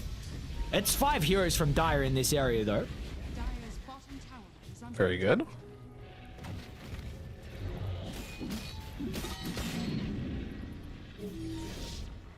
All right. What plays are we making now? I mean, this Alchemist is completely caught up now. Off to a great start. And BKB's queued up. It looks like he will commit to it. And I think once you have this BKB, you're super confident just to jump into these fights. Because, I mean, the one ability that you're super afraid of was Black Hole, but if you're very patient on Yudomi, you don't have to worry about it. And he's got the perfect being patient items. Glimmer Cape, Blink Dagger. He can stay pretty far back. He can go invisible. He's building a Force Staff. I think Schofield's job is going to go on this Warlock most likely, so this Black Hole can go off. Can Yudomi get Refresher, though? Because you're going to have double Black Hole at some stage. Are you going to have double Rock? Maybe from Roche. Because it looks like he's not even interested in even queuing up. I mean, he's either going to get it from Roche, or this game is going to go very long. We'll see, because Refresher is already currently queued up from Whisper. And Heroic are now starting to feel the pressure a little bit with the map. They're going to group together. Wanting to pop a ward up on the high ground, set up a formation. That illusion apparently scouted out the ward. They pinged the high ground as soon as the LSA came through. So they've got a pretty good read. Maybe that something is going on, that rating is starting to come together. The lead is not really growing though, still staying steady at 9,000. Pike. Yeah, but it's going to be about the team fight, so that's what really matters. I want to take the team fight. Coming back to try and defend the T2 tower, which will go down. So protected with the glyphs. Schofield waiting for the hook shot. Doesn't see the opportunity just yet, nor the opening. Warlock has put himself on the far west side of the map. You couldn't get any further. They're going to see the Alchemist TPing away. Can they cancel any other TPs? They will not. So everyone makes it. The smoke from Radiant a little bit too late. Where do they go with this smoke though? No aggressive wards. They will not get Warlock going through the portal as well. Well, yeah, I mean, Warlock should be out, but they're just going to get the Tormentor. Yet another one. This time, King Jungles is going to grab it. So, I mean, it lowers the cooldown on Echo Stomp, or if he wants to, he can TP into the fight. I doubt he wants to do that, though. Maybe in select situations. We'll have to see there. But I noticed as well that Michael putting so much emphasis on this Kobold Cup. That's a tier 1 neutral on him. He's holding all the way to the tier 3 to get that 10% move speed bonus for his team. Quite interesting. I was like, why did I see... Yeah, I was like, why did I see Kobold's Cup at 31 minutes in the game? But he's held on to it for the entirety of this game. The greedy Kobold's Cup. I mean, that's pretty fitting. Checks out. Let's check out. He's got Yule Scepter being worked on here for the Tiny. Honestly, all the supports are decent position in net worth, finding items, valuable items as well. utility to be able to help as this game goes on. They've been itching for a bigger fight. They haven't been able to find one just yet. Heroic have done a good job at dodging. You can only dodge for so much longer in this game. No higher ground ward, but do we just run up blindly? And Log and KJ currently set up. You are missing Schofield. And Yuma's going to TP away as well. So Pike's just going to lead the charge. Gets the vision and enables Michael's initiation. Sarna's got a BKB, but nothing Analog wants to do with it. He is going pretty quickly. We'll have to keep tabs on when Roche is going to spawn. It's not going to be a concern because T2 Tower is always there waiting for them if they want it. I don't know. I said this Warlock is not going to get any money, but he actually, now that I think about it, he's up to 3k gold, and he had the greedy enchantment. Vitaly TP back, and Pike is actually still on the high ground. Schofield's going to give them the vision. Chemical Rage is still there from Pike. They got the black hole, but this is only going to be nearby. He is, but the damage is too much. Yuma with the freshly completed Daedalus just absolutely shreds through the Alchemist. Did he have amp damage on him? How did he die so fast? I don't. I mean, he BKB'd and manted, so didn't get to catch that one. But if he didn't have amp damage on him, I'll be extremely worried about the survivability, because that rock came out pretty quick too. It was not a slow reaction. They're actually still posturing pretty aggressive on Die. Yeah, they blink away. Okay. Radiant was starting to run up to the high ground, so an opportunity for Roche. Let's once again see how fast it spawns. Are you going to get lucky with it being a late spawn and Alchemist alive again? But we're seeing problems, dude. This Yuma Lina with the damage amp from Corrosive Haze. They're going to look for the toss back. No BKB. Yuma feeling strong to be able to stand his ground, but is it going to be a great price to play? They haven't been able to get the... Oh, he's okay. He's so okay. Now tries to TP up, but the caller wasn't right. Yuma dies inside the teleport. They will make it out on the slaughter. So Analog just escapes. Oh, very close to Yuma getting the kill on the tiny end, also living. It's such a tough call to make. Like, he could have just not TP'd and killed Darkseer and just been manned up, you know what I mean? But instead, Yuma dies. And, of course, just because of the nature of how Darkseer's innate works, because Yuma died, Darkseer full healed, because he leveled up at level 18. And that's essentially a 70% heal. The Roar, the Rockets, maybe you can do this Roche, but it's going to be annoying. Oh, Michael's going to find him. He's tossing him back. He's like, I'm not going to let you in here, buddy. Does Analog go for it? He's freed up a slot, but a little bit difficult to find an angle to jump all the way in. Rocket. And Roche is also running. He's on the run. No, okay, no one's here. You can't hit him, so you have to kill him with spells here. And he's getting faster. Whoa, what? Roche gets faster every time he throws the unit. Okay. Oh, can they meet him here? Schofield? Oh, the spirit.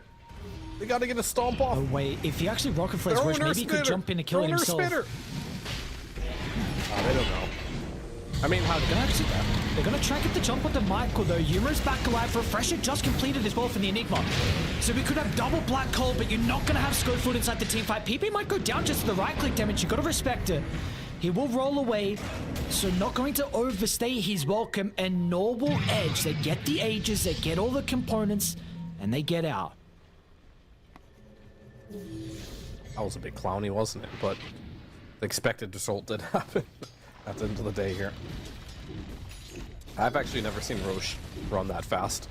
I didn't know it. Yeah, I didn't know that's what happened. Yeah, I mean, he gets like bonus move speed every time he tosses someone. Just a hasted Roche just running down the river line. What am I looking at? What is this game? It's Dota 2, baby. Alright, so what is the Warlock has queued up the refresher. Is did he buy an extra item? He only had 2, right? Did he have Blink Solar, Blink Glimmer? What did he have? I don't remember. He did not have Solar. He only had Blink Glimmer. Okay. So he made a pit stop. I think after that one fight where he saw Alk just get deleted, he went back for the Solar. Which, again, is my really big concern this game. This goddamn amp damage from Analog with Lena's right clicks. It's continuing to be a problem, and I'm not sure. Do you see a way to address it besides just gameplay and I suppose getting on the Slider or the Lena?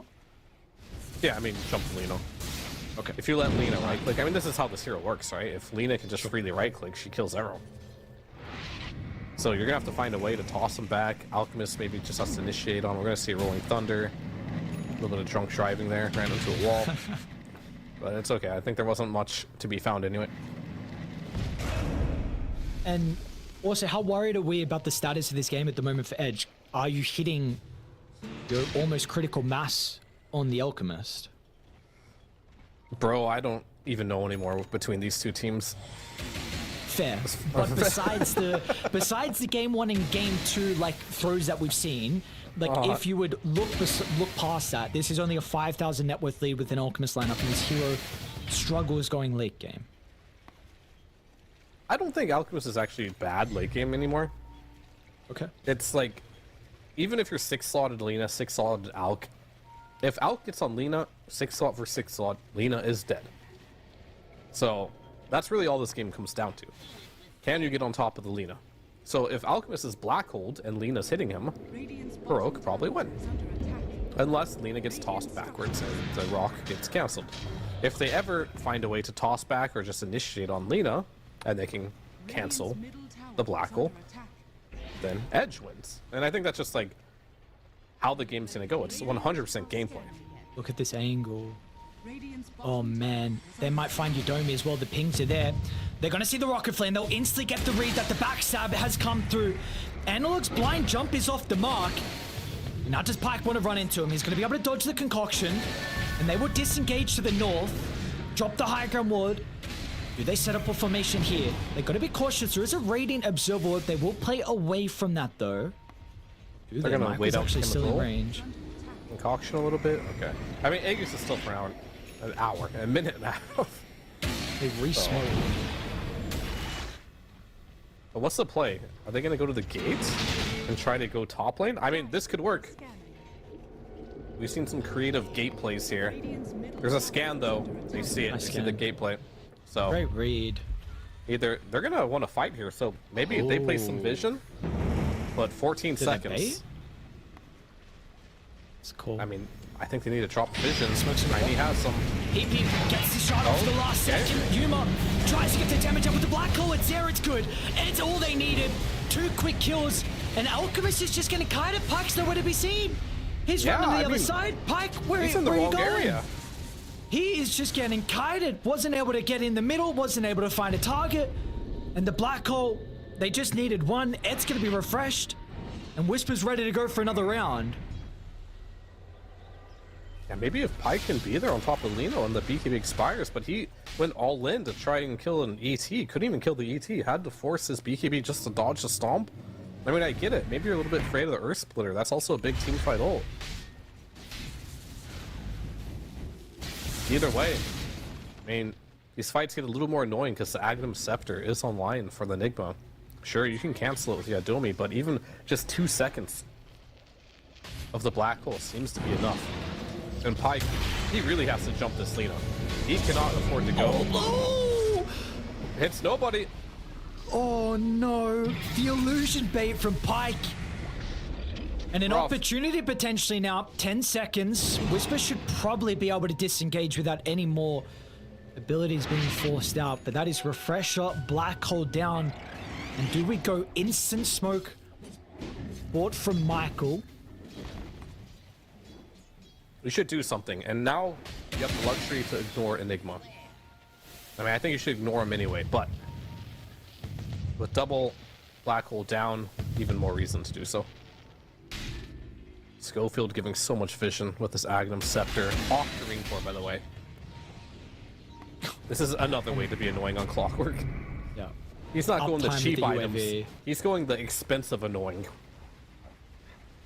We're used to see him buying the cheap items and being annoying, but now he's buying the expensive items to be equally, or maybe even more annoying. Hard to really say. Either way. The cooldown on this overclocking, 37 seconds. Yep, that's annoying. so much vision to be had, but not when you're smoked. Vision. So much wave shove as well. Lanes are always so difficult. Top's getting pushed in from the Eidolons. They know that Can you go something's high going on. ground? I don't This know. is really forcing the issue. 70 seconds though, without Black Hole. So maybe an opportunity. Okay. And they fight I mean, without it. So far it has been massive to the team fight success. How do you craft a team fight without your big abilities they're gonna let here the side available? go. Okay. I mean, I get it. Like, you don't have to force it. If you take that fight and you lose it, maybe that's game ending. You don't want to spend any buybacks on that one. Honestly, Clock and ET don't even have buybacks, so you don't want to sacrifice the support. And who cares at this point about losing one set of barracks? It looks like all these games, they're going to go the distance. They're going to go late game. One side of barracks, it doesn't matter. It's all about the team fights with the black holes. Wait 30 seconds and they will be available. Oh, what a nice neutral in the crossbow for the Lena. Could be very important against some of the sustain from the Alchemist. The thing is, what is the cast range on it? Oh, I see. So the cast range is close. I mean, it's less than her attack range, but pretty close, so that's fine. The thing about Lena is you don't want to get any closer. But yeah. When I first read the crippling crossbow, I thought it was attached to your attack, but had a cooldown, but you actually literally have to click the item and use it. Yeah, I It's a thought little unfortunate. Heroic love these portals. So active through them. One side of the map to the other. And they're looking to try and deal with 5,000 net worth lead. Such a tense position of this game. So far in the series at this stage, there has been a team that has been favored heavily in the net worth. This one is not the case, but it definitely has the feeling that Dire and the execution looks very difficult for them. Enigma is the name of the game. Whisper, he's been able to put the team on his back, and a lot of teams that he has been on, you can always rely on this person. But he's going to have to do it another time for them to get a game advantage here in this best of 5. Yodomi, he's gonna have that refresher himself, so. But even if you get the rock off, right? It seems like even 1.5 seconds per rock could be enough to get the kill. Yeah. So, not even like a hard counter, but potentially could be enough. It's really hard to say. Into 20 armor reduction. And look, it's just potentially level 23 as well. So once you get closer to the 25, the undispellable corrosive haze, it's going to be a problem. This late game physical damage will be a lot. High ground ward. There's TPP. They're going to glimpse the hook shots in. Whisper's black holes out as well. The cancel, Yodomi, he's not going to use it. No point now. He's might die for it, though. Yeah, he stepped up too far forward. And the Echo Storm as well caught them over the other side. Vitality tries to get the wall up. Another black hole and instantly cut down. Yuma's right-click damage is something that is a massive problem. Out the cover of the ET, the Clockwork, the Black Holes, even the Slaughter. Seems like they just can't get to Yuma. Yuma's positioning has been too good.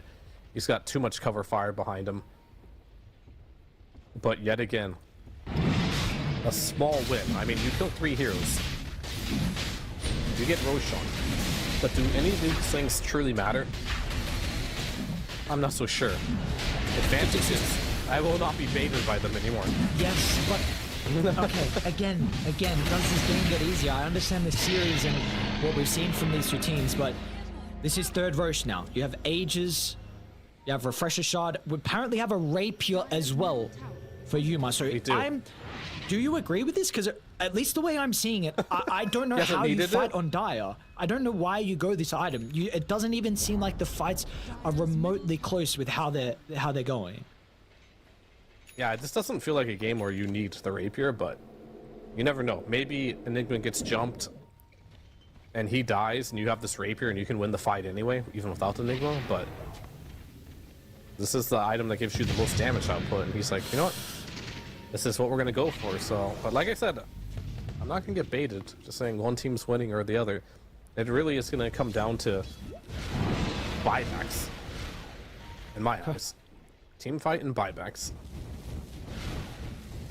And he put the rapier on lock. You know, maybe he'll change his mind. He just has so much money, he doesn't know what to do with it. Sure. Okay. He's got time to think about it. Well, there we go. Refresher from your dome.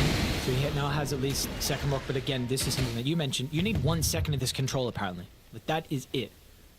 So what are we looking at? Is there any defensive items that can come out? Like Wind Waker's a possibility. I don't see. No one is currently queuing it up. And it's difficult on Dire.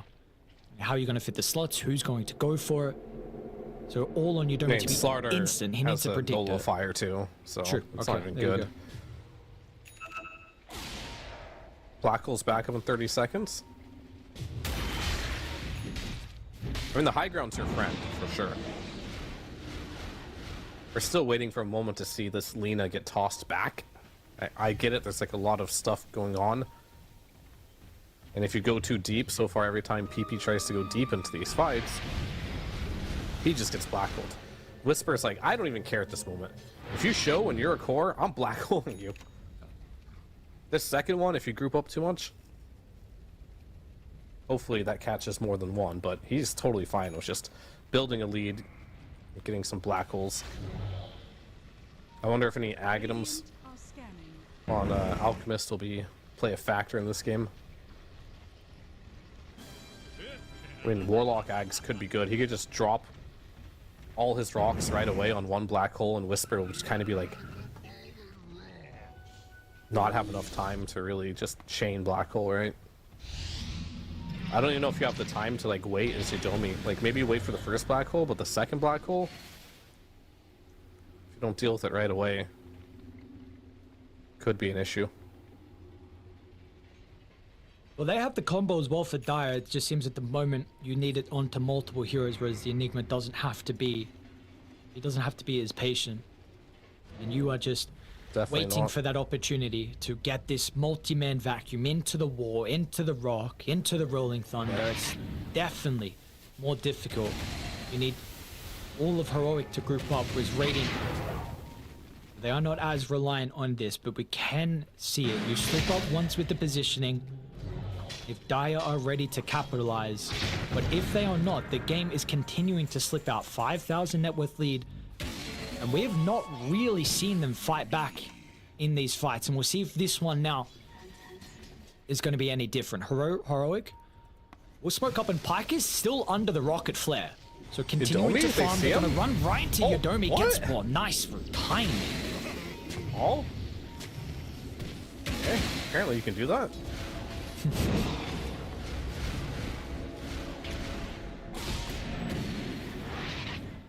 Guess you can't truly blink dodge it, but he kind of did at the same time. Because the cast range for Laguna wasn't possible to go that far, so it just followed him after the blink. It's all weird stuff. So, doesn't look like they're going to get anything out of playing with the ages, though. Will expire in 35 seconds. They are making sure they still play the side lane, so getting all the Lotus as possible. The free cheese, a little less as this game continues to go on, can be very valuable inside some of the team fights. Look at the last remaining outer tower. All tier 2s of the game now claimed. Alright. Domi. Concoction's also queued up. Pike is itching for a fight. Gonna try and force it onto Analog, but Analog's BKB. Gets him out of harm's way, and that's a close of action we've had for a while. We are gearing up to another 60-minute affair. The previous game we weren't able to see Absolutely.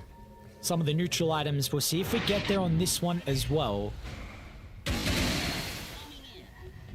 High ground boy. Well, this game could technically end in a moment's notice, so It really could. we'll see if we get there. 9 minutes is still a long way to go. Still looking forward, though, to a disgraced regalia. Why do you want the disgrace so bad? What is it with the disgrace regalia? Like, why Well, don't you that's want so just the cool. normal? What? What? Because I want to see someone go for the big play and then just, like, get punished for it. Sure, I see. Like, I want to see disgraced regalia with rapiers dropping. yeah, alright. I know, like, you go for the all-in and then boom. You're just sad. I'm a Well, we may masochist. get What it can I this say? game. we're honestly gearing up for that by the looks of it. So you may be lucky enough to find it. How many time. Undyings could be very interesting this game versus the Enigma We're as so well. early to be talking about this, but yeah, We are. it could we be are. good. We're getting a little ahead of ourselves, Okay. but we'll see if it gets there. We can talk about when there's 1 minute until, because they still have to farm it too, and for whatever reason, Dota's a game around that 60-minute mark. People decide to get desperate. It's like it's 60 minutes soon. Let's go, and the game just ends. It's true. So important I've 25s. seen too many games end at 60. That is, well, last game's a perfect example of that. Yeah. Just after 60, we saw it end. So this could be another instance. Bro, how do you play the map into the rocket flare? Like, you just always scouted. Like, where are you going? I mean, they have Ion Shell, I guess. It kind of helps. If it wasn't for Ion Shell, they'd be stuck for sure. Alright, do we have any big items coming out? I mean, there's a Scythe of Ice, potentially, for Vitali. We saw in the last game how much a Darkseer that could do. Tiny has really nothing of immediate value. Pango, I mean, he wants to go for a Nullifier. And we talked about before, like, the potential swashbuckle with Basher and cancel Black Holes, but there's just so much stuff on the ground, and you only get 3 hits now instead of the old 4 hits, so it reduces your chances of getting that bash as well. Maybe it hits an Eidolon too, and it bashes the Eidolon and not the Enigma. So unreliable.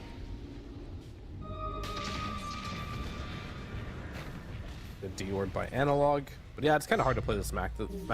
You're just pushing lanes out like crazy on Clockwork, and what's the counterplay here? Not much you can do, so they kind of just have to wait for smokes to come out. Both teams have a gem, and yeah, Tiny, he just queues up a smoke. 30 seconds until they have any smoke plays. ET also has smokes queued up. Like, both these teams realize it's really hard to make any plays happen without smoke available. We're seeing what happens when Ninja Gears are moved from the game. Maybe it causes more passive gameplay. Is this what we wanted? Ah, that's true. Because I don't know, this stage of the game is so... Ugh, it's a very frustrating stage of the game, but Ninja Gear was also a disgusting item. It was not, I don't know. Careful what you wish for, you know? Yeah. This is what you get without it. Nobody does anything. And that is, And of course, very much what we're seeing. Yeah. It's only deserving of a Wouldn't applause. be- Yeah, wouldn't be the SA qualifier without a pause. But a bug, that's not what we want to hear. We want to hear headset or something, you know? Maybe a quick restart will get him back into the game. Kind of like the Monkey King bug, but no Monkey King in this game. Hopefully it's not too game breaking and a quick little refresh fixes it. Let's see. Sorry? Alright, cool. So 9 buybacks so far in this game. Clockwork just lacking a little bit of the gold from Schofield. I mean, if this game continues, Schofield's going to have the highest hero damage of anyone. Just from Just rocket rockets. flaring everyone. rocket flare. That's insane. I mean, actually crazy how much damage he has to see. Roche is There's up. no way. That's like... This game would have to go on for like an hour of nobody hitting each other and him doing that for that to be possible. Alchemist is Like rich, it- that's money. Yeah, he's got Scepter queued up. Who are we wanting this on? Is Warlock really?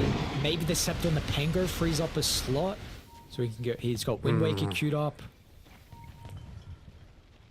Honestly, I That's think it, right? probably Warlock. It makes a lot of sense. You've got Refresher. And it staggers the golems too, right? As I mentioned, it'll be annoying for the Enigma. And Roshan it is. Radiant are strong. And then Yuma's just been holding on to this rapier, really unsure if he wants this item or not. He'll probably wait to unlock it when the black hole goes off or something, but we're getting to fun territory. We're getting to the point where throws can happen. Rapier has been unlocked. He wants it with this Aegis. This is what he was waiting for.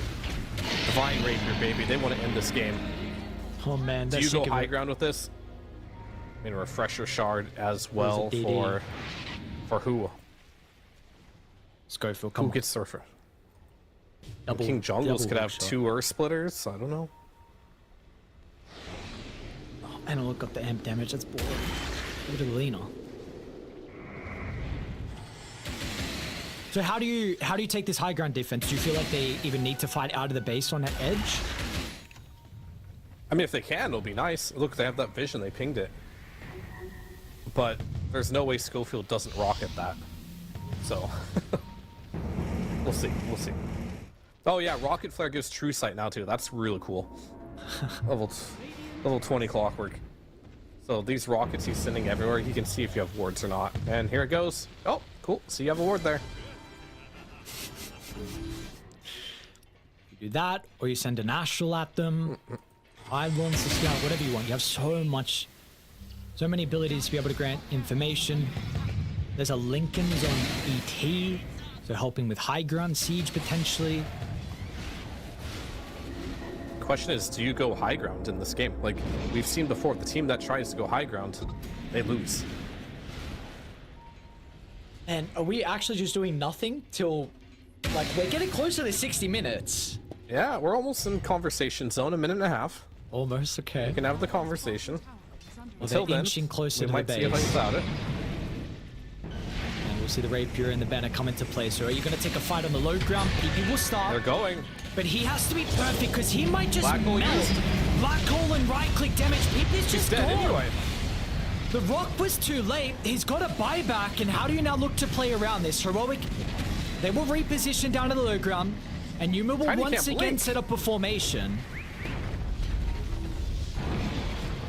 Chemical Rage was also used as well. So this is about to go onto cooldown.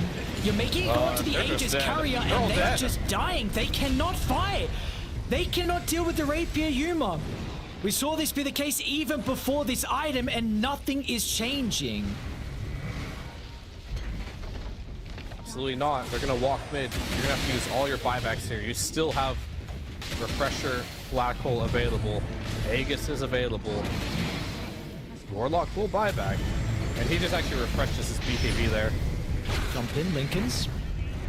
Protect him from the concoction, but the Hex will be out. Yuma just turns to try and gotta deal be with the Vegas. buildings. Another banner looking for the toss back, but the BKB's out. The E-Blade to protect him, but it's going to expire thanks to the Nullify. Die back out of Michael, and a 4v5 for the last fight. Self-stun potentially on Pike. Will they follow up on it? Oh, he didn't get the Manta off. Do they see? ET? I mean, I don't know if you have the tools to go here though. But I think if you're Yuma here, you can just hit the barracks. I mean, sorry, the throne So eventually. what happened last game? They didn't defend the throne. They're going to have to do it now, but they're waiting for the Black Hole. Whisper is so patient once again. They're not He doesn't giving him have an to use it. opportunity for it. And now he'll try and jump it, but just baits it.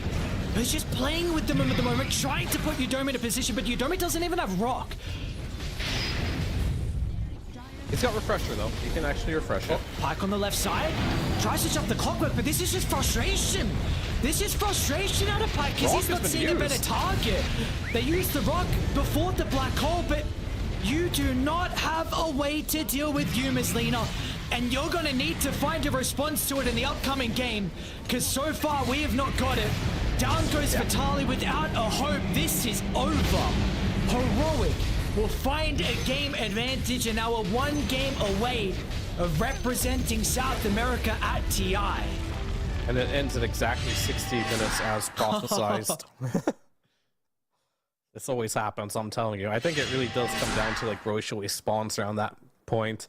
Teams want to end before it gets that moment because I think if you are a team from ahead, I think you can only look at it as a disadvantage of it getting 60 minutes. So you kind of want to end before those neutral items can like make the network kind of like equal, right? Just by having those extra boost of items. So they decide to end there.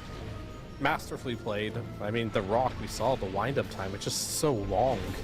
And with the Blink Daggers constantly getting canceled by Schofield spamming it, that I guess that's all they needed. Just cancel the Blink of Yodomi and you get the Black Hole down and Pango dies and Pike can't really find a way into this game. So yet another 60-minute game here. These two teams really fighting tooth and nail. I mean, what do you do going into this next game here? Pike, I have to say it yet again, melee heroes, they're not working out for him. Like, we didn't get to see much impact from his Alchemist in this game. Sure, I agree that his Sven was great, but one bad death did cause him the game. This particular game, he had farm, but the impact we're seeing on these melee heroes compared to him playing his classic ranged heroes, maybe you just need to jam these into the draft early on and just find a way to make it work. And that's always been the Edge way so far from what we've seen. Just Edge always finds a way to get Pike into the game. It's a terrible game from whatever. We'll itemize to make sure his hero gets into the game and we can win that way. And if you're on the other side, how much more of this Yuma Lina can you really take? Because this has been something that's really good for him. Yeah, there's a couple of key takeaways for me. This Yuma Lina, I think you can't give it to him. So what do you do then? Do you ban it or do you draft it yourself for Pike, which is probably an option. The Enigma as well, like you let it slip through the pool. I don't know if you have the possibility to play it yourself in the offlane. I don't honestly remember if we have actually seen Vitaly even play the Enigma so far. Maybe he has the ability to do so, but I'm sure he does. That I think as an offlaner at this caliber, you have to know how to play Enigma. It's not really that hard. And, you know, it's kind of like a free win in pubs if you want to get some MMR, which all these players, of course, love their MMR, so got to play a little bit of Enigma. But it's not so much can he play the hero or not, it's more so is your team practiced with the hero? Because it does take some strategy, and we all know that this Enigma pick, it isn't, I know Whisper's playing it every game, but it's not designed for Whisper to play every game. If you react to it too early, KJ will play it. So you have to have that flex potential too, and not every team does have the flex potential with Enigma. Sure. And the problem is like how you're speaking about the flex, but also the heroes it's taking away from Pike. Like it is really opening up the draft. It's making that much more difficult for you to draft your carry. So I think we are going to see probably something pretty drastically different in regards to the strategy we head into the next draft, which is going to make it very exciting. Yuma, standout player. Same Another inventory. rapier. Yeah. Same inventory as well. That's what was the damage from Schofield? Let's see. What did he have? I'll check. I didn't load out yet. 33. He had the second highest on heroic. Yuma had 48,000. Schofield had 33. I mean, Analog wins this game with the lowest damage done in the entire game. So, the mid slaughter. I mean, I don't think it counts the damage that Amp does, right, to your damage. No, I would imagine not. Kind of fake news, so. But either way, I mean, he finds a way to make the slaughter work. They win with it. It's not really in a spectacular fashion or anything, but it gets the job done. We saw in a couple key fights this Amp damage really putting... I mean, I can't call it amp damage anymore because the DD rune is now called. Yeah, whatever. It's fine. It works. So who cares? Either way, the amp damage, the corrosive haze helped Yuma do a lot. Whisper, the black holes, you couldn't deal with the team fight. Pike, he needs to find one of his comfort heroes that he can win from behind in the late game with, because it hasn't been Sven, it hasn't been Alchemist. What will it be? We'll have to find out. They are searching for an answer here to the heroic lineup, as they are one game away of moving forward and playing at the International. See if Edge are going to be able to force a Game 5. It has been so close between these teams at the moment in the qualifiers. Will we get that Game 5 decided? We'll find out after a quick break. The human body was built to move. Not trapped at a desk in one singular posture for 12 hours a day. It's time your chair evolved. This is Secret Lab Titan Evo. Ergonomically engineered for you. Gamers, hybrid workers, artists. Backing your every move.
We're down to game 4 here in the grand finals for the South American region to make it over towards TI.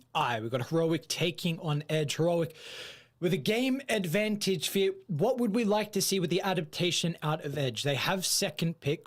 What do you feel like should the differences should be in the first phase in particular with this upcoming game? I mean, there's a lot of options I suppose you could do, but I think ultimately you shouldn't worry too much about lane matchups, and you should worry more so about doing what has got you so much success in the past. And I think you got to point it out, Pyke's hero pool. Like, I didn't feel very comfortable watching his Alchemist, and he's looked so much better on any ranged hero, really. And of course, Heroic know that, so they're kind of limiting that. They're picking this Lina, banning out all the other good ones, picking offlaners that kind of limit your hero pool. I kind of want to see him just jam it in the game.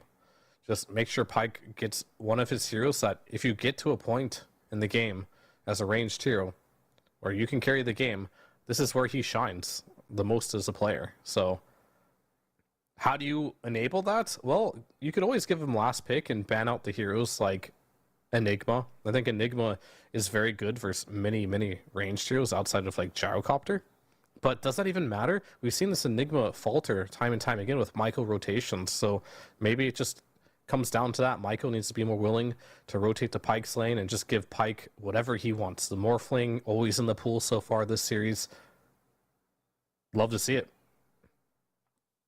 Puts us in a very exciting position in regards to the strategy that is going to come through with this upcoming game, because we're seeing the gameplay be so even between these two sides, and really it's also the coaches that are going at it as well. Cafs, of course, for Heroic, and also, you know, for Edge, you have recently picked up Sunbee too, which is helping them. I know they have another person. I'm not actually familiar with who it is that is also behind them inside the drafts, but this is a very, you know, they're doing their own battle outside of the gameplay.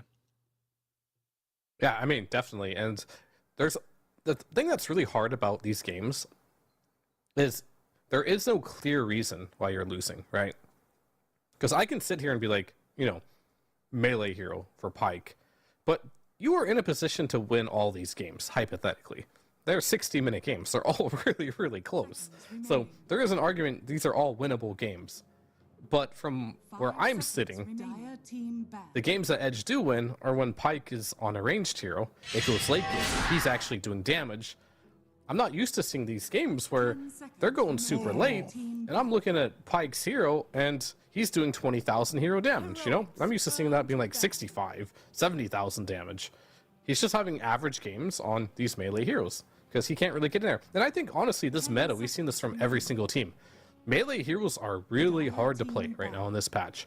There's too many kiting items that you suffer immensely. Like, if your jump isn't absolutely perfect, then you'll get kited out, the fight will get turned around, and you will lose. So yeah, 25,000 hero damage on the Alchemist versus the 50,000 on the Lina. And that was pretty much been the case of this entire series, that gyro game, etc. So, range carries, please. For both sides, really. I mean, Yuma hasn't looked really good either, unless he's been on his Lina, right? Yeah. Yes, without a doubt. Okay, so we see some adaptation so far in the draft. Enigma gone from Edge. They do have an extra band we have to keep in mind with this draft as well. Now, Gyrocopter also removed, combined with the Terrorblade, so continuing to limit some of the heroes that Pyke can play. A solid strategy. What is Schofield eating? Is that a muffin? An apple, I think. Oh, an apple. Hawkwork band. So much respect for Mr. Schofield. He's been so annoying. I mean, he's gonna get Tusk next. I mean, Clock and Tusk are very similar, right? You both have a lot of answers, and they're gonna go back for the Magnus, and this is kind of like the ranged hero counter. It makes ranged heroes feel very uncomfortable, but for a much different reason than the Enigma. The laning stage is a ranged hero, you're happy, but it's later on in the tossbacks and stuff like that. Do you take the Lina potentially here? And I feel like I've seen this game before, but is this the first game? yeah. No, it was DP versus Lina. But was there a mag in that game too? No, No, they there had a wasn't. Sven actually. Yep. All right, so I have not seen this game before. I stand corrected. 10 seconds remaining. 5 But the seconds DP did look remaining. good. Specifically the DP with the tiny mid. Heroics turn Or to just the battle. tiny in general. DP looks good. I wonder if they'll respect that. But Huskar ban. Okay. So concerned about Yeah. the mid matchup, I suppose. Just wanting to. 10 seconds I mean, you can remaining. put the mag in the off lane, but maybe this would limit some of the flex potential if Edge were to draft like a Huskar 16th, 17th. Very interesting. I guess they don't want to get cheesed. Maybe it's protecting something else later on. Yeah, I mean, it probably is just will limit the hero pool. They don't want any limitations. We saw the one game, the Monkey King limit the melee heroes, right? And then you force yourself into picking something you truly don't want, so that alone could be enough pressure. They have another ban here. Dire team back. I mean, you can see their first 3 bans are just like all Pike heroes, all his ranged heroes. Sorry, Nope, mate. nope, and nope. Come at me with something new, bro. Like you said, the mag very much limits those options that you're able to play. So we'll see where his Gotta hero is outplay going those to be. options, Yeah, fortunately. Heroics they will turn ban the Lena because they don't feel comfortable with picking up, and they're going to get the toss. So Heroic didn't get it in the first pick. They wanted the mag, and let's see if they tiny themselves.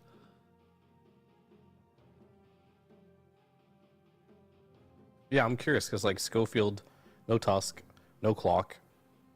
10 seconds remaining. The other games.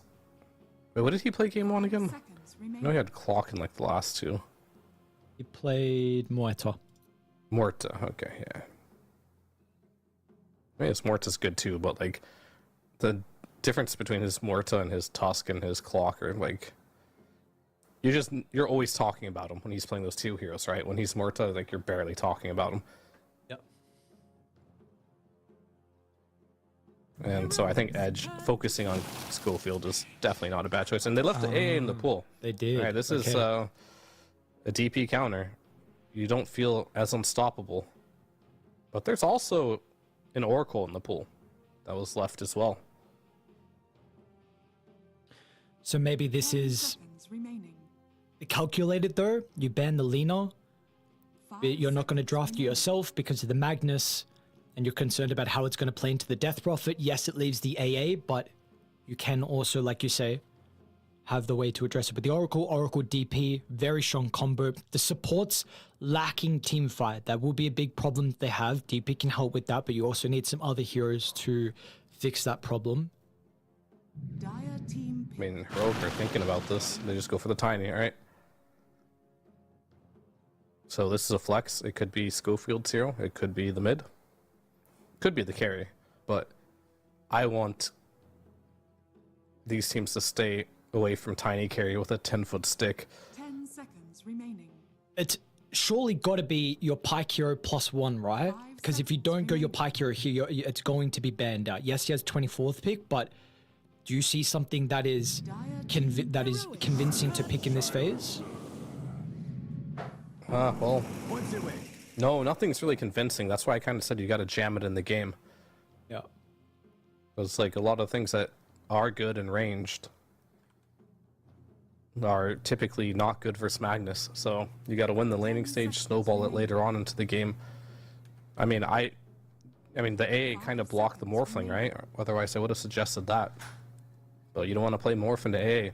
I mean, Heroic knows exactly what they're doing here, right? They're making sure Pike does not have a good time, and they're going to find a couple extra ranged carries here to remove.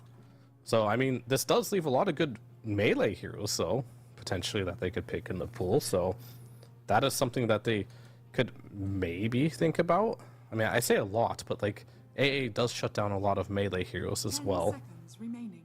I mean, it's a great Ursa game outside of the Puck, 5 seconds but remaining. Pike, yet again, like, not really what I've seen in his wheelhouse. So the best hero I could think of possibly is Medusa. Medusa versus AA, very good. Medusa versus Magnus, good. Medusa versus Puck, good. If it doesn't get banned, I will be quite surprised. So, Dire team ban. yeah, okay. Bye-bye. Okay, so we looked at you mentioned Ursa. We got to go further down the list, unfortunately, for Pike. We got to hope he's got a pretty wide hero pool, and unfortunately, we're going back to melees by the looks of it.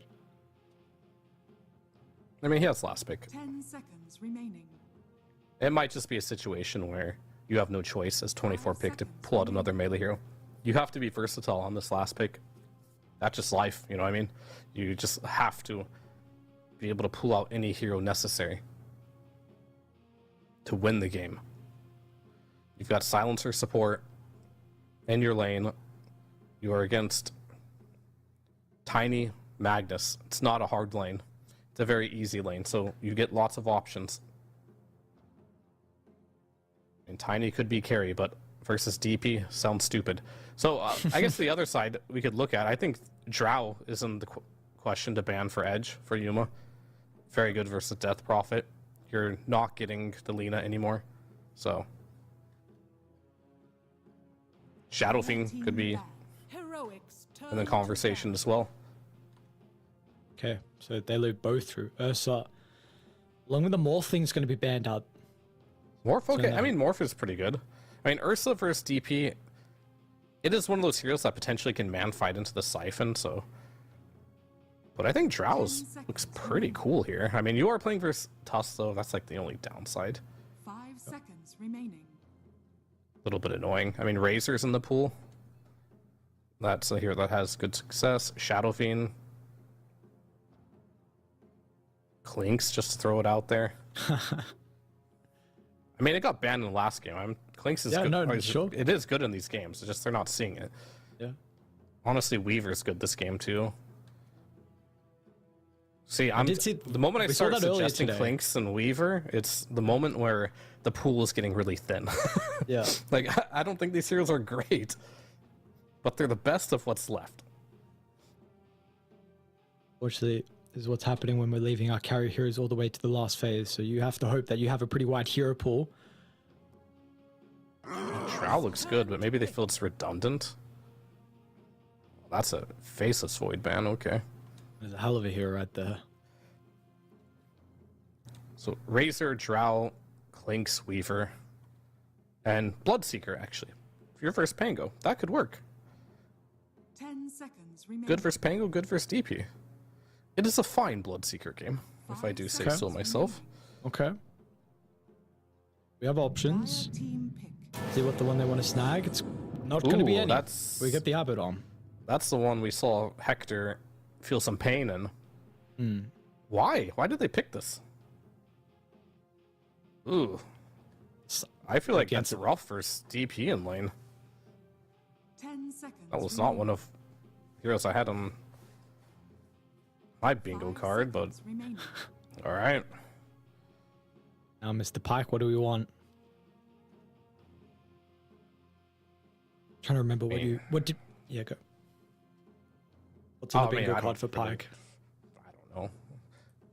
There's a lot. I want a ranged hero, obviously, but Okay. Drow, it's like probably what I want for him. We drawing? Okay. It's a tough draw game? Of course. Okay. I'm But sorry. Pike has been in a lot of tough games and find a way to secure the victory. Yeah, but this is unfortunately not the position I would like to see my carry in 24th. I mean, we if are, like you said, jamming it in. Sure. Options are insanely limited at this point. Look at the bans. I mean, Spectre, is that a little more spicy? I don't know if he's going to play that. Good this game. Who plays Who we got? Spectre? You may now select your Oh, Doom carry. So, it's good. But, Okay. you know, I'm waiting for the but. I'm waiting it's for not a ranged hero. What do you want from me? It's not. It's not. It's not. Yeah. You just Doom Yuma or Doom Puck and lights out. But maybe Doom is a different hero. Like, I think Doom carry. We see in other regions Doom carry doing really well. So I know it's good, but this region just doesn't play it. So we'll see how good he is with it. But I think Doom carry is a lot different than Sven and Alchemist carry. Those heroes kind of go in and get kited, where Doom, he goes and he dooms you. You can kite him all you want, right? He probably did enough damage to get the kill anyway, because you can't save that person. Sure. And that's exactly what's going to happen to Human. Like, you doom him, you hit him 3 times, and then he's ult procs, heals him for 0, and Doom lasts 10 years anyway. You just die. I definitely like Edge's draft a bit more here, just because, like, as per mentioned, I don't think this Abaddon is really good at all in lane versus DP. It's a tough matchup, and then later on, you're going to get doomed as well. That hurts too. You got Silencer versus Puck. Quite annoying. You got Snowball saves to help it out as well. Yeah, I don't think Doom is a heavy... I mean, Doom is a heavy committal hero, but he's one of the few heroes that can get away with it, right? Because just how Doom functions as a spell.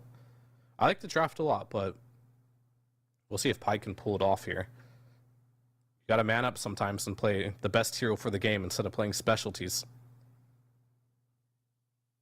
This is one of those games for Pike. Let's see. Probability with him being on melee heroes is not very good at all, but I'm going to do what you got to do to force a game 5 here, potentially for the boys on Edge. And we will see what they have in store. We're going to have to see what Heroic are able to do as well. There are some questions, a lot of questions from you, in particular with the Abaddon. You know, what are we going to get out of Yuma on this hero? He's looked exceptional so far with heroes like the Lina, but unfortunately he was not able to get the Lina in a game like this. They go for a bit of a different hero, and we'll see how he's going to be able to enter the game, in particular how he can get out of the lane as well. That is also another thing. This is one you're mainly concerned about with him in the laning phase. I think the lanes itself have potential to go really bad, and that's if they're static though, right? But we have seen from these squads that static lanes are not always the case. Like, if you add +1 hero, like this Tiny makes a rotation, all of a sudden this DP could die.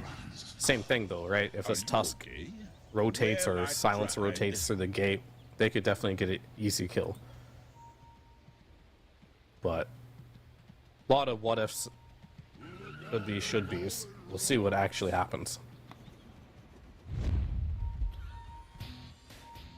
But we'll see a delayed smoke here going on out. 30 seconds to A lot battle. of lines drawn towards the top bounty room. Currently have some of their forces around the area. Heroic a bit hesitant on where they actually want to continue to go with this smoke before the bounty rune. What a great way to be able to start off with an advantage. You're able to get a kill.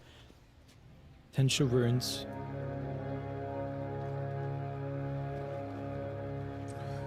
Smoke for naught, but it's okay. Battle begins. You might be able to get 3 runes here. Nope. 2 Oh, apiece. toss back skewer. Oh, Oh, wait. What? okay. How does Udomi go for that? No way, dude. I was about to speak about like the lane. We could see some like, you know, weird toss skewer plays. Apparently we get it already to start the game. Very, very cool. That is insanely greedy, because they brought 3 heroes to secure bot. They wanted to get 3 runes, but yeah, maybe not expecting the toss skewer play. And honestly, who does expect that? It's a little cute. Oh, how far does he go back? Not that far. Just a little bit of chip damage into Udomi. So, we eat a blood grenades, a little lot bit of of chip damage, damage you at the say. moment. Hang on a second. Pike starting to body block Whisper. But this is the resources, and yeah, where do you go now? Like, Schofield's just going to continue to run at you. And if he wants, he can toss again. And this means that Pike isn't last hitting because he has to protect his support. Yeah, not ideal, for sure. Not ideal. But he might get a deny. He might get 2 denies on range creeps, which would be absolutely perfect for him. But no, they have to expend a toss to do that. But he brought 2 Mangles and a Clarity. He is prepared to use some spells on this top lane. All is well. They're going to pull the big camp here, too. Yeah, but this lane, unless you get those cute plays, these little toss-back skewers, at some point, just the Scorched Earth plus Inferno Blade with the Arcane Curse on you, you're not going to win the trades. There's no real outspam or trading to be done. You just kind of have to, like, all in a kill, essentially. So it sounds like the side lanes are set up for success here for Edge. Yeah, I would say like all 3 lanes are totally fine. In fact, they're a little favored. Mid, very, very solid for the Pangolier. High armor. We've seen Puck lately very much struggling in a lot of lane matchups, but They found see how he's Vitali gonna be though, able to just alone. okay. And Oh, this just is how dead. you can maybe offset That the was weak greedy. lane that we were expecting. Is under attack.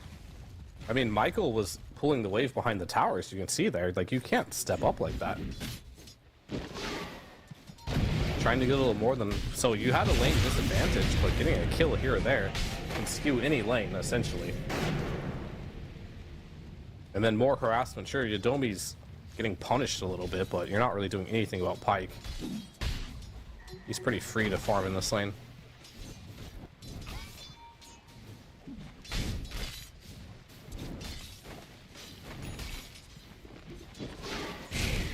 Another Combo toss. again. Another skewer. They're just continuously tossing and skewering They as got much as they Avalanche. can. She's dead. This time of the second spell, they're going to get the kill onto Yodomi. So a lot of resources being expended. Bottom lane as well, Yuma. Well, this is back to what you were mentioning about the matchup. Level 2 here for the Spirit Siphon. And that is a much more valuable kill that we're getting out of the map. This doesn't get any better either. The lane just gets harder and harder. The only thing that gets better is the fact your AA gets level, and at level 6 he hard counters the TP, but that was gonna happen anyway, right? Regardless. As Tiny will go down to Pyke. Revenge. A little bit of revenge there. But he has mentioned, sure, you're getting a couple kills here and there. But you're not stopping Pyke. But it's still good overall. Better than getting no kills. Because I think they definitely need those kills for this lane to be even competitive. He's going to try and fight for the water rune. It's able to jaunt away. Might be in some danger though. PP's able to find him. Cost timing's there. PP's still going for it. He actually gets it. So a big kill onto Analog. The support's assisting, but the Pangolier able to showcase the nuke potential early on is enough for a kill. Yeah, it's massive. It's really, really good.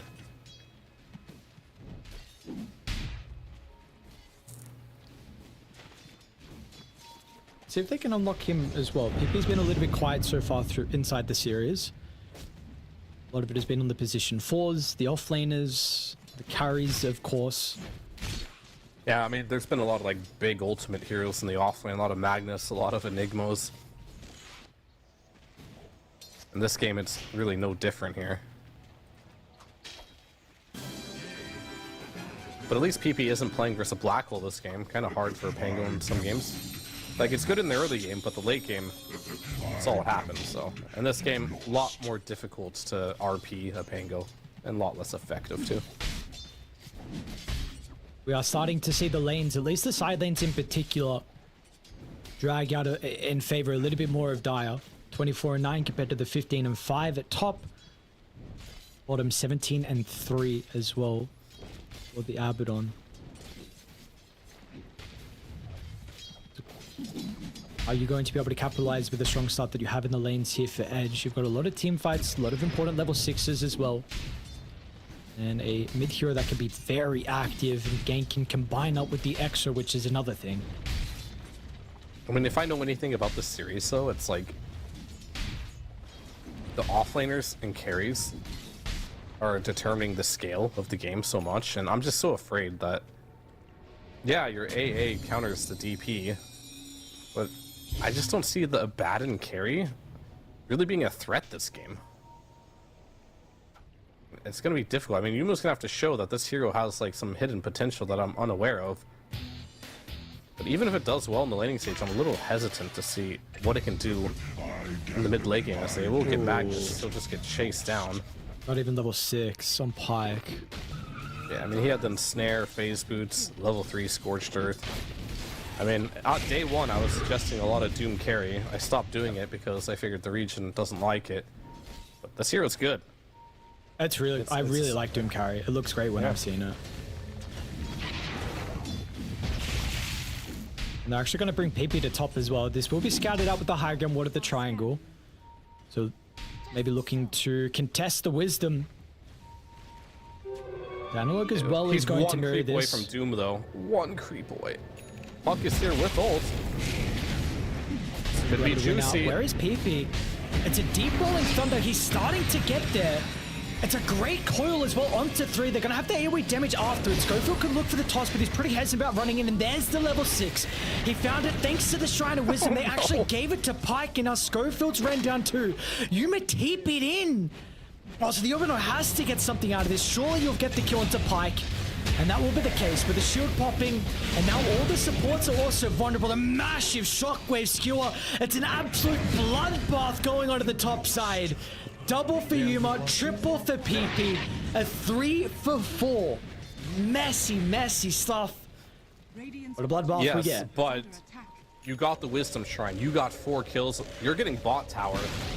That was definitely a big win for the Dire squad here. Maybe it was a 4-4 trade. I'm not entirely sure, but I don't remember now. at least 4 heroes died on Heroic, but maybe the Silencer died a little early on.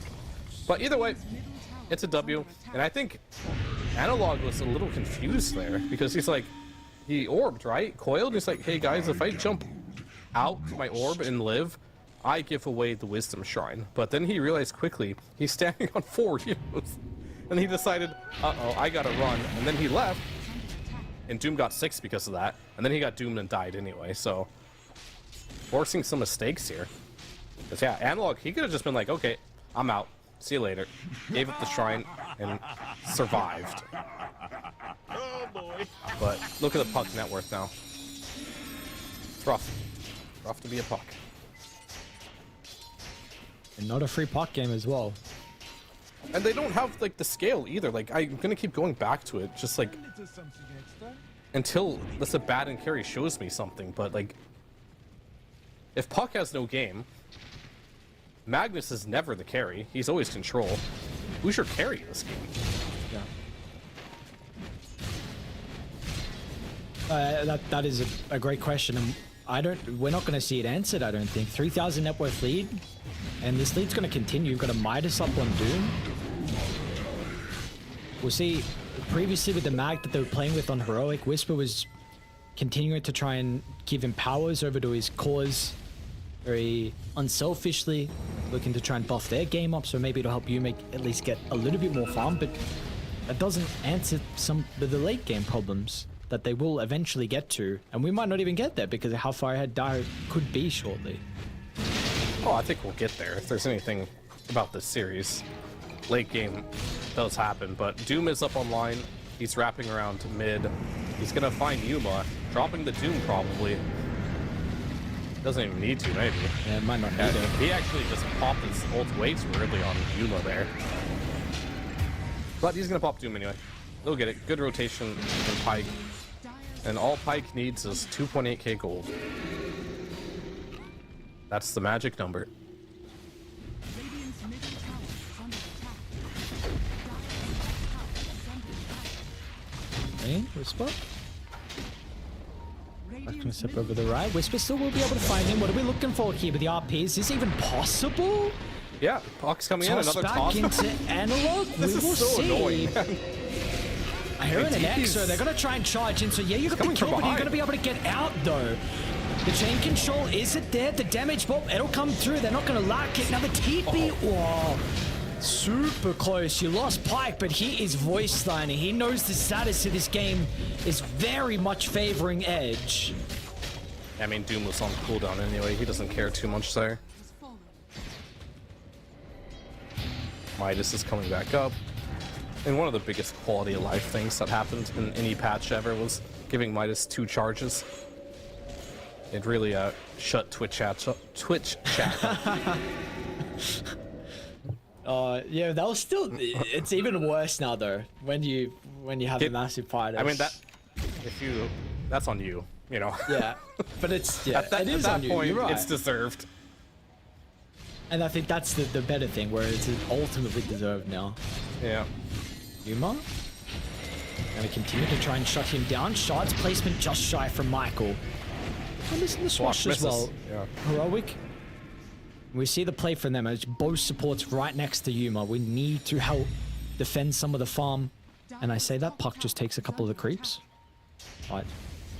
Sabaton is so far off from Radiance. And this hero, I mean, the thing I like about this hero is because you can bully melee heroes in lane. He actually destroys a lot of melee heroes. But it's really not that good versus ranged heroes. Dire's top tower is under attack. I keep mentioning 2.8k gold for Doom because that's the amount of gold you need to sell your Midas and buy your Radiance in full. So you can have like a really fast Radiance and then you just rebuy the Midas after. Yeah. So he's only 1,000 gold away from Radiance, even though he only has 1,800 gold. Whereas Nice Yuma, position. far away. Pops, they got global. They got Doom. I don't know if they have global anymore. Oh, they do not. He's gone. If you look at the map state, this is like the dangerous farm on the map. Meanwhile, you got a free farm Pango in the jungle. Even Michael's farming top lane. He's got a blink dagger after the wave here. Wow, that's a Super very early farm. blink. Holy. Well, Whisper's trying to do something with their own blink as well. Vitali. They're gonna have to go pretty deep for this. We'll poke his head out soon. They got a glimpse of him now if they want to go for it. 1,600 health. And Smoke Pop with the Watcher, so they did see that Whisper was up on the high ground. And no one's going to be caught out by this attempt from Heroic. And a much needed attempt to go right for them. The net worth continuing to build up 6,000. It's not slowing down.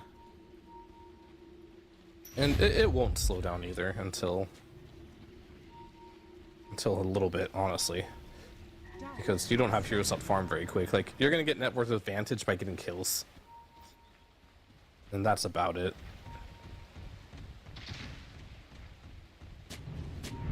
And if we can get to a point where... Oh, they're keeping it to try and take the fight. Whisper! Ooh! Big? Oh, that's what they need. That's not bad. It's huge! And that is a hell of a way to come back into this game. What an ultimate from Whisper. Oh, man. Easy peasy. Easy peasy indeed. Alright. There we have it. So it's just Whispers. If they're gonna do it, he's got to do some crazy offlane carry things. We have seen him do it in the past. Nice It's gonna be position a from wombo Schofield. combo, right? It's got to be. It's got to be some crazy stuff, and at least that gives you some confidence that you can connect these abilities as the game goes on. And we'll see once you get some items, and you need to be perfect continuing throughout the other stage of the game. But yeah, nice read from them. Dire, we saw them contest the first Wisdom Room. They anticipated that it was going to be a repeat for the second. They were ready and waiting. Midas was sold after use, and now he's gonna have a Radiance. And like the whole name of the game for Doom carry is if I don't know if I get Mr. Observer to hover over the innate ability of Doom, the level pain. When you are higher level than your opponent, you do 25 bonus damage to heroes lower than you. So you want to stay higher level than everyone in the game, and you just do 25% more damage to everyone. So it's a little bit insane. So Pike, he's probably going to farm a lot, and at some point you want to get the Alpha Wolf too. So you get that 25% damage on top of level pain, and you get like 35% from the Alpha Wolf. Only 30% now. And then you just start seeing Doom for some reason, two-shot heroes. Yeah. Have you played much of the carry Doom? Oh yeah, I've dabbled. It's strong. What is the build that you like on this hero? I mean, usually Midas, Radiance, into SNY, BKB, Blink, you know, AC, Satanic. You just build as a carry. You just right-click. Okay. I was seeing harpoons at some stage as well. Did you try this Yep. item? Is it something? I have not done a harpoon, but I mean, sure, it makes sense. You're just a right-click hero. You attack slow. Every hit hits hard. I mean, I'm fine with harpoon. Like, there's nothing wrong with that. Sure. Okay. It's about to go back into the Midas, and we'll continue to get up there in regards to the experience. Off the back of that nice little skirmish we saw from Heroic, they've stabilized this game. BKB is getting worked on. One more component from Whisper. Importantly, the Radiance as well for Yuma is one creep away. Analog as well is pretty close to a blink. So you do have your cores getting farm, and also, you know, Schofield's getting pretty close to a blink also. So something to mention. We are going to at least see this. They're able to fight back and put themselves in a position where they're able to stabilize this game and it will not get run over. Not quite good, and we see BKB and SNY queued up now for Pike. And the build for Yuma, I mean, he doesn't have anything queued up. He just finished Radiance. A pretty late Radiance, all things considered. 17 minutes. Not the best, and normally I don't care about things like that. It's more of like, what impact is your hero gonna have later on? I mean, I guess with Empower, you are a melee hero, that helps a little bit.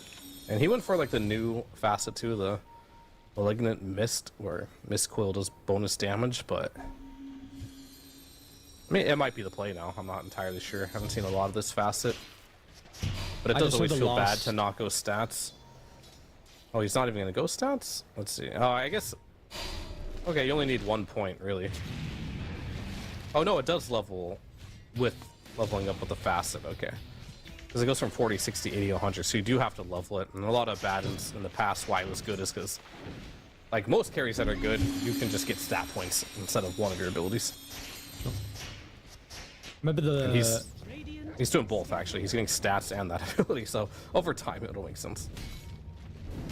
I know the last Abaddon carry that we did see went for the other facets, so I don't know if it's game thing, player thing, we'll see. I don't remember who played the Abaddon. It was Hector. Honestly, maybe it was Hector. It was Hector. And that was a game where he just had a terrible game, but Yeah, it was in other regions it's been played by like TA2000, who ended up getting into like the grand finals of Eastern Europe.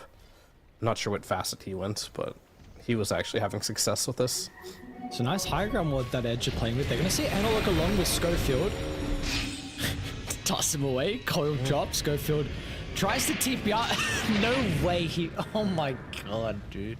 I mean, they're coiled. They can't move. Yeah, no, it's just... This is a good toss and coil play. Yeah. Not bad. Alright, so Pike's job is to continue to stay highest level in the game. He's doing a good job. It looks like BKB will be his choice. Doesn't have it quite yet, unless he wants to sell his Midas again, but... He might Honestly, for the Tormentor fight? not a bad idea, but... Doom is a very high IQ like hero to play. Just knowing your timings, knowing... Okay. No, I am can tell it was 100%. sarcasm. No, the devil's bargain, knowing when to sell items and hit timings is like, it's very high IQ. Obviously, just pressing Doom on one hero and running him down with your brain turned off isn't very... but like, how to itemize is very difficult on this hero. Oh, they're coming through the alpha- portal. They have an observer, so they see PP. Okay, they'll do. What was that? They do the... They knew it was there the entire time. They're gonna do it without the Doom. Doom's like, nah, guys, I gotta stay ahead. And they're gonna take it. Ice Blast is gonna come in, but it's... I mean, it might hit someone, but it'll do no damage.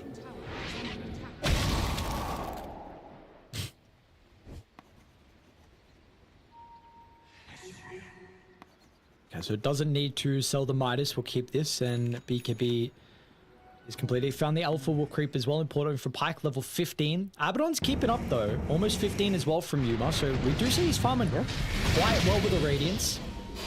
Oh, PP. Nukes down KJ. I mean, PP took it to heart when you said he's been quiet this series. Yeah, That was sorry, one hell my of guy. a game. 6-0 and 3. It's looking like they're in a pretty good position to send us to a final Game 5 decider, 5,000 net worth lead. Inevitably. And they have, inevitably, we'll see. You know, these games have been going long. Have They seen some better. I back mean, and forth I throws. will not be satisfied unless it's 5 games. And every game is at least an hour. At least an hour. I don't remember how long game 1 was, but I don't think we made it was- to an hour. But We made got 46 close. minutes.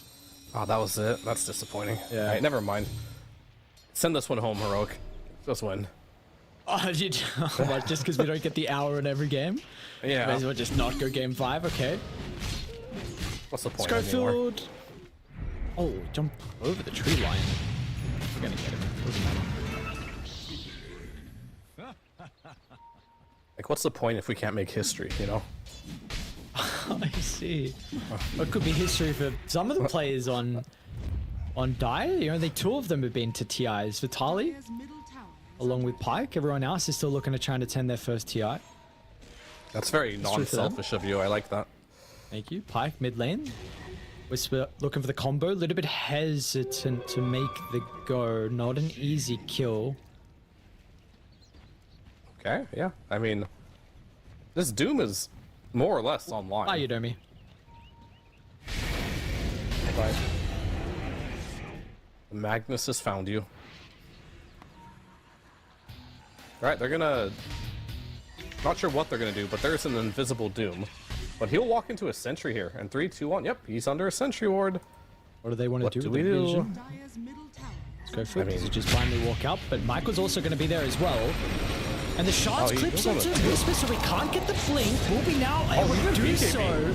He's And dead. the coil's going to break. Global Silence too late. Pike's not dead just yet. Gets a Doom on his dying breath, and importantly, onto the Puck as well. Yuma doesn't have a lot of ultimates that he needs to be concerned about, but does have a DP that is a big problem. So Vitaly will push Yuma away, and Doom was actually able to survive through the combo. Did Ice Blast not hit the Doom? I guess not. Did Ice Blast hit anyone? Was he like skewered away from the Ice Blast? I think he was. Alright. I thought it was Ice Blast for sure, but I think the skewer back to break the coil made the Ice Blast miss, so Doom was able to just walk it off. Dire's middle tower is under And attack. we're gonna get a replay. Let's check this out. I'm very curious. Okay. Ice Blast is right there. He's literally right here. Like, how could you miss this? Dire's middle tower Oh, It just didn't hit. I didn't right? hit. Yeah. Didn't hit. Sometimes it be like that. Yeah, but it's a costly B like that though. Yeah. It's only 4,000 lead. I'm surprised it's in this position. Heroic have done a very good job to stabilize his game. Because what was looking like, I think peak was 5,000 multiple minutes ago. Before 14 minutes is when it was. You know, where we saw that contest of the second wisdom. But they are continuing to stay neck and neck, and we are seeing they're getting close to being able to land these combos inside the team fights. They're going to have to continue to do that this game, though, unfortunately. They're also roshing. I'm just like thinking about net worths. Like, net worth lead is great and all, but so far what's determined this game is whether or not you can fight or not. King Jungles will get trapped by that shard here. And inevitably, I think he should die. Yeah, he should die. Let's walk it off. So basically, the way you win this game on Heroic is big RPs, big coils, big ice blasts. Can you itemize against that? I mean, BKBs are going to be a great start. Maybe some Aeon discs, potentially. Or like heroes like DP. Can make you survive a little bit longer. Because I think if you can solve the problem of the RP Ice Blast, then this game gets progressively easier to play. And a look at the high ground ward, which is Whoa. freshly placed. See ya, Puck. Absolutely gone. Doom is up. Pike's got Doom on the respawn, but he will be able to get the blink away. A little bit more difficult for them to get him a second time. Yeah, and he's actually going for the harpoon, so usually I see a blink just because, you know, it's so valuable to get the Doom off easily. But he's just going to get in there, go for all right click. I mean, he's level 18 in this game. Next highest is... So the only person not taking extra damage is Yuma, because he's keeping up with the farm too. So that's definitely nice. I mean, he wants to Doom Puck, I think, priority number 1. Later on in this game, we will see him Doom the Baden, but for now, Puck being a much more appetizing option as... Wait, did I see that right? A shield rune despawned and a new shield rune spawned? Okay, I mean, that means the cycle ended and then it refreshed the new cycle, and the first cycle was a shield rune again, so... Cool. Dire are scanning. So cup edge, where we looking to go? Towards top is the call. Can you get double shield rune? No, the same rune I thought couldn't spawn twice. I'm really weirded out by something's happening in Dota nowadays. I don't know. Honestly, I don't know what to say. Oh, they're both coming through the portal. What's going on? That I don't know. Hopefully your kids are asleep. That was not nice. Is under attack. That was not do you safe for mean? work. Poor A, man. Oh, KJ. 5, 5, and 5 is the KDA for our position 5 AA.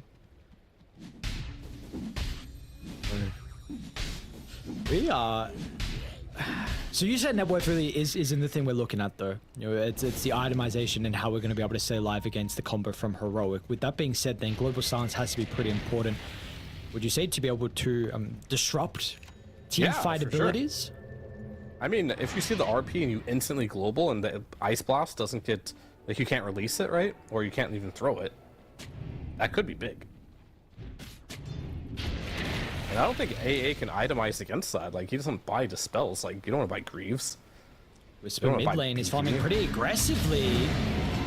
I have to pop the BKB. He's got Analog nearby, but they're just going to teleport out. And that's what I mean. Once you buy these BKBs, the game plan gets a little more difficult.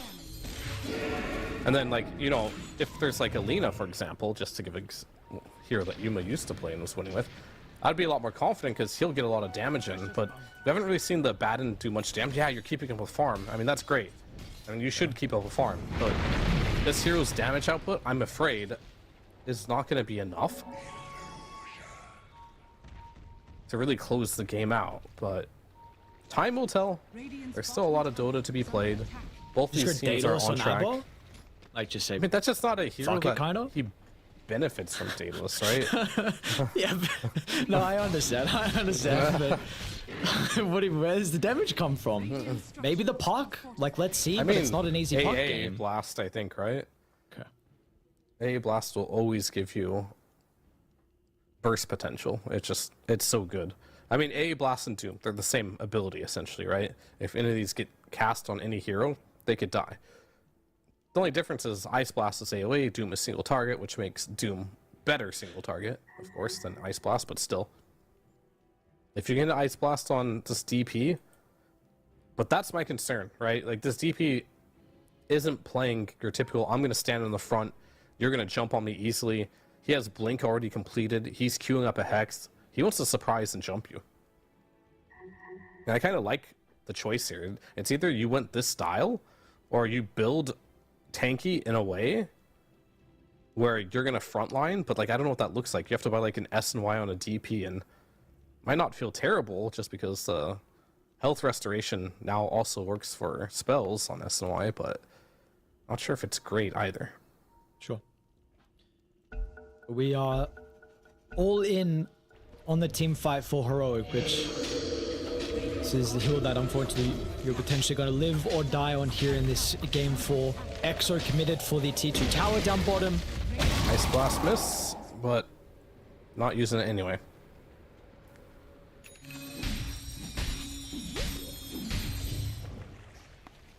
Oh, let's see I'm how they're going to be able feeling- to... Whisper is actually changing the item build. He went... Manta. Yeah, I've seen the Manta, and now he's going Harpoon, so... I mean, he's playing versus Global, and of Sure. course, he's also playing versus Death Prophet Silence, so Yep. it does dispel those. So he wants to be able to have two means, maybe just commit with the BKB, and then with the Manta, he can actually just get out of the silence. Under attack. Does this fix the damage problems? Like when you get Harpoon? Maybe not fix, but does it... It surely will assist, besides your Scepter build. I guess. We'll see. I don't think Mag is ever going to be like... Michael? Let's over the top. On the backline, the coil is going to be there onto got PP. doomed on Importantly, Puck. the Doom as well is on Puck. And they did not get the team fight combo, and as a result of that, this team fight is over for Heroic. Whisper's also getting chased down as well. And Matali very shortly will assist with closing the distance. He's going to try to Well, get the RP he at the used front of the base. Yuma's I don't also know, man. nearby. This is not working by the looks of it. A little bit too late with the snowball. They're both dead, maybe. And now Yuma, he's got the ultimate, but do they just run him down? Looks like they're going to try and respect some of the buybacks that could come out. Well, Schofield actually might be able to get two. hit. Oh, What's Yuma went going in. on? With the disrespect, getting some now it's kills just a here. 2v2. Yuma might be able to do it without having to worry about too many heroes. Vitali's resources are very low. A got teleport him. out, but an Ice Blast point blank. Team fight abilities not connecting, no problem for them apparently in this fight. They will not respect Heroic. I thought for some reason Yuma used his ultimate at the Roche fight, but that dive is a little bit crazy if Yuma has ult up. Doom did, however, retrieve the gem, so like the net worth hasn't really changed much this game, but all things considered, really good fight for the Radiant squad here. And now Yuma, after getting all those kills, is level 23. So he's finding an opening in this game, and he went for that early BKB, which did quite a lot, because he was able to BKB TP, which allowed them to reset that fight. And Puck getting doomed every single fight. I think it's getting close to a point where it's time to doom this Abaddon. Okay. Because how much does Puck actually do in this game? And I think you want the gold bounty of killing Abaddon, that's level 23, over killing this level 18 Puck. Radiant are We'll see. Smoke has been scouted out by Scan. And they're gonna be low. King Jungle's just like, take me. I know it doesn't have TP. He's They're rolling? gonna There's see the jaw? He might. You see it? He might have range for protect him this. somehow. Oh, Tossing He's- further. No, is they actually going something to get an? Oh my global. god, the global. they got They're going to be Schofield, able to baby. catch up Oh, to Doom. Yumis here. Okay, they'll get rid of the silence. Doom over the right side. Whisper The going to try and punch? TP up, but he should die inside the base. Schofield as well. You gambled indeed. The call for them to get the Tormentor. He's not dead. He's got Oh. shield. Yeah, the shield from the Abaddon. I don't even know if that was needed, just because Whisper has so much raw stats, right? He's 3.2k. I mean, it was a good Doom, I'd say, but you only get Tiny out of that, right? So Radiant's top tower is under attack. the game rages on. I mean, Yeah, and Yuma. Feeling strong, just actually going to start running at them with some of the ultimates on cooldown. he No has global ult. silence, no Doom. Can you really be here if you're Edge? Vitali's going to try and pop the BK with the Ice Blast. Will fly in as well. Eyes on Whisper if he's going to be able to land the ultimate. It's Okay, just hit onto Doom. one, onto a solo Doom, who is protected with the BKB and starting to run away, He's but dead. Whisper's going to cut that short. They want to fight with Exo, but is there a fight to be had? Vitali's No, still but he's going to gonna feel try. strong. Tries to jump into the middle, push back with a psychic headband. PP will be able to slam him down, and now look to Schofield next. Yuma still A has ult, by very the way. messy engagement, multiple fights breaking out on simultaneous fronts, but Vitali's not winning this engagement. As it concerns, they're not apparently being shown from a heroic. You didn't need to hit these big ultimates. Apparently, you could just purely outplay Edge in the team fights. All right, very good. I think it's gotten to the point where this Doom needs to go on Abaddon, because he's allowed to get so much off. I thought the whole purpose of picking Doom here was to just Doom Abaddon, make him have to leave every single fight. You want to Doom their highest net worth hero, like no more dooming this mag. Like Doom was on cooldown. For them to even be there in the first place is a little bit greedy. Yeah, I it's get they think they can probably win the fight because they still have Exo, but they had everything. Abaddon ult was up, RP was up, Ice Blast was up, Coil was up, everything was online, so a little bit of a misread there from Edge. And yeah, like I said, you have to doom this Abaddon. Like, he's the highest net worth hero. Your hero shuts his hero down. There's no reason not to. Who cares about this Puck? You guys got triple BKB. And by triple BKB, I mean you have a built-in BKB on Pango. And he's always getting roll off. That's not really an issue. Well, we're going to have to see some differences here from Edge in these upcoming fights. Far left side of the map, Silencer has been caught. Trying to steal the shrine. He does get it, but he's down now for 50 seconds with Roche available, which... It's got See if it's buy, going to be a so- costly death. Okay. I mean, Silencer's one of the better heroes to die like that because buyback global is sometimes unexpected. It's a nice high ground ward. Yuma's just going to jump up aggressively. They'll see Michael and potential another support will die. They'll get is the awkward. snowball off. Rolling Thunder. charging Doom through the him? middle. Pike needs to get the Doom over towards Yuma. Is unsure can of do whether it, he you wants to should. go in just yet, and he will not. Man. All right, I mean, maybe he's just afraid of the RP coming, which I get. But I think not even trying that means Oshan is just gifted. And if there's one thing I know Doom hates, is he hates playing versus an Aegis, so I guess it's turtle time. Time to split push. See you guys at 41 minutes. Do you like that they gave it to Analog when you're wanting Yuma to be doomed? No, I think they should have gave it to Yuma, to be honest. But my read on dooming a Baden might not be their read. I'm starting to realize, so we'll see. Well, they don't want the Roche banner as well. We'll leave that inside the pit. The only good thing, though, about Yuma right now, or one of the good things, he's got a lot of good things going from, but the fact that he's higher level than Doom makes it so Doom's damage output is far less on him than pretty much everyone else. So only Yuma is higher level than Doom, so he doesn't take that 25% bonus damage. Which helps a lot, and even if he does get doomed on how much damage he will take from the Doom's right clicks. Because yeah, that bonus only works on right clicks, it doesn't work on spells. So the nerves building up here for Edge potentially or not. This is a young team again with only 2 people that have been to TI. They've had a lot of success recently against Heroic in some of the qualifiers, but in a game where you had the lead and it is starting to slip out and you cannot make many more mistakes. 1 game down, a match point for Heroic. How big it would be to be the only team to represent your region at the international level. Heroic gonna move through the portal, something we love to see from them so far in all of their games. Very active through this. Yeah, if you think about it, most Dota nowadays is played through the side lanes, not the mid lane. So these portal rotations, more times than not, will get you kill. As you can see, Yadomi, he's already on the side lane. The rest of Edge, they're on the opposite side lane. Nobody wants to be caught in the middle of the map. They have a lovely arcane rune potentially here for the Puck. Look to go back to that after they get the tier 2 tower. See what they want to do. This lead is continuing to grow. The game and more out of reach here for Die. Like, yes, we just haven't really seen their execution with the past couple of fights.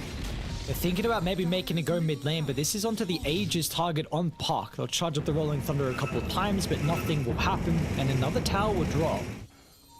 I mean, I'm still fine with him just going on Yuma. Like, if he shows Doom him, Hex him on DP, and let Pango just chase him down and kill him. And then you can just reset the fight from there. It's like, who's doing damage to? I guess A is about it. But if Yuma goes down or he's running from the fight, the damage is quite good from Heroic here. How did they know? It's to see Vitali now, but they already started to back away. Anticipating. Oh, hang on. This could be scary if they get the high ground position, maybe with the ward as well, if they have one available. This is interesting. There's a scan. Whose scan is that? Okay, it looks like that's Radiance. All right. So they drop the ward. They're going to pivot all the way down to the south instead, but they're currently not really grouped up. Silence is holding inside the base, making sure he doesn't get picked and always has the potential of the global silence. And they're going to see Silencer top lane right now, dewarding. So they're going to take a 4/5. He's just going to charge on forward. It's not the greatest call, but it might be enough to get the kill. Meanwhile as well, Pike tries to get the Doom. Whisper was able to manta off, so it hasn't been used just yet. RP will now expire, and Pike's going to continue to run him down, so he's having his own 1v1.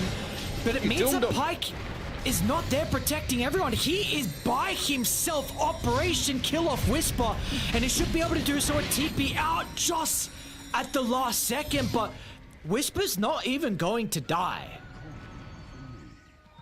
He just doomed Magnus, who used 2 RPs, so yet again. I really need to see Pike change his target priority. Like, he can't just be dooming this Magnus after he gets RP'd. But I get it, like, feeling like you doom a Mag or a Puck feels good. But is it good enough? Yomi? And Yadomi, oh, he's dead. See you later. Udomi's been living in that top lane for some time, trying to get that Aghanim Scepter. But without the reverberating silence, you know, it's quite easy to take that off. Is this scepter good? It's annoying, Okay. but it really depends on can you dispel it. And the answer is yeah. So it's not great. I mean, you got two Mantas, two Yules. So the only one that can't dispel it is King Jungles. So it's not like an amazing resource, but maybe you can waste their Mantas potentially. But is it ever really a waste of Manta to get rid of Global? I'd argue no, so it's not game-breaking tags. Everybody gets Refresher with it. Orb would not scout them out. They're going to drop the ward over the far right side, but they have a couple heroes still inside the base. So once again, are not frustratingly not able to get anything done. And this ward will not really give them a whole lot unless that fight was going to occur then. So you lose another outer objective. Alright. Pyke is not with them on the front. And Anno's got a great position to be up the smoke. Instant PP with the roll-up. He's going to be protected. Solo RP. They're going to drop everything over towards the Death Prophet. They will be successful. No EXO and no DP value. We've got to see something out of Pyke, but he's just getting out. And because he's not there, Michael is gone. You've got some buybacks. But what is the DP buyback really going to do without EXO? You're going to lose PP too. We need to see something. Pyke, what have he got? Well, they found Pyke a little bit. They're gonna have to use buybacks if the skewer comes, but yeah, Schofield's kiting Pyke the whole time. He's got a Lotus Orb, making him very uncomfortable to use this Doom. And that sounds like Pyke has no interest in dooming a Batten, so with this available, it might be difficult. What? What is that jump in? BKB now, but it's got set up for RP multi-man used. RP. Can he even get the Doom off of Pyke? It's just frustrations! It is just frustrations being shown in the gameplay. He is pinging out, but he's getting no assistance from his team. They're gonna buy back now. The Doom, it's lasting on the Abaddon. At least he was able to find it. If they got the damage before he dies, they do. A buyback out of Yuma, so they are sensing one more fight is all they need to book their ticket over towards TI and Vitali. Can he get back inside the base? It looks like he's going to be able to do both sides. Stuck at the Schofield, gate. he might get Still him. going to be able to find him. Schofield with a jump over the top. 3 heroes, that's all it stands. That's all they need to kill for Heroic if they want to make it and be the only team to represent South America. Vitali's gone. That's Looks a like it. dieback. And now they are chased further inside the base. And at this point, I think dooming the Batten Dream is completely dead, because even if you doom him, he's got a Refresh Orb, he's got 2 ultimates to work with.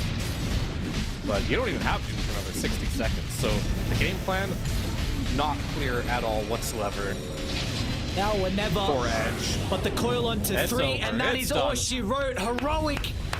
Congratulations. They will get the 3-1 victory. And they will be the boys to move over and play at the International. It has been a difficult past year for them. You know, this is the team that was the first in South America to win a LAN.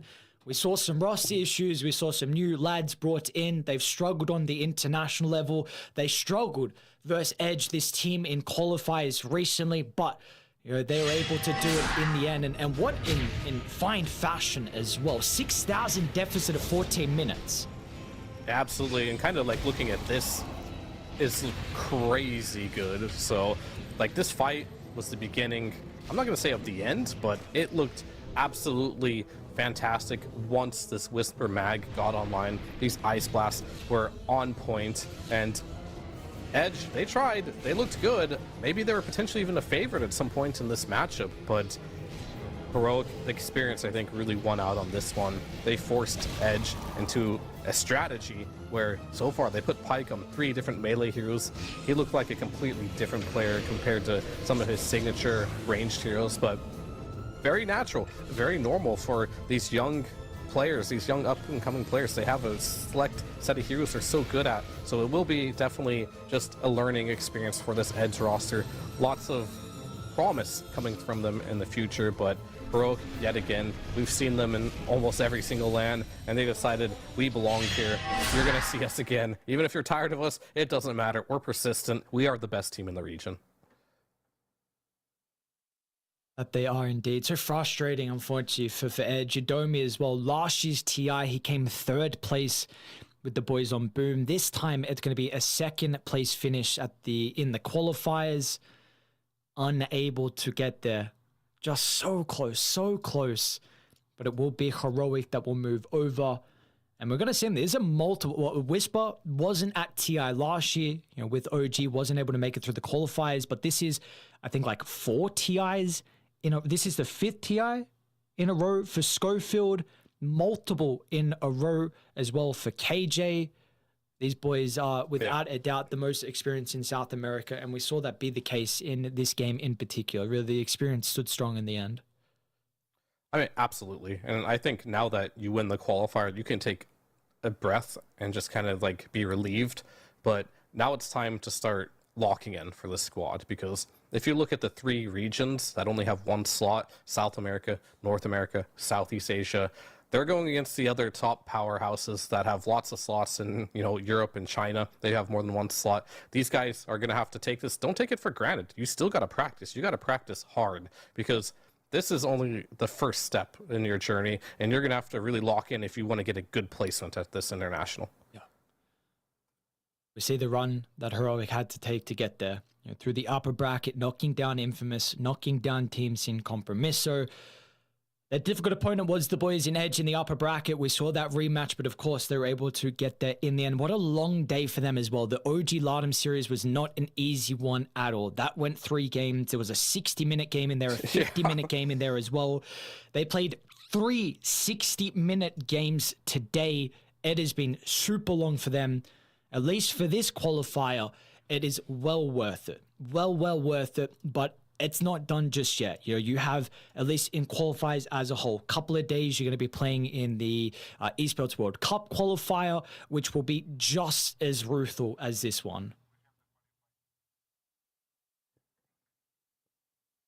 All right, let's see it. Who's qualified?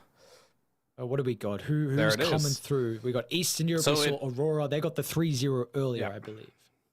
I was just kind of like showing here. So if you look at Liquid, Western Europe, and then you have 3 Eastern Europe teams invited, and Spirit, Betboom, Pari Vision, Gaming Gladiators from Western Europe, Falcons from Western Europe, Tundra from Western Europe, and then All Gamers Global. That's that team Tidebound. They just rebranded a bit, so that's from China. So there's only going to be 1 NA, 1 C, or 2 C actually, and then SA. So these squads, they're a little bit on an island. And we got 2 Western European teams yet to play in, 2 C teams, 1 NA team, and 1 more China. So it's going to be a stacked international. This SA squad, backs against the wall. SA, NA, the only ones with 1 slot. We got our work cut out for us, but I hope the Heroic boys can find a way to boot camp and play against some of the big dogs. Hopefully they can. Hopefully they can do their region proud heading over to there. They would absolutely love to find a repeat victory like we saw at PGL Wallachia. Again, I know that was a different roster, but that would have meant so much to them and the organization, because we spoke to Heroic. It was Divide Llama at that stage, last TI qualifiers. We also spoke to Moose as well. They both, really, the point they were making in the interview was that they are trying to show that South America is a region that can compete with the top dogs. We saw that in 1 LAN so far this year. They haven't been able to continue with that success, but hopefully this roster is able to make a splash at TI. Yeah, sometimes you need a wake-up call, right? And them having this qualifier be so close, going into the loser bracket, going down game 1, right, in the grand finals, maybe this is the wake-up call they needed to be like, all right, it's time now. We really have to start reflecting and make things work, but I have nothing but good hopes for this Heroic squad. They've been the hope of South America for a long time, and it's only fitting that they represent the region at the international too. So best of luck to them. Best of luck indeed, and a massive congratulations to the boys on Heroic, and unfortunately condolences to Edge. It was a fun qualifier to be able to cover and watch Edge and all the other teams in South America play, but Heroic will be that final team that make it and move on over. So for us, we are done here, but of course you have a lot of other regions starting very shortly, but I appreciate everyone tuning in through the run, and once again, congratulations to Heroic Thank you all for watching.